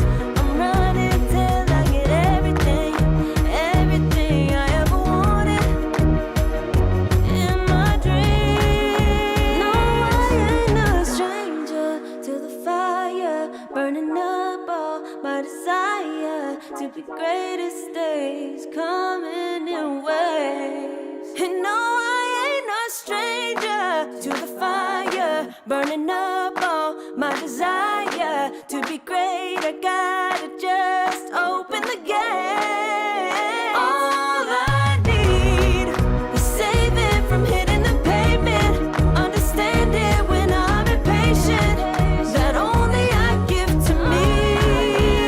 All I need is a little love in lonely places, the strength to stand fear in the face, that only I give to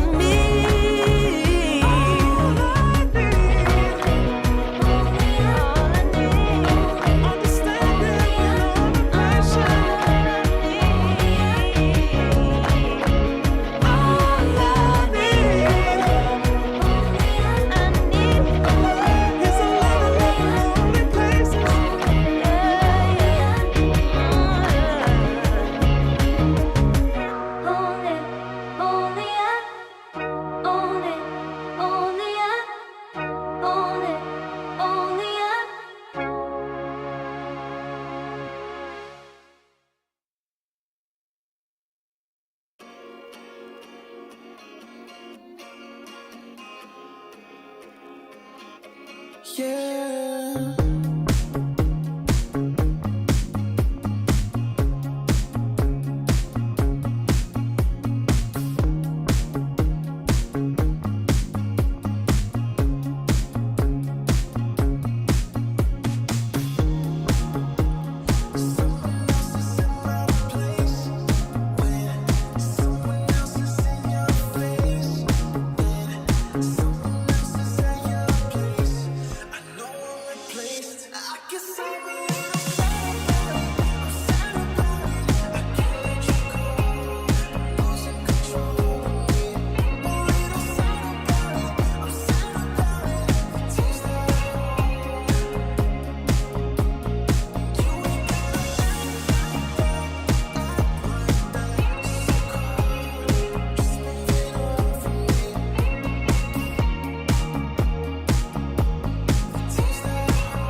Far from me.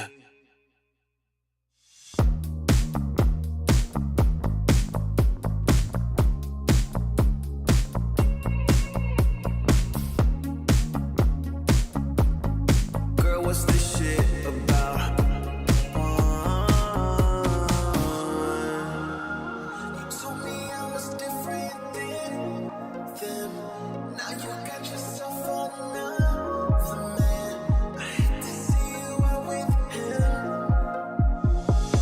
I guess I'm a little sad about it. I can't let you go. Losing control of me. A little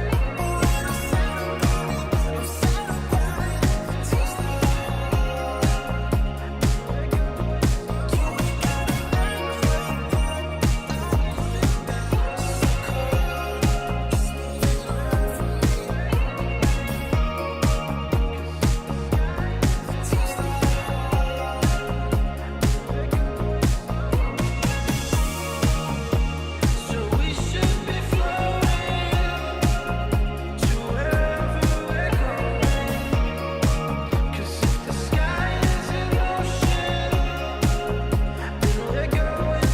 the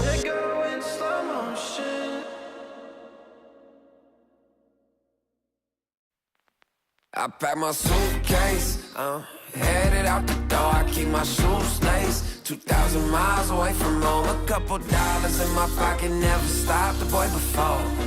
I load my bags and hit the road. Miles past, turning back, found my track, face the fact she a cold one. Never gonna settle for none. Stay up every night till I won. Don't want a slow rise now. I'm confident opulence isn't a long ride out. When I look back now, I'm astounded. And we're back. Here we go. Nightpulse against Na'Vi Jr. Our next best of 3 series here as we get through the ESL One Raleigh close qualifiers for Western Europe and we stay in the upper bracket. That's right. Nightpulse and Na'Vi Jr. both defeating Avilus and OG respectively 2-0 Waga to get here. Yeah, impressive takedowns for both these teams. OG, of course, they've been looking a bit shaky perhaps overall, so not too surprising to see Na'Vi beat them in my opinion, but Nightpulse taking down Avilus was a real surprise for me. So the two of them have to feel pretty good going up in this upper bracket semifinal. On the other hand, we have Gaming Gladiators and Tundra who advanced down bottom as well against Passion and against Team Secret. So those are going to be 4 top teams competing for the 1 slot up here. And obviously if they die, you know, drop down to that lower bracket, you got the second chance. There's 2 spots that these teams are fighting for. Absolutely. And 2 very different stories between those 2 upper bracket semifinals, right? Talking about the 2-0s that Nightpulse and Na'Vi Jr. had, seemingly easy, relatively easy. You know, there was one game there between Avilus and Nightpulse that was 51 minutes and quite close. Then game 2 seemed like a pretty good, strong showing from Nightpulse. Whereas Gaming Gladiators, you know, struggling against Passion UA in games 1 and 2. Then the 3rd game to close it out. And I only caught the tail end of the Tundra against Secret series. I watched about half of that 3rd game, and it looked like Secret was starting to, you know, edge forward, start winning, until Tundra slammed the door on them. So, you know, not the easiest. It's nice to see, you know, Passion and Team Secret really stepping up here in these qualifiers, similar to what we saw One Move do in Eastern Europe. Kind of an unexpected, you know, dark horse team coming through. And same story for Nightpulse. up here in the upper bracket still. I'm gonna be excited to see what they have going forward. Obviously, spoke to Kidaro earlier after their win against Avalos, said that they had good prep going into the series. We'll see what they can do against Navi Junior, because obviously now you're a little bit out of your deep prep. You're now going into second rounds. It's an opponent that you couldn't have prepared for as long, but we'll see how they're gonna approach the draft. Well, Alchemist and Dragon Knight, they're already banned. Night Pulse have the first pick, and they're on the dire side. I'll get rid of the next assassin themselves. Yeah, Night Pulse we were talking about earlier on, starting out as a completely different roster a couple of days ago, playing in PGL Wallachia and the ESL One Raleigh Eastern European Open qualifiers, coming through the Western European qualifiers with a different roster, then beating Avalos has been quite a roller coaster ride these past couple of days for their players. Yeah, it really has been, but exciting to follow. We get to be here in the making for them, see how it goes. And as the band, we're kind of rushing through it. Bristleback is still available. Batrider was the priority ban from Night Pulse, and then picking up Tiny. Batrider has been very good against Tiny in a lot of games we've watched. Annoying with the Blink Dagger cancel, and does have a lot of ramping damage, which is one of the problems for Tiny if he can't rely on his tankiness. And Tiny very often a hero that plays forward from his team, so Batrider being able to kind of drag him even deeper makes things hard. As Navi Junior going to answer for now with a Timbersaw. It's mid lane matchup here, right? Yep, and we've seen this snap reaction before as well. The Tiny gets picked, and people just say, "I'll play Timber against that." Night Pulse did it to Avalos, right? Yeah, was it Night Pulse Avalos? I think it was. Yeah. Was it Warwick Timber and Stormstormer Tiny? I don't know. My memories. No, I think you're absolutely right. All these games merged together. You are completely right. That's what they did. That was in the game where they had the Dragon Knight as well. They had the Dragon Knight and the Tiny. So a bit of a taste of their own medicine. But yeah, thinking about Night Pulse's recent performances, and Navi Junior, 3rd place in that Wallachia closed qualifier, 4th in Dream League Season 25. They kind of, stepping forward, getting a few rounds in, but not really completing the whole job, as these qualifiers are so challenging with the high level of teams we've got. And of course, Dream League was 3 slots, now we're down to 2, which you'd argue Gaming Gladiators and Tundra and Avalos are fighting over, but I don't think they're that far ahead of any of these other teams, especially with Night Pulse showing up like this. Yeah, definitely. I mean, it's exciting. This keeps, the qualifiers for us viewers, for us casters, an interesting journey to follow and look along who's going to come out on top, as we can't really tell. Like, at this point, it's super hard to say which of the 4 teams at the top are going to be the ones to take that first qualifier slot. It really could be anyone. Spicy. Keeps it real interesting. So what's next here? Lion. Do we ban Lion and Shadow Shaman? Are we going to get rid of both of the hexes? Or maybe just one. We'll see. We'll see what follows. I mean, some good lockdown is always nice to have. We still have Murta available in the pool as well. There's a few supports have been banned out. The ban in the first phase, it's also pretty interesting coming out from Night Pulse. That's some respect. Zayat's right. Zayat's Bounty Hunter, Tofu Bounty Hunter. A couple of players have been bringing it out from time to time. Yeah. Zayat does like sneaking around on Invis heroes. I remember when he was the player that everyone looked at when he made plays on his Nyx assassin some time ago. Yeah, it was like Zayat's, Nyx, Blizzy, Darkseer, that old school combo of players and heroes. That's always nice to watch.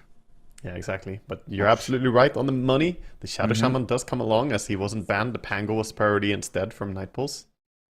Tons of chain stuns. Shadow Shaman, like a saving hero as well as a catching hero. Lion brings you that catch, jump, nuke, and kill. Shadow Shaman, the catch, but also that hex to save your teammates potentially. It's also a nice support to play against Tiny, because it's so difficult to burst Shadow Shaman. If you jump him as Tiny, yeah, you might be able to kill him, but you might also just pop that chicken form, and then he turns around, hexes you, shackles you, and if he has any backup nearby, you're in danger instead. So it's a tricky one to play into. It's like you have to hold Avalanche, like blink, toss, hit, and then Avalanche it after. Yeah, it's a little bit awkward, and that's not what Tiny wants to do. He wants to get the quick kills, one and done, and then get out. And Night Pulse with a gyro now. I mean, potentially 3 core heroes picked up already, but this gyro could swap, around into position 4s and 5. Yeah, certainly could. I like the choice to go for Doom. You see Timbersaw, you see Shadow Shaman. It's pretty nice to just have some reliable kill potential with the Doom. And CM comes in for Navi Jr. Yeah. Hero that doesn't get a lot of love in the current patch, compared to often favoring the Lich over her. But I still think CM is a decent hero, just a little bit risky perhaps picking it into the Tiny. Yeah, they love playing this Navi Junior. 7 out of their last 10 games, they've picked up the Crystal Maiden very early on in the draft, and I think that's 5 out of 7 wins as well. Making it work then. I think you can be a little bit concerned sometimes with the CM squishiness nowadays, that she has the attack speed reduction on her ulti instead of the armor, but overall, her impacts with a Timberian team as well, giving some extra mana, is pretty nice. Yeah, it is. Now paired up with the Templar Assassin as well, a lot of explosive damage in that Navi Junior safe lane through Maiden's nukes and then Templar Assassin with the meld.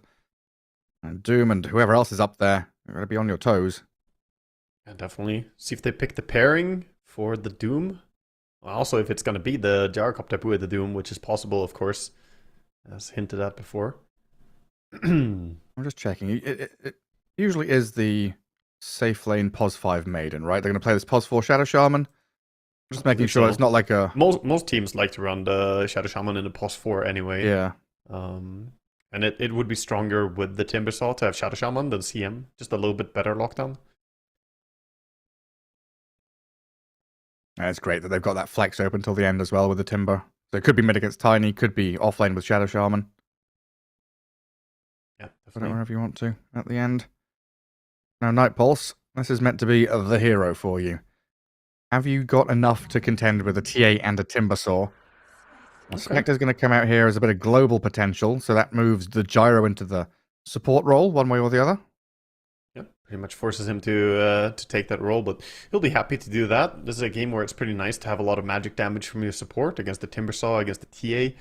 It's not too bad of a game. If you get some items going as well, you can maybe run down the CM some. I mean, Night Pulse so far with a lot of jump and chase. And Doom with a Scorched Earth Drums Phase Boots build, Tiny with Blink Avalanche Toss, Gyro with the Shard on his homing missile, and then Spectre being able to play globally through these ganks and movements. There's a lot here that connects the draft together already for Night Pulse. Yeah, certainly. I think they're a little bit reliant on the Doom cooldown to be able to take the bigger fights. But looks like a nice and ganky draft. Only concern for me is if the Tiny lanes against Timbersaw, how is he gonna fare? Yeah. Banning out the Puck.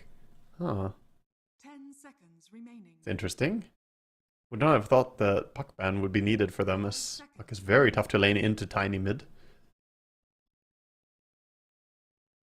Yeah. I mean, it's the type of hero that Navi want, right? They want catch again. As we often find ourselves in this situation, looking at a team, you have all the damage you want from Timbersaw and TA, and you do have some good catch from your supports, but you really do need another core hero with some disables, since Timber and TA have none of it. Yeah, something like Earth Spirit mid or Mars offlane, whatever it might be. I'm just thinking, I guess Night Pulse here don't have a great amount of disabled to catch a Puck, like Avalanche Toss into Doom. Yeah, quite true. Just afraid of like that last pick not covering it. Puck is very good against Gyrocopter, since you can always just dodge the homing missile as well. It's an annoying thing. Very true. So they just don't want to deal with that, get rid of it, and force Navi to play something else. Big fan of Navi Junior's player one name there, Trash with 5 H's. Trash. Is it 5 or is it 6 H's? I can't read. It's 6, isn't it? Yeah, it's 6. Okay, a Muerta and an Invoker ban. So they're thinking, what, the Tiny can move POS 4? Yeah, I would assume so. And that is... It's possible that they would run like Tiny POS 4 and Gyro 5, like double supporting them. It's an interesting idea. I was considering it at first, but it doesn't feel that likely. But Navi obviously also respecting the potential a bit. I like that both teams are banning heroes from different roles, right? Banning Lycan and Puck, and then you have Murta and Invoker. So it really talks about the flex potential here. Yeah, it like 3 times over shows how good these teams are at drafting, right? Showing that they've got heroes they've picked that are so flexible that it's hard to read, and then also reading into between the lines of what your opponents are doing. Yeah, I mean, there's a lot of depth. Drafting in Dota is definitely the most complex part of the game, where you can really think about it for a while. It's going to be a Lich coming out, so... Doom Gyro, Tiny Mid, Spectre Lich. Yeah, and now the lanes are solidified for Night Pulse, so no more flex, and Navi Jr. know what's up. They have plenty of time to react. 70 seconds, if you include their serve time here. They have time to think about what they want. Spectre Lich against Shadow Shaman. Like, do you want a stronger hero than Timbersaw with the Shadow Shaman in this off lane? Do you want your stun through them, or do you want this, like, is it Earth Spirit mid? Is it Beastmaster off lane? I'd look for an offlaner, for sure. I think the Timbersaw is, you picked it against Tiny because it's a good matchup, and it was valuable to have some flex between that until now. But seeing the Lich come out, I think you can just say, okay, Timber, you go deal with Tiny, you'll have a good lane, and now you can look to get some offlaner that can bring more tempo, more frontlining. Question is what they want to bring. Yeah, I'm thinking about like Enigma as an option, but then against Frost Shield, Dagger, Frost Blast, the Eidolons could suffer. It's a bit tricky of a game still. I don't think... Like, it could work, but I think they have good tools against him as well. Doom is one of those powerful abilities to shut down an Enigma as well. Yeah, not an easy black hole game, but still the drums, Eidolons, pipe, push through the Enigma.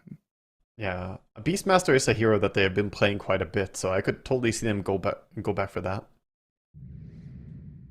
I took up a lot of their time, and that's an Ember Spirit, so they do put the Timber off lane with the Shadow Shaman. Sure. So it's gonna be Timber Shadow. Yeah, I mean, it's a decent enough lane. The Shadow Shaman actually is not terrible against Lich as well, since you regenerate every time you shackle. You get a lot of HP back, so trading against Lich, yeah, Crystal Nova or the Frost Nova is really, really strong, but you just turn it around when you get one good shackle, you heal up a bit, and Timber is very tanky on his own.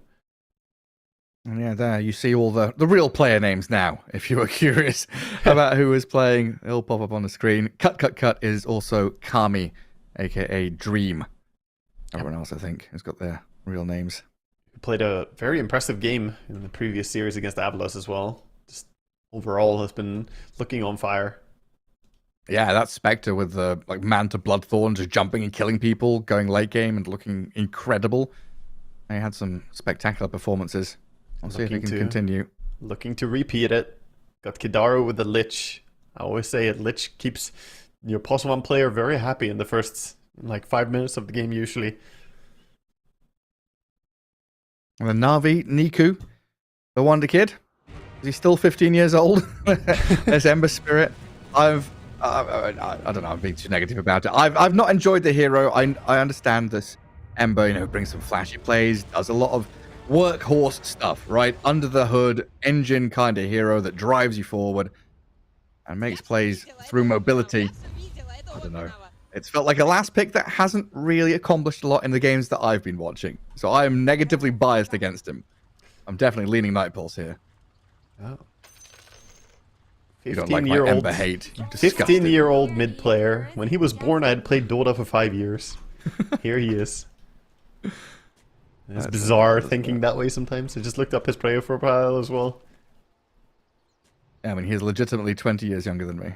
Yeah, same. Yeah. Crazy times. Crazy times. But that's usually what you want, from your mid player and your carry player. Usually the roles where you can have those young stars shining, just grinding away, getting towards the top. Dota is generally not a very Twitch-based game where you need quick reactions and stuff, but for carry and mid, on these especially Spirit-type heroes, you sometimes see it, Brings me back to Sumail and his Storm Spirit back in old TI days. I need those fresh brain synapses, right? Get them all firing quickly before you get old like us. A bit of a pause to get the gyro back in. Nightpole's already set up in that mid lane with an Obs Ward. Na'Vi Jr. down in their bottom jungle. Using Niku there to maybe go and scout things out in a moment. Yeah, for now. I like the Radiant Ward of just controlling moves towards the bounty rune. This ward is primarily for the first few rotations, but it can be nice just to see what the Tiny is up to. Yeah. And if he runs over there, maybe you can go and deny his bounty rune or something, steal it from him. Yeah, don't let him get bounty. Don't let this gyro rotate. Lots of ways to use little bits of information. As Night Pulse go for a late smoke here, repositioning to try and secure these top bounty runes and maybe sneak a bottom one. Yeah, Doom is gonna wander around. Dalai Lama has to be careful though. There are a lot of heroes down in the south, and they know it because they've been everywhere else and they didn't run into any hero. He's still gonna wander in. Oh, Crystal Maiden. Who's going to click faster? Oh, It's Dalai Lama. Dalai Lama, 3 for 1, as Nightfall start off with the additional bonus of a bounty rune. Didn't even need to Infernal Blade her. Could have slapped her with the Infernal Blade, secure the rune, but no need. Oh, and back to blocking his wave.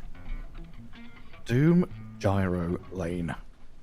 And Gyrocopter's shown that the Aghanim Shard is super powerful, but his laning presence just level 2. Flat Cannon plus Rocket Barrage, like skip homing missile, you just do tons of damage that pushes wave, forces regen trades to be in your favor. Exactly. It's what he's doing now. You just start auto-attacking and making sure to deal damage. You can push the lane at the same time. TA, though, has the Void Blades fasted, so gonna be looking for those side blades with Meld Strike. Generally very effective against melee heroes. I guess a couple of denies out on that first wave as well. Good job by the TA. And there's a holding the wave right in front of the tower too.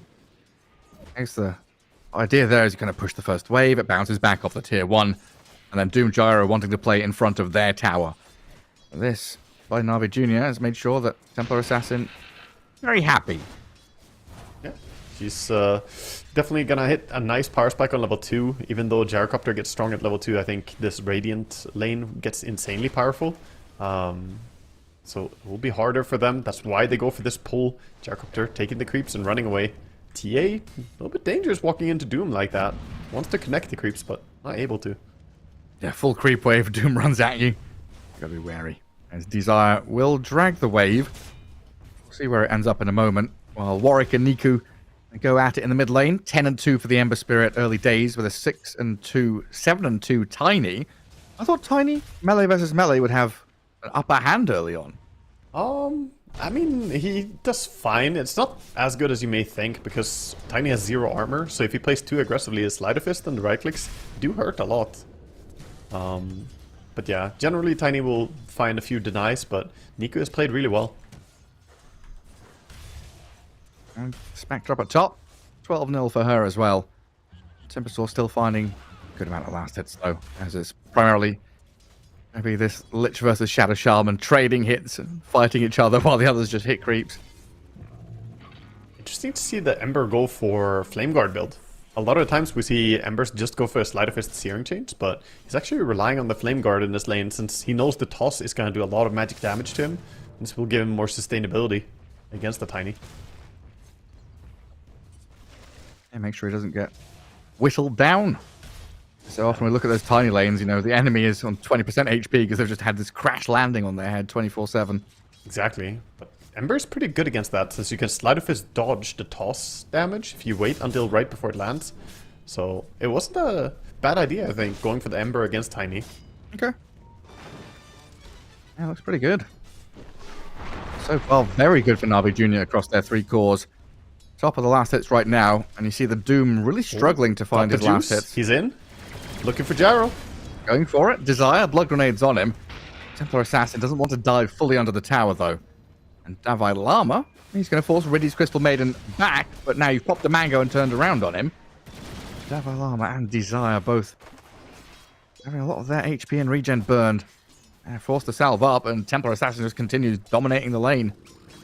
Nice and aggressive play coming out from him. The early boots on TA, finding his positioning to deal all this damage. So what happened to the kind of wave pulling and that stuff?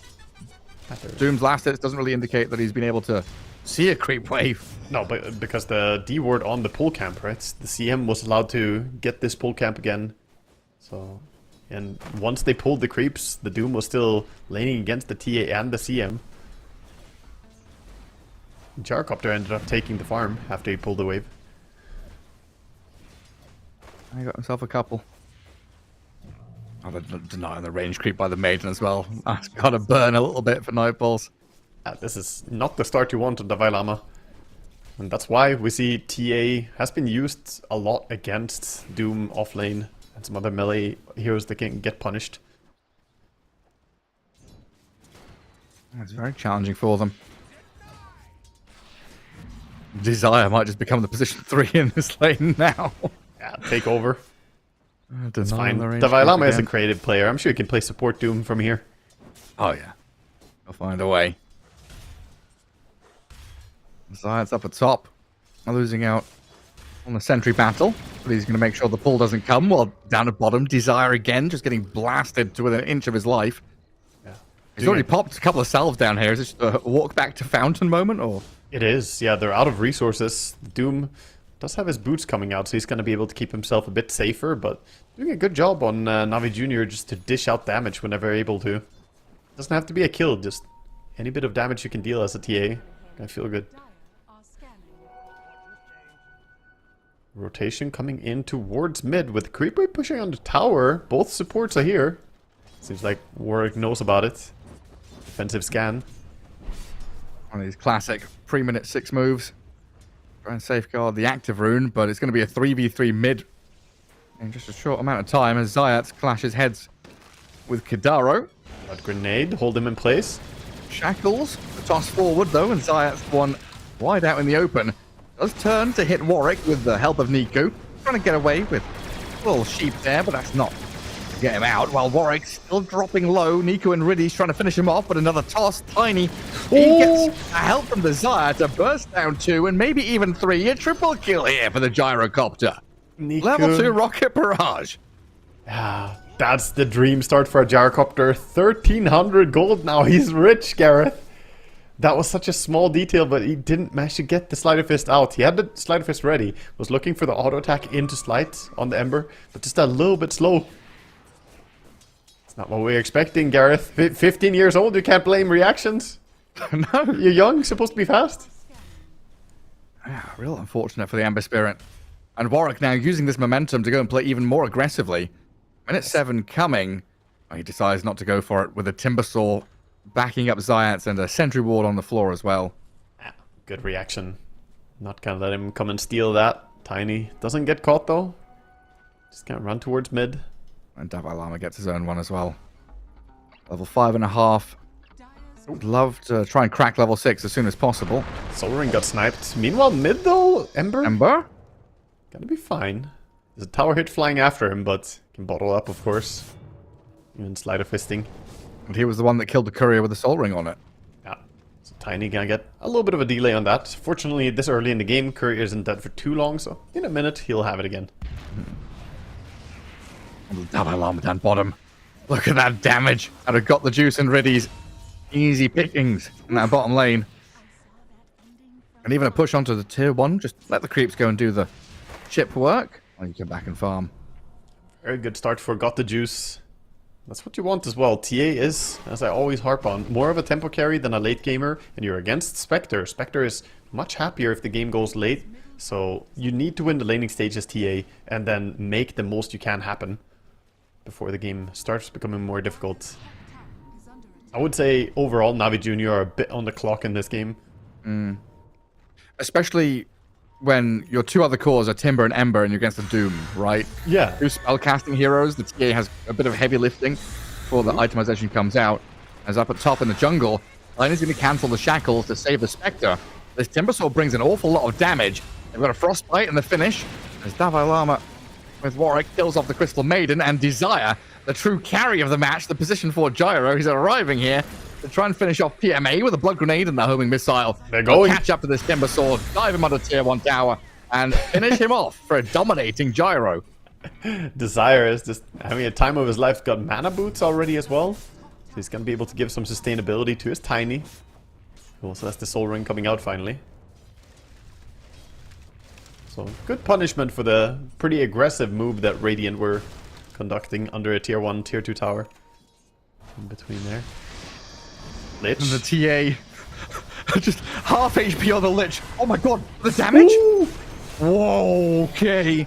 With the Spectre and the Gyro arriving, Kidaro actually sets up through the Chain Frost onto 2 massive kills. No, that was so clean, Gareth. That was so fast. He had Healing Lotus and Magic Stick on TA, and he had Refraction coming off cooldown in just a second or so, but he didn't have time to react to the combination of the Haunt plus the Chain Frost. Damage was very, very synchronized there. I was halfway through laughing. Half HP Lich, he's dead, he's got... Oh no. Look at this idiot. Like Kidaro, I'm telling you, dude. He's a witty one. Very sneaky player. God gamer. I like the friendly teammate tips as well. A lot of nice players coming out of Nightpulse, and their comrades really enjoying it. Oh, they're going through the gate. Roche is also coming through. Going the other way. He's heading out as everyone else is coming top. Going all the way TA. up there. Gonna find the TA again. Now Shadow Shaman. Oryx right on top of Zayat's head. He'll shackle back the Gyro, but Shadow Shaman's dead. This Gyrocopter, a pretty good hero at dealing with these little sheep as well. Oh yeah, fantastic. One of the better heroes. If you don't have Rocket Barrage, you might have Flak Cannon as well to deal with it. And see him back now. we go. Straight back to the bottom. doomed. Dalai Lama's like, screw you. I hate you with everything I've got. This is for the laning stage, CM. Here you go. Really. Like, that is a cathartic moment with Dalai Lama for sure. It's one of those kills that restores the mental clarity, you know. He's back. He's back. Mana pot full. Exactly. TP's coming in though. And the Ember Spirit starts on this Desired Gyro, who's got a bit of a streak going. So Niku looking to finish that off while the Chain Frost is thrown by Kidaro. Desire dead to the Ember, Lich TPing out. Zayat's not in range to land any stuns while the Chain Frost, hang on a second. Oh my god. Jeez Louise. Oh no, they they're killed Niku and Zayat. And then the Niku's still Hulks. going to die to the Spectre. Shadow stepping in while Zayat is being run at by a Doom. Dire Vision doesn't see him run left, so Doom knows he went south. I won't go chasing for it. Yeah. And Spectre, so happy getting involved in these kills. Just easy pickings. Has the Orchid now and 450 gold to go with it. Getting quite strong. And we saw what this man can do on Spectre. Top farmer at 11 minutes. Very concerning if you're a Navi Junior fan. Yeah, just left alone, flourishing in his lane. Getting to these item timings. Orchid already scary. And the tempo is not slowing down. The smoke coming in as well. The 2 supports. Gonna bring the Tiny with them. He has not been spotted. No blink tag just yet. Timber should see this and get out. Navi Junior still the team that kind of needs to hit this timing around the TA, right? With this Dragonlance, Deso. Yep. Is it BKB after that, or do we finish off a mobility item? I think probably mobility, I would say, because it's more important not to get doomed than to have a BKB against the Doom. It's a great BKB game, but Blink Dagger is probably more important, or even going for the Pike early. A couple of options. And of course, we've got to think about Roshan for a TA team. A minute 20 or so, maybe even just before if they can. Nightpulse are going to do everything they can to stop that from happening. Yeah, losing your safe lane tower though, and while they're almost bringing down the opposite tower, the movement is coming to defend it. And the Spectre has scanned and scouted out the Niku move. He's going to farm this large camp, and the Ember Spirit just keeps trailing, tracking back, forcing Dream to run all the way away from the farm.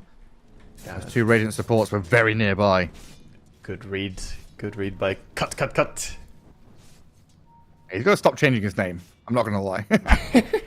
He's had like 7 different names, this guy.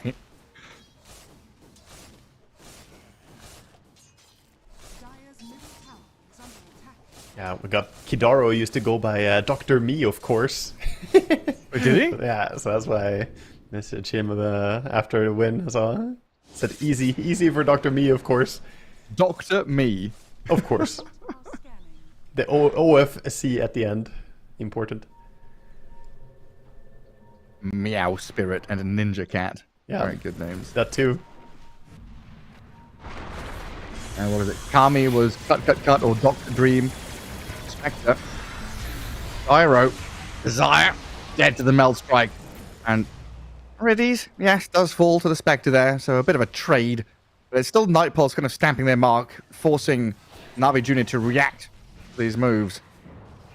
Yeah, very good that they stand up and make some reaction happen, at least from the side of Na'Vi Jr. You can't let this supposed late game team... Oh, hold up. Timber. Is he fine? He's very fine. Low. Sinister Gaze doesn't stop the chain from going all the way across as it ends as he lands. And the Ember Spirit takes Kadara to half health. The Spectre arriving and the Tiny showing up. Ember Spirit a little afraid of what's facing him as he gets towards the missile. tossed towards the gyro. Sleight of fist. Doom is here.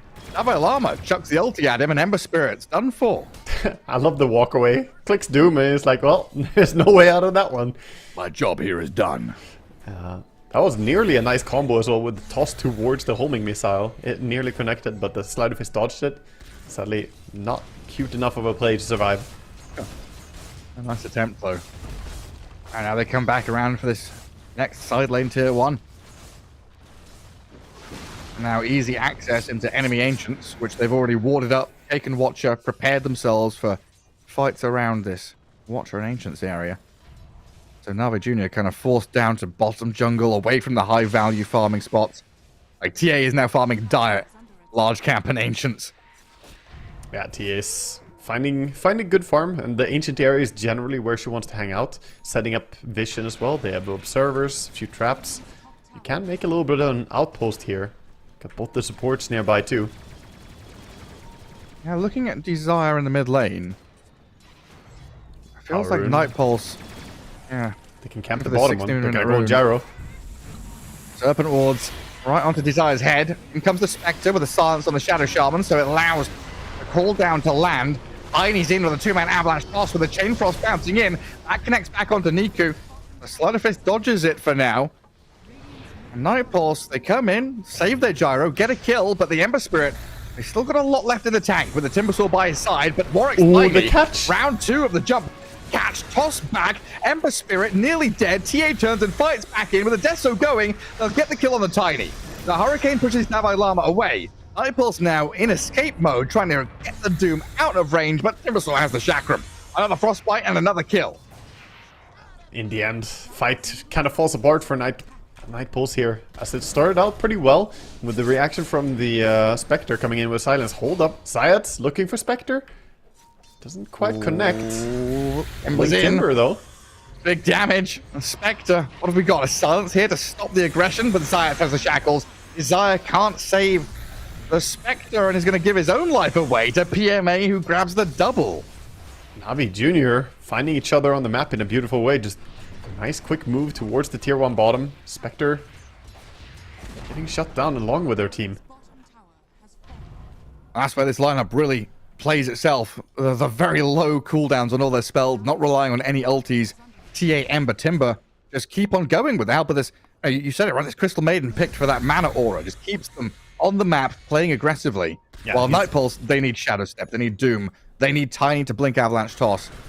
And overall, they need items. The Spectre really comes into fruition when she has a Manta style as well, when she starts getting multiple items built in. This early into the game, TA with the Shard now as well for the extra silence. Radiant do have a bit of an edge just in their power spike right now. And the 18-minute rune is gonna spawn top, so Tiny happy to find himself an Arcane rune. Dire scanning that Ancients area. They know someone's there. Radiant, they see Spectre. The eyes are red right now. And that Observer Ward right on top of Dream. Chakram, the jump from Zayat, counteracted by a Chain Frost. And the save, the Spectre still dying. Oh, we're going to get away with the help of the Frost Shield, just barely alive thanks to Kadara's moves. Now the Chakram over towards the gyro again. The dive from Niku trying to find the go on the Spectre, but doomed up for now. Has got the juice, holds the line, forces Doom away. Desire dead to PMA, as all of these Radiant heroes bring a tremendous amount of control and damage. They're just picking apart Nightpulse one by one. Gyro, Lich, and now the Tiny, falling to a triple kill. PMA Timber popping off.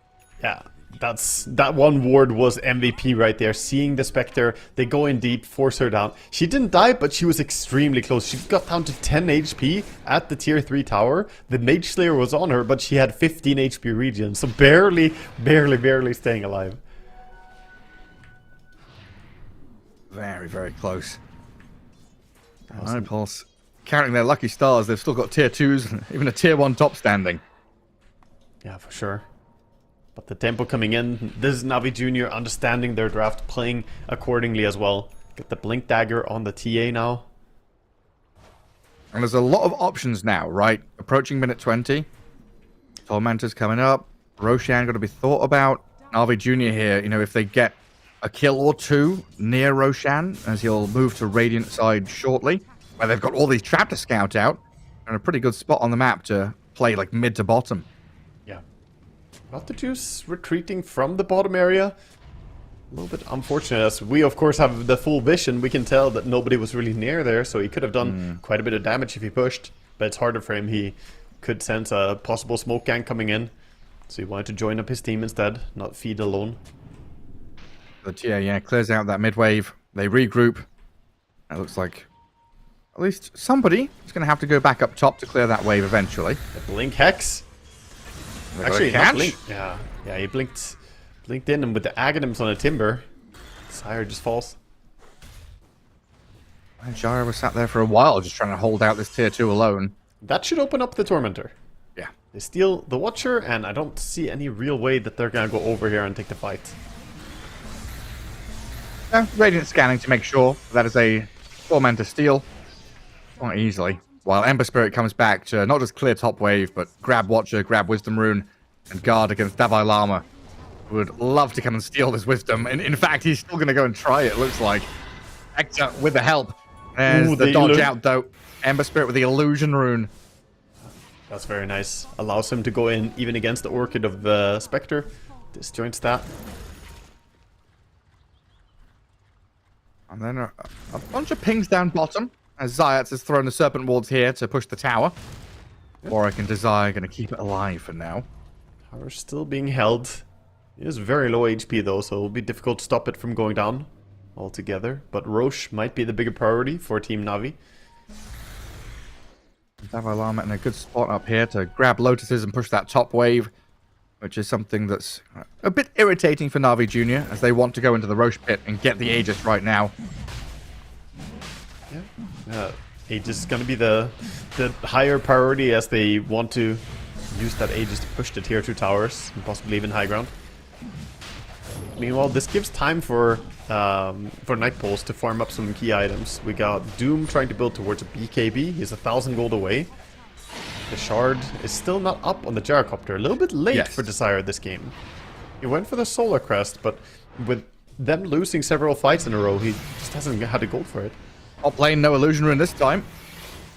Trying to go on that Ember Spirit with a Shadow Step as the Lich gets obliterated by this TA. A few hits out of this Desolator and Kadara's done for. But yeah, this Gyrocopter kind of interesting, right? With such a good early game, he's gone for this Solar Crest and finished it off, but that's kind of delayed. Oh my god! Okay, I just watched the Timbersaw, like, in the blink of an eye. Aghanim's blow up destroy the Gyro 100-0. Yeah, it's what I've seen Amar do so many times, so I'm kind of used to it now. But the sit back, hide in fog of war with reactive armor ticking down, and after 8 seconds, you just blink in and kaboom! It is way too much damage, man. It hurts. It's incredible. Big damage. But yeah, position 4 Gyro is kind of picked around the Shard, right? Yeah, definitely. And not having it sort of takes away the value of the hero. He desperately needs to get there, and since the Tormentor was already taken, no chance for him to get it from that. Yeah, a bit painful. Is Navi Jr. gonna levy this Aegis to get a bit more map positioning? Yeah, pushing out to top, but that's not where they want to play. They want to twin gate down to bottom, go through mid with a TA, and get into enemy ancients where they circle right now. Spec is farming under not wards, but TA traps. Just as good as wards. They're gonna see him. Aghanims is activated. Timber's in. Blink Hex. Here comes the in with the Timbersaw. Spectre in all kinds of trouble. Cool guys don't look at explosions. Timber walking away.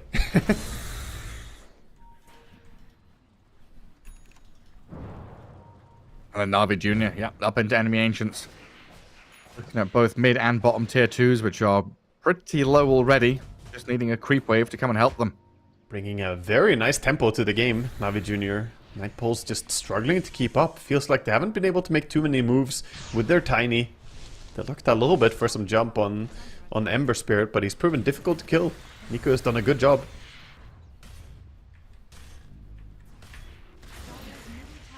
Here comes the smoke. Big move. This one needs to work for Nightpoles. They're falling way too far behind. 11k lead. It's not okay for them. Yeah, and a big part of that Ember. lead that... Did you see that? He jumped through them and revealed the smoke now. Ha! I don't know if you realized, but they are effectively unsmoked, so now they can't really go for this gank anymore. Yeah, man, a couple of them still are, but yeah, the majority of them all revealed. The remnant, as you pass through. Thrown up the Warwick, scouted by the TA trap. Well, Na'Vi Jr. goes straight up to high ground with Deso and Serpent Wards here. Shackles Shard as well, adding a little bit of extra damage. As the Lich Frost Shield comes in now, but it's already half health. The tower. It's dropping. Lich Armor is only doing so much. Need more heroes to stop this. Tiny jumps in. We can't get the toss. His blink toss doesn't work. Homing missile onto this TA with a cooldown as well, but she's got BKB Aegis to play with, and with the Timbersaw going in, they shred the Tiny, blowing up the Lich. Chain Frost bounces into creeps. Then Na'Vi Jr. just goes straight back to focusing buildings. A buyback from Lich now as Nightpulse have buyback on Tiny and a glyph on the barracks. But Na'Vi Jr. just feels so strong around his TA timing. 18k net worth, blink BKB, 14 stacks on the Deso. Got the juice ready to take down buildings. Has the Aegis still as well with the BKB, so feeling very confident. Nice damage. The side blades coming out for the Doom. And Davalama, half health. No blink for him, so can't jump Doom someone. Gonna have to walk up and try it, but he's destroyed by the Meld Strike, and a Sinister Gaze from Lich onto Niku, not gonna pay off. 2 more heroes dead, and Na'Vi Jr. looking at a second lane here as they swing in towards mid. No sign of stopping. Doom does have buyback and ulti, but his Ember. team is falling. Oh, the Chakrams. That's enough. But Orchid, turn around. Play onto Timbersaw. Not enough damage yet. A toss forward of the Doom now should do the trick. They've got him and the TA. Aegis popped. Timbersaw dead. Big streak to take. As Nightpulse, they brought back for this, but the TA has BKB. He turns and fights and gets big kills. It's Riddies. Let's go For see the him. Maiden. And multiple diebacks now as the Crystal Maiden picks up a couple more and got the juice, can finish off this tier 3 mid lane.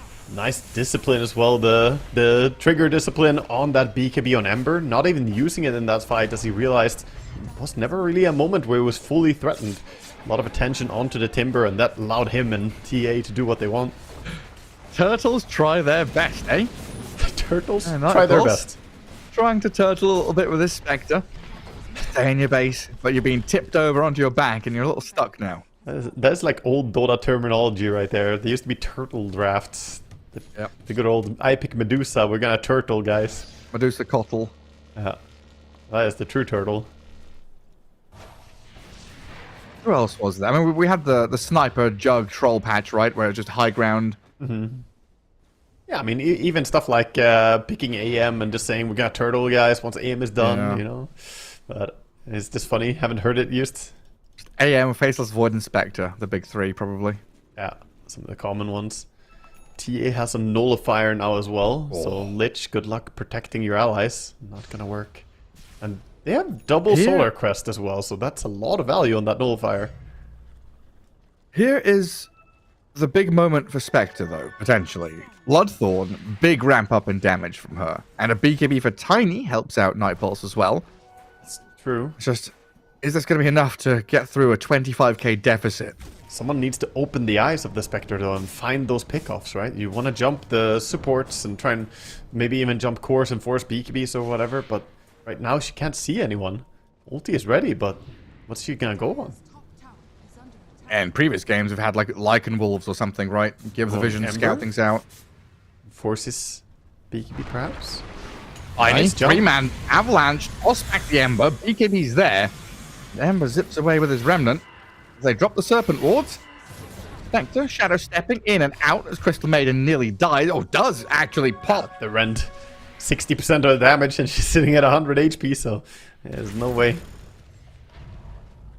And that's 900 gold for the Spectre for that solo kill. That does seem to deter them from the push. Spectre just needs to hold on. 23,000 gold disadvantage right now. It looks, you know, insurmountable, but if you just get a little bit more time, get those key items for Spectre. Asgardy, Nullifier. Another 6-7 minutes. This is really when TA is at her strongest, so she has the 6 slots, she has everything she wants. This is gonna be the test for Night Pulse, if they can turn this one. Well, they're currently smoked and playing up top in towards the TA. Dalai Lama's going to give up his positioning, though, to D-ward with the gem. They smoked too close to that ward. Gonna just D-ward it instead. So I'm not gonna catch anyone, but at least they're able to move out a little bit on the map. Get some farm. Look at Zayas. He's pinging himself, then pinging enemy ancients. Like, guys, look where I am. Come to me. Let's play through this Blink Hex that I've got. Cheeky little Shadow Shaman. There's nobody there, though. 1 minute 40 until Roche. So TA knows it's going to be Radiant Roche. They can take full control of this bottom right-hand corner. Already having taken the racks and still having an Observer Ward for 40 seconds or so around that bottom lane of the Dire. Could catch a smoke here. It's true. Right now, they have a smoke on Gyro, but this is their last smoke. They need to get the full D-ward. There we go. Get rid of the last ward.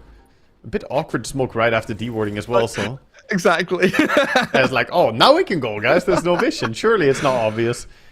Exactly the same situation, though. Na'Vi Jr. going to know this is smoke happening as Timbersaw goes right in and blows them up. The two supports disappear. Shadow Shaman will be cleared out, but the Doom on this Timbersaw causes issues for PMA as Davai Lama picks up a double kill. Timber, Shadow Shaman dead. Doom, Gyro, Lich gone. Buyback from Gyro, but none available on the other two. While Warwick, Blink toss back, Ember Spirit BKB's up. TA now can jump in as well as they chain up a couple here. Trapped in place, 3 caught up with a TA spill, and that's got to be it. No chance now. Na'Vi Jr. so bloody strong.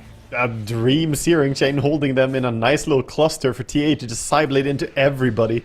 That was some enormous damage thanks to beautiful positioning. Niku making stuff happen and got the juice, just says, thank you, I will DPS that. Yeah, 3 heroes, no BKB. Searing Chains. Thank you very much. That's going to be mega creeps. Potentially. Hector with Lich. You're going to hold out. Make sure it doesn't happen right now. Cut. Trying to chase the TA, but turned on with the Mel Strike and the Nullifier now. And this Spectre, very low. The dive in from the Ember Spirit should finish this one off. Niku has it. The death of the Spectre with a buyback. Dead for 90. Now it's down to Doom and Tiny, but Desire says that's it. Game over. Na'Vi Jr. take game 1. Beautiful play from them. Just looking very, very clean. Fantastic. TA timing. Fantastic coordination, and they hit that timing really hard. The early game was a little bit shaky, the Spectre being so farmed, but once they started grouping up and playing together, you could see that Spectre just didn't have a chance to find those solo kills. If she went on anyone and Rasta was nearby, he could easily just dispel with his Hex, so the Orchid is gone. And overall, they just executed teamfights really well. I'm impressed by what I'm seeing on the Ember Spirit. Yeah, absolutely. I mean, there's also something to be said where you kind of made the point that Spectre didn't have anyone to open her eyes, right? There wasn't a chance for these ultis, and that kind of comes down to the rest of your team kind of falling behind, not having one of these pressure heroes, you know, like the Lycan or the Beastmaster, etc., or Chen, whoever it might be, to open the map for you. So there were no aggressive wards either. Kind of hard there for Night Pulse to get out on the map once the TA and this Timbersaw were ready, right? Yeah, definitely. A lot of it also comes down to that offlane did not work for Night Pulse. The Doom didn't have any farm, so game becomes hard when you have to play on your back foot. We'll see if they can change things up for game number 2. Absolutely. We'll see what happens. Game 2 coming your way right after this break.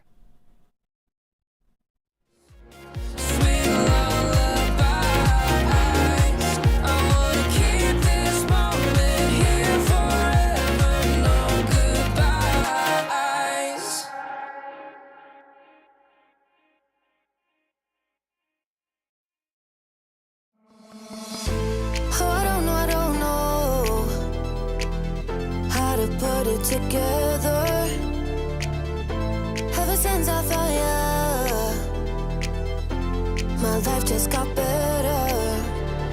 Better than this, better than that, better than anything I ever had. Better than this, better than that, better than anything I ever had.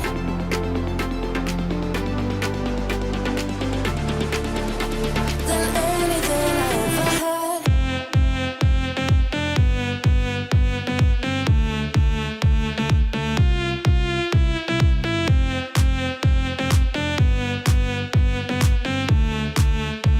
Than anything I ever had.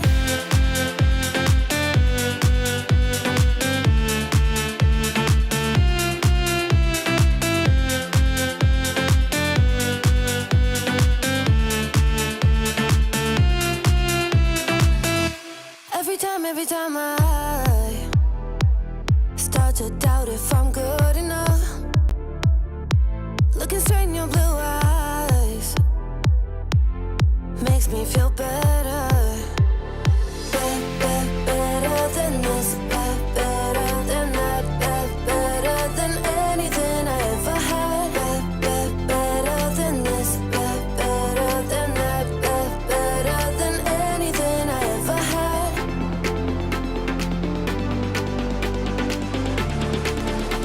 Than anything I ever had.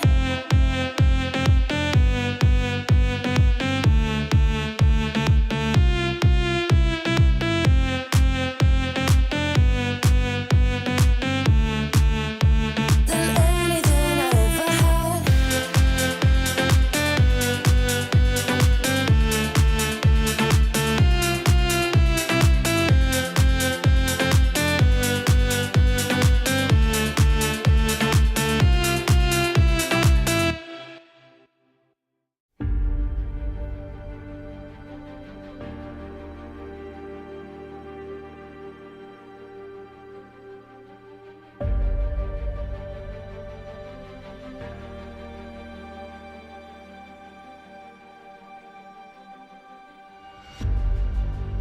Earth is suffering, trouble is rising, mountains are melting, there's gonna be nothing left to breathe. Raise the sirens now.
can feel it in my blood, through my veins like a melody. I can feel it, I can feel it. So alive, floating high, I can finally breathe.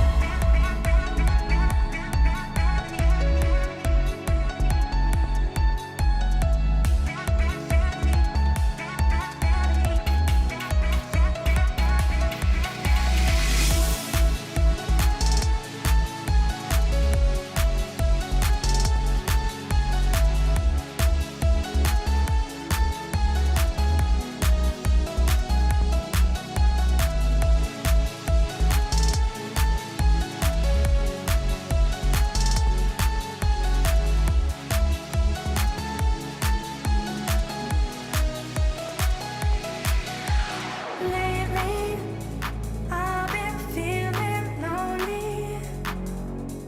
Want you to call me, promise me you'll always be there. I've been getting so high, I can feel it.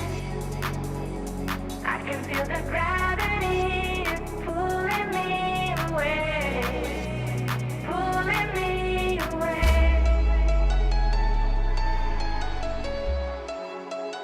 Pulling me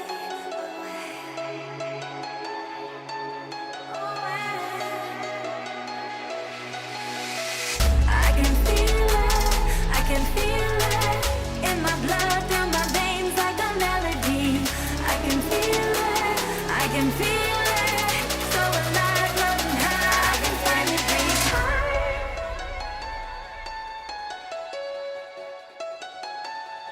I can feel the gravity is pulling me away, pulling me away.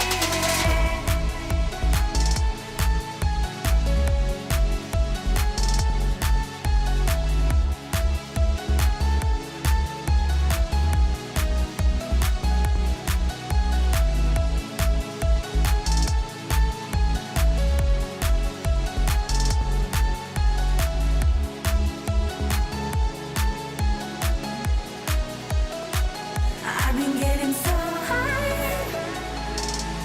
I can feel it. I can feel the gravity is pulling me away. Welcome back, everyone. Here as Nightpulse take on Na'Vi Junior. Best of 3 upper bracket for ESL One Raleigh, the closed qualifiers out of Western Europe. And game 1, Wagga. Nightpulse tried that Spectre again. Looked good at moments, you know, little tickles here of Spectre jumping out and finding kills. But Na'Vi Junior had the full 5-man draft work perfectly.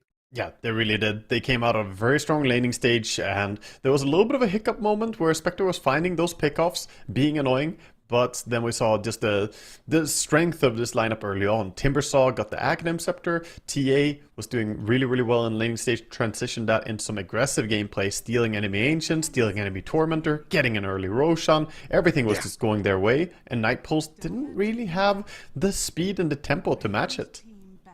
Yeah, the whole algorithm was rigged from the start for Na'Vi Junior. Everything seemed to slot into place for them. As we'll head into game 2 and see what kind of adaptations we get. As we do get Na'Vi Junior here with the second pick. Nightpulse with the tiny first pick for themselves with Nyx Bounty Timber Band, Alec DK Magnus Monkey gone. It's not a bad opener. I don't think that was necessarily, you know, the problem wasn't the tiny first pick. This is what they did in the previous game as well. They changed a little bit though. Not banning the Batrider this time. Instead banning out the Timbersaw. And starting out with a Pango now, Na'Vi Junior. So bypassing some of these other priority heroes like the Lion, Shadow Shaman, straight in there with a kind of flexible hero. We've seen a little bit of it off lane, but this has primarily still been the mid Pango. Yeah, most commonly that is where we'll see him play. We'll see if that's going to be the matchup again. We have TA banned out, so Nightpulse definitely don't want a repeat of the previous game, banning out both the Timber and the TA.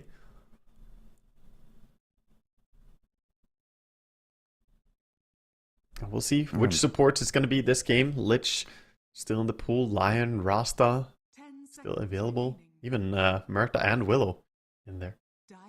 I mean, the past few games they've had Pango, Na'Vi Junior have gone for some kind of Chen Maiden, Chen Bat or Maiden Bat, one of those duos of heroes. I mean, they just love Crystal Maiden in general, so I wouldn't be surprised to see them snag that up anyway. Yeah, definitely possible for Navi Jr. I mean, CM and Pango generally work really well together, so no reason not to want to play that. Yeah, spell spammers. And it's Crystal Maiden, I don't know, there's always like Bristleback as a threat out there as well. Morphling is also still in the pool, and that's a hero that's been skyrocketing up the oh my god. Skyrocketing. Priority list, skyrocketing, priority list. There we go. Words are hard sometimes. Gone from like this 18th pick hero. Gone from like 18th pick hero to sometimes even first pick hero. So we could see it either banned here or early picked by either of these teams. That's a possible hero to go into. I always like to see teams using Morphling against Tiny, because turning into Tiny, stealing the Avalanche and Toss looks so strong. But Navi, in fact, going to be the ones to ban it out and go for the Batrider themselves. As you mentioned, a hero that they like running together with the Pango. Yeah, and wasn't banned first phase by Night Pulse. Yeah, this time available. I think Batrider is a great hero to get as well. It allows for that aggressive style that they played in first game. Can keep going with that. Very low cooldown. And also a good hero for just providing scouting information as a support. He doesn't have to be that scared. Well, no gyro for the flex this time. And I feel like the Tiny Doom Gyro Spectre picking order felt a little wonky to my eyes. So maybe we'll see a bit of a switch here, and maybe the Lich comes up from last pick and becomes a second pick now. Get that Lion, man. Get that Lion. Pair it up with yeah. Lion Tiny. Great burst combo. You're against the Pango. You want to have some disables anyway. Big fan of that. And, it's a great hero for quickly reacting to if Batrider jumps in. It's similar to having a Rubik. Yeah, go with the Lich instead. That works too. I say instead. Could go for both. Yeah, could easily go for... That old classic. So we got the Grimstroke Lich with, of course, Soulbind into double Lich ulti potential. And Soulbind really good against Pango. It's not a hero that we see that often, even against all the Pango picks. To touch a little bit on Grimstroke, I have played with a few very talented Grimstroke players who go for the fine art facet. Really interesting to see. If you know what you're doing, you can do absurd damage with that Stroke of Fate. Of course, it takes a lot of finesse. You need to have practiced it a lot. Definitely not something you just pull out and, yeah, I'll do this. Never did it before, and it's going to work amazingly. More commonly, we see the other facet, which allows you for the insta-dispel. Yeah, I'm really proud of you knowing the names, because I've got no idea what these facets do on Grimstroke. I've not seen this hero. Yeah, so the fine art is the one that allows you to control it, bend your Stroke of Fate, and every unit it passes through, it gets more damage than it does by base. If you ever play against Broodmother, I recommend taking it. Brood dies to one shot. Yeah, I had some pleasant... I saw someone own with it, decide, I'll do it too. Played against a Brood, get a random kill on Broodmother in Fog of War. Feels great, man. All right, then Inkstigate, the one that lets you pop the Inkstigate, well. Yeah, that's I couldn't think of it. Of course, very punny. The funny names. Navi Jr. back in with the PA. I still can be a bit risky here without Soulbind in play, but kind of goes both ways. No? Is this the carry Bloodseeker coming in? We've got both the Pango and the PA, and you have Grimstroke on your team. If they ever play Bloodseeker, this is where you pick Bloodseeker, right here on the 18. It's perfect, isn't it? Yeah, you could not ask for a better game. Actually, he's even pretty good against Batrider and CM. You can silence the CM easily, and Batrider is also not a bad rupture target, so... But, of course, not everyone plays the hero. That's why the big question is if they play it. We will see. Right. Night Pulse. Gonna go with the Spectre instead. Spectre again. Huh? I mean, it's not a bad hero. You can put both your support buffs on the Spectre before she jumps in. You can just stand next to a Grimstroke and Lich hop in and have the Inks Wall ready to go. Yeah, the last time Night Pulse as an org played Bloodseeker was 6 months ago, and that was like 5 rosters ago. So you're saying there's a chance? I don't know about that. Oh, I'm so excited for the Bloodseeker, man. It's very much a specialist thing, Not many people actually play Bloodseeker, but he's not really meta now. He is interesting. He's like they're just under the radar, but yeah. If there was a time to pick it, it was here. When the stars align, I mean, even when the stars align, apparently it's not the perfect conditions.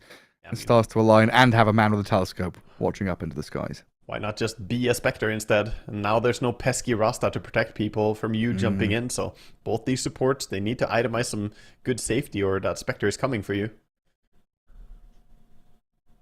Again, both teams with some pretty high-paced heroes here.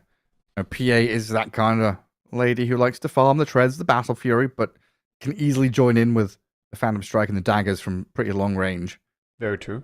Like Navi Jr.'s take on banning out the Night Stalker, another good hero to put the buffs onto, who goes in, and also all that vision. Been talking about how I like vision with Spectre, and getting rid of Night Stalker is gonna protect Navi a bit. Protect the poor little maiden.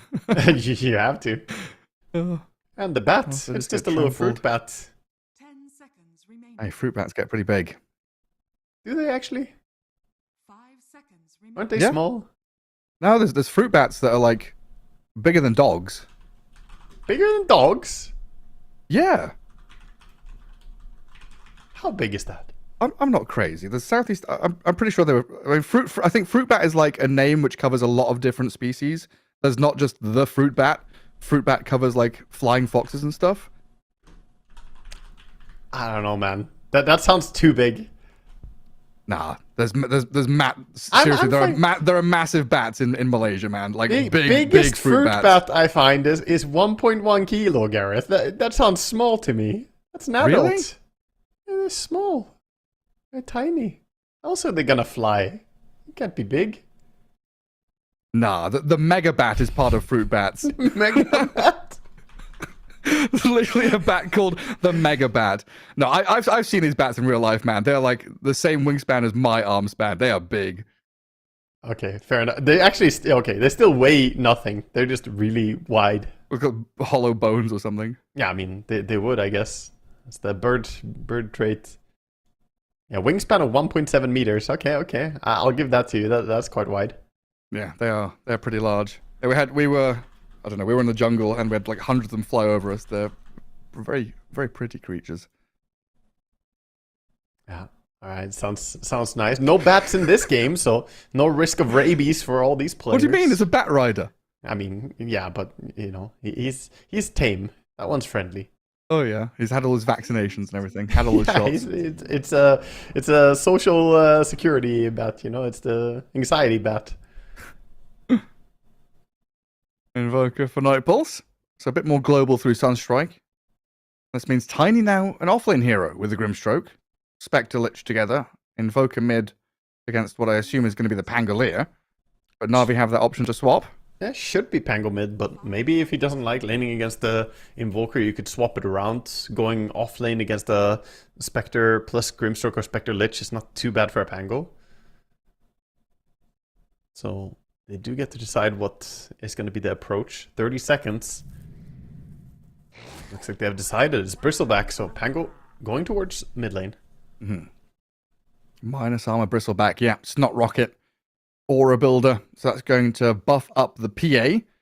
I guess comes back to a topic we've had previously as well, where we've seen a lot of these, PAs with either Magnus or Ogre, Bloodlusting, Alacritying, getting some buffs up, where she looks very good alongside some auras. And in this case, with two core heroes that both give minus armor, you get the Pango and the Bristle, so yeah. You may not have the buffs onto the PA, but you have the debuffs onto your opponents, sort of having the similar effect. And otherwise, very standard on the facets. No fine art from Desire in this game. Can go for the Instigate. It's very common. You want to have that ability to stun whenever. Otherwise, you get reported on Grimstroke. It's like, why didn't you cancel the TP? It's like, I can't. But look at this painting. I made this for you. It's like those couples painting sessions, right? Where, drink a bottle of wine, paint each other. One of them turns out to be a beautiful portrait, and the other one's just like a stick figure. That's all I've got for you. Yep. I mean, Spectre it can't really look worse than the actual Spectre, so if that's the couple, can't be worse. Oh yeah, Night Pulse with a pretty fearsome team fight to face into here with the Soulbind, the Chain Frost. Tiny from the offlane is going to give you that initiation, and Spectre with a global prowess. I'm just look at it and think it's a very delicate draft to play. It feels like you need these pieces to be in motion perfectly together. You need Dalai Lama, I think most importantly out of this one, to get a good timing on his blink. Invoker, Spectre both need decent laning stages to come out unscathed. While Navi's draft, you see this Pango, Bristle, PA, the past couple of qualities we've seen, feels like they play themselves somewhat. They get to their timings. They look good. Yeah, their heroes are not as fragile, perhaps, in the sense that they need to have the correct positioning. Bottom, Kidara does break the smoke. He's gonna get pulled back. Stifling Dagger will be there. Oh, good flame break. Good nade. Flame break pushed him back. The dagger now comes as Niku goes over the top to get Zayats the kill. The concerning thing for me is not going to be the first blood so much here, but this tiny offlane into PA, it is a bit dangerous when the Blightstone is already there and you start with 1 armor on your hero after buying 6 tall stats, right? You have 0 base armor on Tiny, laning against the PA. This could be a dangerous lane. Right, I mean, he's, I guess eventually going to get to Soul Ring, which will eventually get him to blink. Mm-hmm. But I don't know, this kind of swap, I don't know, I've seen teams get burned several times by this. We've had Toby swap to offlane Tiny a couple of times when he was still playing recently in these calls, but didn't really look very good. Although he did get lifestealed. So it was like lifesteal against Tiny, really screwed over the Tiny. Here, we'll see if the PA does the same kind of job. I think she might. CM PA is fairly strong. They're not going to TP to the lane. They did have to go a long way around, so a little bit late to the creeps connecting. Still should be there in decent time, though. Invoker mid against Pango. Pango's going to get his mana burnt, non-stop by his EMPs, but he's got to get the last hits one way or the other. Yeah, it's the classic. Range creep dies, first wave EMP. And the lane start out, Desire immediately taking a Crystal Nova and a Stifling Dagger. Welcome to the lane, buddy. Half HP. Awfully Tiny with the tree grab. Does not really provide a whole lot of utility for his support, so... No toss, no avalanche. I think this is a very hard lane for Grimstroke not to feed. Level 2 comes in, I can just see him dying. Yeah. And Davalama misses out on the range creep there. Trying to drag the wave by aggroing it back past his range creep. A bit of chip damage from Desire onto Got the Juice. But Na'Vi already feeling pretty comfortable up here with the range at which they can play. Double ranged against melee as well. Desire's got a lot of work to do here to figure out where to stand, right? If you stand on his right-hand side, he's going to get chased into large camp. If he plays on the left, he's not going to be able to hit the Maiden. Yeah. And trying to nuke for CS, but overall the Tiny is not able to go up. As we have on the other lanes, the Pango 10 and 2 so far, 6 and 1 on Warwick. Has a few CS to get, but Niku is in there bothering him.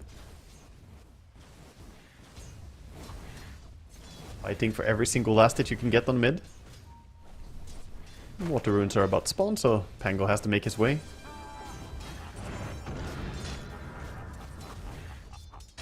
And Pango in this lane, does he have to leave it once Invoker hits a certain level? That's usually what happens with melee heroes. Sometimes, but he should be fine to just spell farm the creep waves for a long time, I think. But like level 5 and onwards, it might get a bit frustrating for him. Well, it comes down to getting runes and stuff like that. Do we see support move mid? Do we collapse this Invoker and help the Pango?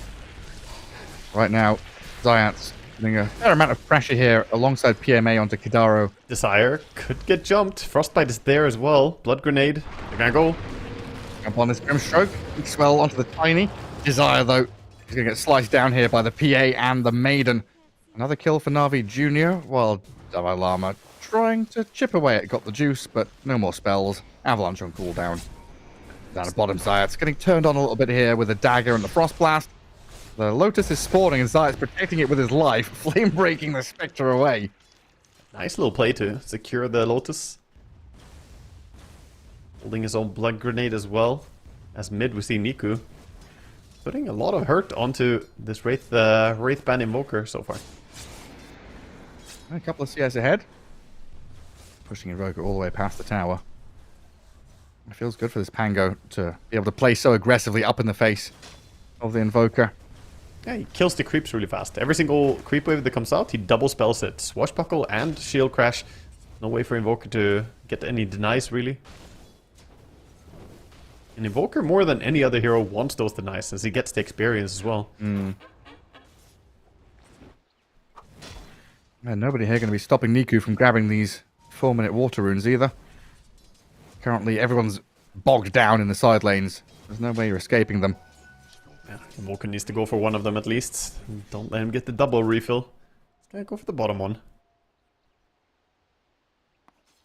The top lane in a good space for Na'Vi, right in front of their tower. Yeah. Phantom Assassin. Doing okay though on this lane. Like, it's not amazing, but he's got 15 CS. The lane could be worse. The problem is that I feel like Grimstroke is always just a few moments away from dying again. The lane is very risky. But Desire has to be there to protect the Tiny, though. It really does. They can't really leave the lane and do something elsewhere. And Niku's starting to really take an upper hand in this lane. Warwick constantly low health. Oh, he has double spell again. He could maybe get him. He's going for it. Good tornado. Still has the shield crash, though. Double jumps over the top, and Warwick, a couple of hits under this tier 2 tower.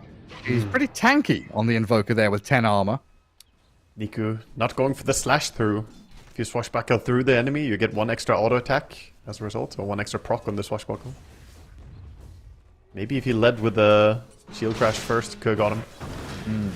Doesn't matter. CM comes in. The help of the Maiden this time. An unexpected rotation, minute 5, right? Between the runes spawning. Riddies comes in and helps. Awkward timing to get ganked. Definitely not common to see that. And good pull by Niku, pulling the creeps into the tower, so that while Invoker is dead, he's missing in the next creep wave. A little bit of manipulation, really good. Nice value. Zayat's contesting small ball bottom. Make sure the Bristleback has a nice free time. PA going through the gate. She was spotted by this Observer Ward, so not gonna find any success with this rotation. She has enough mana to just head back again. Minus 150. It all adds up. You've got a Crystal Maiden on your team. That's what she's paying for. It's a free ticket. Yeah, that's why she's there. Okay, Bristleback. 34 and 10. 10 denies in this lane. Spectre going to be a little bit sad about the state of things. Spectre with 0 denies, so overall, very good start for PMA. What's it going to be this game? He's got Snot Rocket, but is this Aura time, or is it like Sand and Yasha?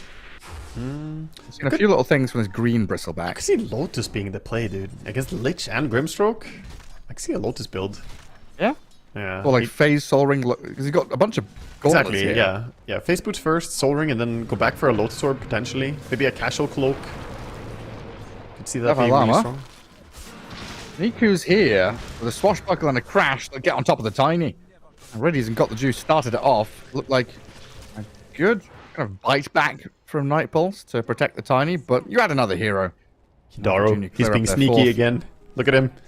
Look at him go. The Radiant are scanning. Oh, Dire Scan ran out, so they're not gonna know about this. Oh, this is too late. Yoink. Double Wisdom Rune. And nothing to cancel his TP. Loser. Level 5 against level 3, so very nice for the supports on the side of Radiant. I feel like they needed that break. Might just die. A naughty move he's just made. Got the Jews and Riddy's both here, but Cavalry arriving. Desire with a stroke of fate. Riddy's still alive as he popped the stick and has the raindrops. And as Grimstroke has come down, unable to claim the life of the Maiden. Dies a double kill for PMA, and now the tower's opened up. Bring it down quickly as well. And no counterplay being made. Invoker not looking to join this. And already like a 6-0 lead, 4K lead at 8 minutes. This game is starting to spiral out of the hands of Night Pulse. It's a crazy start. Navi Jr. just playing fantastic. And this is against the Night Pulse that beat Avalis. We're doing really well. Yeah. Oh, his bracket is wild. Yeah, really speaks volumes about the European region, man. The level that these teams are playing. Niku yet to really use Rolling Thunder and have a proper team fight to show it off. Just sit in mid, keeping the harassment going on this Invoker, keeping his farm up. While that bottom tier 1 tower falling, of course, means the sweep through the bottom jungle. Wards being placed. Hidaro setting up to try and defend this little bit of high ground here alongside Davai Lama. Nasal Goose stacking up with the daggers flying, but he's got Frost Shield on him. They quickly turn onto a different target. Lich and Tiny both being brought low. The finishing blow going to come out. Davai Lama about to die, and the PA should have Hidaro's Lich in a moment. Blood grenade thrown back in as Grimstroke tries to make an entry, but Warwick, he's been left alone in the middle of them all. Nightpulse, not sure if they should stay or should they go? Are they fighting? Are they running? They're getting picked apart is what's happening, Gareth. Absolutely just tearing them limb from limb. 9-0. The Pango ulti beautifully connecting, even protecting his teammates there. Not going for the heroes that already looked like they were guaranteed kills, but just going in, stunning some people under tower. Very nice moves. Even gets the D-ward down on mid immediately after. 7k lead in building. 9-0. They can't get clean shutout here. Need to get a kill on the board. That is one of the rarest things in Dota, isn't it? Yeah. Oh, yeah. Definitely, especially to a team that's, you know, made it here to the upper bracket semifinal. Yeah. And they've already had a good showing. I think I've cast maybe 1 or 2 games that have been complete clean sheets or shutouts. And then I've cast maybe 10 others that have been there and then there's been a kill in fountain.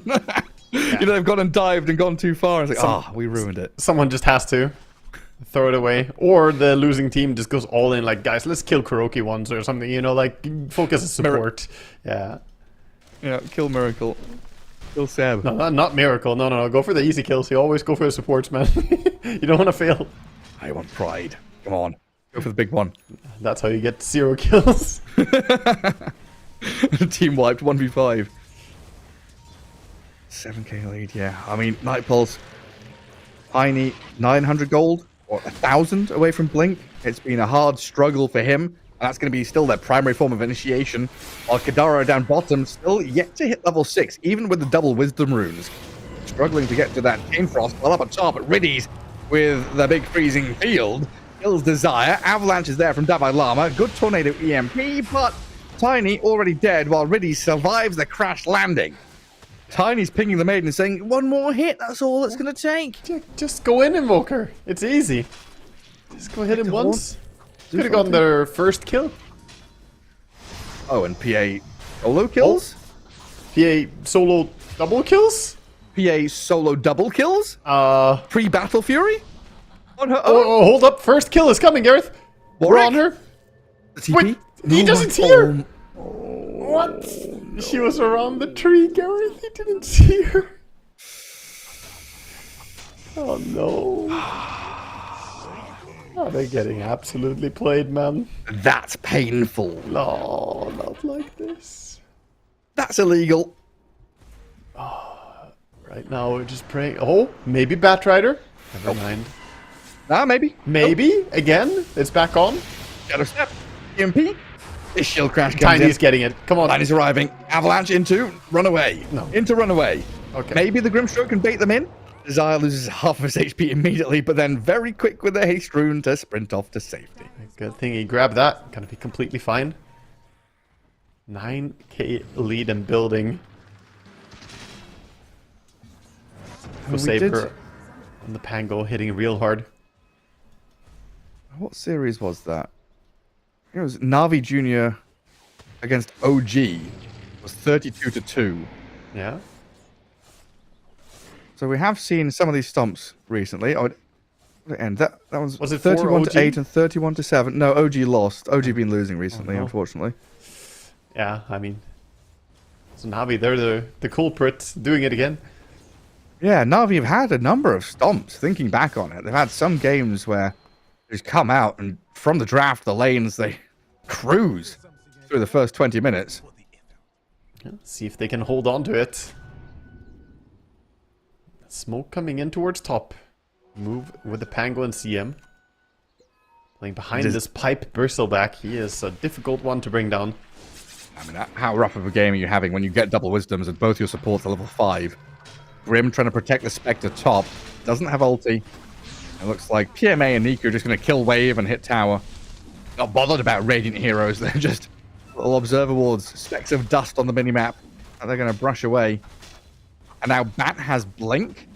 Blink Lasso for this Bat Rider, minute 14. Yeah, on the courier, so not quite yet. Can't blink in and grab anyone yet. Good point. Wisdom Not Rune delivered. spawning soon. They want to fight for this. Night Pulse. TP'd in their Invoker. There's a sentry.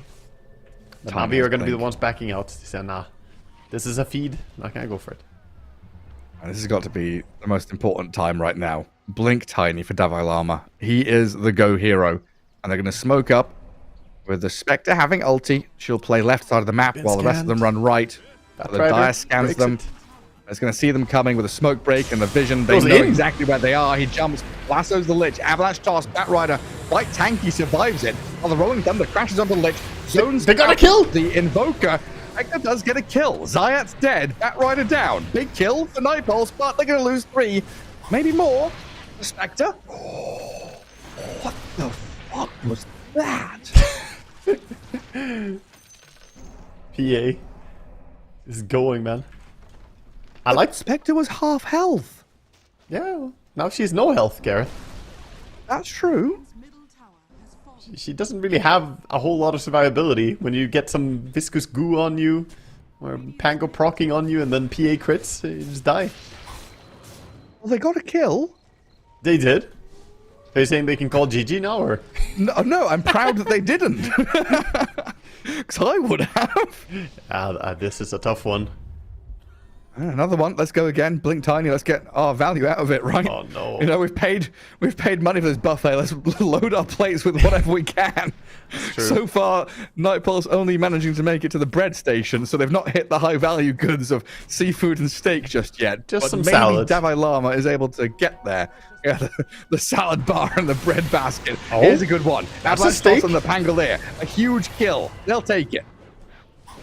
Yeah, he's in though. And now? Tiny Frost Shield on him. Desire throws the Soulbind onto the Bristol and the Maiden, but I don't think it does a whole lot here. Warwick and Kidaro, Chain Frost and this Invoker lassoed up for now. Chain Frost bounces in towards Riddies, but he's got heals to play back with. Maiden's fine, and the Invoker, well, definitely not. Oh, the kill score, Gareth. I can see it going somewhere. The 3-2-0 right now. You know what they need we to need do. one more kill for Night Pulse, and then we're good. Yeah, that too. Yeah. Which is What are you more thinking likely, of? though? I was thinking of a certain solo number. Oh, number 1? No, number 3. Oh, And 2. That makes perfect And sense. 2. I don't get it. Just riling up people in chat. I don't know. I think Night Pulse could find a kill. I believe so. Bit of CI grip going on. Davai Lama's gonna clear the wave and blink away. Oh, Maiden. she was in the animation of the frostbite. Pretty close. That's close. But yeah, PA has a 17-minute Battle Fury, Treads, BKB with Aegis. She also has visitors. He does. Knock knock. Invoker and the Spectre on the PA. Aegis about to be claimed. They're Pipe running. down. Backup is coming. Pipe is nearby. Cavalry coming over the hill. They've got a lot of damage here onto the PA, though. Trying to blow her up before the backup arrives, but the pipe is there in time. Keeps her topped up, and Warwick going to get turned on. Got the juice, looking for the crits. BKB also arriving to protect against the magic damage, while the Rolling Thunder goes deep in towards Davai Lama. Held in place by the Soulbind for now, but the damage from this PA being kept alive by her team allows her to get a double kill. Niku takes down Kidaro, and Desire's Grimstroke trying to weasel his way through the tree line. Going to be met by Zayat and Niku here to dive under the tier 2 and find a triple kill for Got the Juice, while the Bristleback is in their base, forcing Spectre to Fountain. He's doing whatever he wants, man. They're absolutely dominating this game. One of the most one-sided games I've seen in a long time. And all credit to Night Pulse for what they did earlier, but here, Navi Jr. just got their number. And also, they got the number. 322 was acquired. Oh, I didn't see it. Didn't happen. They got to 324 simultaneously. It was synchronized kills. There's a lot of kills all at once. It skipped a number. But yeah, genuinely, like looking at this, just look at that net worth board. 13k, 10k, 10k. You look at Spectre the... is at 7, Invoker's at 5.5. Look at Invoker. He's trying in this river to get and find whatever he can. Oh no. Yeah, he's having a tough day at the office right now. But sometimes it's like that. Fortunately, you know, this is just go through the motions now. You're 1 game down, 19k behind, most likely dropping into the lower brackets, but you might as well try. Try your hardest to turn it around. You have Lich and Grimstroke. The Wonder combo. Just need level 2 Lich ulti, so 4 more levels for Kidaru. And then the damage is there. Yeah, just. Just. I was doing a lot of carrying in that sentence, I fear. Just give him 4 levels, man. It's not fun when you're level 8 and you get ganked by a level 16 PA. Oh, it's pretty painful. Silver lining, they popped the Aegis pretty early on. There's no full threat to the throne yet. But the full map belongs to Na'Vi Jr. The line of Radiant heroes, what, from Tormentor down to bottom lane, all on their side of the jungles. Also, I'm a big fan of the fact that PMA did go for the pipe into the Lotus. I think now he has like solved this game. The magic resistance is there against the combo, and then Lotus to turn these spells around or even get rid of the cold snap. Get rid of the silence. There's so much value to one little Lotus in this game.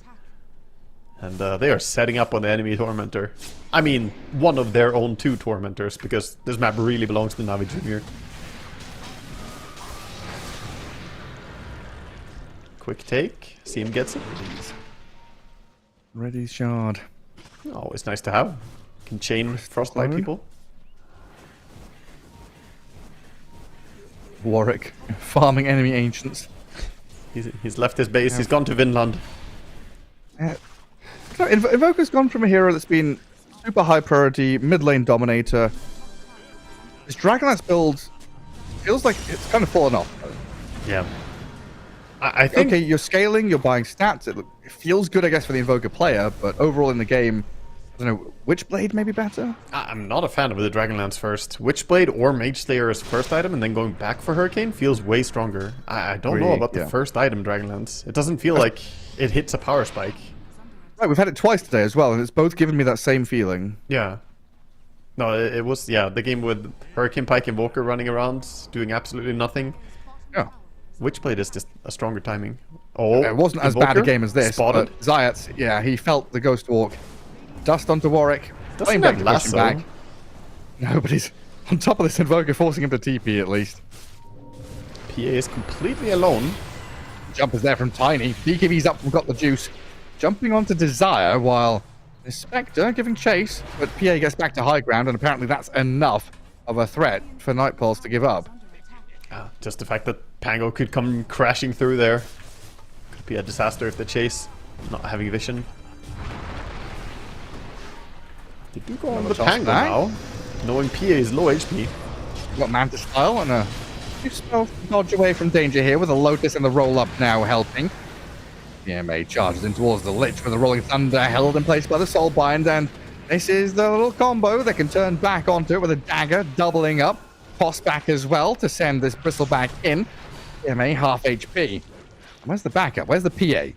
She's getting ready to kill off a tier 2 and thinking about jumping, but doesn't jump aggressively. Comes back to her team. As the 2 supports finish running across the entire map to get here, CM and Batra are like, we're a little bit late. Dalai Lama in again. Another Blink Avalanche, no toss this time. Feels like he's trying to bait Na'Vi Jr. into fighting him, while Zayat is going to straight up lasso the Spectre in the freezing field. She jumps away though. Gets the distance, survives the onslaught. Dalai Lama not going to be so numbers lucky, over his head as he's being slowed so completely by this nasal goo of Bristleback. They're chasing again. Oh no, the numbers, they're coming back. 3. Here we go more. 4 with a PA. Tons of damage through that 2, minus 1. Spectre dead for 40. Tiny buys back. Lotus toss sends the Bristleback onto the Tiny in the middle of them all so we can take down the Invoker. And this has got to be it now. They've bought back. They've died. They can't defend their base. 5 heroes dead as Na'Vi Jr. just bully Nightpulse back into the well. How much abuse can one team withstand? This is tough to watch, man. 4-32. I mean, credit to them. They're fighting it out, man. They're toughing it out. No Rax has been lost yet. The game isn't over. It is Surely not an easy game though. 28k lead. It would At take a 24 miracle. minutes. What are we at now? 1100 per minute? More? Oh, how much gold for the CM? 800 and... I honestly thought they would get more, dude. 819 though. Not bad. More. Yeah, more, How dude. much is a PA? A They PA's did gonna give like 2.5 grand or 30,000 something? gold behind Gareth. Give guess. them like 1,500 at least. Come on, man. Get some money. Wonder how much the PA is worth, honestly. 18k net worth hero, level 20, 24 minutes in, 28k lead. Probably like 1,900 actually, or 2,000-ish. Yeah. Yeah, somewhere there.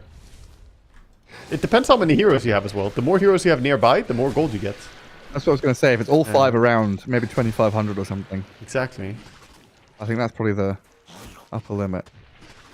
We might see it though. Go on, Night Pulse. I mean, if he keeps building a few more kills, could see a record. I think the highest I've seen is like 3.5k gold for an alchemist. With this gold formula that we have now. It will be hard to top that. That's just a straight line down, isn't it? Yeah, oh Win yeah. probability is still 90 to 10 though. Going down, sir. Look at that win graph as well. There's a little dip going upwards. A little blip going, oh, chance. Honestly, Dota Plus is a believer. 10% win probability is pretty generous for this game. Bro, Waga, every time there's a Spectre in the game, it's like an automatic free 10%. Like we've looked at games where minute 0, nothing's happened, right? They've just spawned in Fountain, and the Spectre team has like a 5% increase just because there's a Spectre on the team. I mean, that's what this game is. It was like a two-thirds. They had a 66% win probability after a draft. Yeah. Dota loved it. They've got Spectre. GG. Yeah. My favorite hero, Dota Plus. Oh, Spectre's not feeding. She's having a good lane. It's got to be good. Oh. Hidaro, triple bounty rune into Courier Snipe and then dies for it. Worth. Big value. Yeah. I mean, that's 3 bounties. Tons of gold. Did I sound sarcastic? I wasn't trying to be sarcastic. No, it's great. Big value. It is. Maybe that's better. Value. Value. Dior out of Navi Jr. again planting themselves over in this Radiant Triangle. Grab the outpost. Start pivoting towards high ground push. Alright, But there is a Roshan alive. Invoker has the Hurricane Pike. Great. We're online, Gareth. Did I sound that's kind of how this sarcastic? works.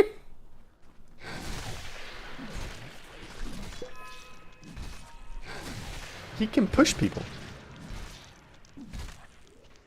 Yeah, no one wants to be near him because he's an Invoker with Dragon Knights. Or Hurricane Pike now, I guess. He's got Grove Bow as well. He can hit from really far away. Yeah, that's cool. Do you not like what I'm giving you here? It's great stuff. Yeah, Lich and Grimstroke, on the other hand, I am big fans of. I want to see more of them. That's true. That's true. Yeah, they have the blink on Grimstroke, so he can lead, try and bind some people, set up. How are we doing on level 2 on Lich ulti? Okay, we're halfway there. We're level 10. Oh, Davalama, he was looking for the toss back. But instead, Waga, your numbers have reappeared. Oh no, not numbers over your head. Green numbers on his head. Ooh. Look at that. They blow one up completely. Syats try the initiation. Gets taken down a notch while PMA turning to try and poke here at Kidaro. I pulse okay. They've held their high ground. Killed the bat. Another new lease on life. A couple more minutes to play. Yeah, get a nice little kill. And that was, what, 1,300 gold for the Batrider kill total? That's more like it. I don't want to say they have to be careful on Navi Jr., but, you know, these kills do give a lot of gold. However, he could feed like that 10 more times and they would still have a massive lead. And with this next Aegis, I don't know how long Nightpulse can hold on for. Yeah, got the juices. He's looking to put the final nail in the coffin. Going for an Aegis. He is getting hella farmed. Usually it's a little Spectre. Usually it's a little bit later that we think about, you know, buyback status being super important. But right now for Nightpulse, it feels pretty valuable buybacks on your heroes. This next team fight coming is going to determine staying in this series, or if you're going down to the lower bracket. That's very true. Lich gonna get grabbed. All right. Doesn't matter. They got what they came for. They stole the Wisdom Rune. Very good. And Lich level 2 ulti is... Actually, he didn't steal. He was just feeding. The Grimstroke took the other wisdom. They're trying. Invoke in the meantime. Getting critted down by a BKB PA. Nice bash as well from Got the Juice. While the Crystal Maiden drops low, Niku dives a little deep. Looks for somebody, but Dalai Lama and Spectre already back on their high ground. Tiny with the DD rune running out. Using that little power spike. And PA is here. Banners dropped. The glyphed up creeps. Untouchable. Tier 3 dropping quickly. They're No. just watching Invoker. them right now. 20. Lich is up, so they can do the bind into Lich ulti combo. It is level 2 Lich ulti. Right, give it to him. Toss back. PA nearly in fountain. Pops Manta, jumps to the Tiny now. Avalanche, Soulbind, double chain, Frost bouncing in, Bristleback and PA. The Phantom Assassin nearly dead. They need a bit more damage to finish her off just the first time, but she's still the alive. Chain Frost? The Chain Frost is still there. Sunstrike will come. Got the Juice dead. Aegis flamed up. But that's Nightfall spending almost everything. Now Niku and PMA have full freedom to frontline. They do get tossed back here. The Bristleback sent into the Sinister Gaze, cleared up, but the PA will rejoin. Bristle about to die. The Spectre nearly finishing him off, jumping forward, but they can't get their final touch. Grim and Tiny gone. Got the Juice now jumps back onto the Spectre to get the triple kill. Crits her down. Numbers on me Buybacks head. available here from Dream, but you've lost the Lich and it's going to take everything now. With a Sinister Gaze and a Sunstrike, they're trying to take this PA out. Spectre's holding the buyback though. I thought maybe she'd return to kill the PA off there, but instead it's keep Navi it. Jr. just finishing barracks. Okay, BKB used. This is the timing. No BKB on PA. The respawns, they're gonna get her this time. I need to know how much gold they will get for her, man. And in 30 kills, hasn't died a single time. How much is that PA worth? Laura. Any smokes on them? Do they have? They do have a smoke. On this respawn, they're gonna get her. Oh, God, did you? No, stick around. Push, man, push. No. Push. No. End the game. No. Next Roche, mate. That's brutal, man. I'm gonna turn my lights back off. I thought that was it. Turn all the lights on. He's celebrating over there, popping fireworks. Oh, Niku, he's gonna get jumped. How much money do we get for the Pangolier? Okay. 2 grand? 2 grand. I can understand why they're going extinct. Poor little guys. 2 grand a piece. And we need to protect our pangolins. Funny little animals. I really don't. Disgusting. No, they're adorable. In real life, they're adorable. Not in game. Pangolier, with an R at the end. You can go die. Okay. You can go screw. Pangolin, in real life, okay. they're adorable.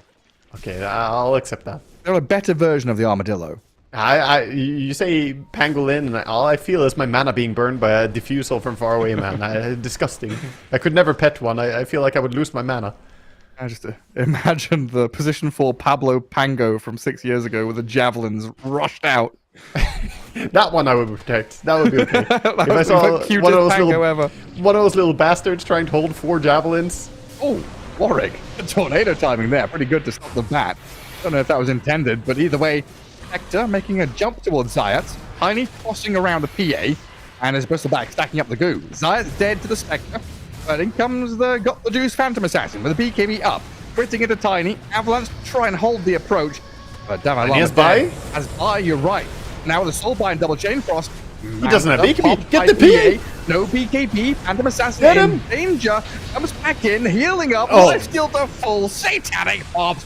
PA was never in danger. What are we talking about? Got the juice. Toss him He's in got the to the juice. fountain. Toss back into the fountain though with the Phantom Strike ready in a second. He will be able to jump out again. No. He jumps back in again to get another bloody kill. Game called. Navi Jr. better well farming as Tiny tosses the PA back in. And Nightfall's wiped off the face of the map. 46-9, 39k lead, and a 2-0 victory here, cementing Navi Jr. a place in that bracket final. Dominating performance, absolutely just wiping the floor with Nightpulse here. Navi Jr. looking so hot. That's a great shape to go into the finals of the upper brackets in. It absolutely Holy. is. Yeah, still waiting to see who their opponents are. You know, they get to have a chill moment now and go and watch the other game happening. Gaming Gladiators against Tundra. That grudge match series happening currently with Tundra leading 1-0 in that best 3 to see who that opponent is going to be. Super exciting. There's Waga. That rounds up our broadcast tonight. I mean, any closing thoughts from what we've seen today? I mean, I'm not sure if there's an easy way to summarize it, but it's been a day of surprising results, and I'm super excited to see more of what these teams have going forward. Invoker Dragonland's bad. That's what I'm going to say. Good night, everyone. Enjoy the rest of your evening. Pop over to twitch.tv/ESL, which is where Gaming Gladiators versus Tundra is happening right now. Game 2 is underway. It's about 8 minutes in now, so I guess 13 minutes when this message reaches you. Have a good night. Enjoy the rest of Dota, and see you all tomorrow.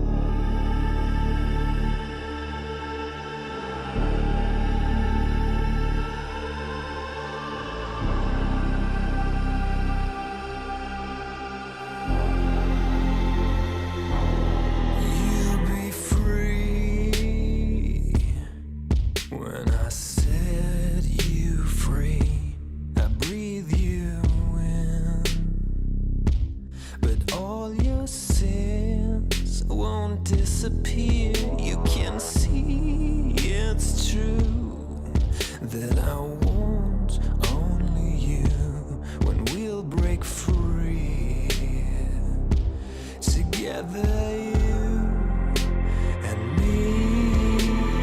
Take me in your arms and let us rise high up to the stars where we can fly.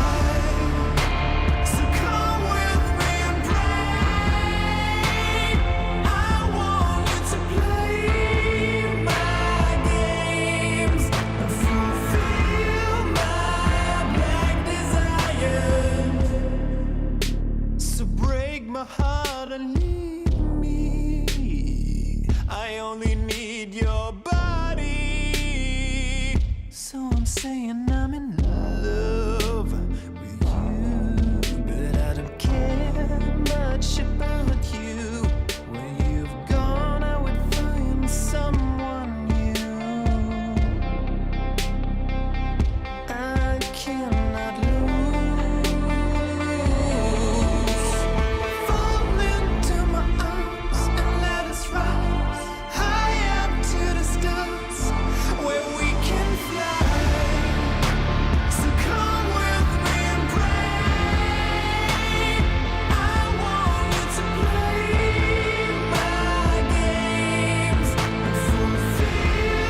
waiting for a second to push you to your limits, going strong and feeling better.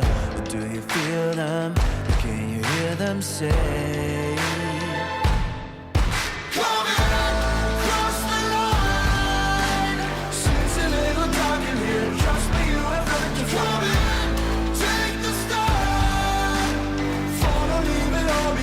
Welcome to the other side.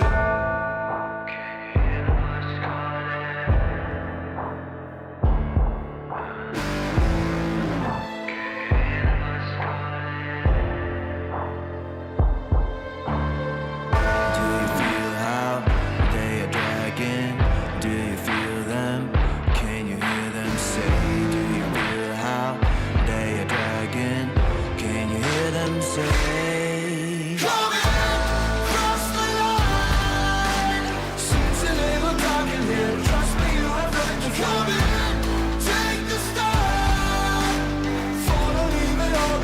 Welcome to the other side.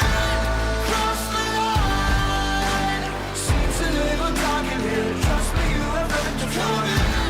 Take the start. Follow, leave it all behind. Welcome to the other side.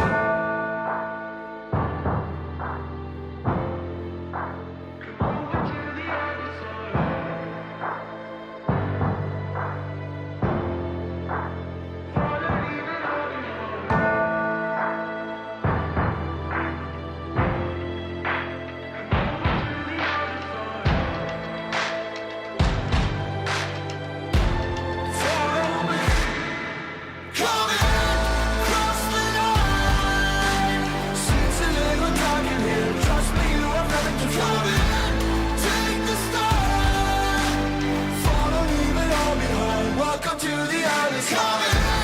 Cross the line. Seems a little dark in here. Trust me, you have nothing to fear. Take the start. Follow, leave it all behind. Welcome to the other side.